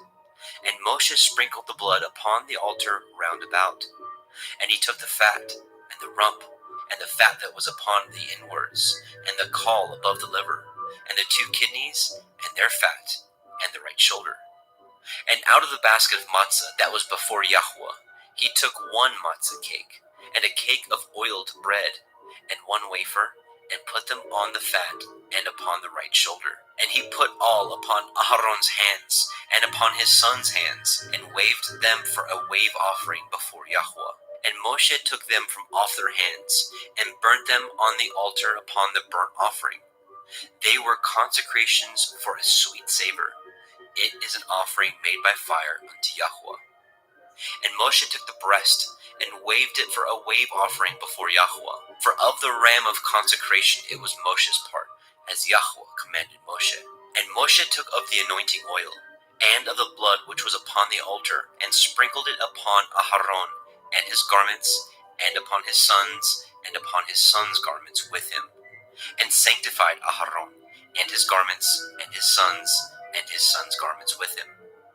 And Moshe said unto Aharon and to his sons, Oil the flesh at the door of the tabernacle of the assembly, and there eat it, with the bread that is in the basket of consecrations, as I commanded, saying, Aharon and his sons shall eat it. And that which remains of the flesh and of the bread shall ye burn with fire. And ye shall not go out of the door of the tabernacle of the assembly in 7 days, until the days of your consecration be at an end. For 7 days shall he consecrate you. As he has done this day, so Yahweh has commanded to do, to make an atonement for you. Therefore shall ye abide at the door of the tabernacle of the assembly day and night 7 days, and guard the watch of Yahweh, that ye die not. For so I am commanded. So Aharon and his sons did all the things which Yahweh commanded by the hand of Moshe. Vaikra, Leviticus chapter 9. And it came to pass on the 8th day that Moshe called Aharon and his sons and the elders of Yisrael. And he said unto Aharon, Take a young calf for a sin offering, and a ram for a burnt offering, without blemish, and offer them before Yahweh. And unto the children of Yisrael you shall speak, saying, Take ye a kid of the goats for a sin offering, and a calf and a lamb, both of the first year, without blemish, for a burnt offering. Also a bullock and a ram for peace offerings, to sacrifice before Yahweh, and a meat offering mingled with oil. For today Yahweh will appear unto you. And they brought which Moshe commanded before the tabernacle of the assembly.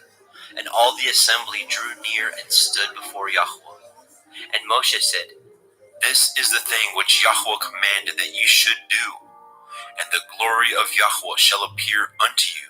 And Moshe said unto Aharon, Go unto the altar, and offer your sin offering, and your burnt offering, and make an atonement for yourself and for the people, and offer the offering of the people, and make an atonement for them, as Yahweh commanded. Aharon therefore went unto the altar, and slew the calf of the sin offering, which was for himself. And the sons of Aharon brought the blood unto him, and he dipped his finger in the blood, and put it upon the horns of the altar, and poured out the blood at the bottom of the altar. But the fat, and the kidneys, and the caul above the liver of the sin offering he burnt upon the altar, as Yahweh commanded Moshe. And the flesh and the hide he burnt with fire without the camp. And he slew the burnt offering, and Aharon's sons presented unto him the blood, which he sprinkled round about upon the altar. And they presented the burnt offering unto him, with the pieces thereof, and the head, and he burnt them upon the altar. And he did wash the inwards and the legs, and burnt them upon the burnt offering on the altar. And he brought the people's offering, and took the goat, which was the sin offering for the people, and slew it, and offered it for sin as the first.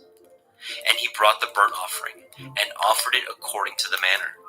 And he brought the meat offering, and took a handful thereof, and burnt it upon the altar, beside the burnt sacrifice of the morning. He slew also the bullock and the ram for a sacrifice of peace offerings, which was for the people. And Aharon's sons presented unto him the blood, which he sprinkled upon the altar round about. And the fat of the bullock and of the ram, the rump, and that which covers the inwards, and the kidneys, and the caul above the liver, and they put the fat upon the breasts, and he burnt the fat upon the altar.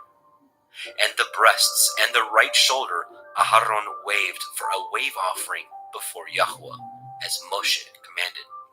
And Aharon lifted up his hand toward the people, and blessed them, and came down from offering of the sin offering, and the burnt offering, and peace offerings. And Moshe and Aharon went into the tabernacle of the assembly, and came out, and blessed the people. And the glory of Yahweh appeared unto all the people. And there came a fire out from before Yahweh, and consumed upon the altar the burnt offering and the fat, which when all the people saw, they shouted and fell on their face. Vaikra, Leviticus chapter 10. And Nadab and Abihu, the sons of Aharon, took either of them his censer, and put fire therein, and put incense thereon, and offered strange fire before Yahweh, which he commanded them not. And there went out fire from Yahweh, and devoured them, and they died before Yahweh. Then Moshe said unto Aharon, This is that Yahweh spoke, saying, I will be sanctified in them that come nigh me, and before all the people I will be glorified. And Aharon held his peace. And Moshe called Mishael and Elishaphan, the sons of Uzziel, the uncle of Aharon, and said unto them, Come near, carry your brethren from before the sanctuary out of the camp. So they went near, and carried them in their coats out of the camp, as Moshe had said. And Moshe said unto Aharon, and unto Eleazar, and unto Ithamar his sons, Uncover not your heads, neither rend your clothes, lest ye die, and lest the wrath come upon all the people. But let your brethren, the whole house of Yashrael, bewail the burning which Yahweh has kindled. And ye shall not go out from the door of the tabernacle of the assembly, lest ye die. For the anointing oil of Yahweh is upon you. And they did according to the word of Moshe. And Yahweh spoke unto Aharon, saying, Do not drink wine, nor strong drink, you nor your sons with you, when ye go into the tabernacle of the assembly, lest ye die. It shall be a statute forever throughout your generations. And that ye may put difference between holy and unholy, and between unclean and clean, and that ye may teach the children of Yasharel all the statutes which Yahweh has spoken unto them by the hand of Moshe. And Moshe spoke unto Aharon, and unto Eleazar, and unto Ithamar, his sons that were left, Take the meat offering that remains of the offerings of Yahweh made by fire, and eat it without leaven beside the altar, for it is most holy. And ye shall eat it in the holy place, because it is your due, and your sons' due, of the sacrifices of Yahweh made by fire, for so I am commanded. And the wave breast and the heave shoulder shall ye eat in a clean place, you and your sons and your daughters with you, for they be your due, and your sons' due, which are given out of the sacrifices of peace offerings of the children of Yashrael. The heave shoulder and the wave breast shall they bring with the offerings made by fire of the fat, to wave it for a wave offering before Yahweh. And it shall be yours, and your sons with you, by a statute forever, as Yahweh has commanded. And Moshe diligently sought the goat of the sin offering, and behold, it was burnt. And he was angry with Eleazar and Ithamar, the sons of Aharon, which were left alive, saying, Wherefore have ye not eaten the sin offering in the holy place, seeing it is most holy? And Elohim has given it to you to bear the iniquity of the assembly, to make an atonement for them before Yahweh. Behold, the blood of it was not brought in within the holy place. Ye should indeed have eaten it in the holy place, as I commanded. And Aharon said unto Moshe, Behold, this day have they offered their sin offering and their burnt offering before Yahweh, and such things have befallen me. And if I had eaten the sin offering today, should it have been accepted in the sight of Yahweh? And when Moshe heard that, he was content. Vaikra, Leviticus chapter 11. And Yahweh spoke unto Moshe and to Aharon, saying unto them, Speak unto the children of Yasharel, saying, These are the beasts which ye shall eat among all the beasts that are on the earth. Whatsoever parts the hoof, and is cloven-footed, and chews the cud, among the beasts, that shall ye eat. Nevertheless, these shall ye not eat of them that chew the cud, or of them that divide the hoof. As the camel, because he chews the cud, but divides not the hoof, he is unclean unto you. And the coney, because he chews the cud, but divides not the hoof, he is unclean unto you. And the hare, because he chews the cud, but divides not the hoof, he is unclean unto you. And the swine, though he divide the hoof, and be cloven-footed, yet he chews not the cud, he is unclean to you. Of their flesh shall ye not eat, and their carcass shall ye not touch, they are unclean to you. These shall ye eat of all that are in the waters. Whatsoever has fins and scales in the waters, in the seas, and in the rivers, them shall you eat. And all that have not fins and scales in the seas and in the rivers of all that move in the waters, and of any living thing which is in the waters, they shall be an abomination unto you. They shall be even an abomination unto you. Ye shall not eat of their flesh, but ye shall have their carcasses in abomination. Whatsoever has no fins nor scales in the water, that shall be an abomination unto you. And these are they which ye shall have an abomination among the fowls. They shall not be eaten. They are an abomination: the eagle, the ossifrage, and the osprey, and the vulture, and the kite after his kind, every raven after his kind, and the owl, and the nighthawk, and the cuckoo, and the hawk after his kind, and the little owl, and the cormorant, and the great owl, and the swan, and the pelican, and the gier eagle, and the stork, and the heron after her kind, and the lapwing, and the bat. All fowls that creep going upon all four shall be an abomination unto you. Yet these may ye eat of every flying creeping thing that goes upon all four, which have legs above their feet, to leap withal upon the earth. Even these of them ye may eat, the locust after his kind, and the bald locust after his kind, and the beetle after his kind, and the grasshopper after his kind. But all other flying creeping things, which have 4 feet, shall be an abomination unto you. And for these ye shall be unclean. Whosoever touches the carcass of them shall be unclean until the evening. And whosoever bears aught of the carcass of them shall wash his clothes, and be unclean until the evening. The carcass of every beast which divides the hoof, and is not cloven-footed, nor chews the cud, are unclean unto you. Every one that touches them shall be unclean. And whatsoever goes upon his paws, among all manner of beasts that go on all fours, those are unclean unto you. Whoso touches their carcass shall be unclean until the evening. And he that bears the carcass of them shall wash his clothes, and be unclean unto the evening. They are unclean unto you. These also shall be unclean unto you. Among the creeping things that creep upon the earth, the weasel, the mouse, and the tortoise, after his kind, and the ferret, and the chameleon, and the lizard, and the snail, and the mole, these are unclean to you among all that creep. Whosoever touches them, when they be dead, shall be unclean until the evening. And upon whatsoever any of them, when they are dead, does fall, it shall be unclean, whether it be any vessel of wood, or raiment, or skin, or sack, whatsoever vessel it be, wherein any work is done, it must be put into water, and it shall be unclean until the evening, so it shall be cleansed. And every earthen vessel, where into any of them that falls, whatsoever is in it shall be unclean, and ye shall break it. Of all meat which may be eaten, that on which such water comes shall be unclean, and all drink that may be drunk in every vessel shall be unclean.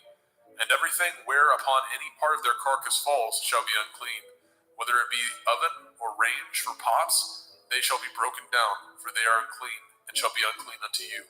Nevertheless, a fountain or pit, wherein there is plenty of water, shall be clean, but that which touches their carcass shall be unclean. And if any part of their carcass falls upon any sowing seed which is to be sown, it shall be clean.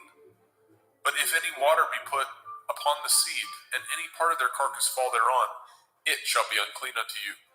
And if any beast of which ye may eat die, he that touches the carcass thereof shall be unclean until the evening. And he that eats of the carcass of it shall wash his clothes, and be unclean until the evening. He also that bears the carcass of it shall wash his clothes, and be unclean until the evening.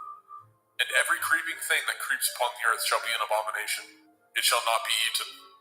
Whatsoever goes upon the belly, and whatsoever goes upon all fours, or whatsoever has more feet among all creeping things that creep upon the earth, them shall ye not eat, for they are an abomination. Ye shall not make yourselves abominable with any creeping thing that creeps, neither shall ye make yourselves unclean with them, that ye should be defiled thereby. For I am Yahuwah Elohim. Ye shall therefore sanctify yourselves, and ye shall be holy, for I am holy. Neither shall ye defile yourselves with any manner of creeping thing that creeps upon the earth. For I am Yahuwah, that brings you up out of the land of Mitzrayim, to be your Elohim. Ye shall therefore be holy, for I am holy. This is the Torah of the beasts, and of the fowl, and of every living creature that moves in the waters, and of every creature that creeps upon the earth, to make a difference between the unclean and the clean, and between the beast that may be eaten, and the beast that may not be eaten. Vaikra, Leviticus chapter 12. And Yahweh spoke unto Moshe, saying, Speak unto the children of Yasharel, saying, If a woman have conceived seed, and born a male child, then she shall be unclean 7 days. According to the days of the separation for her infirmity, shall she be unclean. And in the 8th day, the flesh of his foreskin shall be circumcised. And she shall then continue in the blood of her purifying 33 days. She shall touch no hallowed thing, nor come into the sanctuary, until the days of her purifying be fulfilled. But if she bear a female child, then she shall be unclean 2 weeks, as in her separation, and she shall continue in the blood of her purifying 66 days. And when the days of her purifying are fulfilled, for a son or for a daughter, she shall bring a lamb of the first year for a burnt offering, and a young pigeon or a turtle dove for a sin offering, unto the door of the tabernacle of the assembly, unto the priest, who shall offer it before Yahweh, and make an atonement for her, and she shall be cleansed from the issue of her blood. This is the Torah for her that has borne a male or a female. And if she be not able to bring a lamb, then she shall bring 2 turtle doves or 2 young pigeons, the one for the burnt offering, and the other for a sin offering. And the priest shall make an atonement for her, and she shall be clean. Vaikra, Leviticus chapter 13.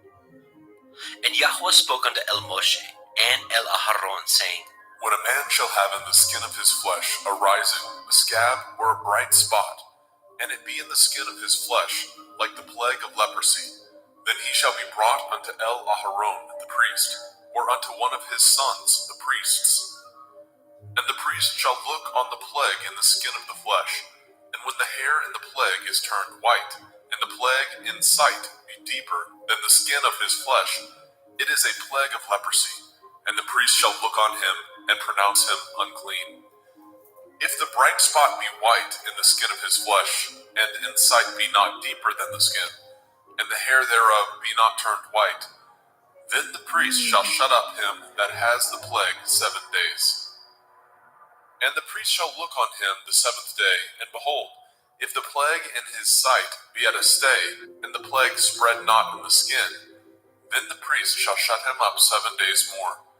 And the priest shall look on him again the 7th day, and behold, if the plague be somewhat dark, and the plague spread not in the skin, the priest shall pronounce him clean. It is but a scab, and he shall wash his clothes, and be clean. But if the scab spread much abroad in the skin, after that he has been seen of the priest for his cleansing, he shall be seen of the priest again. And if the priest see that, behold, the scab spreads in the skin, then the priest shall pronounce him unclean. It is a leprosy. When the plague of leprosy is in a man, then he shall be brought unto the priest. And the priest shall see him, and behold, if the rising be white in the skin, and it have turned the hair white, and there be quick raw flesh in the rising, it is an old leprosy in the skin of his flesh, and the priest shall pronounce him unclean, and shall not shut him up, for he is unclean. And if a leprosy break out abroad in the skin, and the leprosy cover all the skin of him that has the plague from his head even to his foot, wheresoever the priest looks, then the priest shall consider, and behold, if the leprosy have covered all his flesh, he shall pronounce him clean that has the plague. It is all turned white, he is clean. But when raw flesh appears in him, he shall be unclean. And the priest shall see the raw flesh and pronounce him to be unclean, for the raw flesh is unclean. It is a leprosy. Or if the raw flesh turn again, and be changed unto white, he shall come unto the priest. And the priest shall see him, and behold, if the plague be turned unto white, then the priest shall pronounce him clean that has the plague. He is clean. The flesh also, in which even in the skin thereof was a boil, and is healed. And in the place of the boil, where there be a white rising, or a bright spot, white, and somewhat reddish, and it be showed to the priest. And if, when the priest sees it, behold, it be in sight lower than the skin, and the hair thereof be turned white, the priest shall pronounce him unclean. It is a plague of leprosy, broken out of the boil. But if the priest look on it, and behold, there be no white hairs therein, and if it be not lower than the skin, but be somewhat dark, Then the priest shall shut him up 7 days. And if it spread much abroad in the skin, then the priest shall pronounce him unclean. It is a plague. But if the bright spot stay in his place and spread not, it is a burning boil, and the priest shall pronounce him clean. Or if there be any flesh in the skin whereof there is a hot burning, and the quick flesh that burns have a white bright spot, somewhat reddish or white, then the priest shall look upon it, and behold, if the hair in the bright spot be turned white, and it be in sight deeper than the skin, it is a leprosy broken out of the burning, wherefore the priest shall pronounce him unclean. It is the plague of leprosy. But if the priest look on it, and behold, there be no white hair in the bright spot, and it be no lower than the other skin, but be somewhat dark, then the priest shall shut him up 7 days. And the priest shall look upon him the 7th day, and if it be spread much abroad in the skin, then the priest shall pronounce him unclean. It is the plague of leprosy. And if the bright spot stay in his place, and spread not in the skin, but it be somewhat dark, it is a rising of the burning, and the priest shall pronounce him clean, for it is an inflammation of the burning. If a man or woman have a plague upon the head or the beard, then the priest shall see the plague, and behold, if it be in sight deeper than the skin, and there be in it a yellow thin hair, then the priest shall pronounce him unclean. It is a dry skull, even a leprosy upon the head or beard. And if the priest shall look on the plague of the skull, and behold, it be not in sight deeper than the skin, and that there is no black hair in it, then the priest shall shut up him that has the plague of the skull 7 days.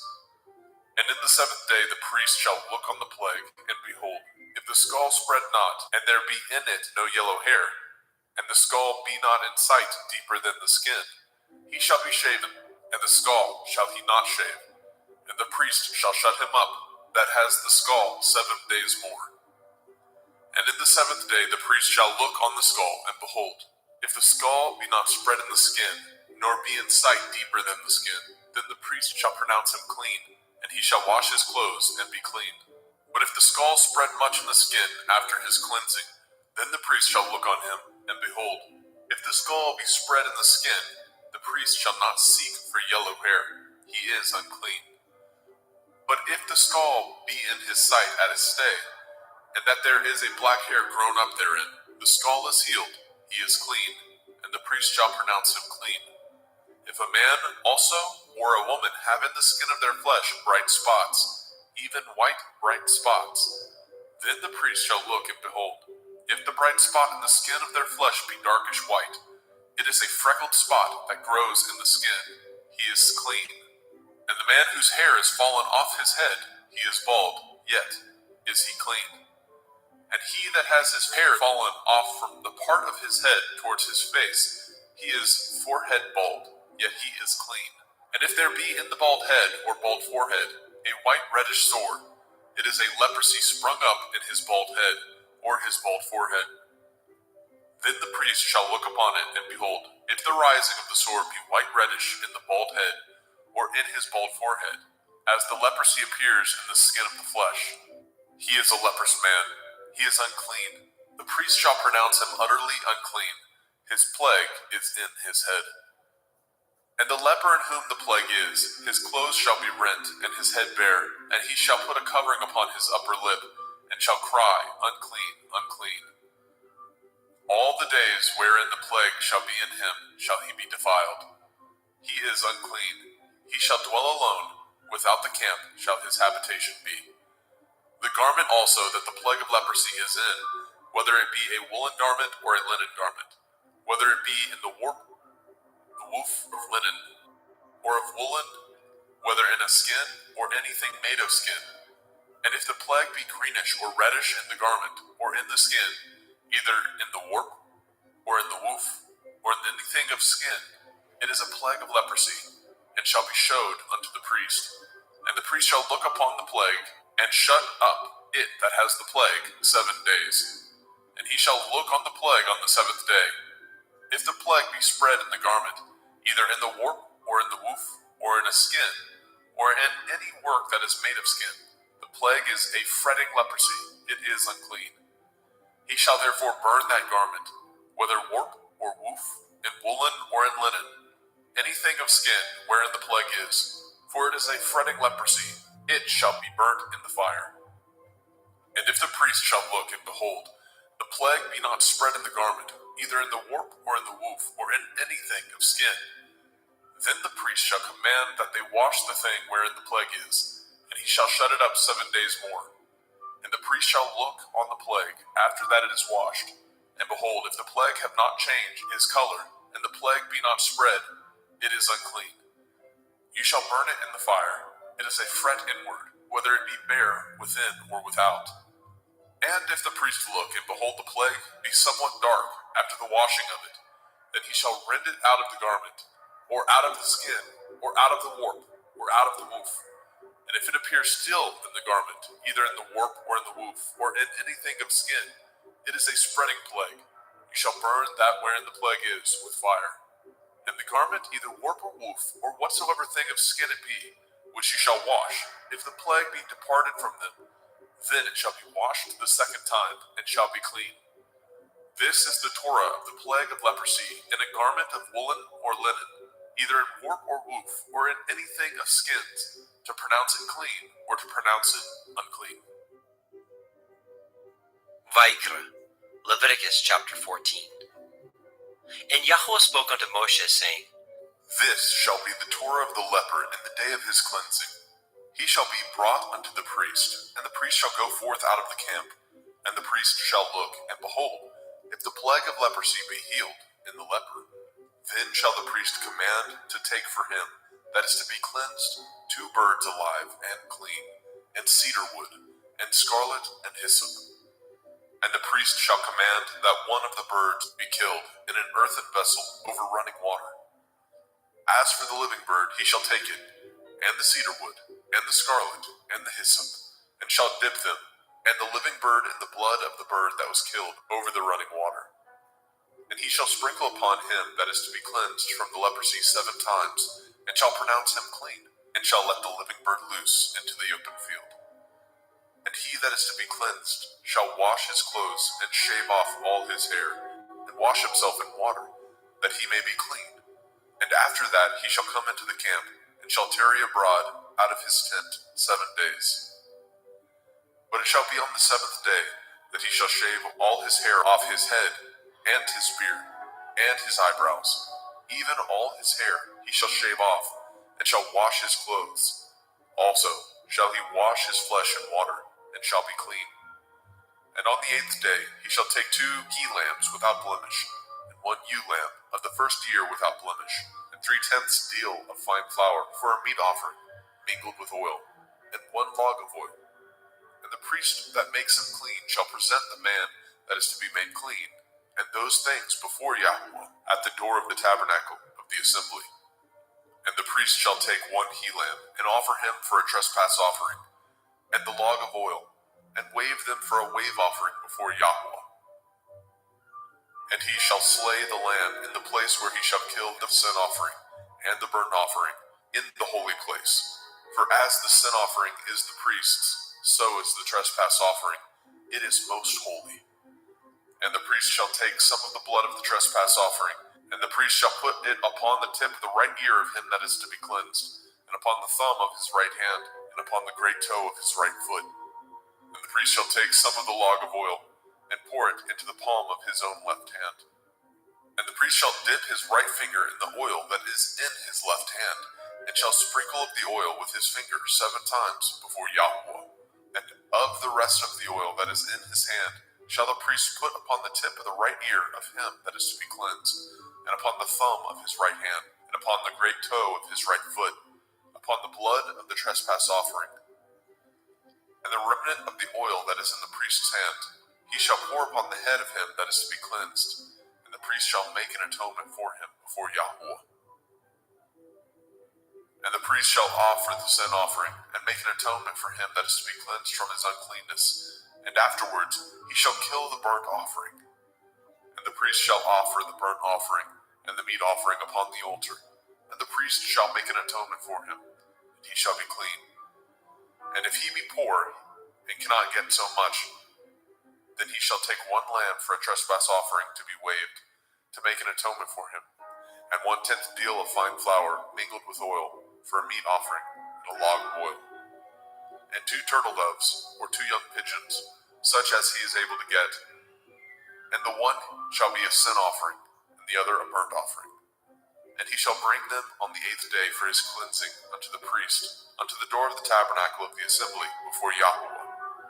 And the priest shall take the lamb of the trespass offering, and the log of oil, and the priest shall wave them for a wave offering before Yahweh. And he shall kill the lamb of the trespass offering, and the priest shall take some of the blood of the trespass offering, and put it upon the tip of the right ear of him that is to be cleansed, and upon the thumb of his right hand, and upon the great toe of his right foot. And the priest shall pour of the oil into the palm of his own left hand. And the priest shall sprinkle with his right finger some of the oil that is in his left hand 7 times before Yahweh. And the priest shall put of that oil that is in his hand upon the tip of the right ear of him that is to be cleansed, and upon the thumb of his right hand, and upon the great toe of his right foot, upon the place of the blood of the trespass offering.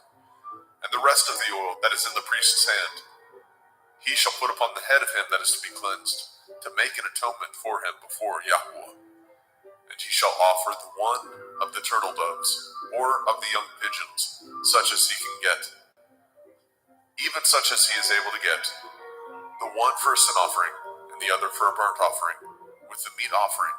And the priest shall make an atonement for him that is to be cleansed before Yahweh. This is the Torah of him in whom is the plague of leprosy, whose hand is not able to get that which pertains to his cleansing. And Yahweh spoke unto El Moshe and unto El Aharon, saying, When ye are come into the land of Canaan, which I give to you for a possession, and I put the plague of leprosy in a house of the land of your possession, and he that owns the house shall come and tell the priest, saying, It seems to me there is, as it were, a plague in the house. Then the priest shall command that they empty the house before the priest go into it, to see the plague, that all that is in the house be not made unclean. And afterward the priest shall go in to see the house. And he shall look on the plague, and behold, if the plague be in the walls of the house, with hollow strakes, greenish or reddish, which in sight are lower than the wall, then the priest shall go out of the house to the door of the house, and shut up the house 7 days. And the priest shall come again the 7th day, and shall look, and behold, if the plague be spread in the walls of the house, then the priest shall command that they take away the stones in which the plague is, and they shall cast them into an unclean place without the city. And he shall cause the house to be scraped within round about, and they shall pour out the dust that they scrape off without the city into an unclean place. And they shall take other stones, and put them in the place of those stones. And he shall take other mortar, and shall plaster the house. And if the plague come again, and break out in the house, after that he has taken away the stones, and after he has scraped the house, and after it is plastered, then the priest shall come and look, and behold, if the plague be spread in the house, it is a fretting leprosy in the house, it is unclean. And he shall break down the house, the stones of it, and the timber thereof, and all the mortar of the house, and he shall carry them forth out of the city into an unclean place. Moreover, he that goes into the house all the while that it is shut up shall be unclean until the evening. And he that lies in the house shall wash his clothes, and he that eats in the house shall wash his clothes. And if the priest shall come in and look upon it, and behold, the plague has not spread in the house, after the house was plastered, then the priest shall pronounce the house clean, because the plague is healed. And he shall take to cleanse the house 2 birds, and cedar wood, and scarlet, and hyssop. And he shall kill the one of the birds in an earthen vessel over running water. And he shall take the cedar wood, and the hyssop, and the scarlet, and the living bird, and dip them in the blood of the slain bird, and in the running water, and sprinkle the house 7 times. And he shall cleanse the house with the blood of the bird, and with the running water, and with the living bird, and with the cedar wood, and with the hyssop, and with the scarlet. But he shall let go of the living bird out of the city into the open field, and make an atonement for the house, and it shall be clean. This is the Torah for all manner of plague, of leprosy and scald, and for the leprosy of a garment, and of a house, and for a rising, and for a scab, and for a bright spot, to teach when it is unclean and when it is clean. This is the Torah of leprosy. Vayikra, Leviticus chapter 15. And Yahweh spoke unto El Moshe and to El Aharon, saying, Speak unto the children of Yasharel, and say unto them, when any man has a running issue out of his flesh, because of his issue he is unclean. And this shall be his uncleanness in his issue, whether his flesh run with his issue, or his flesh be stopped from his issue. It is his uncleanness. Every bed whereon he lies that has the issue is unclean, and everything whereon he sits shall be unclean. And whosoever touches his bed shall wash his clothes, and bathe himself in water, and be unclean until the evening. And he that sits on anything whereon he sat that has the issue shall wash his clothes, and bathe himself in water, and be unclean until the evening. And he that touches the flesh of him that has the issue shall wash his clothes, and bathe himself in water, and be unclean until the evening. And if he that has the issue spit upon him that is clean, then he shall wash his clothes, and bathe himself in water, and be unclean until the evening. And what saddle soever he rides upon that has the issue shall be unclean. And whosoever touches anything that was under him shall be unclean until the evening. And he that bears any of those things shall wash his clothes, and bathe himself in water, and be unclean until the evening. And whomsoever he touches that has the issue, and has not rinsed his hands in water, he shall wash his clothes, and bathe himself in water, and be unclean until the evening. And the vessel of earth that he touches which has the issue shall be broken, and every vessel of wood shall be rinsed in water. And when he that has an issue is cleansed of his issue, then he shall number to himself 7 days for his cleansing, and wash his clothes, and bathe his flesh in running water, and shall be clean. And on the 8th day he shall take to him 2 turtle doves or 2 young pigeons, and come before Yahweh unto the door of the tabernacle of the assembly, and give them unto the priest. And the priest shall offer them, the one for a sin offering, and the other for a burnt offering. And the priest shall make an atonement for him before Yahweh for his issue. And if any man's seed of copulation go out from him, then he shall wash all his flesh in water, and be unclean until the evening. And every garment and every skin whereon is the seed of copulation shall be washed with water, and be unclean until the evening. The woman also with whom the man shall lie with seed of copulation, they shall both bathe themselves in water, and be unclean until the evening. And if a woman have an issue, and her issue in her flesh be blood, she shall be put apart 7 days, and whosoever touches her shall be unclean until the evening. And everything that she lies upon in her separation shall be unclean. Everything also that she sits upon shall be unclean. And whosoever touches her bed shall wash his clothes, and bathe himself in water, and be unclean until the evening. And whosoever touches anything that she sat upon shall wash his clothes, and bathe himself in water, and be unclean until the evening. And if it be on her bed, or on anything whereon she sits, when he touches it, he shall be unclean until the evening. And if any man lie with her at all, and her flower be upon him, he shall be unclean 7 days, and all the bed whereon he lies shall be unclean. And if a woman have an issue of her blood many days out of the time of her separation, or if it run beyond the time of her separation, all the days of the issue of her uncleanness shall be as the days of her separation. She shall be unclean.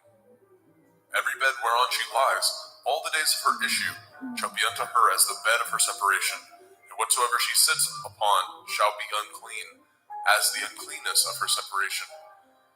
And whosoever touches those things shall be unclean, and shall wash his clothes, and bathe himself in water, and be unclean until the evening. But if she be cleansed of her issue, then she shall number to herself 7 days, and after that she shall be clean.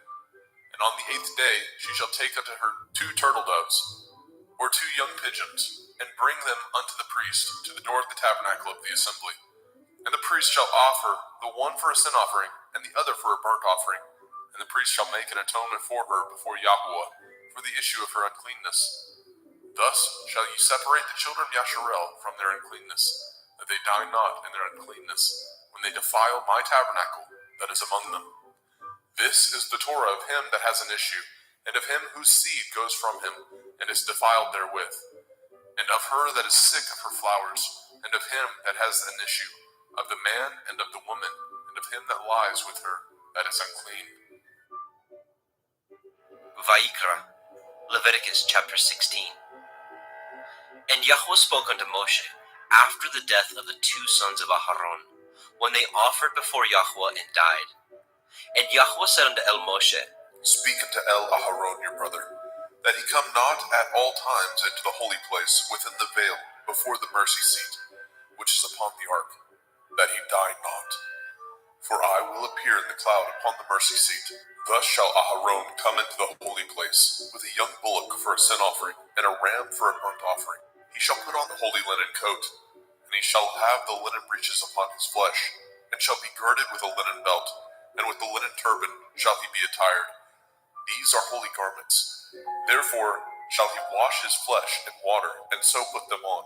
And he shall take of the assembly of the children of Yasharel 2 kids of the goats for a sin offering, and 1 ram for a burnt offering. And Aharon shall offer his bullock of the sin offering, which is for himself, and make an atonement for himself and for his house.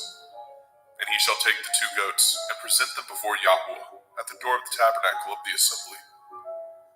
And Aharon shall cast lots upon the 2 goats, 1 lot for Yahuwah, and the other lot for Azazel. And Aharon shall bring the goat upon which Yahuwah's lot fell, and offer him for a sin offering. But the goat on which the lot fell to be for Azazel shall be presented alive before Yahuwah, to make an atonement with him, and to let him go for Azazel into the wilderness. And Aharon shall bring the bullock of the sin offering, which is for himself, and shall make an atonement for himself and for his house, and shall kill the bullock of the sin offering, which is for himself. And he shall take a censer full of burning coals of fire from off the altar before Yahuwah, and his hands full of sweet incense beaten small, and bring it within the veil. And he shall put the incense upon the fire before Yahuwah, that the cloud of the incense may cover the mercy seat that is upon the testimony, that he die not. And he shall take of the blood of the bullock, and sprinkle it with his finger upon the mercy seat eastward. And before the mercy seat shall he sprinkle of the blood with his finger 7 times. Then shall he kill the goat of the sin offering that is for the people, and bring his blood within the veil, and do with that blood as he did with the blood of the bullock, and sprinkle it upon the mercy seat, and before the mercy seat. And he shall make an atonement for the holy place, because of the uncleanness of the children of Yasharel, and because of their transgressions, in all of their sins. And so shall he do for the tabernacle of the assembly, that remains among them in the midst of their uncleanness. And there shall be no man in the tabernacle of the assembly, when he goes to make an atonement in the holy place, until he comes out, and have made an atonement for himself, and for his household, and for all the assembly of Yasharel.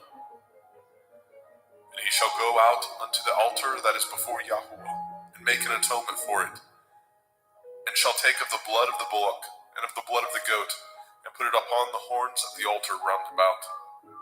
And he shall sprinkle the blood upon it with his finger 7 times, and cleanse it, and hallow it from the uncleanness of the children of Yasharel. And when he has made an end of reconciling the holy place, and the tabernacle of the assembly, and the altar, he shall bring the live goat. And Aharon shall lay both his hands upon the head of the live goat, and confess over him all the iniquities of the children of Yasharel, and all their transgression in all their sins, putting them upon the head of the goat, and shall send him away by the hand of a fit man into the wilderness. And the goat shall bear upon him all their iniquities, unto a land not inhabited, and he shall let go the goat in the wilderness. And Aharon shall come into the tabernacle of the assembly, and shall put off the linen garments which he put on when he went into the holy place, and shall leave them there. And he shall wash his flesh with water in the holy place, and put on his garments, and come forth, and offer his burnt offering, and the burnt offering of the people, and make an atonement for himself and for the people. And the fat of the sin offering shall he burn upon the altar. And he that let go the goat for Azazel shall wash his clothes, and bathe his flesh in water, and afterwards come into the camp. And the bullock for the sin offering, and the goat for the sin offering, and whose blood was brought in to make an atonement in the holy place, shall one carry forth without the camp, and they shall burn in the fire their skins, and their flesh, and their dung. And he that burns them shall wash his clothes, and bathe his flesh in water, and afterwards he shall come into the camp. And this shall be a statute forever unto you, that in the 7th month, on the 10th day of the month, ye shall afflict your souls, and do no work at all, whether it be one of your own country, or a stranger that sojourns among you. For on that day shall the priest make an atonement for you, to cleanse you, that ye may be clean from all your sins before Yahweh.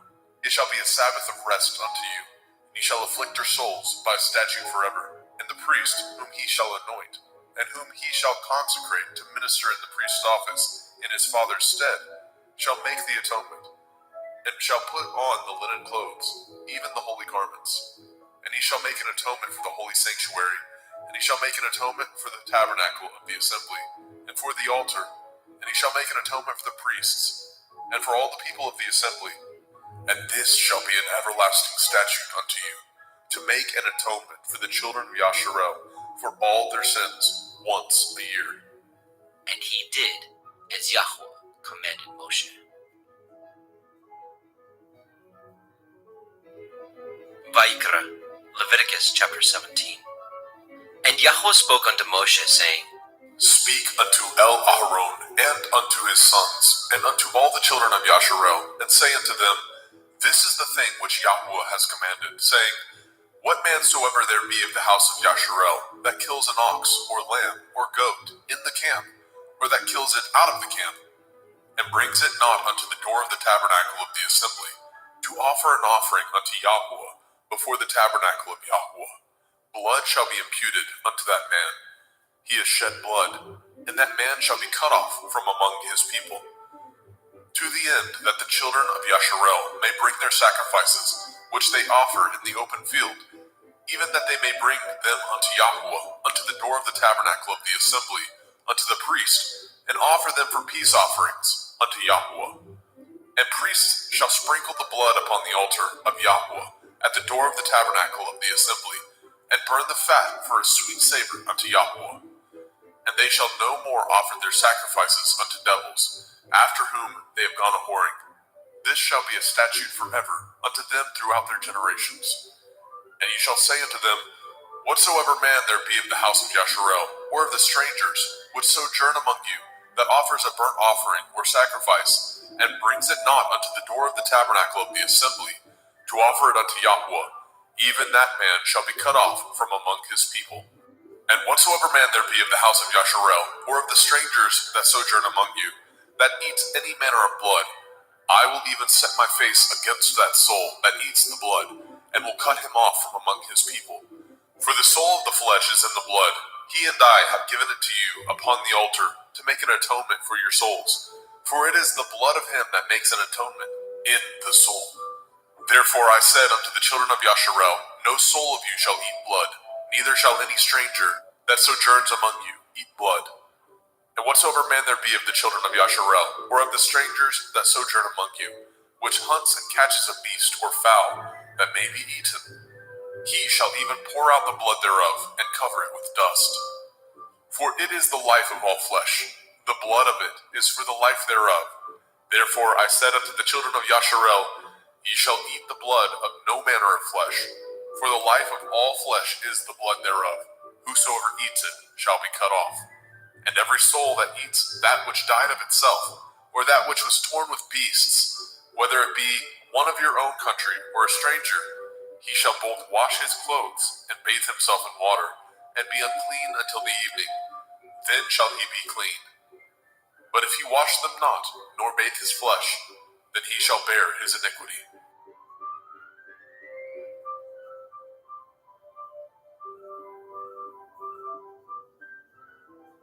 Vayikra, Leviticus chapter 18. And Yahweh spoke unto Moshe, saying, Speak unto the children of Yasharel, and say unto them, I am Yahweh Elohim. After the doings of the land of Mitzrayim, where ye dwell, shall ye not do. And after the doings of the land of Canaan, whither I bring you, shall ye not do. Neither shall ye walk in their ordinances. Ye shall do my judgments, and guard my ordinances, to walk therein. I am Yahuwah Elohim. Ye shall therefore guard my statutes and my judgments, which if a man do, he shall live in them. I am Yahuwah.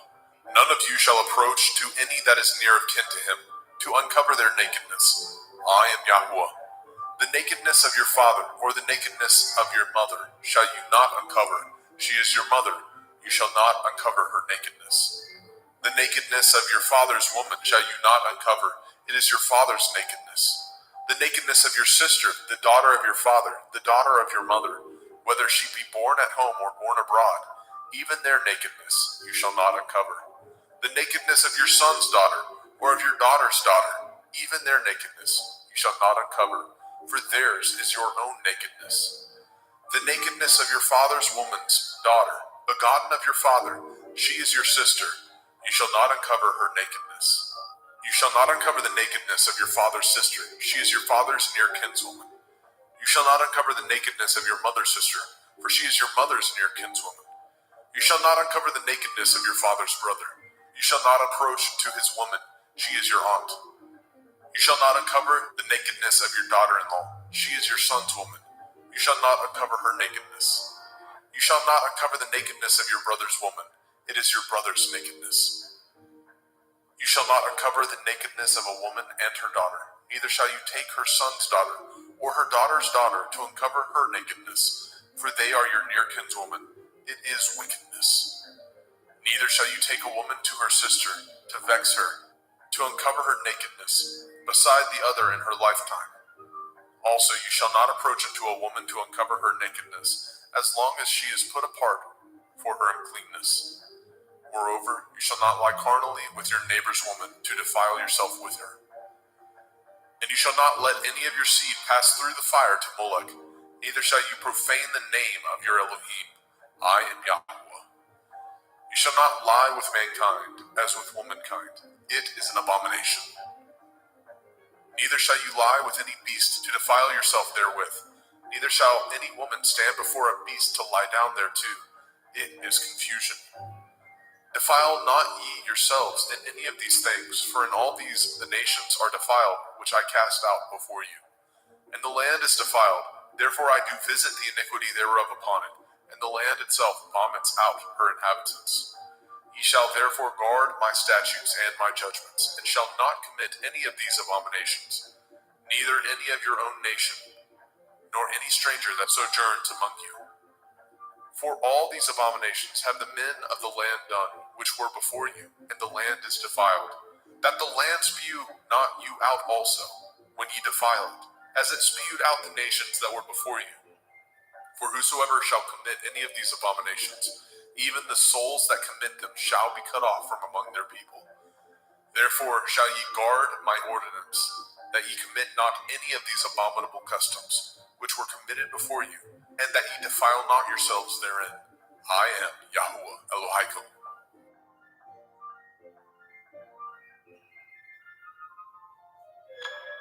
Vaikra, Leviticus chapter 19. And Yahuwah spoke unto Moshe, saying, Speak unto all the assembly of the children of Yasharel, and say unto them, Ye shall be holy, for I, Yahuwah Elohaikum, am holy. Ye shall fear every man his mother and his father, and guard my Shabbathot. I am Yahuwah Elohaikum. Turn ye not unto idols, nor make to yourselves molten Elohim. I am Yahuwah Elohaikum. And if ye offer a sacrifice of peace offerings unto Yahuwah, ye shall offer it at your own will. It shall be eaten the same day ye offer it, and on the morrow. And if aught remain unto the third day, it shall be burnt in the fire.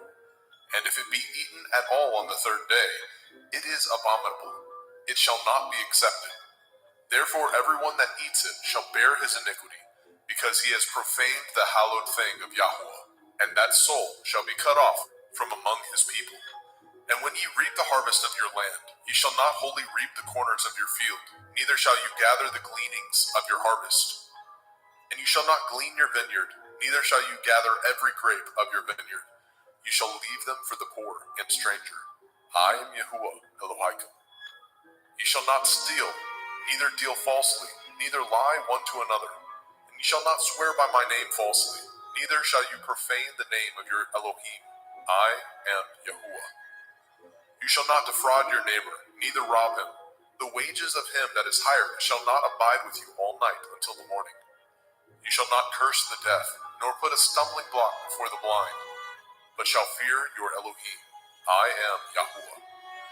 Ye shall do no unrighteousness in judgment. You shall not respect the person of the poor, nor honor the person of the mighty, but in righteousness shall you judge your neighbor. You shall not go up and down as a talebearer among your people, neither shall you stand against the blood of your neighbor. I am Yahuwah. You shall not hate your brother in your heart. You shall in any wise rebuke your neighbor, and not suffer sin upon him. You shall not avenge, nor bear any grudge against the children of your people, but you shall love your neighbor as yourself. I am Yahuwah. Ye shall guard my statutes. You shall not let your cattle gender with a diverse kind. You shall not sow your field with mingled seed, neither shall a garment mingled of linen and woolen come upon you.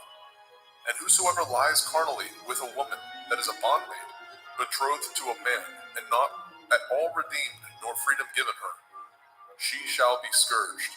They shall not be put to death, because she was not free.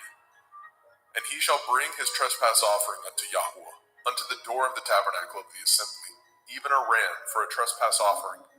And the priest shall make an atonement for him with the ram of the trespass offering before Yahuwah, for his sin which he has done, and the sin which he has done shall be forgiven him. And when ye come into the land, and shall have planted all manner of trees for food, then ye shall count the fruit thereof as uncircumcised. 3 years shall it be as uncircumcised unto you. It shall not be eaten of. But in the 4th year all the fruit thereof shall be holy to praise Yahuwah withal. And in the 5th year shall ye eat of the fruit thereof, that it may yield unto you the increase thereof. I am Yahuwah Elohim.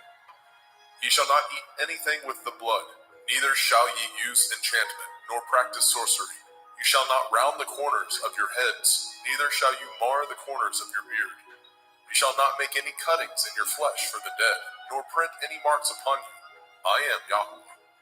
Do not prostitute your daughter, to cause her to be a whore, lest the land fall to whoredom, and the land become full of wickedness. Ye shall guard my Shabbathot, and reverence my sanctuary. I am Yahuwah. Regard not them that have familiar spirits, neither seek after wizards to be defiled by them. I am Yahuwah Elohim. You shall rise up before the gray head, and honor the face of the old man, and fear your Elohim. I am Yahuwah. And if a stranger sojourn with you in your land, ye shall not vex him. But the stranger that dwells with you shall be unto you as one born among you, and you shall love him as yourself. For ye were strangers in the land of Mitzrayim. I am Yahuwah Elohim. Ye shall do no unrighteousness in judgment, in meat yard, in weight, or in measure.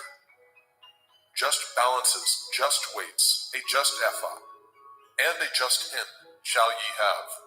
I am Yahuwah Elohim, which brought you out of the land of Mitzrayim. Therefore shall ye guard all my statutes, and all my judgments, and do them. I am Yahuwah.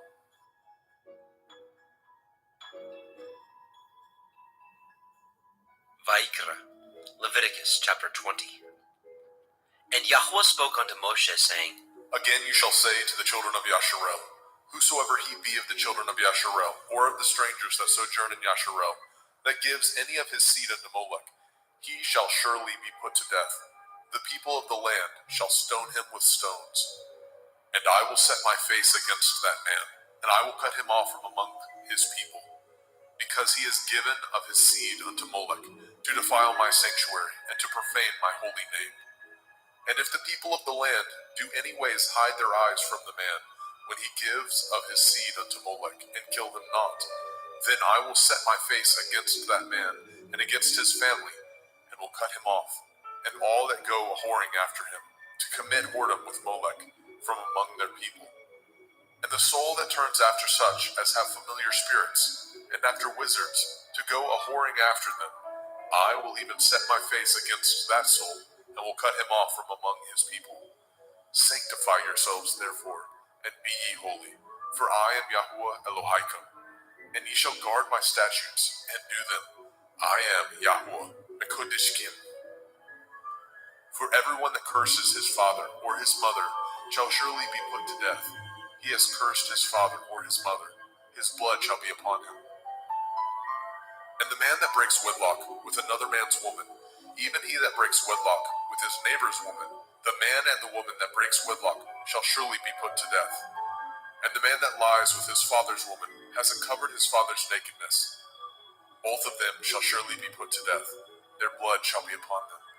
And if a man lie with his daughter-in-law, both of them shall surely be put to death. They have wrought confusion. Their blood shall be upon them. If a man also lie with mankind, as he lies with a woman, both of them have committed an abomination. They shall surely be put to death. Their blood shall be upon them. And if a man take a woman and her mother, it is wickedness. They shall be burnt with fire, both he and they, that there be no wickedness among you. And if a man lie with a beast, he shall surely be put to death, and ye shall slay the beast. And if a woman approach unto any beast and lie down thereto, you shall kill the woman and the beast. They shall surely be put to death. Their blood shall be upon them. And if a man shall take his sister, his father's daughter, or his mother's daughter, and see her nakedness, and she see his nakedness, it is a wicked thing, and they shall be cut off in the sight of their people. He has uncovered his sister's nakedness, he shall bear his iniquity.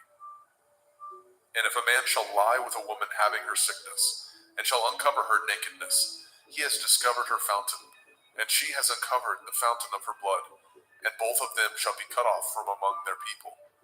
And you shall not uncover the nakedness of your mother's sister, nor of your father's sister, for he uncovers his near kin. They shall bear their iniquity.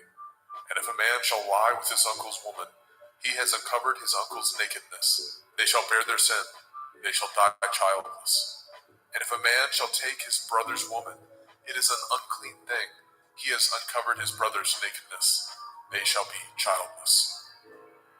Ye shall therefore guard all my statutes and all my judgments, and do them, that the land whither I bring you to dwell therein spew you not out.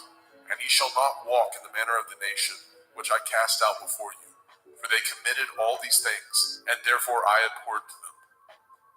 But I have said unto you, ye shall inherit their land, and I will give unto you to possess it, a land that flows with milk and honey. I am Yahweh Elohim, which have separated you from other people. Ye shall therefore put difference between clean beasts and unclean, and between unclean fowls and clean. And ye shall not make your souls abominable by beast, or by fowl, or by any manner of living thing that creeps on the ground, which I have separated from you as unclean. And ye shall be holy unto me, for I, Yahweh, am holy, and have severed you from other people, that ye should be mine. A man also, or a woman that has a familiar spirit, or that is a wizard, shall surely be put to death. They shall stone them with stones. Their blood shall be upon them. Vayikra, Leviticus chapter 21. And Yahweh said unto Moshe, Speak unto the priests, the sons of Aharon, and say unto them, There shall none be defiled for the dead among his people, but for his kin that is near unto him, that is, for his mother, and for his father, and for his son, and for his daughter, and for his brother, and for his sister a virgin, that is nigh unto him, which has had no man, for her may he be defiled. But he shall not defile himself, being a chief among his people, to profane himself. They shall not make baldness upon their head, neither shall they shave off the corners of their beard, nor make any cuttings in their flesh.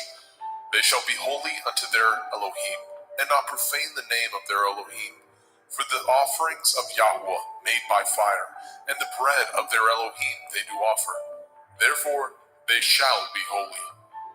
They shall not take a woman that is a whore, or profane, neither shall they take a woman put away from her man, for he is holy unto his Elohim.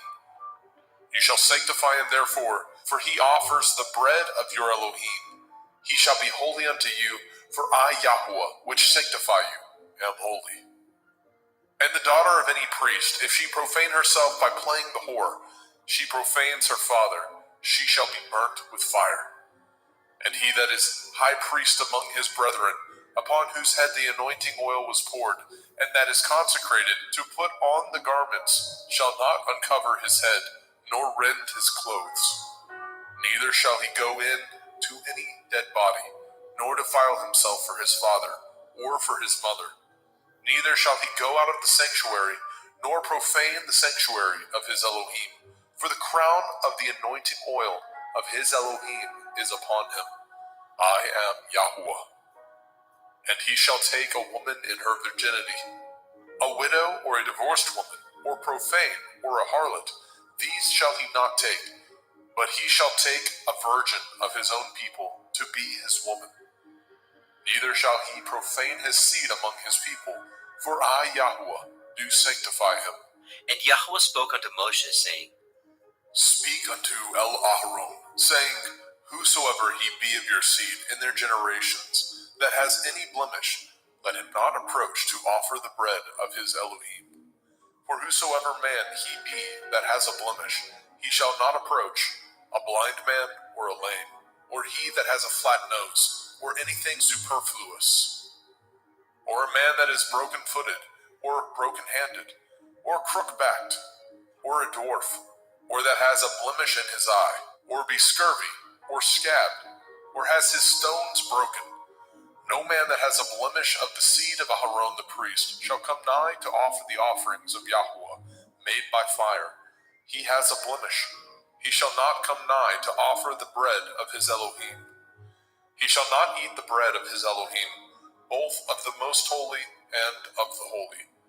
Only he shall not go in unto the veil, nor come nigh unto the altar, because he has a blemish, that he profane not my sanctuaries, for I, Yahuwah, do sanctify them.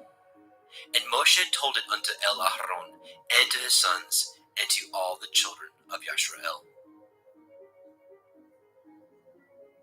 Vayikra, Leviticus chapter 22. And Yahweh spoke unto Moshe, saying, Speak unto El-Aharon and to his sons, that they separate themselves from the holy things of the children of Yasharel, and that they profane not my holy name in those things, which they hallow unto me. I am Yahuwah. Say unto them, Whosoever he be of all your seed among your generations, that goes unto the holy things, which the children of Yasharel hallow unto Yahuwah, having his uncleanness upon him, that soul shall be cut off from my presence. I am Yahuwah. What man soever of the seed of Aharon is a leper, or has a running issue, he shall not eat of the holy things until he be clean.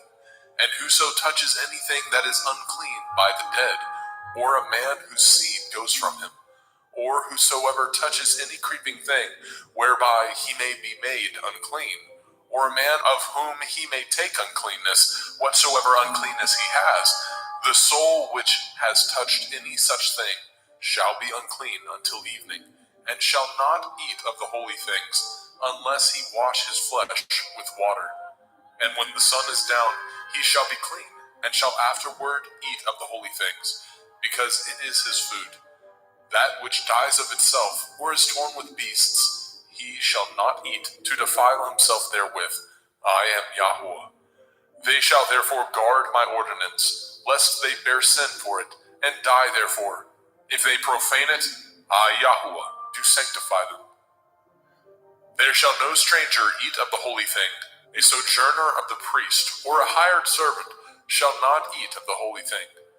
But if the priest buy any soul with his money, he shall eat of it, and he that is born in his house, they shall eat of his meat.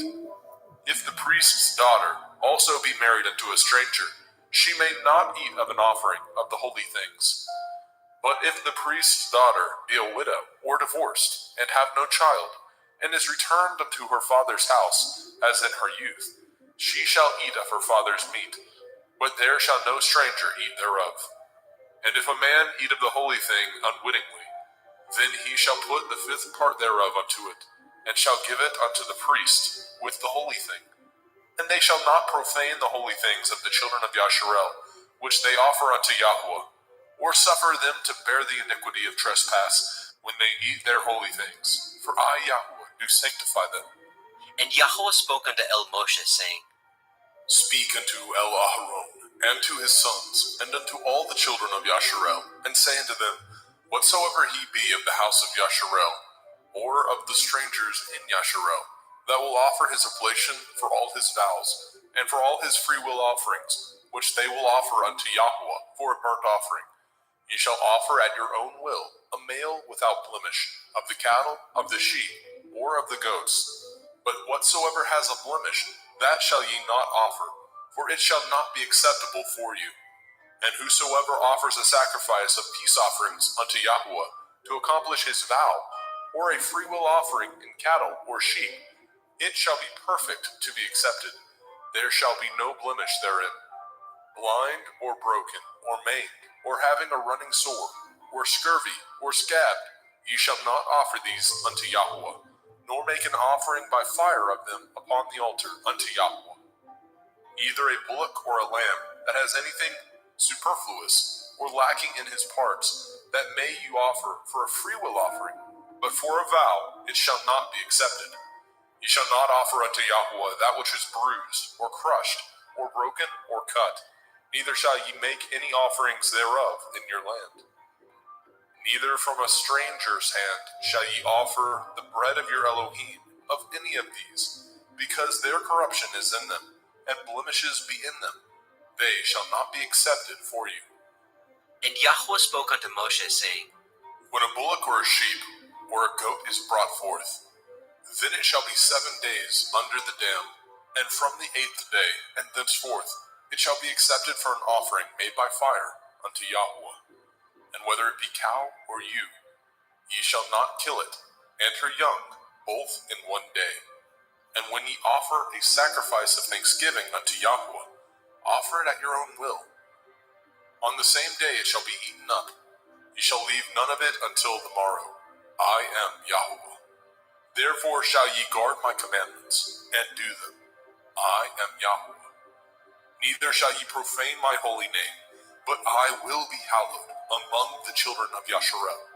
I am Yahweh, which hallow you, that brought you out of the land of Mizraim, to be your Elohim.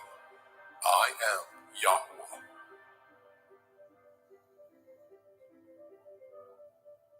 Vayikra, Leviticus chapter 23.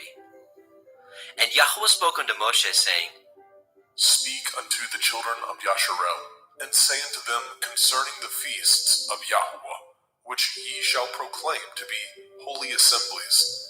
Even these are my feasts. 6 days shall work be done, but the 7th day is the Sabbath of rest, a holy assembly. Ye shall do no work therein. It is the Sabbath of Yahweh in all your dwellings. These are the feasts of Yahweh, even holy assemblies, which ye shall proclaim in their appointed times. In the 14th day of the 1st month, at evening, is Yahweh's Pesach. And on the 15th day of the same month is the feast of Matzah unto Yahweh. 7 days ye must eat matzah, unleavened bread. In the 1st day ye shall have a holy assembly. Ye shall do no servile work therein, but ye shall offer an offering made by fire unto Yahweh 7 days. In the 7th day is a holy assembly. Ye shall do no servile work therein. And Yahweh spoke unto Moshe, saying, Speak unto the children of Yasharel, and say unto them, When ye are come into the land which I give unto you, and shall reap the harvest thereof, then ye shall bring a sheaf of the first fruits of your harvest unto the priest. And he shall wave the sheaf before Yahweh, to be accepted for you. On the morrow after the Sabbath, the priest shall wave it.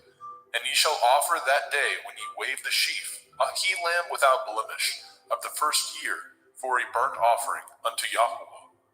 And the meat offering thereof shall be 2/10 deals of fine flour mingled with oil, an offering made by fire unto Yahweh for a sweet savor. And the drink offering thereof shall be of wine, the 4th part of a hin.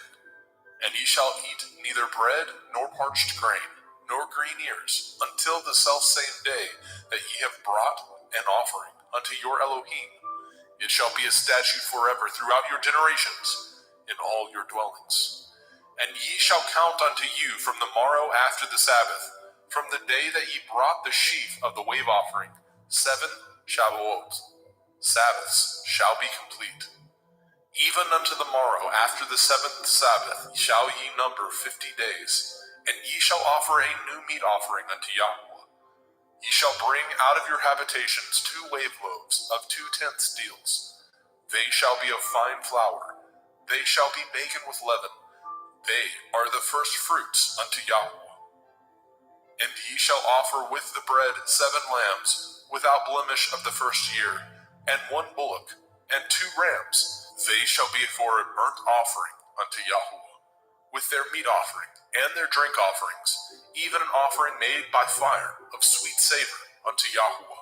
Then ye shall sacrifice 1 kid of the goats for a sin offering, and 2 lambs of the first year for a sacrifice of peace offerings.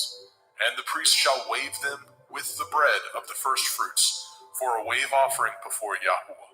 With the 2 lambs they shall be holy to Yahweh for the priest. And ye shall proclaim on the selfsame day that it may be a holy assembly unto you. Ye shall do no servile work therein. It shall be a statute forever in your dwellings throughout your generations. And when ye reap the harvest of your land, you shall not make clean riddance of the corners of your field when you reap. Neither shall you gather any gleanings of your harvest. You shall leave them unto the poor and to the stranger. I am Yahweh Elohim. And Yahweh spoke unto Moshe, saying, Speak unto the children of Yasharel, saying, In the 7th month, on the 1st day of the month, shall ye have a Sabbath, a memorial of blowing of shofarot, Yom Teruah, the feast of trumpets, the day of the awakening blast, a holy assembly. Ye shall do no servile work therein, but ye shall offer an offering made by fire unto Yahweh. And Yahweh spoke unto Moshe, saying, Also on the 10th day of this 7th month is Yom Kippurim, the day of atonement. It shall be a holy assembly unto you, and ye shall afflict your souls, and offer an offering made by fire unto Yahweh. And ye shall do no work in that same day, for it is Yom Kippurim, to make an atonement for you before Yahweh Elohim. For whatsoever soul it be that shall not be afflicted in that same day, he shall be cut off from among his people. And whatsoever soul it be that does any work in that same day, the same soul will I destroy from among his people. Ye shall do no manner of work. It shall be a statute forever throughout your generations, in all your dwellings. It shall be unto you a Sabbath of rest, and ye shall afflict your souls in the 9th day of the month at evening. From evening unto evening shall ye celebrate your Sabbath. And Yahweh spoke unto Moshe, saying, Speak unto the children of Yasharel, saying, The 15th day of this 7th month shall be the feast of Sukkot, tabernacles, for 7 days unto Yahweh. On the 1st day shall be a holy assembly. Ye shall do no servile work therein. 7 days ye shall offer an offering made by fire unto Yahweh. On the 8th day shall be a holy assembly unto you, and ye shall offer an offering made by fire unto Yahweh. It is a solemn assembly, and ye shall do no servile work therein. These are the feasts of Yahweh, which ye shall proclaim to be holy assemblies, to offer an offering made by fire unto Yahweh, a burnt offering and a meat offering, a sacrifice and drink offerings, everything upon his day. Besides the Shavuot, Sabbaths of Yahweh, and beside your gifts, and beside all your vows, and beside all your freewill offerings, which ye give unto Yahweh. Also in the 15th day of the 7th month, when ye have gathered in the fruit of the land, ye shall keep a feast unto Yahweh 7 days. On the 1st day shall be a Sabbath, and on the 8th day shall be a Sabbath. And ye shall take you on the 1st day the boughs of goodly trees, branches of palm trees, and the boughs of fig trees, and willows of the brook, and ye shall rejoice before Yahweh Elohim 7 days. And ye shall keep it a feast unto Yahweh 7 days in the year. It shall be a statute forever in your generations. Ye shall celebrate it in the 7th month. Ye shall dwell in sukkahs, booths, 7 days. All that are Yasharel born shall dwell in sukkahs. That your generations may know that I made the children of Yasharel to dwell in sukkahs, when I brought them out of the land of Mitzrayim. I am Yahweh Elohim. And Moshe declared unto the children of Yasharel the feasts of Yahweh.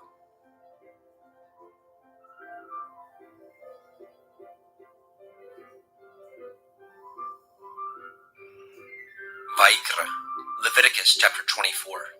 And Yahweh spoke unto Moshe, saying, Command the children of Yasharel that they bring unto you pure olive oil, beaten for the light, to cause the lamps to burn continually, without the veil of the testimony.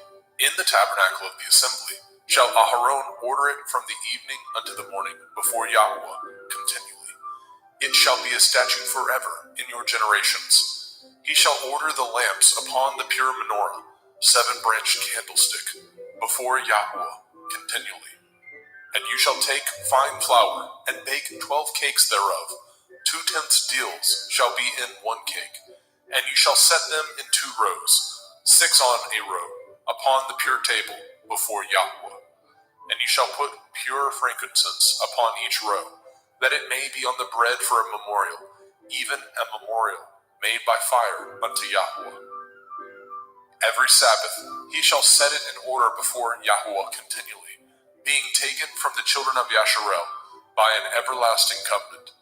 And it shall be Aharon and his sons, and they shall eat it in the holy place, for it is most holy unto him of the offerings of Yahweh made by fire, by a perpetual statute.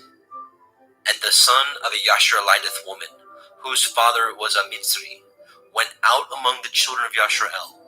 And this son of the Yashareliteth woman and a man of Yasharel strove together in the camp. And the Yashareliteth woman's son blasphemed the name of Yahweh, and cursed. And they brought him unto Moshe, and his mother's name was Shelomith, the daughter of Divri, of the tribe of Dan. And they put him in ward, that the mind of Yahweh might be showed them.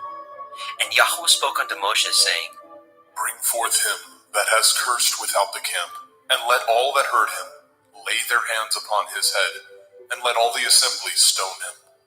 And you shall speak unto the children of Yasharel, saying, Whosoever curses his Elohim shall bear his sin. And he that blasphemes the name of Yahweh, he shall surely be put to death. And all the assembly shall certainly stone him, as well the stranger, as he that is born in the land, when he blasphemes the name of Yahweh, shall be put to death. And he that kills any man shall surely be put to death. And he that kills a beast shall make it good, beast for beast. And if a man cause a blemish in his neighbor, as he has done, so shall it be done to him. Breach for breach, eye for eye, tooth for tooth. As he has caused a blemish in a man, so shall it be done to him again. And he that kills a beast, he shall restore it. And he that kills a man, he shall be put to death. Ye shall have one manner of law, as well for the stranger, as for one of your own country. For I am Yahweh Elohaikum. And Moshe spoke to the children of Yasharel, that they should bring forth him that had cursed out of the camp, and stone him with stones. And the children of Yasharel did as Yahweh commanded Moshe.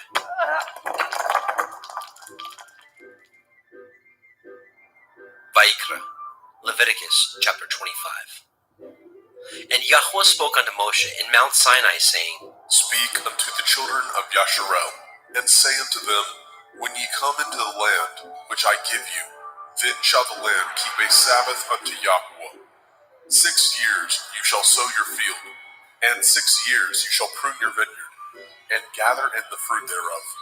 But in the 7th year shall be a Sabbath of rest unto the land, a Sabbath for Yahweh.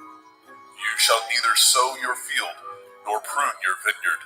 That which grows of its own accord of your harvest you shall not reap, neither gather the grapes of your vine undressed, for it is a year of rest unto the land. And the Sabbath of the land shall be food for you and for your servant, and for your maid, and for your hired servant, and for your stranger that sojourns with you, and for your cattle, and for the beasts that are in your land, shall all the increase thereof be meat. And you shall number 7 Shabbathot, Sabbaths of years unto you, 7 times 7 years, and the space of the 7 Shabbathot of years shall be unto you 49 years. Then shall you cause the shofar of the Jubilee to sound on the 10th day of the 7th month, in Yom Kippurim. The Day of Atonement. Shall ye make the shofar sound throughout all your land? And ye shall hallow the 50th year, and proclaim liberty throughout all the land unto all the inhabitants thereof. It shall be a jubilee unto you, and ye shall return every man unto his possession, and ye shall return every man unto his family. A jubilee shall that 50th year be unto you. Ye shall not sow, neither reap that which grows of itself in it, nor gather the grapes in it of your vine undressed. For it is the jubilee, it shall be holy unto you. Ye shall eat the increase thereof out of the field. In the year of this jubilee ye shall return every man unto his possession. And if ye sell aught unto your neighbor, or buy aught of your neighbor's hand, ye shall not oppress one another. According to the number of years after the jubilee you shall buy of your neighbor, and according unto the number of years of the fruits he shall sell unto you. According to the multitude of years you shall increase the price thereof, and according to the fewness of years you shall diminish the price of it. For according to the number of the years of the fruits he sells unto you. Ye shall not therefore oppress one another, but you shall fear your Elohim, for I am Yahuwah Elohaikum. Wherefore ye shall do my statutes, and guard my judgments, and do them, and ye shall dwell in the land in safety. And the land shall yield her fruit, and ye shall eat your fill, and dwell therein in safety. And if ye say, what shall we eat the 7th year? Behold, we shall not sow, nor gather in our increase. Then I will command my blessing upon you in the 6th year, and it shall bring forth fruit for 3 years. And ye shall sow the 8th year, and eat yet of old fruit until the 9th year. Until her fruits come in, ye shall eat of the old store. The land shall not be sold forever, for the land is mine, and ye are strangers and sojourners with me. And in all the land of your possession ye shall grant a redemption for the land. If your brother be waxen poor, and has sold away some of his possession, and if any of his kin come to redeem it, then shall he redeem that which his brother sold. And if the man have not to redeem it, and himself be able to redeem it, then let him count the years of the sale thereof, and restore the overplus unto the man whom he sold it, that he may return unto his possession. But if he be not able to restore it to him, then that which is sold shall remain in the hand of him that has bought it until the year of Jubilee.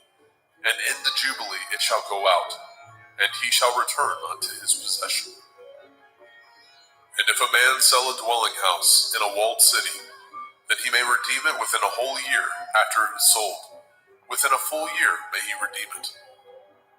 And if it be not redeemed within the space of a full year, then the house that is in the walled city shall be established forever to him, that brought it throughout his generations.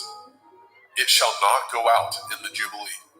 But the houses of the villages which have no wall round about them shall be counted as the fields of the country. They may be redeemed, and they shall go out in the Jubilee. Notwithstanding, the cities of the Leviim, of the houses of the cities of their possession, may the Leviim redeem at any time. And if a man purchases of the Leviim, then the house that was sold, and the city of his possession, shall go out in the year of Jubilee. For the houses of the cities of the Leviim are their possession, among the children of Yasharel. But the field of the suburbs of their cities may not be sold, for it is their perpetual possession. And if your brother be waxen poor, and fallen in decay with you, then you shall relieve him, yea, though he be a stranger or a sojourner, that he may live with you. Take no usury of him, or increase, but fear your Elohim, that your brother may live with you. You shall not give him your money upon usury, nor lend him your victuals for increase. I am Yahuwah Elohaikum, which brought you forth out of the land of Mitzrayim, to give you the land of Canaan, and to be your Elohim. And if your brother that dwells by you be waxen poor, and be sold unto you, you shall not compel him to serve as a bondservant, but as a hired servant, and as a sojourner. He shall be with you, and shall serve you unto the year of Jubilee. And then shall he depart from you, both he and his children with him, and shall return unto his own family, and unto the possession of his fathers shall he return. For they are my servants, which I brought forth out of the land of Mitzrayim. They shall not be sold as bondmen. You shall not rule over him with rigor, but shall fear your Elohim. Both your bondmen and your bondmaids, which you shall have, shall be of the heathen that are round about you. Of them shall ye buy bondmen and bondmaids. Moreover, of the children of the strangers that do sojourn among you, of them shall ye buy, and of their families that are with you, which they begat in your land, and they shall be your possession. And ye shall take them as an inheritance for your children after you, to inherit them for a possession. They shall be your bondmen forever.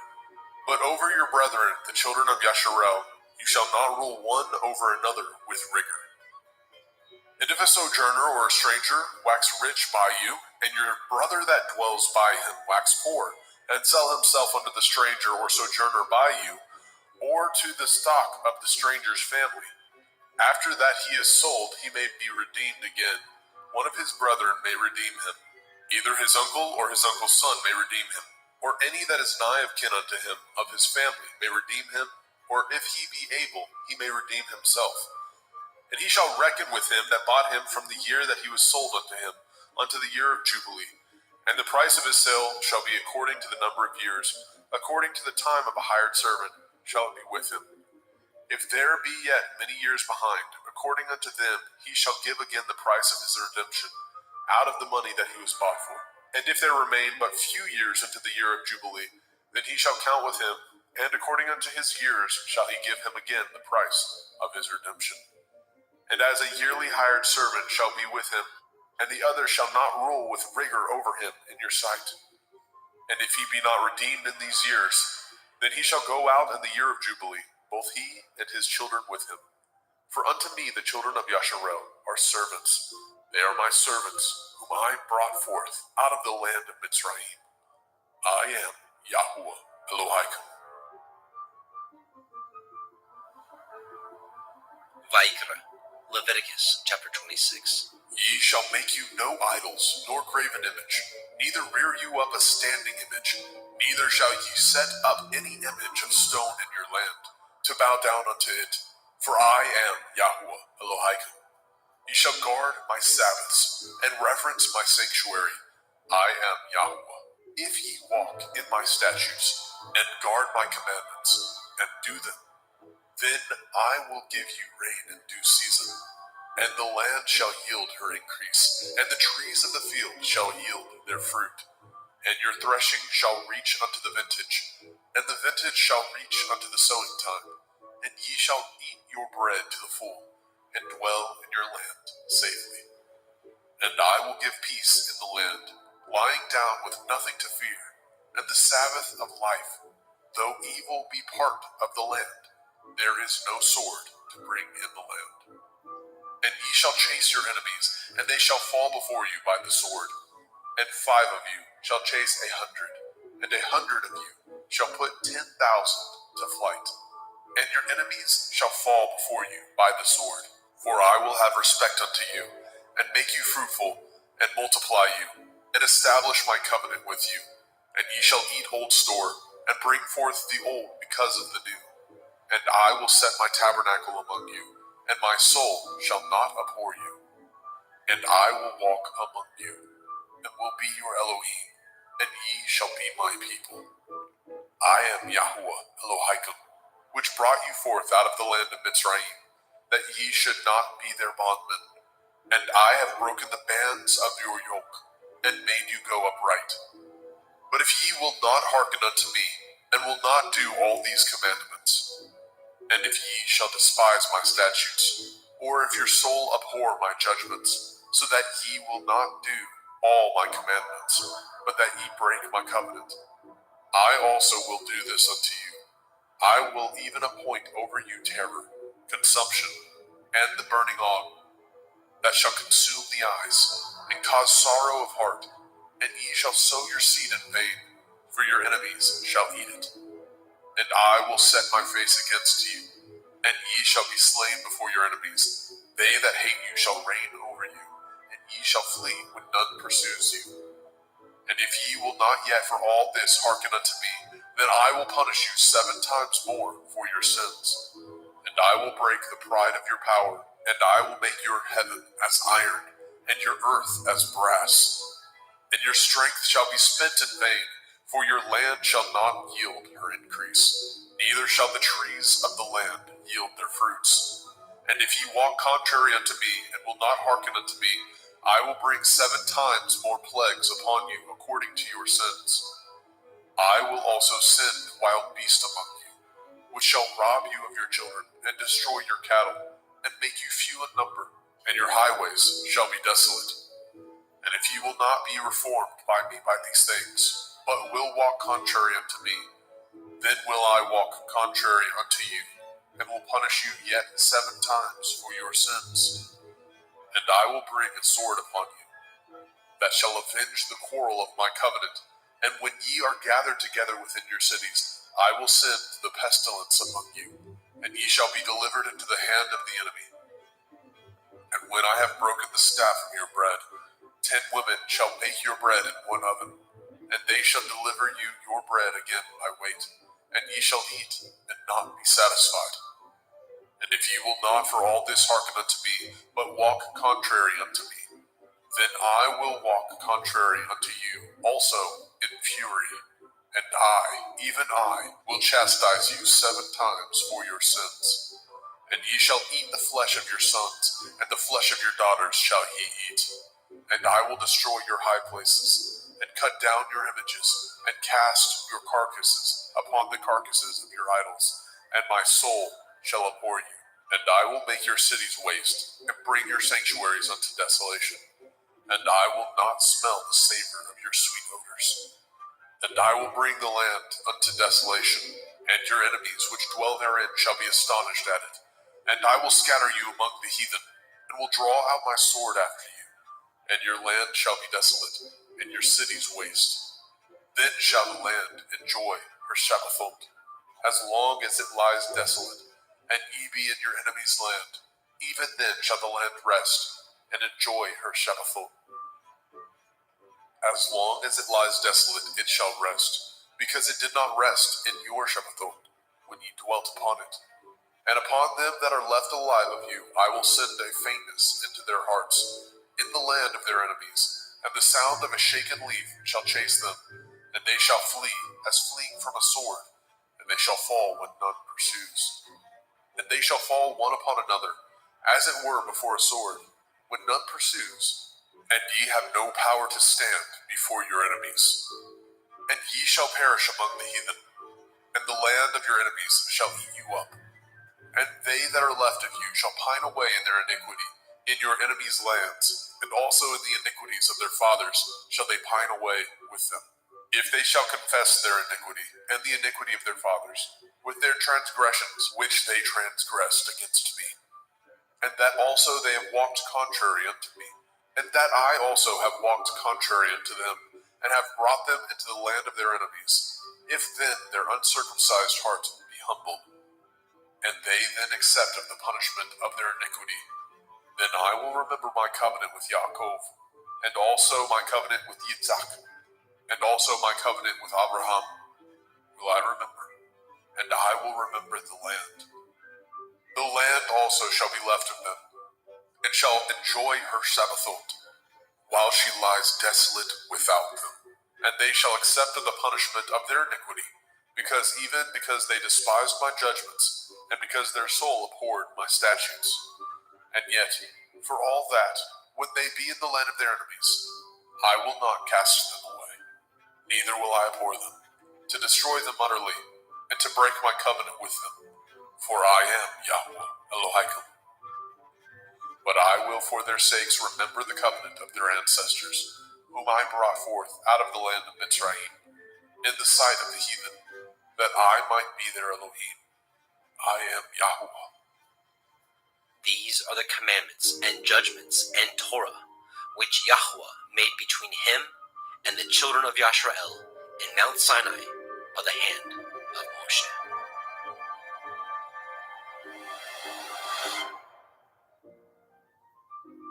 Vaikra, Leviticus chapter 27.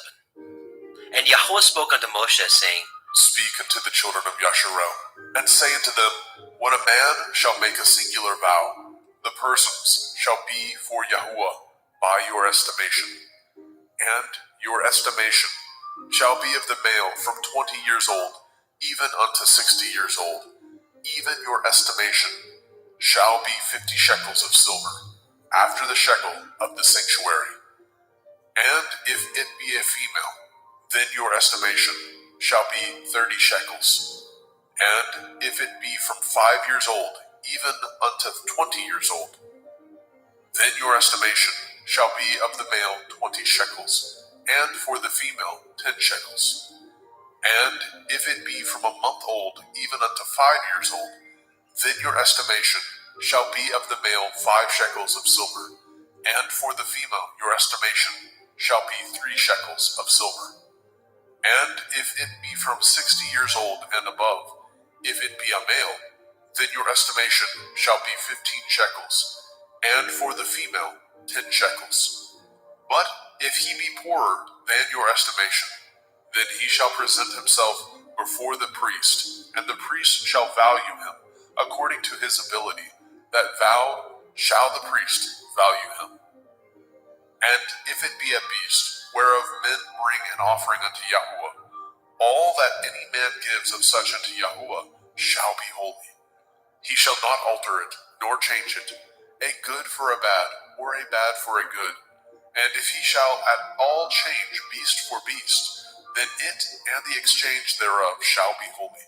And if it be any unclean beast, of which they do not offer a sacrifice unto Yahuwah, then he shall present the beast before the priest. And the priest shall value it, whether it be good or bad, as you value it. Who are the priest, so shall it be. But if he will at all redeem it, then he shall add a 5th part thereof unto your estimation.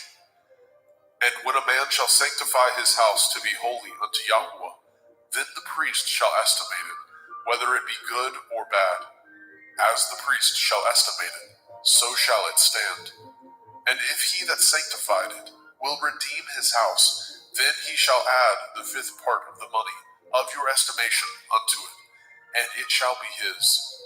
And if a man shall sanctify unto Yahuwah some part of a field of his possession, then your estimation shall be according to the seed thereof. A omer of barley seed shall be valued at 50 shekels of silver. If he sanctify his field from the year of Jubilee, according to your estimation, it shall stand. But if he sanctify his field after the Jubilee, then the priest shall reckon unto him the money according to the years that remain, even unto the year of Jubilee, and it shall be abated from your estimation. And if he that sanctified the field will in any wise redeem it, then he shall add the 5th part of the money of your estimation unto it, and it shall be assured to him. And if he will not redeem the field, or if he have sold the field to another man, it shall not be redeemed any more. But the field, when it goes out in the Jubilee, shall be holy unto Yahuwah. As a field devoted, the possession thereof shall be the priest's. And if a man sanctify unto Yahuwah a field which he has bought, which is not of the fields of his possession, then the priest shall reckon unto him the worth of your estimation, even unto the year of the Jubilee. And he shall give your estimation in that day as a holy thing unto Yahuwah. In the year of the Jubilee, the field shall return unto him of whom it was bought, even to him to whom the possession of the land did belong. And all your estimation shall be according to the shekel of the sanctuary. 20 gerahs shall be the shekel. Only the firstling of the beasts, which should be Yahuwah's firstling. No man shall sanctify it, whether it be ox or sheep. It is Yahuwah's. And if it be of an unclean beast, and he shall redeem it according to your estimation, and shall add a 5th part of it thereto, or if it be not redeemed, then it shall be sold according to your estimation.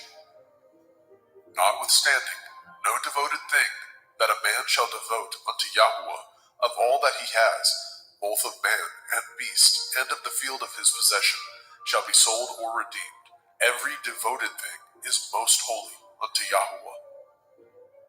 None devoted, which shall be devoted of men, shall be redeemed, but shall surely be put to death. And all the tithe of the land, whether of the seed of the land, or of the fruit of the tree, is Yahuwah's. It is holy unto Yahuwah. And if a man shall at all redeem aught of his tithes, he shall add thereto the fifth part thereof. And concerning the tithe of the herd, or of the flock, even of whatsoever passes under the rod, the tenth shall be holy unto Yahuwah. He shall not search whether it be good or bad, neither shall he change it. And if he change it at all, then both it and the change thereof shall be holy. It shall not be redeemed. These are the commandments which Yahuwah commanded Moshe for the children of Yisrael in Mount Sinai.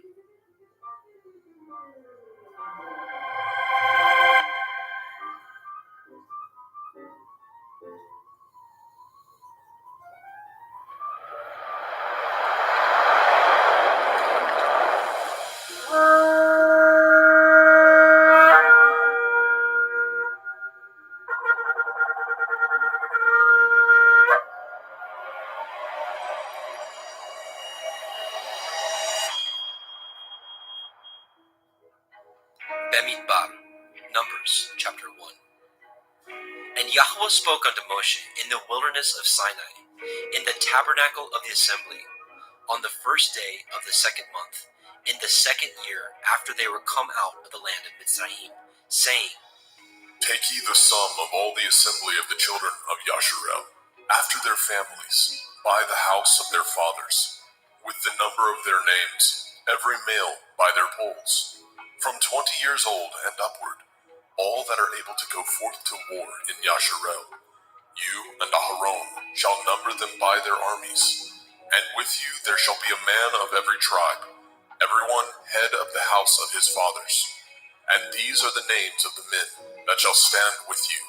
Of the tribe of Reuben, Elitzer, the son of Shedeur; of Shimon, Shalumiel, the son of Suri Yeshdai; of Yehuda, Nachshon, the son of Aminadav; of Yisachar, Nathaniel, the son of Suar; of Zebulun, Eliav, the son of Shalom; of the children of Joseph; of Ephraim, Elishama, the son of Amihud; of Manasseh, Gamliel, the son of Pedasdir; of Benjamin, Abidan, the son of Gideoni; of Dan, Achiezer, the son of Amishadai; of Asher, Pagiel, the son of Okran; of Gad, Eliasaph, the son of Deuel; of Naphtali, Ahira, the son of Enan. These were the renowned of the assembly, princes of the tribes of their fathers, heads of thousands in Yasharel. And Moshe and Aharon took these men which are expressed by their names, and they assembled all the assembly together on the first day of the second month. And they declared their pedigrees after their families, by the house of their fathers, according to the number of the names, from 20 years old and upwards by their polls. As Yahuwah commanded Moshe, so he numbered them in the wilderness of Sinai. And the children of Reuben, Yasharel's eldest son, by their generations, after their families, by the house of their fathers, according to the number of the names, by their polls, every male from 20 years old and upward, all that were able to go forth to war. Those that were numbered of them, even of the tribe of Reuben, were 46,500. Of the children of Shimon, by their generations, after their families, by the house of their fathers, those that were numbered of them, according to the number of the names, by their polls, every male from 20 years old and upward, all that were able to go forth to war. Those that were numbered of them, even of the tribe of Shimon, were 59,300. Of the children of Gad, by their generations, after their families, by the house of their fathers, according to the number of the names, from 20 years old and upward, all that were able to go forth to war. Those that were numbered of them, even of the tribe of Gad, were 45,650. Of the children of Yehuda, by their generations, after their families, by the house of their fathers, according to the number of the names, from 20 years old and upward, all that were able to go forth to war. Those that were numbered of them, even of the tribe of Yehuda, were 314,600. Of the children of Issachar, by their generations, after their families, by the house of their fathers, according to the number of the names, from 20 years old and upward, all that were able to go forth to war. Those that were numbered of them, even of the tribe of Issachar, were 54,400. Of the children of Zebulun, by their generations, after their families, by the house of their fathers, according to the number of the names, from 20 years old and upward, all that were able to go forth to war.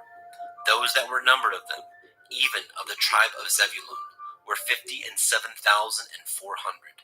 Of the children of Joseph, namely, of the children of Ephraim, by their generations, after their families, by the house of their fathers, according to the number of the names, from 20 years old and upward, all that were able to go forth to war. Those that were numbered of them, even of the tribe of Ephraim, were 40,500. Of the children of Manasseh, by their generations, after their families, by the house of their fathers, according to the number of the names, from 20 years old and upward, all that were able to go forth to war. Those that were numbered of them, even of the tribe of Manasseh, were 32,200. Of the children of Benjamin, by their generations, after their families, by the house of their fathers, according to the number of the names, from 20 years old and upward, all that were able to go forth to war. Those that were numbered of them, even of the tribe of Benjamin, were 35,400. Of the children of Dan, by their generations, after their families, by the house of their fathers, according to the number of the names, from 20 years old and upward, all that were able to go forth to war. Those that were numbered of them, even of the tribe of Dan, were 62,700. Of the children of Asher, by their generations, after their families, by the house of their fathers, according to the number of the names, from 20 years old and upward, all that were able to go forth to war.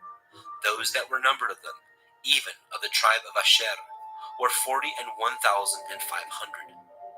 Of the children of Naphtali, through their generations, after their families, by the house of their fathers, according to the number of the names, from 20 years old and upward, all that were able to go forth to war. Those that were numbered of them, even of the tribe of Naphtali, were 53,400. These are those that were numbered, which Moshe and Aharon numbered, and the princes of Yashrael, being 12 men, each one was for the house of his fathers. So were all those that were numbered of the children of Yashrael, by the house of their fathers, from 20 years old and upward, all that were able to go forth to war in Yashrael. Even all they that were numbered were 600,000 and 3,550. But the Leviim, after the tribe of their fathers, were not numbered among them. For Yahweh had spoken unto Moshe, saying, Only you shall not number the tribe of Levi, neither take the sum of them among the children of Yasharel. But you shall appoint the Leviim over the tabernacle of testimony, and over all the vessels thereof, and over all things that belong to it. They shall bear the tabernacle, and all the vessels thereof, and they shall minister unto it, and shall encamp around about the tabernacle. And when the tabernacle sets forth, the Leviim shall take it down. And when the tabernacle is to be pitched, the Leviim shall set it up. And the stranger that comes nigh shall be put to death. And the children of Yasharel shall pitch their tents, every man by his own camp, and every man by his own standard, throughout their hosts. But the Leviim shall pitch round about the tabernacle of testimony, that there be no wrath upon the assembly of the children of Yasharel. And the Leviim shall guard the watch of the tabernacle of testimony. And the children of Yashrael did according to all that Yahweh commanded Moshe. So did they.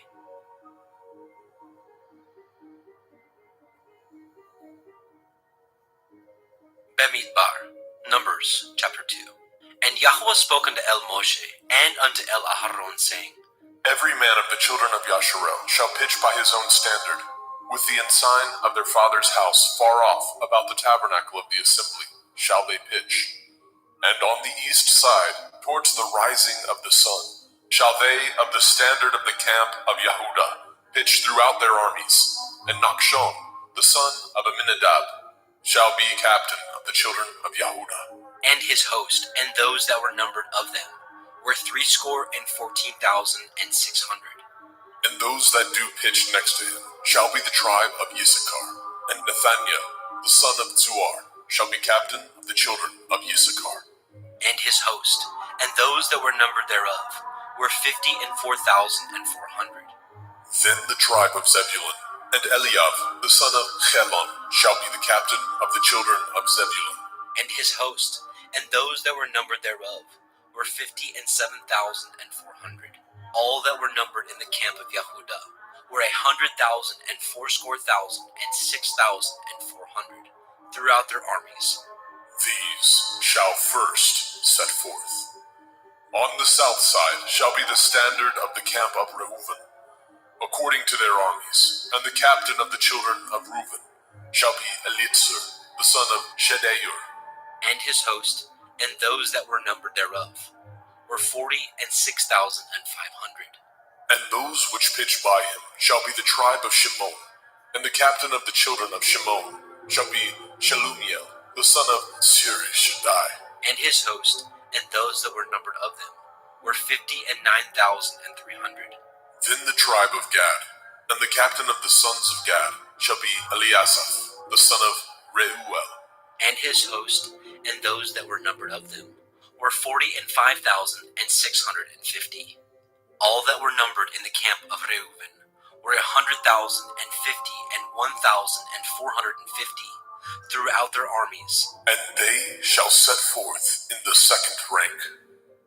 Then the tabernacle of the assembly shall set forward with the camp of the Leviim in the midst of the camp. As they encamp, so shall they set forward, every man in his place by their standards. On the west side shall be the standard of the camp of Ephraim, according to their armies. And the captain of the sons of Ephraim shall be Elishama, the son of Ammihud. And his host, and those that were numbered of them, were 40,500. And by him shall be the tribe of Manasseh, and the captain of the children of Manasseh shall be Gamliel, the son of Pedasjur. And his host, and those that were numbered of them, were 32,200. Then the tribe of Benjamin, and the captain of the sons of Benjamin shall be Abidan, the son of Gideoni. And his host, and those that were numbered of them, were 35,400. All that were numbered of the camp of Ephraim were 100,000 and 8,100 throughout their armies. And they shall go forward in the third rank. The standard of the camp of Dan shall be on the north side by their armies, and the captain of the children of Dan shall be Ahiezer, the son of Ammishaddai. And his host, and those that were numbered of them, were 62,700. And those that encamp by him shall be the tribe of Asher, and the captain of the children of Asher shall be Pagiel, the son of Okran. And his host, and those that were numbered of them, were 41,500. Then the tribe of Naphtali, and the captain of the children of Naphtali shall be Ahira, the son of Enan. And his host, and those that were numbered of them, were 53,400.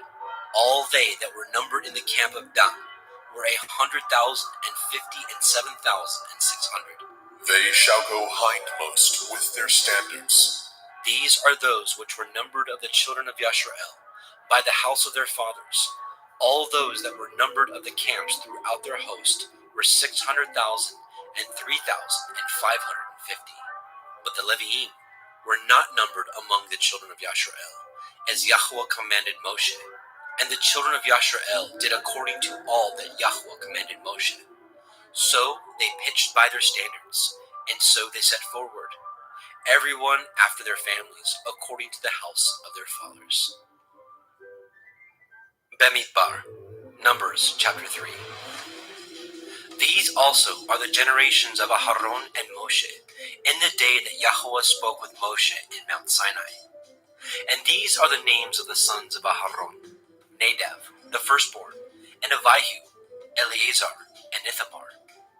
These are the names of the sons of Aharon, the priests which were anointed, whom he consecrated to minister in the priest's office. And Nadav and Abihu died before Yahweh, when they offered strange fire before Yahweh in the wilderness of Sinai, and they had no children. And Eleazar and Ithamar ministered in the priest's office in the sight of Aharon their father. And Yahweh spoke unto Moshe, saying, Bring the tribe of Levi near, and present them before Aharon the priest, that they may minister unto him. And they shall guard his watch, and the watch of the whole assembly before the tabernacle of the assembly, to do the service of the tabernacle. And they shall guard all the instruments of the tabernacle of the assembly, and the charge of the children of Yasharel, to do the service of the tabernacle. And you shall give the Leviim unto Aharon and to his sons. They are wholly given unto him out of the children of Yasharel. And you shall appoint Aharon and his sons, and they shall guard their priest's office, and the stranger that comes nigh shall be put to death. And Yahweh spoke unto El Moshe, saying, And I, behold, I have taken the Leviim from among the children of Yasharel, instead of all the firstborn that opens the womb among the children of Yasharel. Therefore the Leviim shall be mine, because all the firstborn are mine. For on the day that I smote all the firstborn in the land of Mitzrayim, I hallowed unto me all the firstborn in Yasharel, both man and beast. Mine shall they be. I am Yahweh.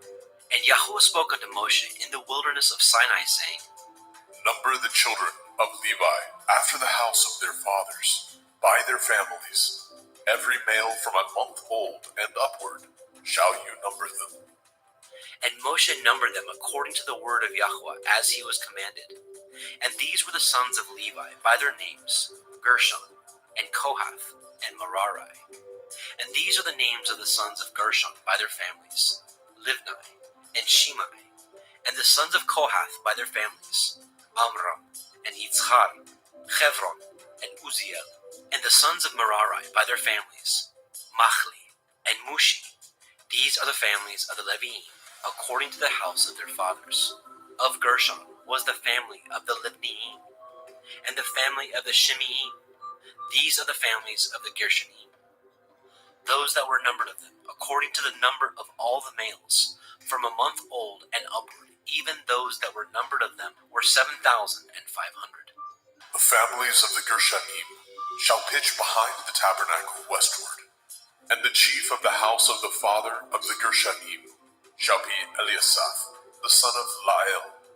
And the charge of the sons of Gershon in the tabernacle of the assembly shall be the tabernacle, and the tent, the covering thereof, and the hanging for the door of the tabernacle of the assembly, and the hangings of the court, and the curtain for the door of the court, which is by the tabernacle, and by the altar round about, and the cords of it for all the service thereof. And of Kohath was the family of the Amramim, and the family of the Yitzharim, and the family of the Chevronim, and the family of the Uzielim. These are the families of the Kohathim. In the number of all the males, from a month old and upward, were 8,600, guarding the watch of the sanctuary. The families of the sons of Kohath shall pitch on the side of the tabernacle southward, and the chief of the house of the father of the families of the Kohathim shall be Elitzaphan, the son of Uzziah. And their charge shall be the ark, and the table, and the menorah, 7-branched candlestick, and the altars, and the vessels of the sanctuary, wherewith they minister, and the hanging, and all the service thereof.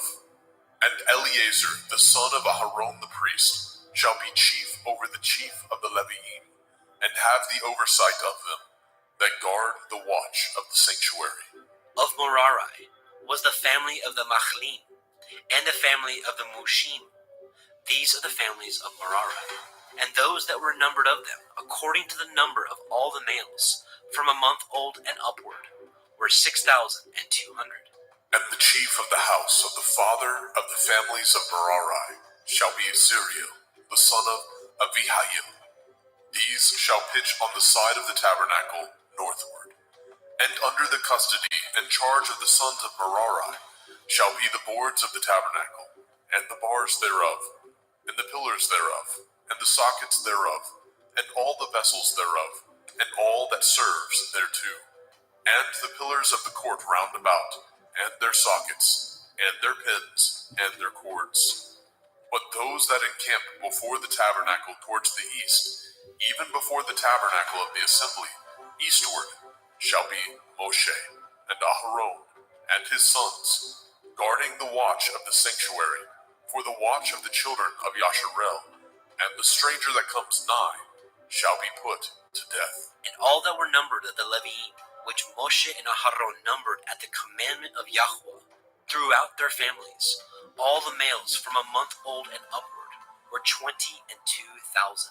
And Yahweh said unto El Moshe, Number all the firstborn of the males of the children of Yasharel, from a month old and upward, and take the number of their names, and you shall take the Leviim for me. I am Yahweh, instead of all the firstborn among the children of Yasharel, and the cattle of the Leviim, instead of all the firstlings among the cattle of the children of Yasharel. And Moshe numbered, as Yahweh commanded him, all the firstborn among the children of Yasharel, and all the firstborn males by the number of names, from a month old and upward, of those that were numbered of them, were 22,213. And Yahweh spoke unto El Moshe, saying, Take the Leviim instead of all the firstborn among the children of Yasharel, and the cattle of the Leviim instead of their cattle, and the Leviim shall be mine. I am Yahweh. And for those that are to be redeemed of the 213 of the firstborn of the children of Yasharel, which are more than the Leviim, you shall even take 5 shekels apiece by the pole. After the shekel of the sanctuary shall you take them, and you shall give the money wherewith the odd number of them is to be redeemed unto Aharon and to his sons. And Moshe took the redemption money of them that were over and above them that were redeemed by the Leviim. Of the firstborn of the children of Yasharel took he the money, 1,365 shekels, after the shekel of the sanctuary. And Moshe gave the money of them that were redeemed unto Aharon and to his sons, according to the word of Yahweh, as Yahweh commanded Moshe.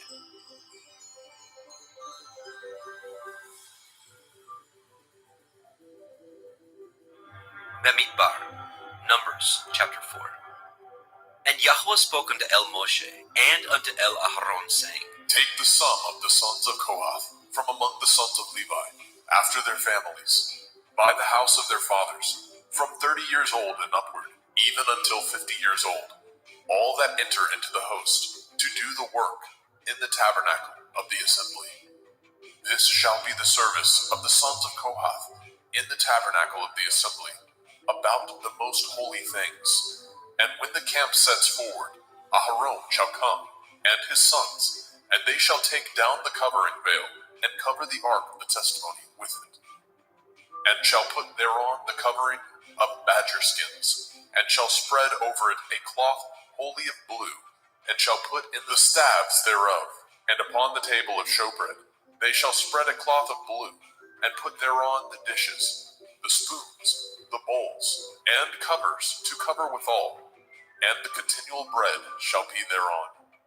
And they shall spread upon them a cloth of scarlet, and cover the same with a covering of badger skins, and shall put in the staves thereof. And they shall take a cloth of blue, and cover the menorah, 7-branched candlestick, of the light, and his lamps, and his tongs, and his snuff dishes, and all the oil vessels thereof, wherewith they minister unto it. And they shall put it, and all the vessels thereof, within a covering of badger skins, and shall put it upon a bar. And upon the golden altar they shall spread a cloth of blue, and cover it with a covering of badger skins, and shall put the staves thereof.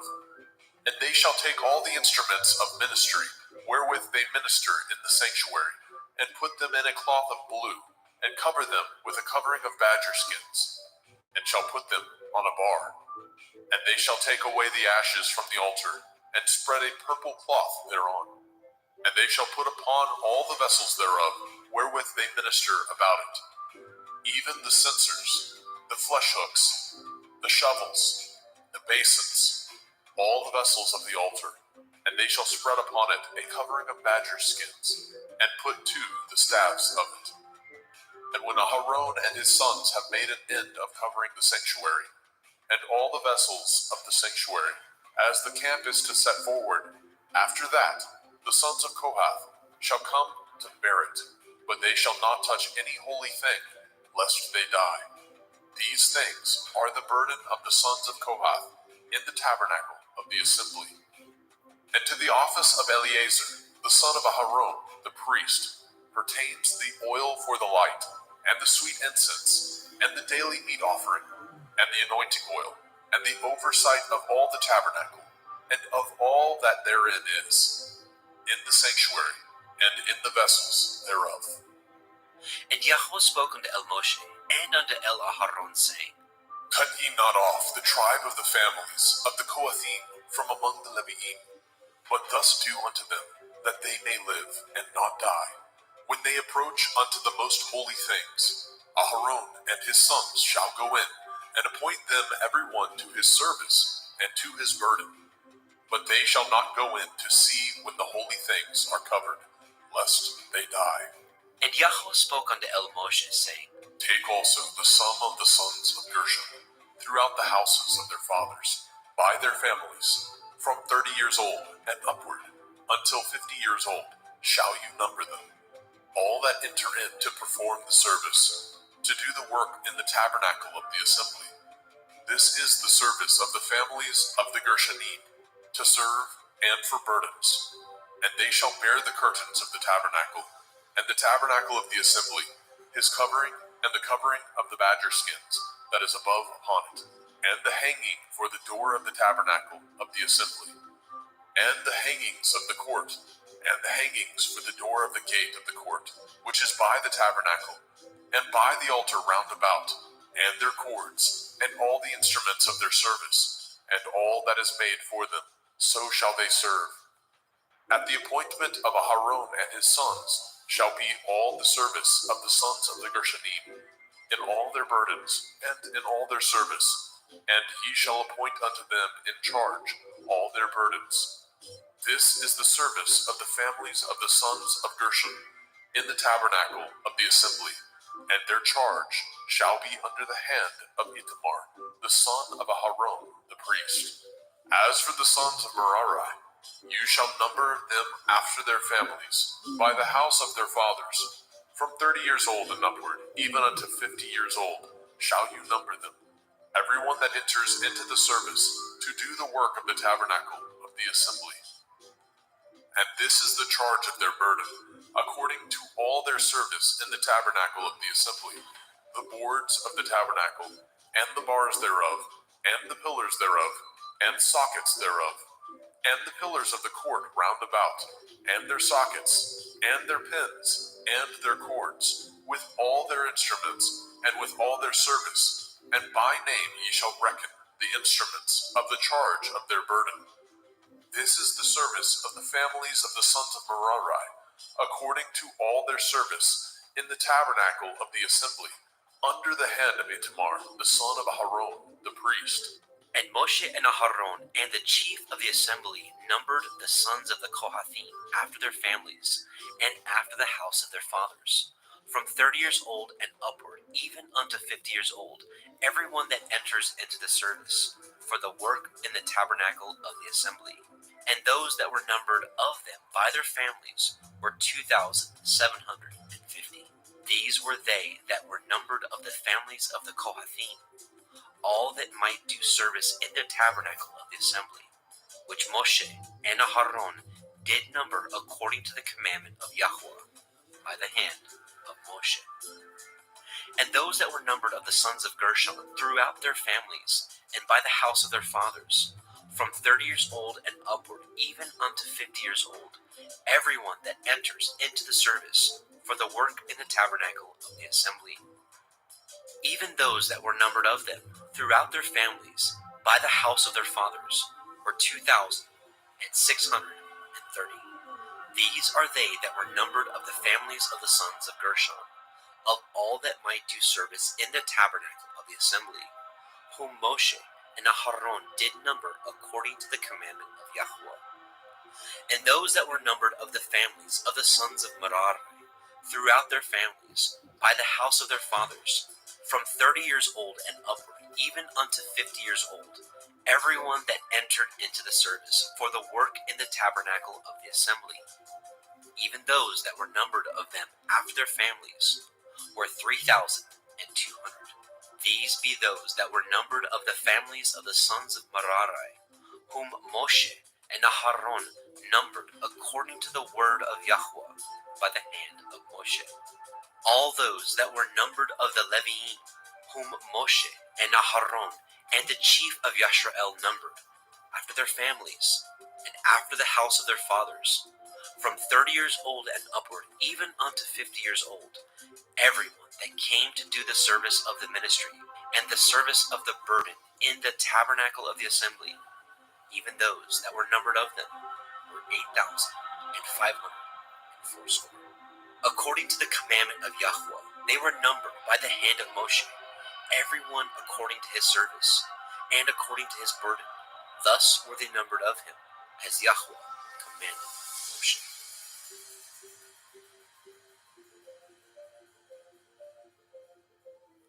Bamidbar, Numbers, chapter 5. And Yahweh spoke unto El Moshe, saying, Command the children of Yasharel that they put out of the camp every leper, and everyone that has an issue, whosoever is defiled by the dead.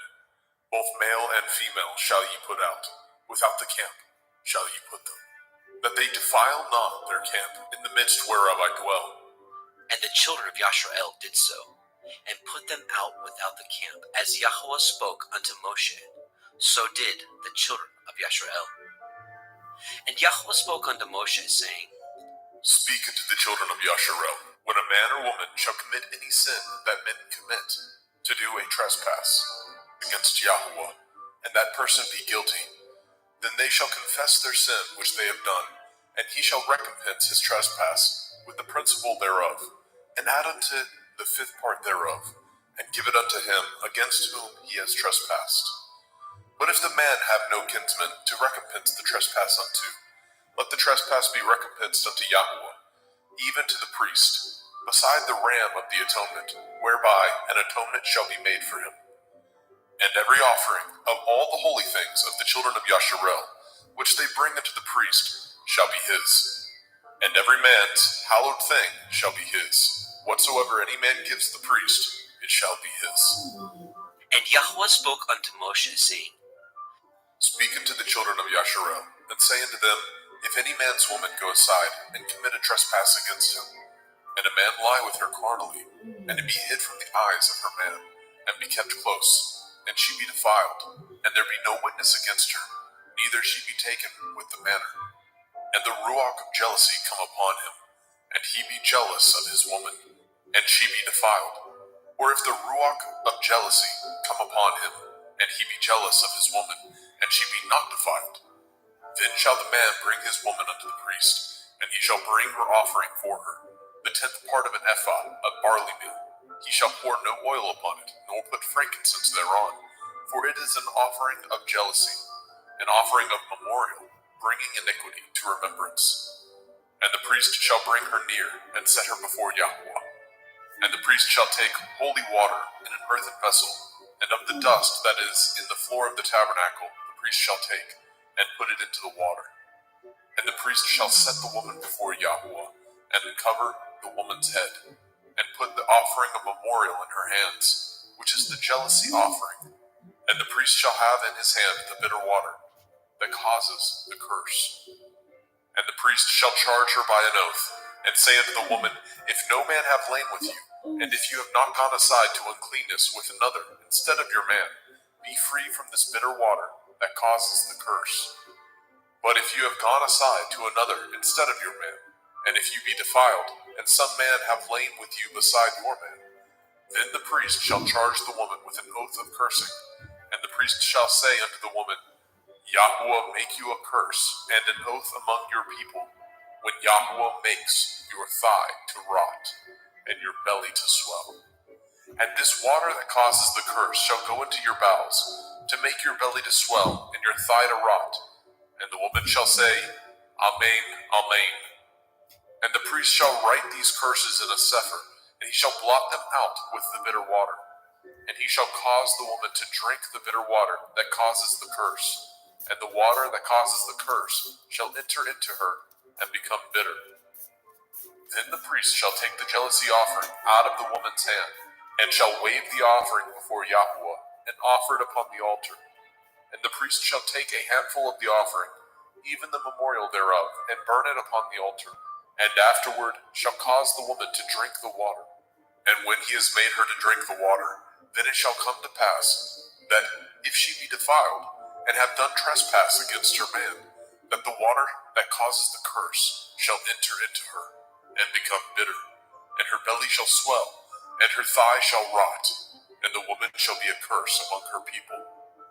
And if the woman be not defiled, but be clean, then she shall be free, and shall conceive seed. This is the Torah of jealousies, when a woman goes aside to another instead of her man, and is defiled. Or when the ruach of jealousy come upon him, and he be jealous over his woman, and shall set the woman before Yahweh, and the priest shall execute upon her all this Torah. Then shall the man be guiltless from iniquity, and his woman shall bear her iniquity. Bemidbar. Numbers chapter 6.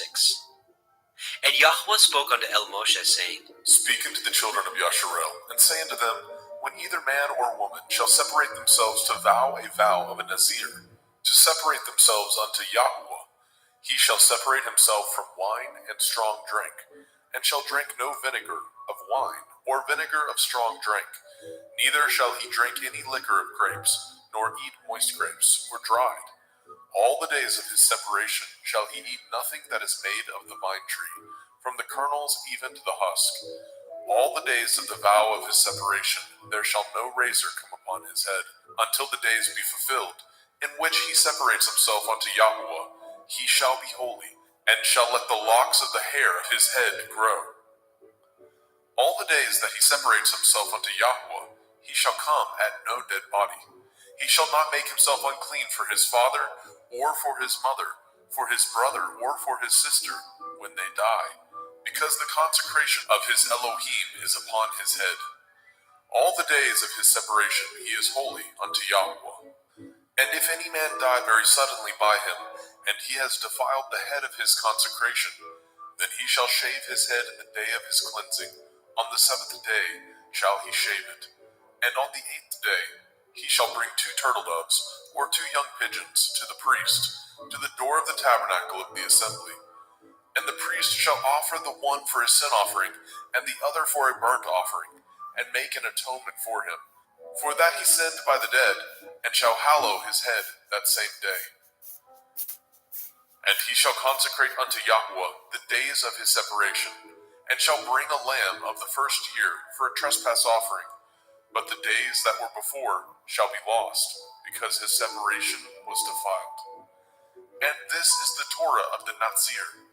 When the days of his separation are fulfilled, he shall be brought unto the door of the tabernacle of the assembly. And he shall offer his offering unto Yahweh, 1 he-lamb of the first year, without blemish, for a burnt offering, and 1 ewe-lamb of the first year, without blemish, for a sin offering, and 1 ram without blemish, for peace offerings, and a basket of matzah, unleavened bread, cakes of fine flour mingled with oil, and wafers of matzah anointed with oil, and their meat offering, and their drink offerings. And the priest shall bring them before Yahweh, and shall offer his sin offering, and his burnt offering, and he shall offer the ram for a sacrifice of peace offerings unto Yahweh, with the basket of matzah. The priest shall offer also his meat offering, and his drink offering. And the Nazir shall shave the head of his separation at the door of the tabernacle of the assembly, and shall take the hair of the head of his separation, and put it in the fire which is under the sacrifice of the peace offerings. And the priest shall take the sodden shoulder of the ram, and one matzah cake out of the basket, and one matzah wafer, and shall put them upon the hands of the Nazir, after the hair of his separation is shaven. And the priest shall wave them for a wave offering before Yahuwah. This is holy for the priest, with the wave breast and heave shoulder, and after that the Nazir may drink wine. This is the Torah of the Nazir, who has vowed, and of his offering unto Yahuwah for his separation. Beside that his hand shall get, according to the vow which he vowed, so he must do after the Torah of his separation. And Yahuwah spoke unto Moshe, saying, Speak unto Aaron and unto his sons, saying, On this wise ye shall bless the children of Yasharel, saying unto them, Yahuwah bless you and guard you. Yahuwah make his face shine upon you and be gracious unto you. Yahuwah lift up his countenance upon you and give you peace.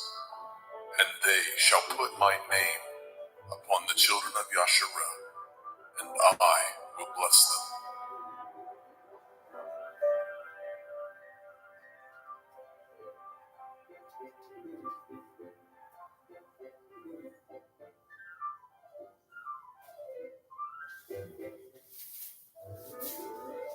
Bemidbar, Numbers chapter 7. And it came to pass on the day that Moshe had fully set up the tabernacle, and had anointed it and sanctified it, and all the instruments thereof, both the altar and all the vessels thereof, and had anointed them and sanctified them, that the princes of Yasharel, heads of the house of their fathers, who were the princes of the tribes, and were over them that were numbered, offered. And they brought their offering before Yahuwah, 6 covered wagons, and 12 oxen, a wagon for 2 of the princes, and for each 1 an ox. And they brought them before the tabernacle. And Yahuwah spoke unto Moshe, saying, Take it of them, that they may be to do the service of the tabernacle of the assembly.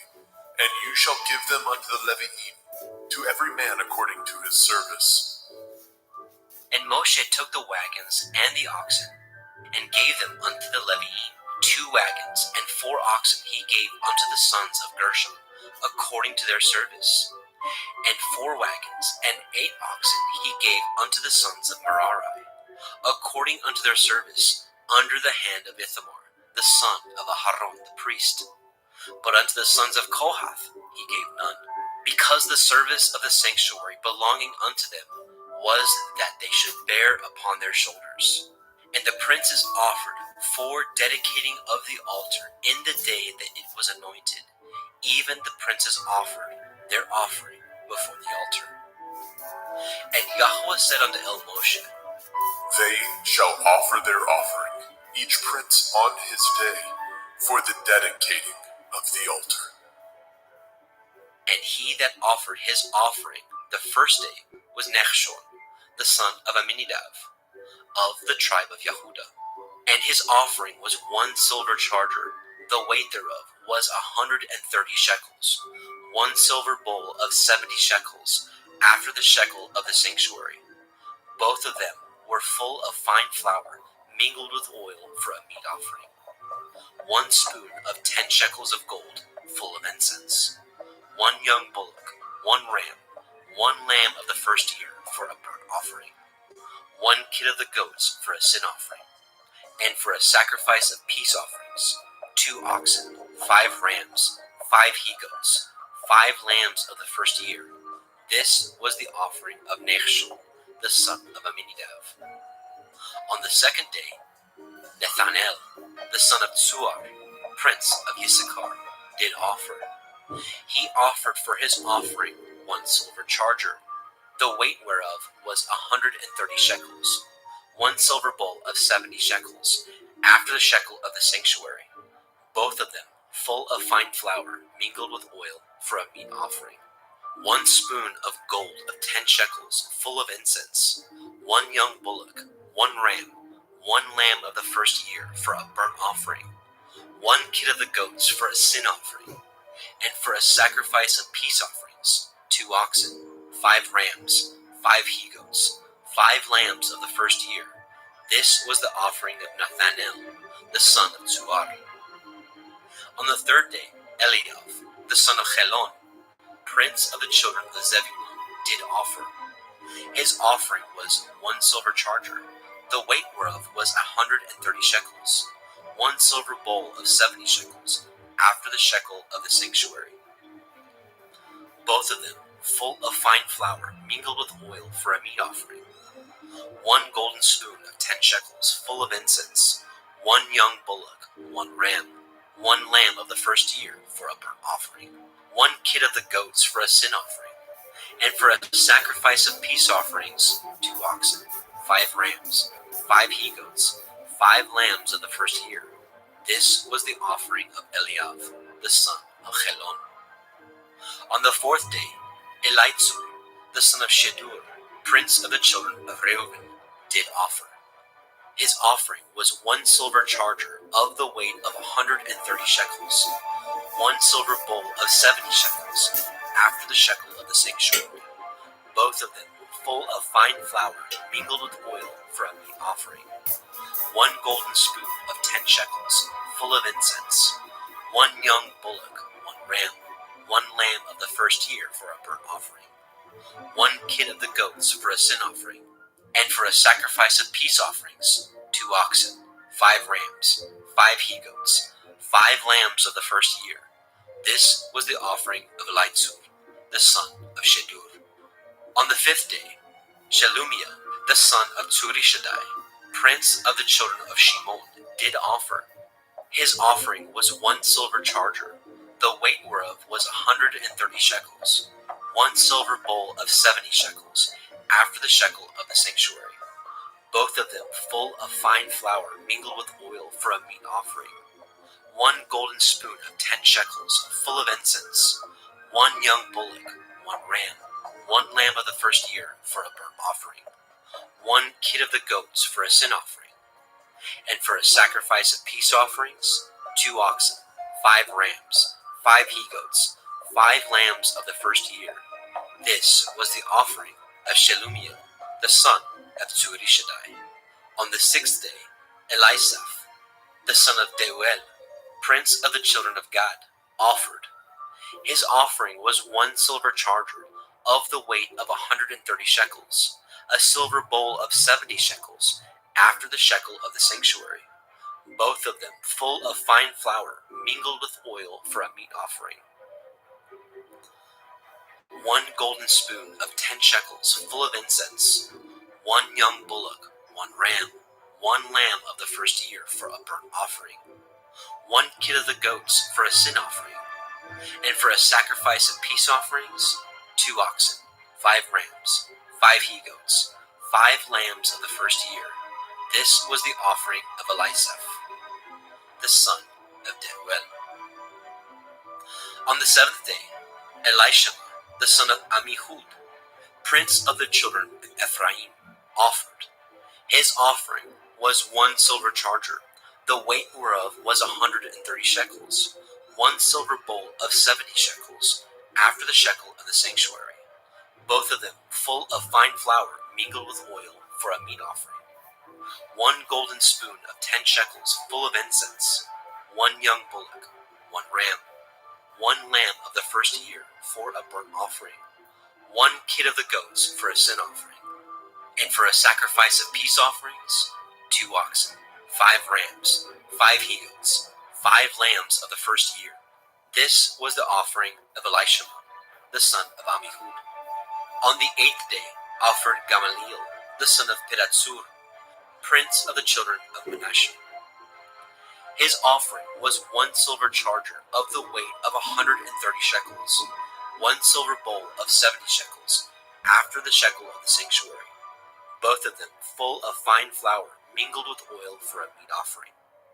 1 golden spoon of 10 shekels full of incense, 1 young bullock, 1 ram, 1 lamb of the first year for a burnt offering, 1 kid of the goats for a sin offering, and for a sacrifice of peace offerings, 2 oxen, 5 rams, 5 he-goats, 5 lambs of the first year. This was the offering of Gamaliel, the son of Peratsur. On the 9th day, Abidan, the son of Gidonai, prince of the children of Benjamin, offered.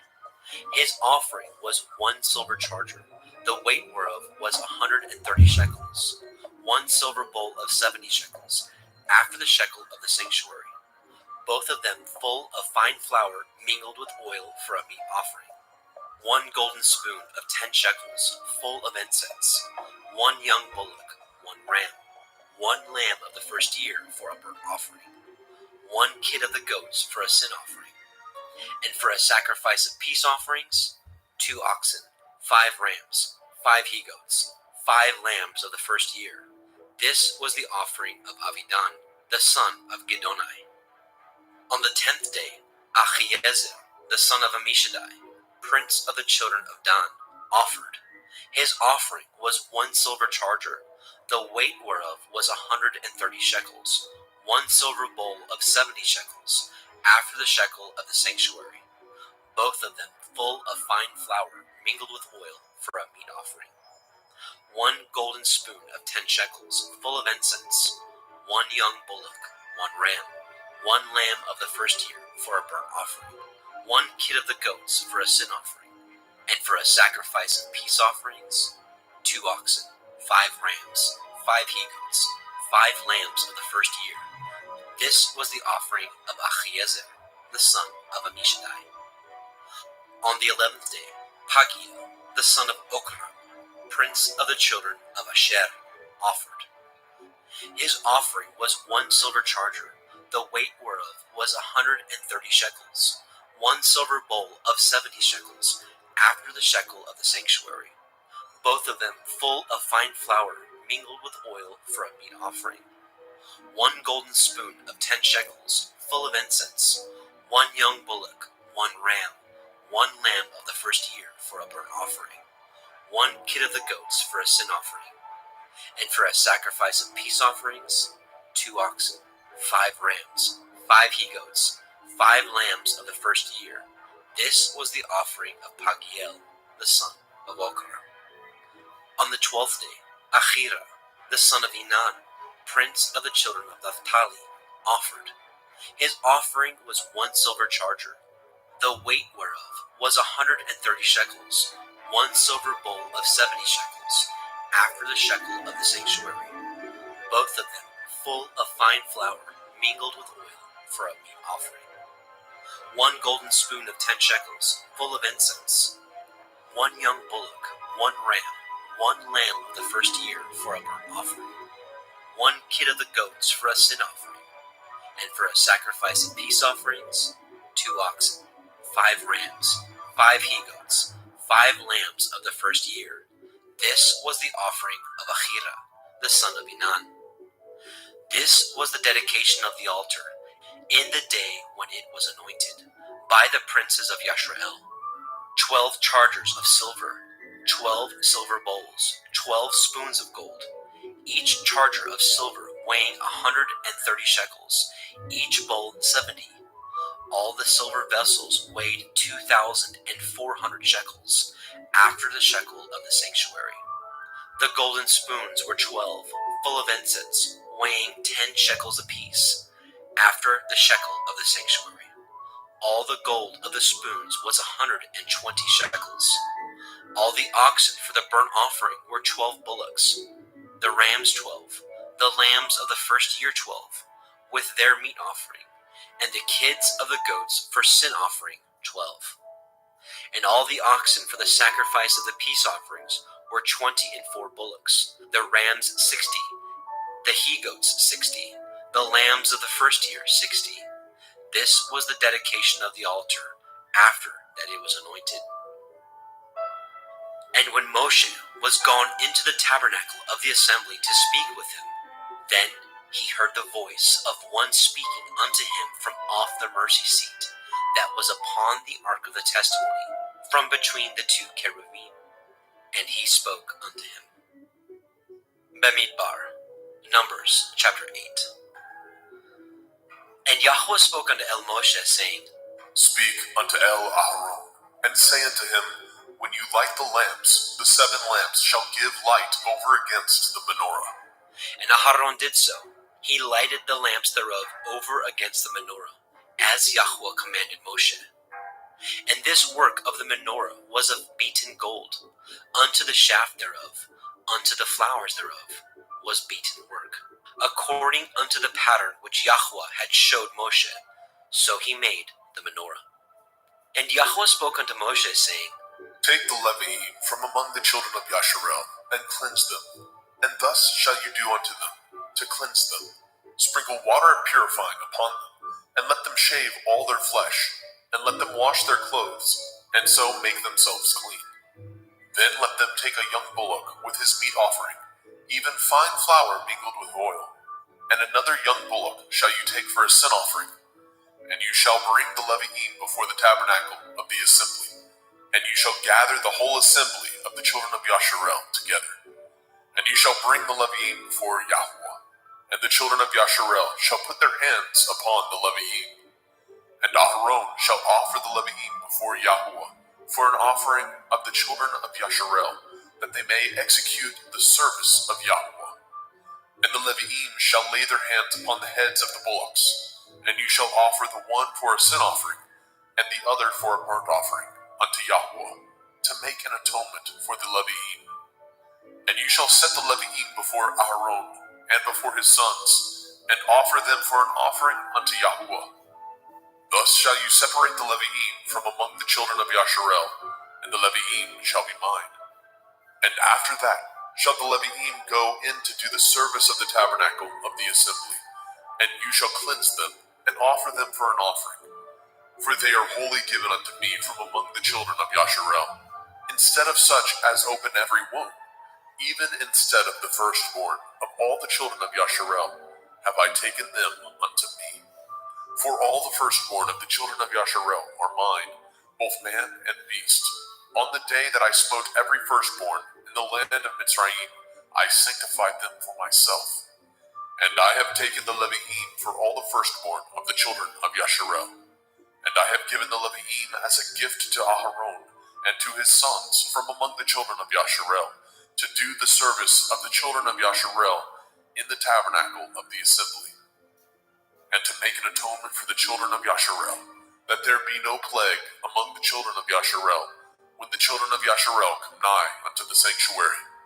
And Moshe and Aharon and all the assembly of the children of Yasharel did to the Leviim according unto all that Yahweh commanded Moshe concerning the Leviim, so did the children of Yasharel unto them.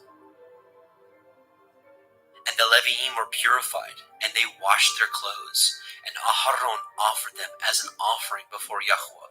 And Aharon made an atonement for them to cleanse them. And after that went the Leviim in to do their service in the tabernacle of the assembly before Aharon, and before his sons, as Yahweh had commanded Moshe concerning the Leviim, so did they unto them. And Yahweh spoke unto Moshe, saying, This is that belongs unto the Leviim, from 25 years old and upward. They shall go in to wait upon the service of the tabernacle of the assembly. And from the age of 50 years they shall cease waiting upon the service thereof, and shall serve no more, but shall minister with their brethren in the tabernacle of the assembly, to guard the watch, and shall do no service. Thus shall you do unto the Leviim touching their charge. Bamidbar, Numbers chapter 9.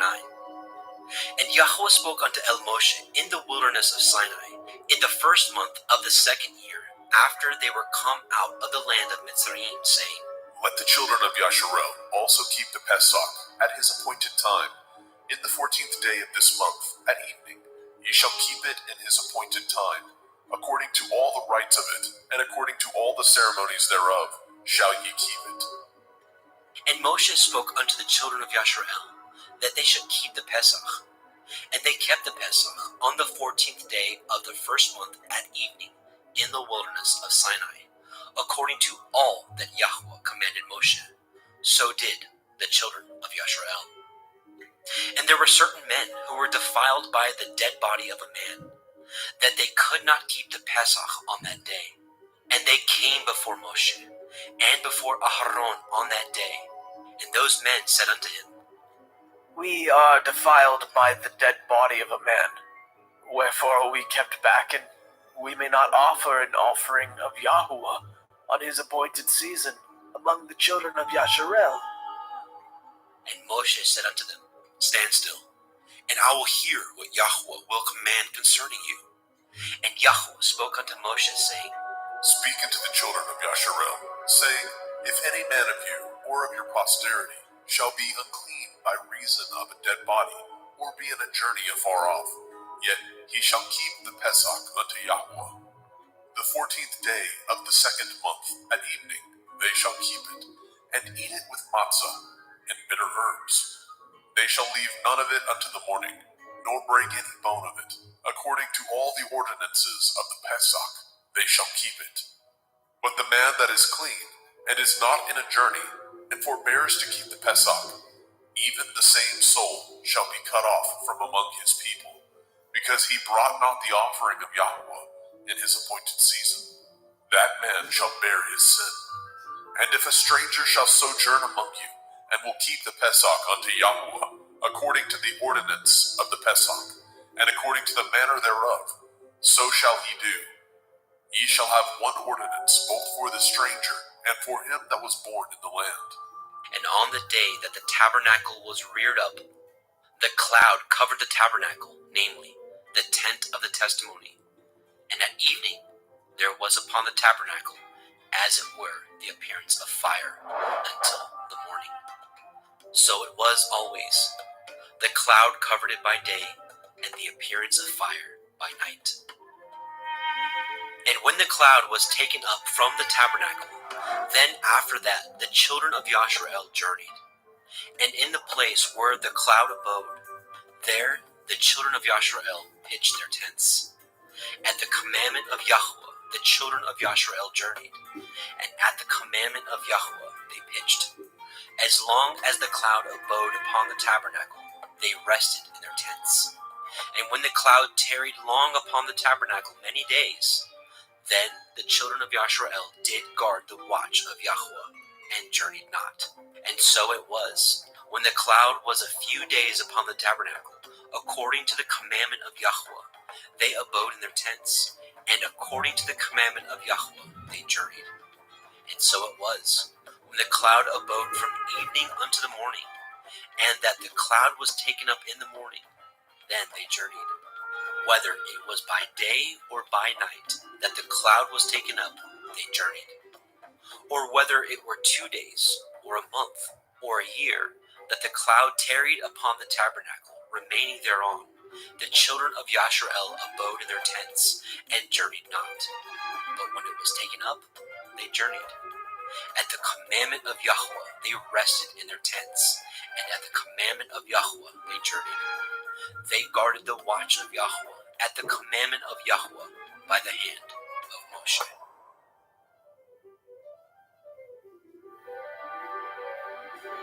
Bemidbar, Numbers chapter 10. And Yahweh spoke unto El Moshe, saying, Make you 2 trumpets of silver, of a whole piece shall you make them, that you may use them for the calling of the assembly, and for the journeying of the camps.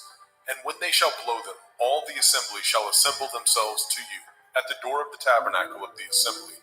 And if they blow but with one trumpet, then the princes, which are heads of the thousands of Yasharel, shall gather themselves unto you.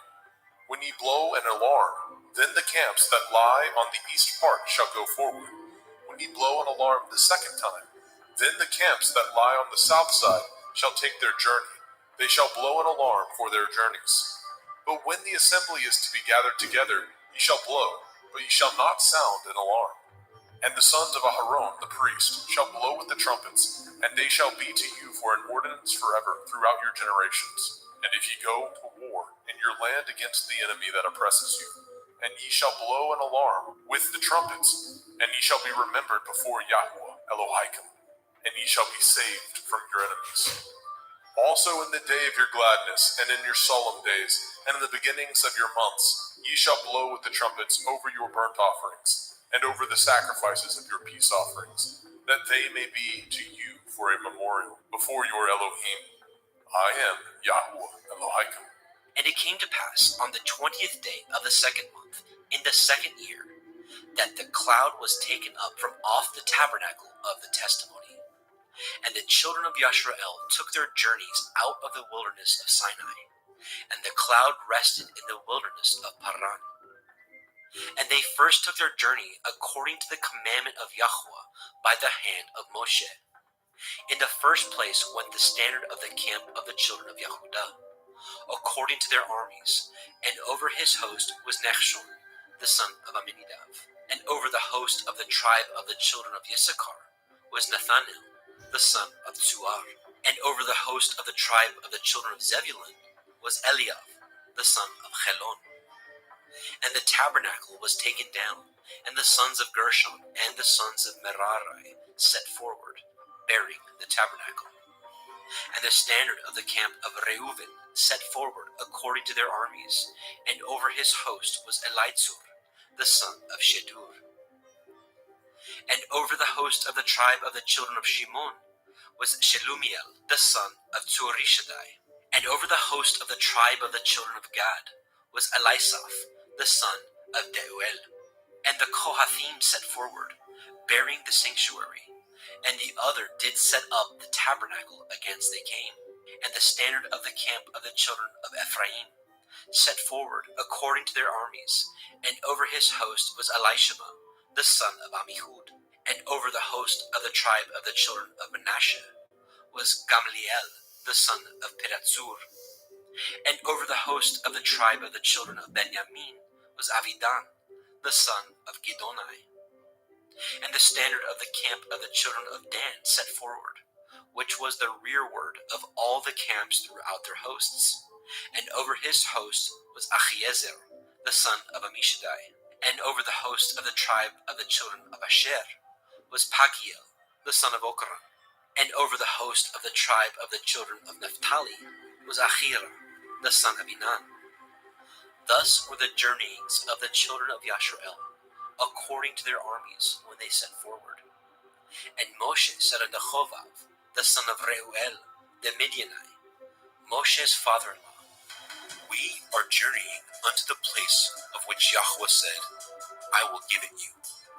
Come with us, and we will do you good. For Yahweh has spoken good concerning Yashrael. And he said unto him, I will not go, but I will depart to my own land, and to my kindred. And he said, Leave us not, I pray you, for as much as you know how we are to encamp in the wilderness, and you may be to us instead of eyes. And it shall be, if you go with us, yea, it shall be, that what goodness Yahweh shall do unto us, the same will we do unto you. And they departed from the mount of Yahweh 3 days' journey, and the ark of the covenant of Yahweh went before them in 3 days' journey, to search out a resting place for them. And the cloud of Yahweh was upon them by day, when they went out of the camp. And it came to pass, when the ark set forward, that Moshe said, Rise up, Yahweh, and let your enemies be scattered, and let them that hate you flee before you. And when it rested, he said, Return, O Yahweh, unto the many thousands of Yashrael. Bemidbar, Numbers chapter 11. And when the people complained, it displeased Yahweh, and Yahweh heard it, and his anger was kindled. And the fire of Yahweh burnt among them, and consumed them that were in the uttermost parts of the camp. And the people cried unto Moshe, and when Moshe prayed unto El Yahweh, the fire was quenched. And he called the name of the place Tavera, because the fire of Yahweh burnt among them. And the mixed multitude that was among them fell a-lusting. And the children of Yashrael also wept again, and said, Who shall give us flesh to eat? Remember the fish, which we did eat in Mitzrayim freely, the cucumbers and the melons and the leeks and the onions and the garlic. But now our soul is dried away. There's nothing at all, because this manna before our eyes.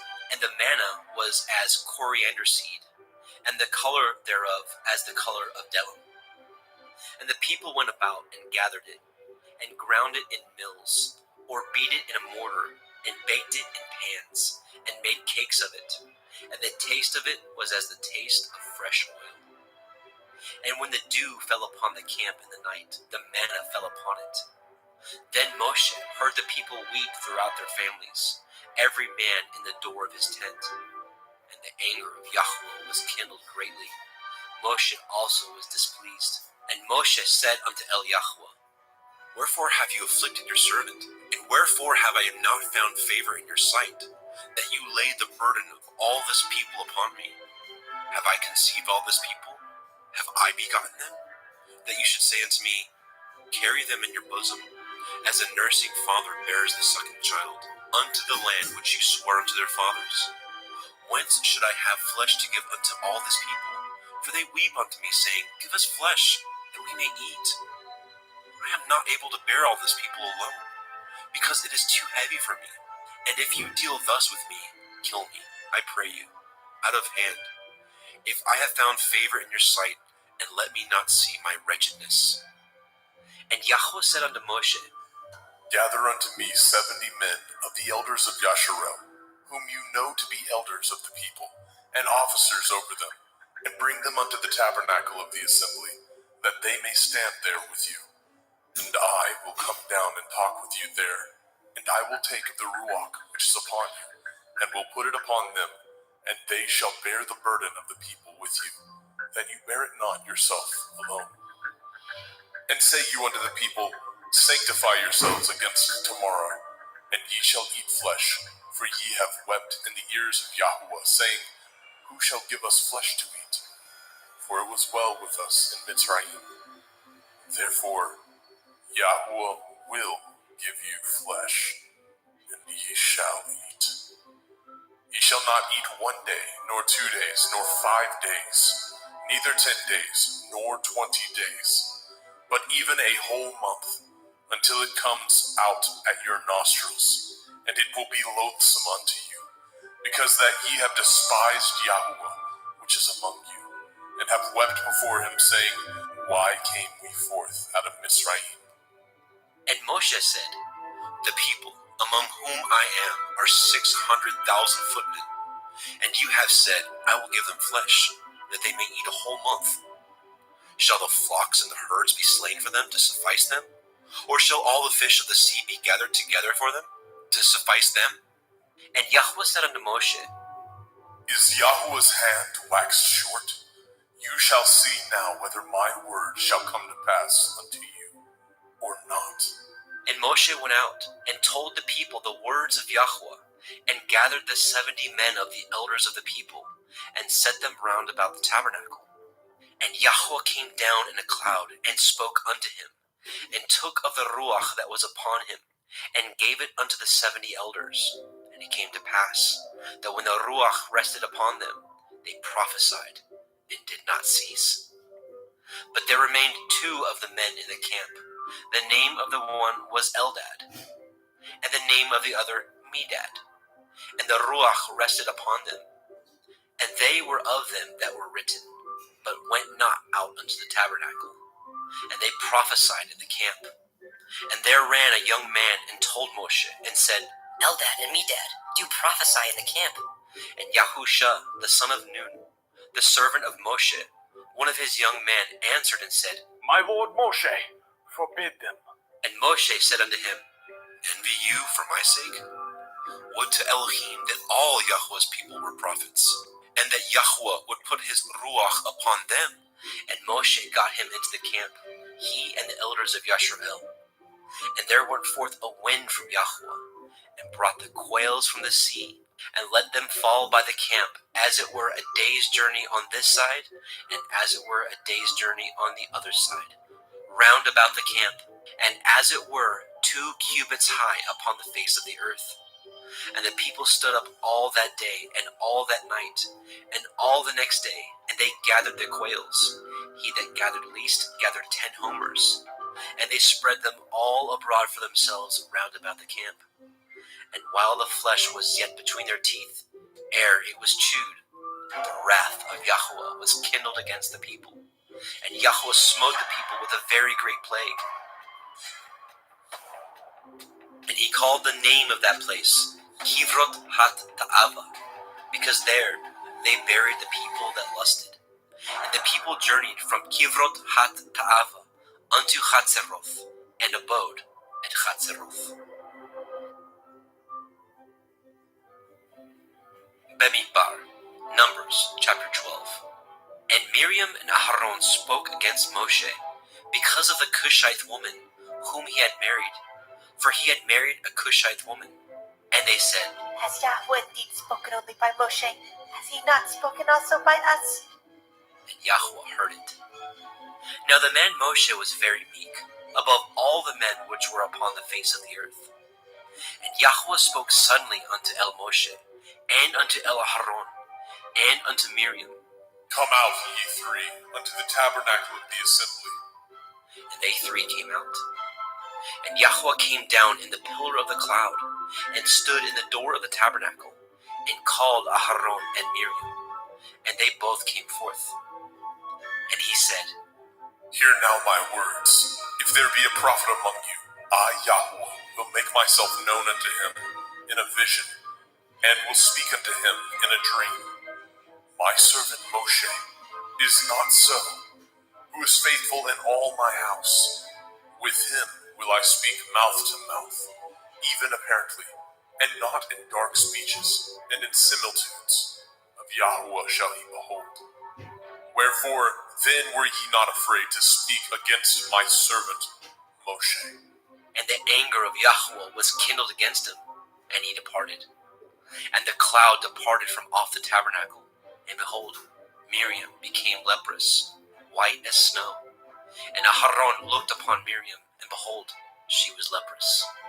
And Aharon said unto Moshe, Alas, my Lord, I beseech you, lay not the sin upon us, wherein we have done foolishly, and wherein we have sinned.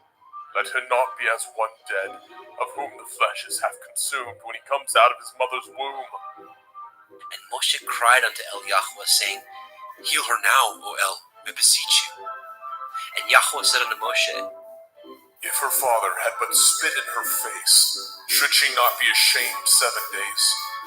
Let her be shut out from the camp 7 days, and after that, let her be received in again. And Miriam was shut out from the camp 7 days, and the people journeyed not till Miriam was brought in again. And afterward the people removed from Chatzeroth, and pitched in the wilderness of Paran. Bemidbar, Numbers chapter 13. And Yahweh spoke unto Moshe, saying, Send you men, that they may search the land of Canaan, which I give unto the children of Yasharel. Of every tribe of their fathers shall ye send a man, every one a ruler among them.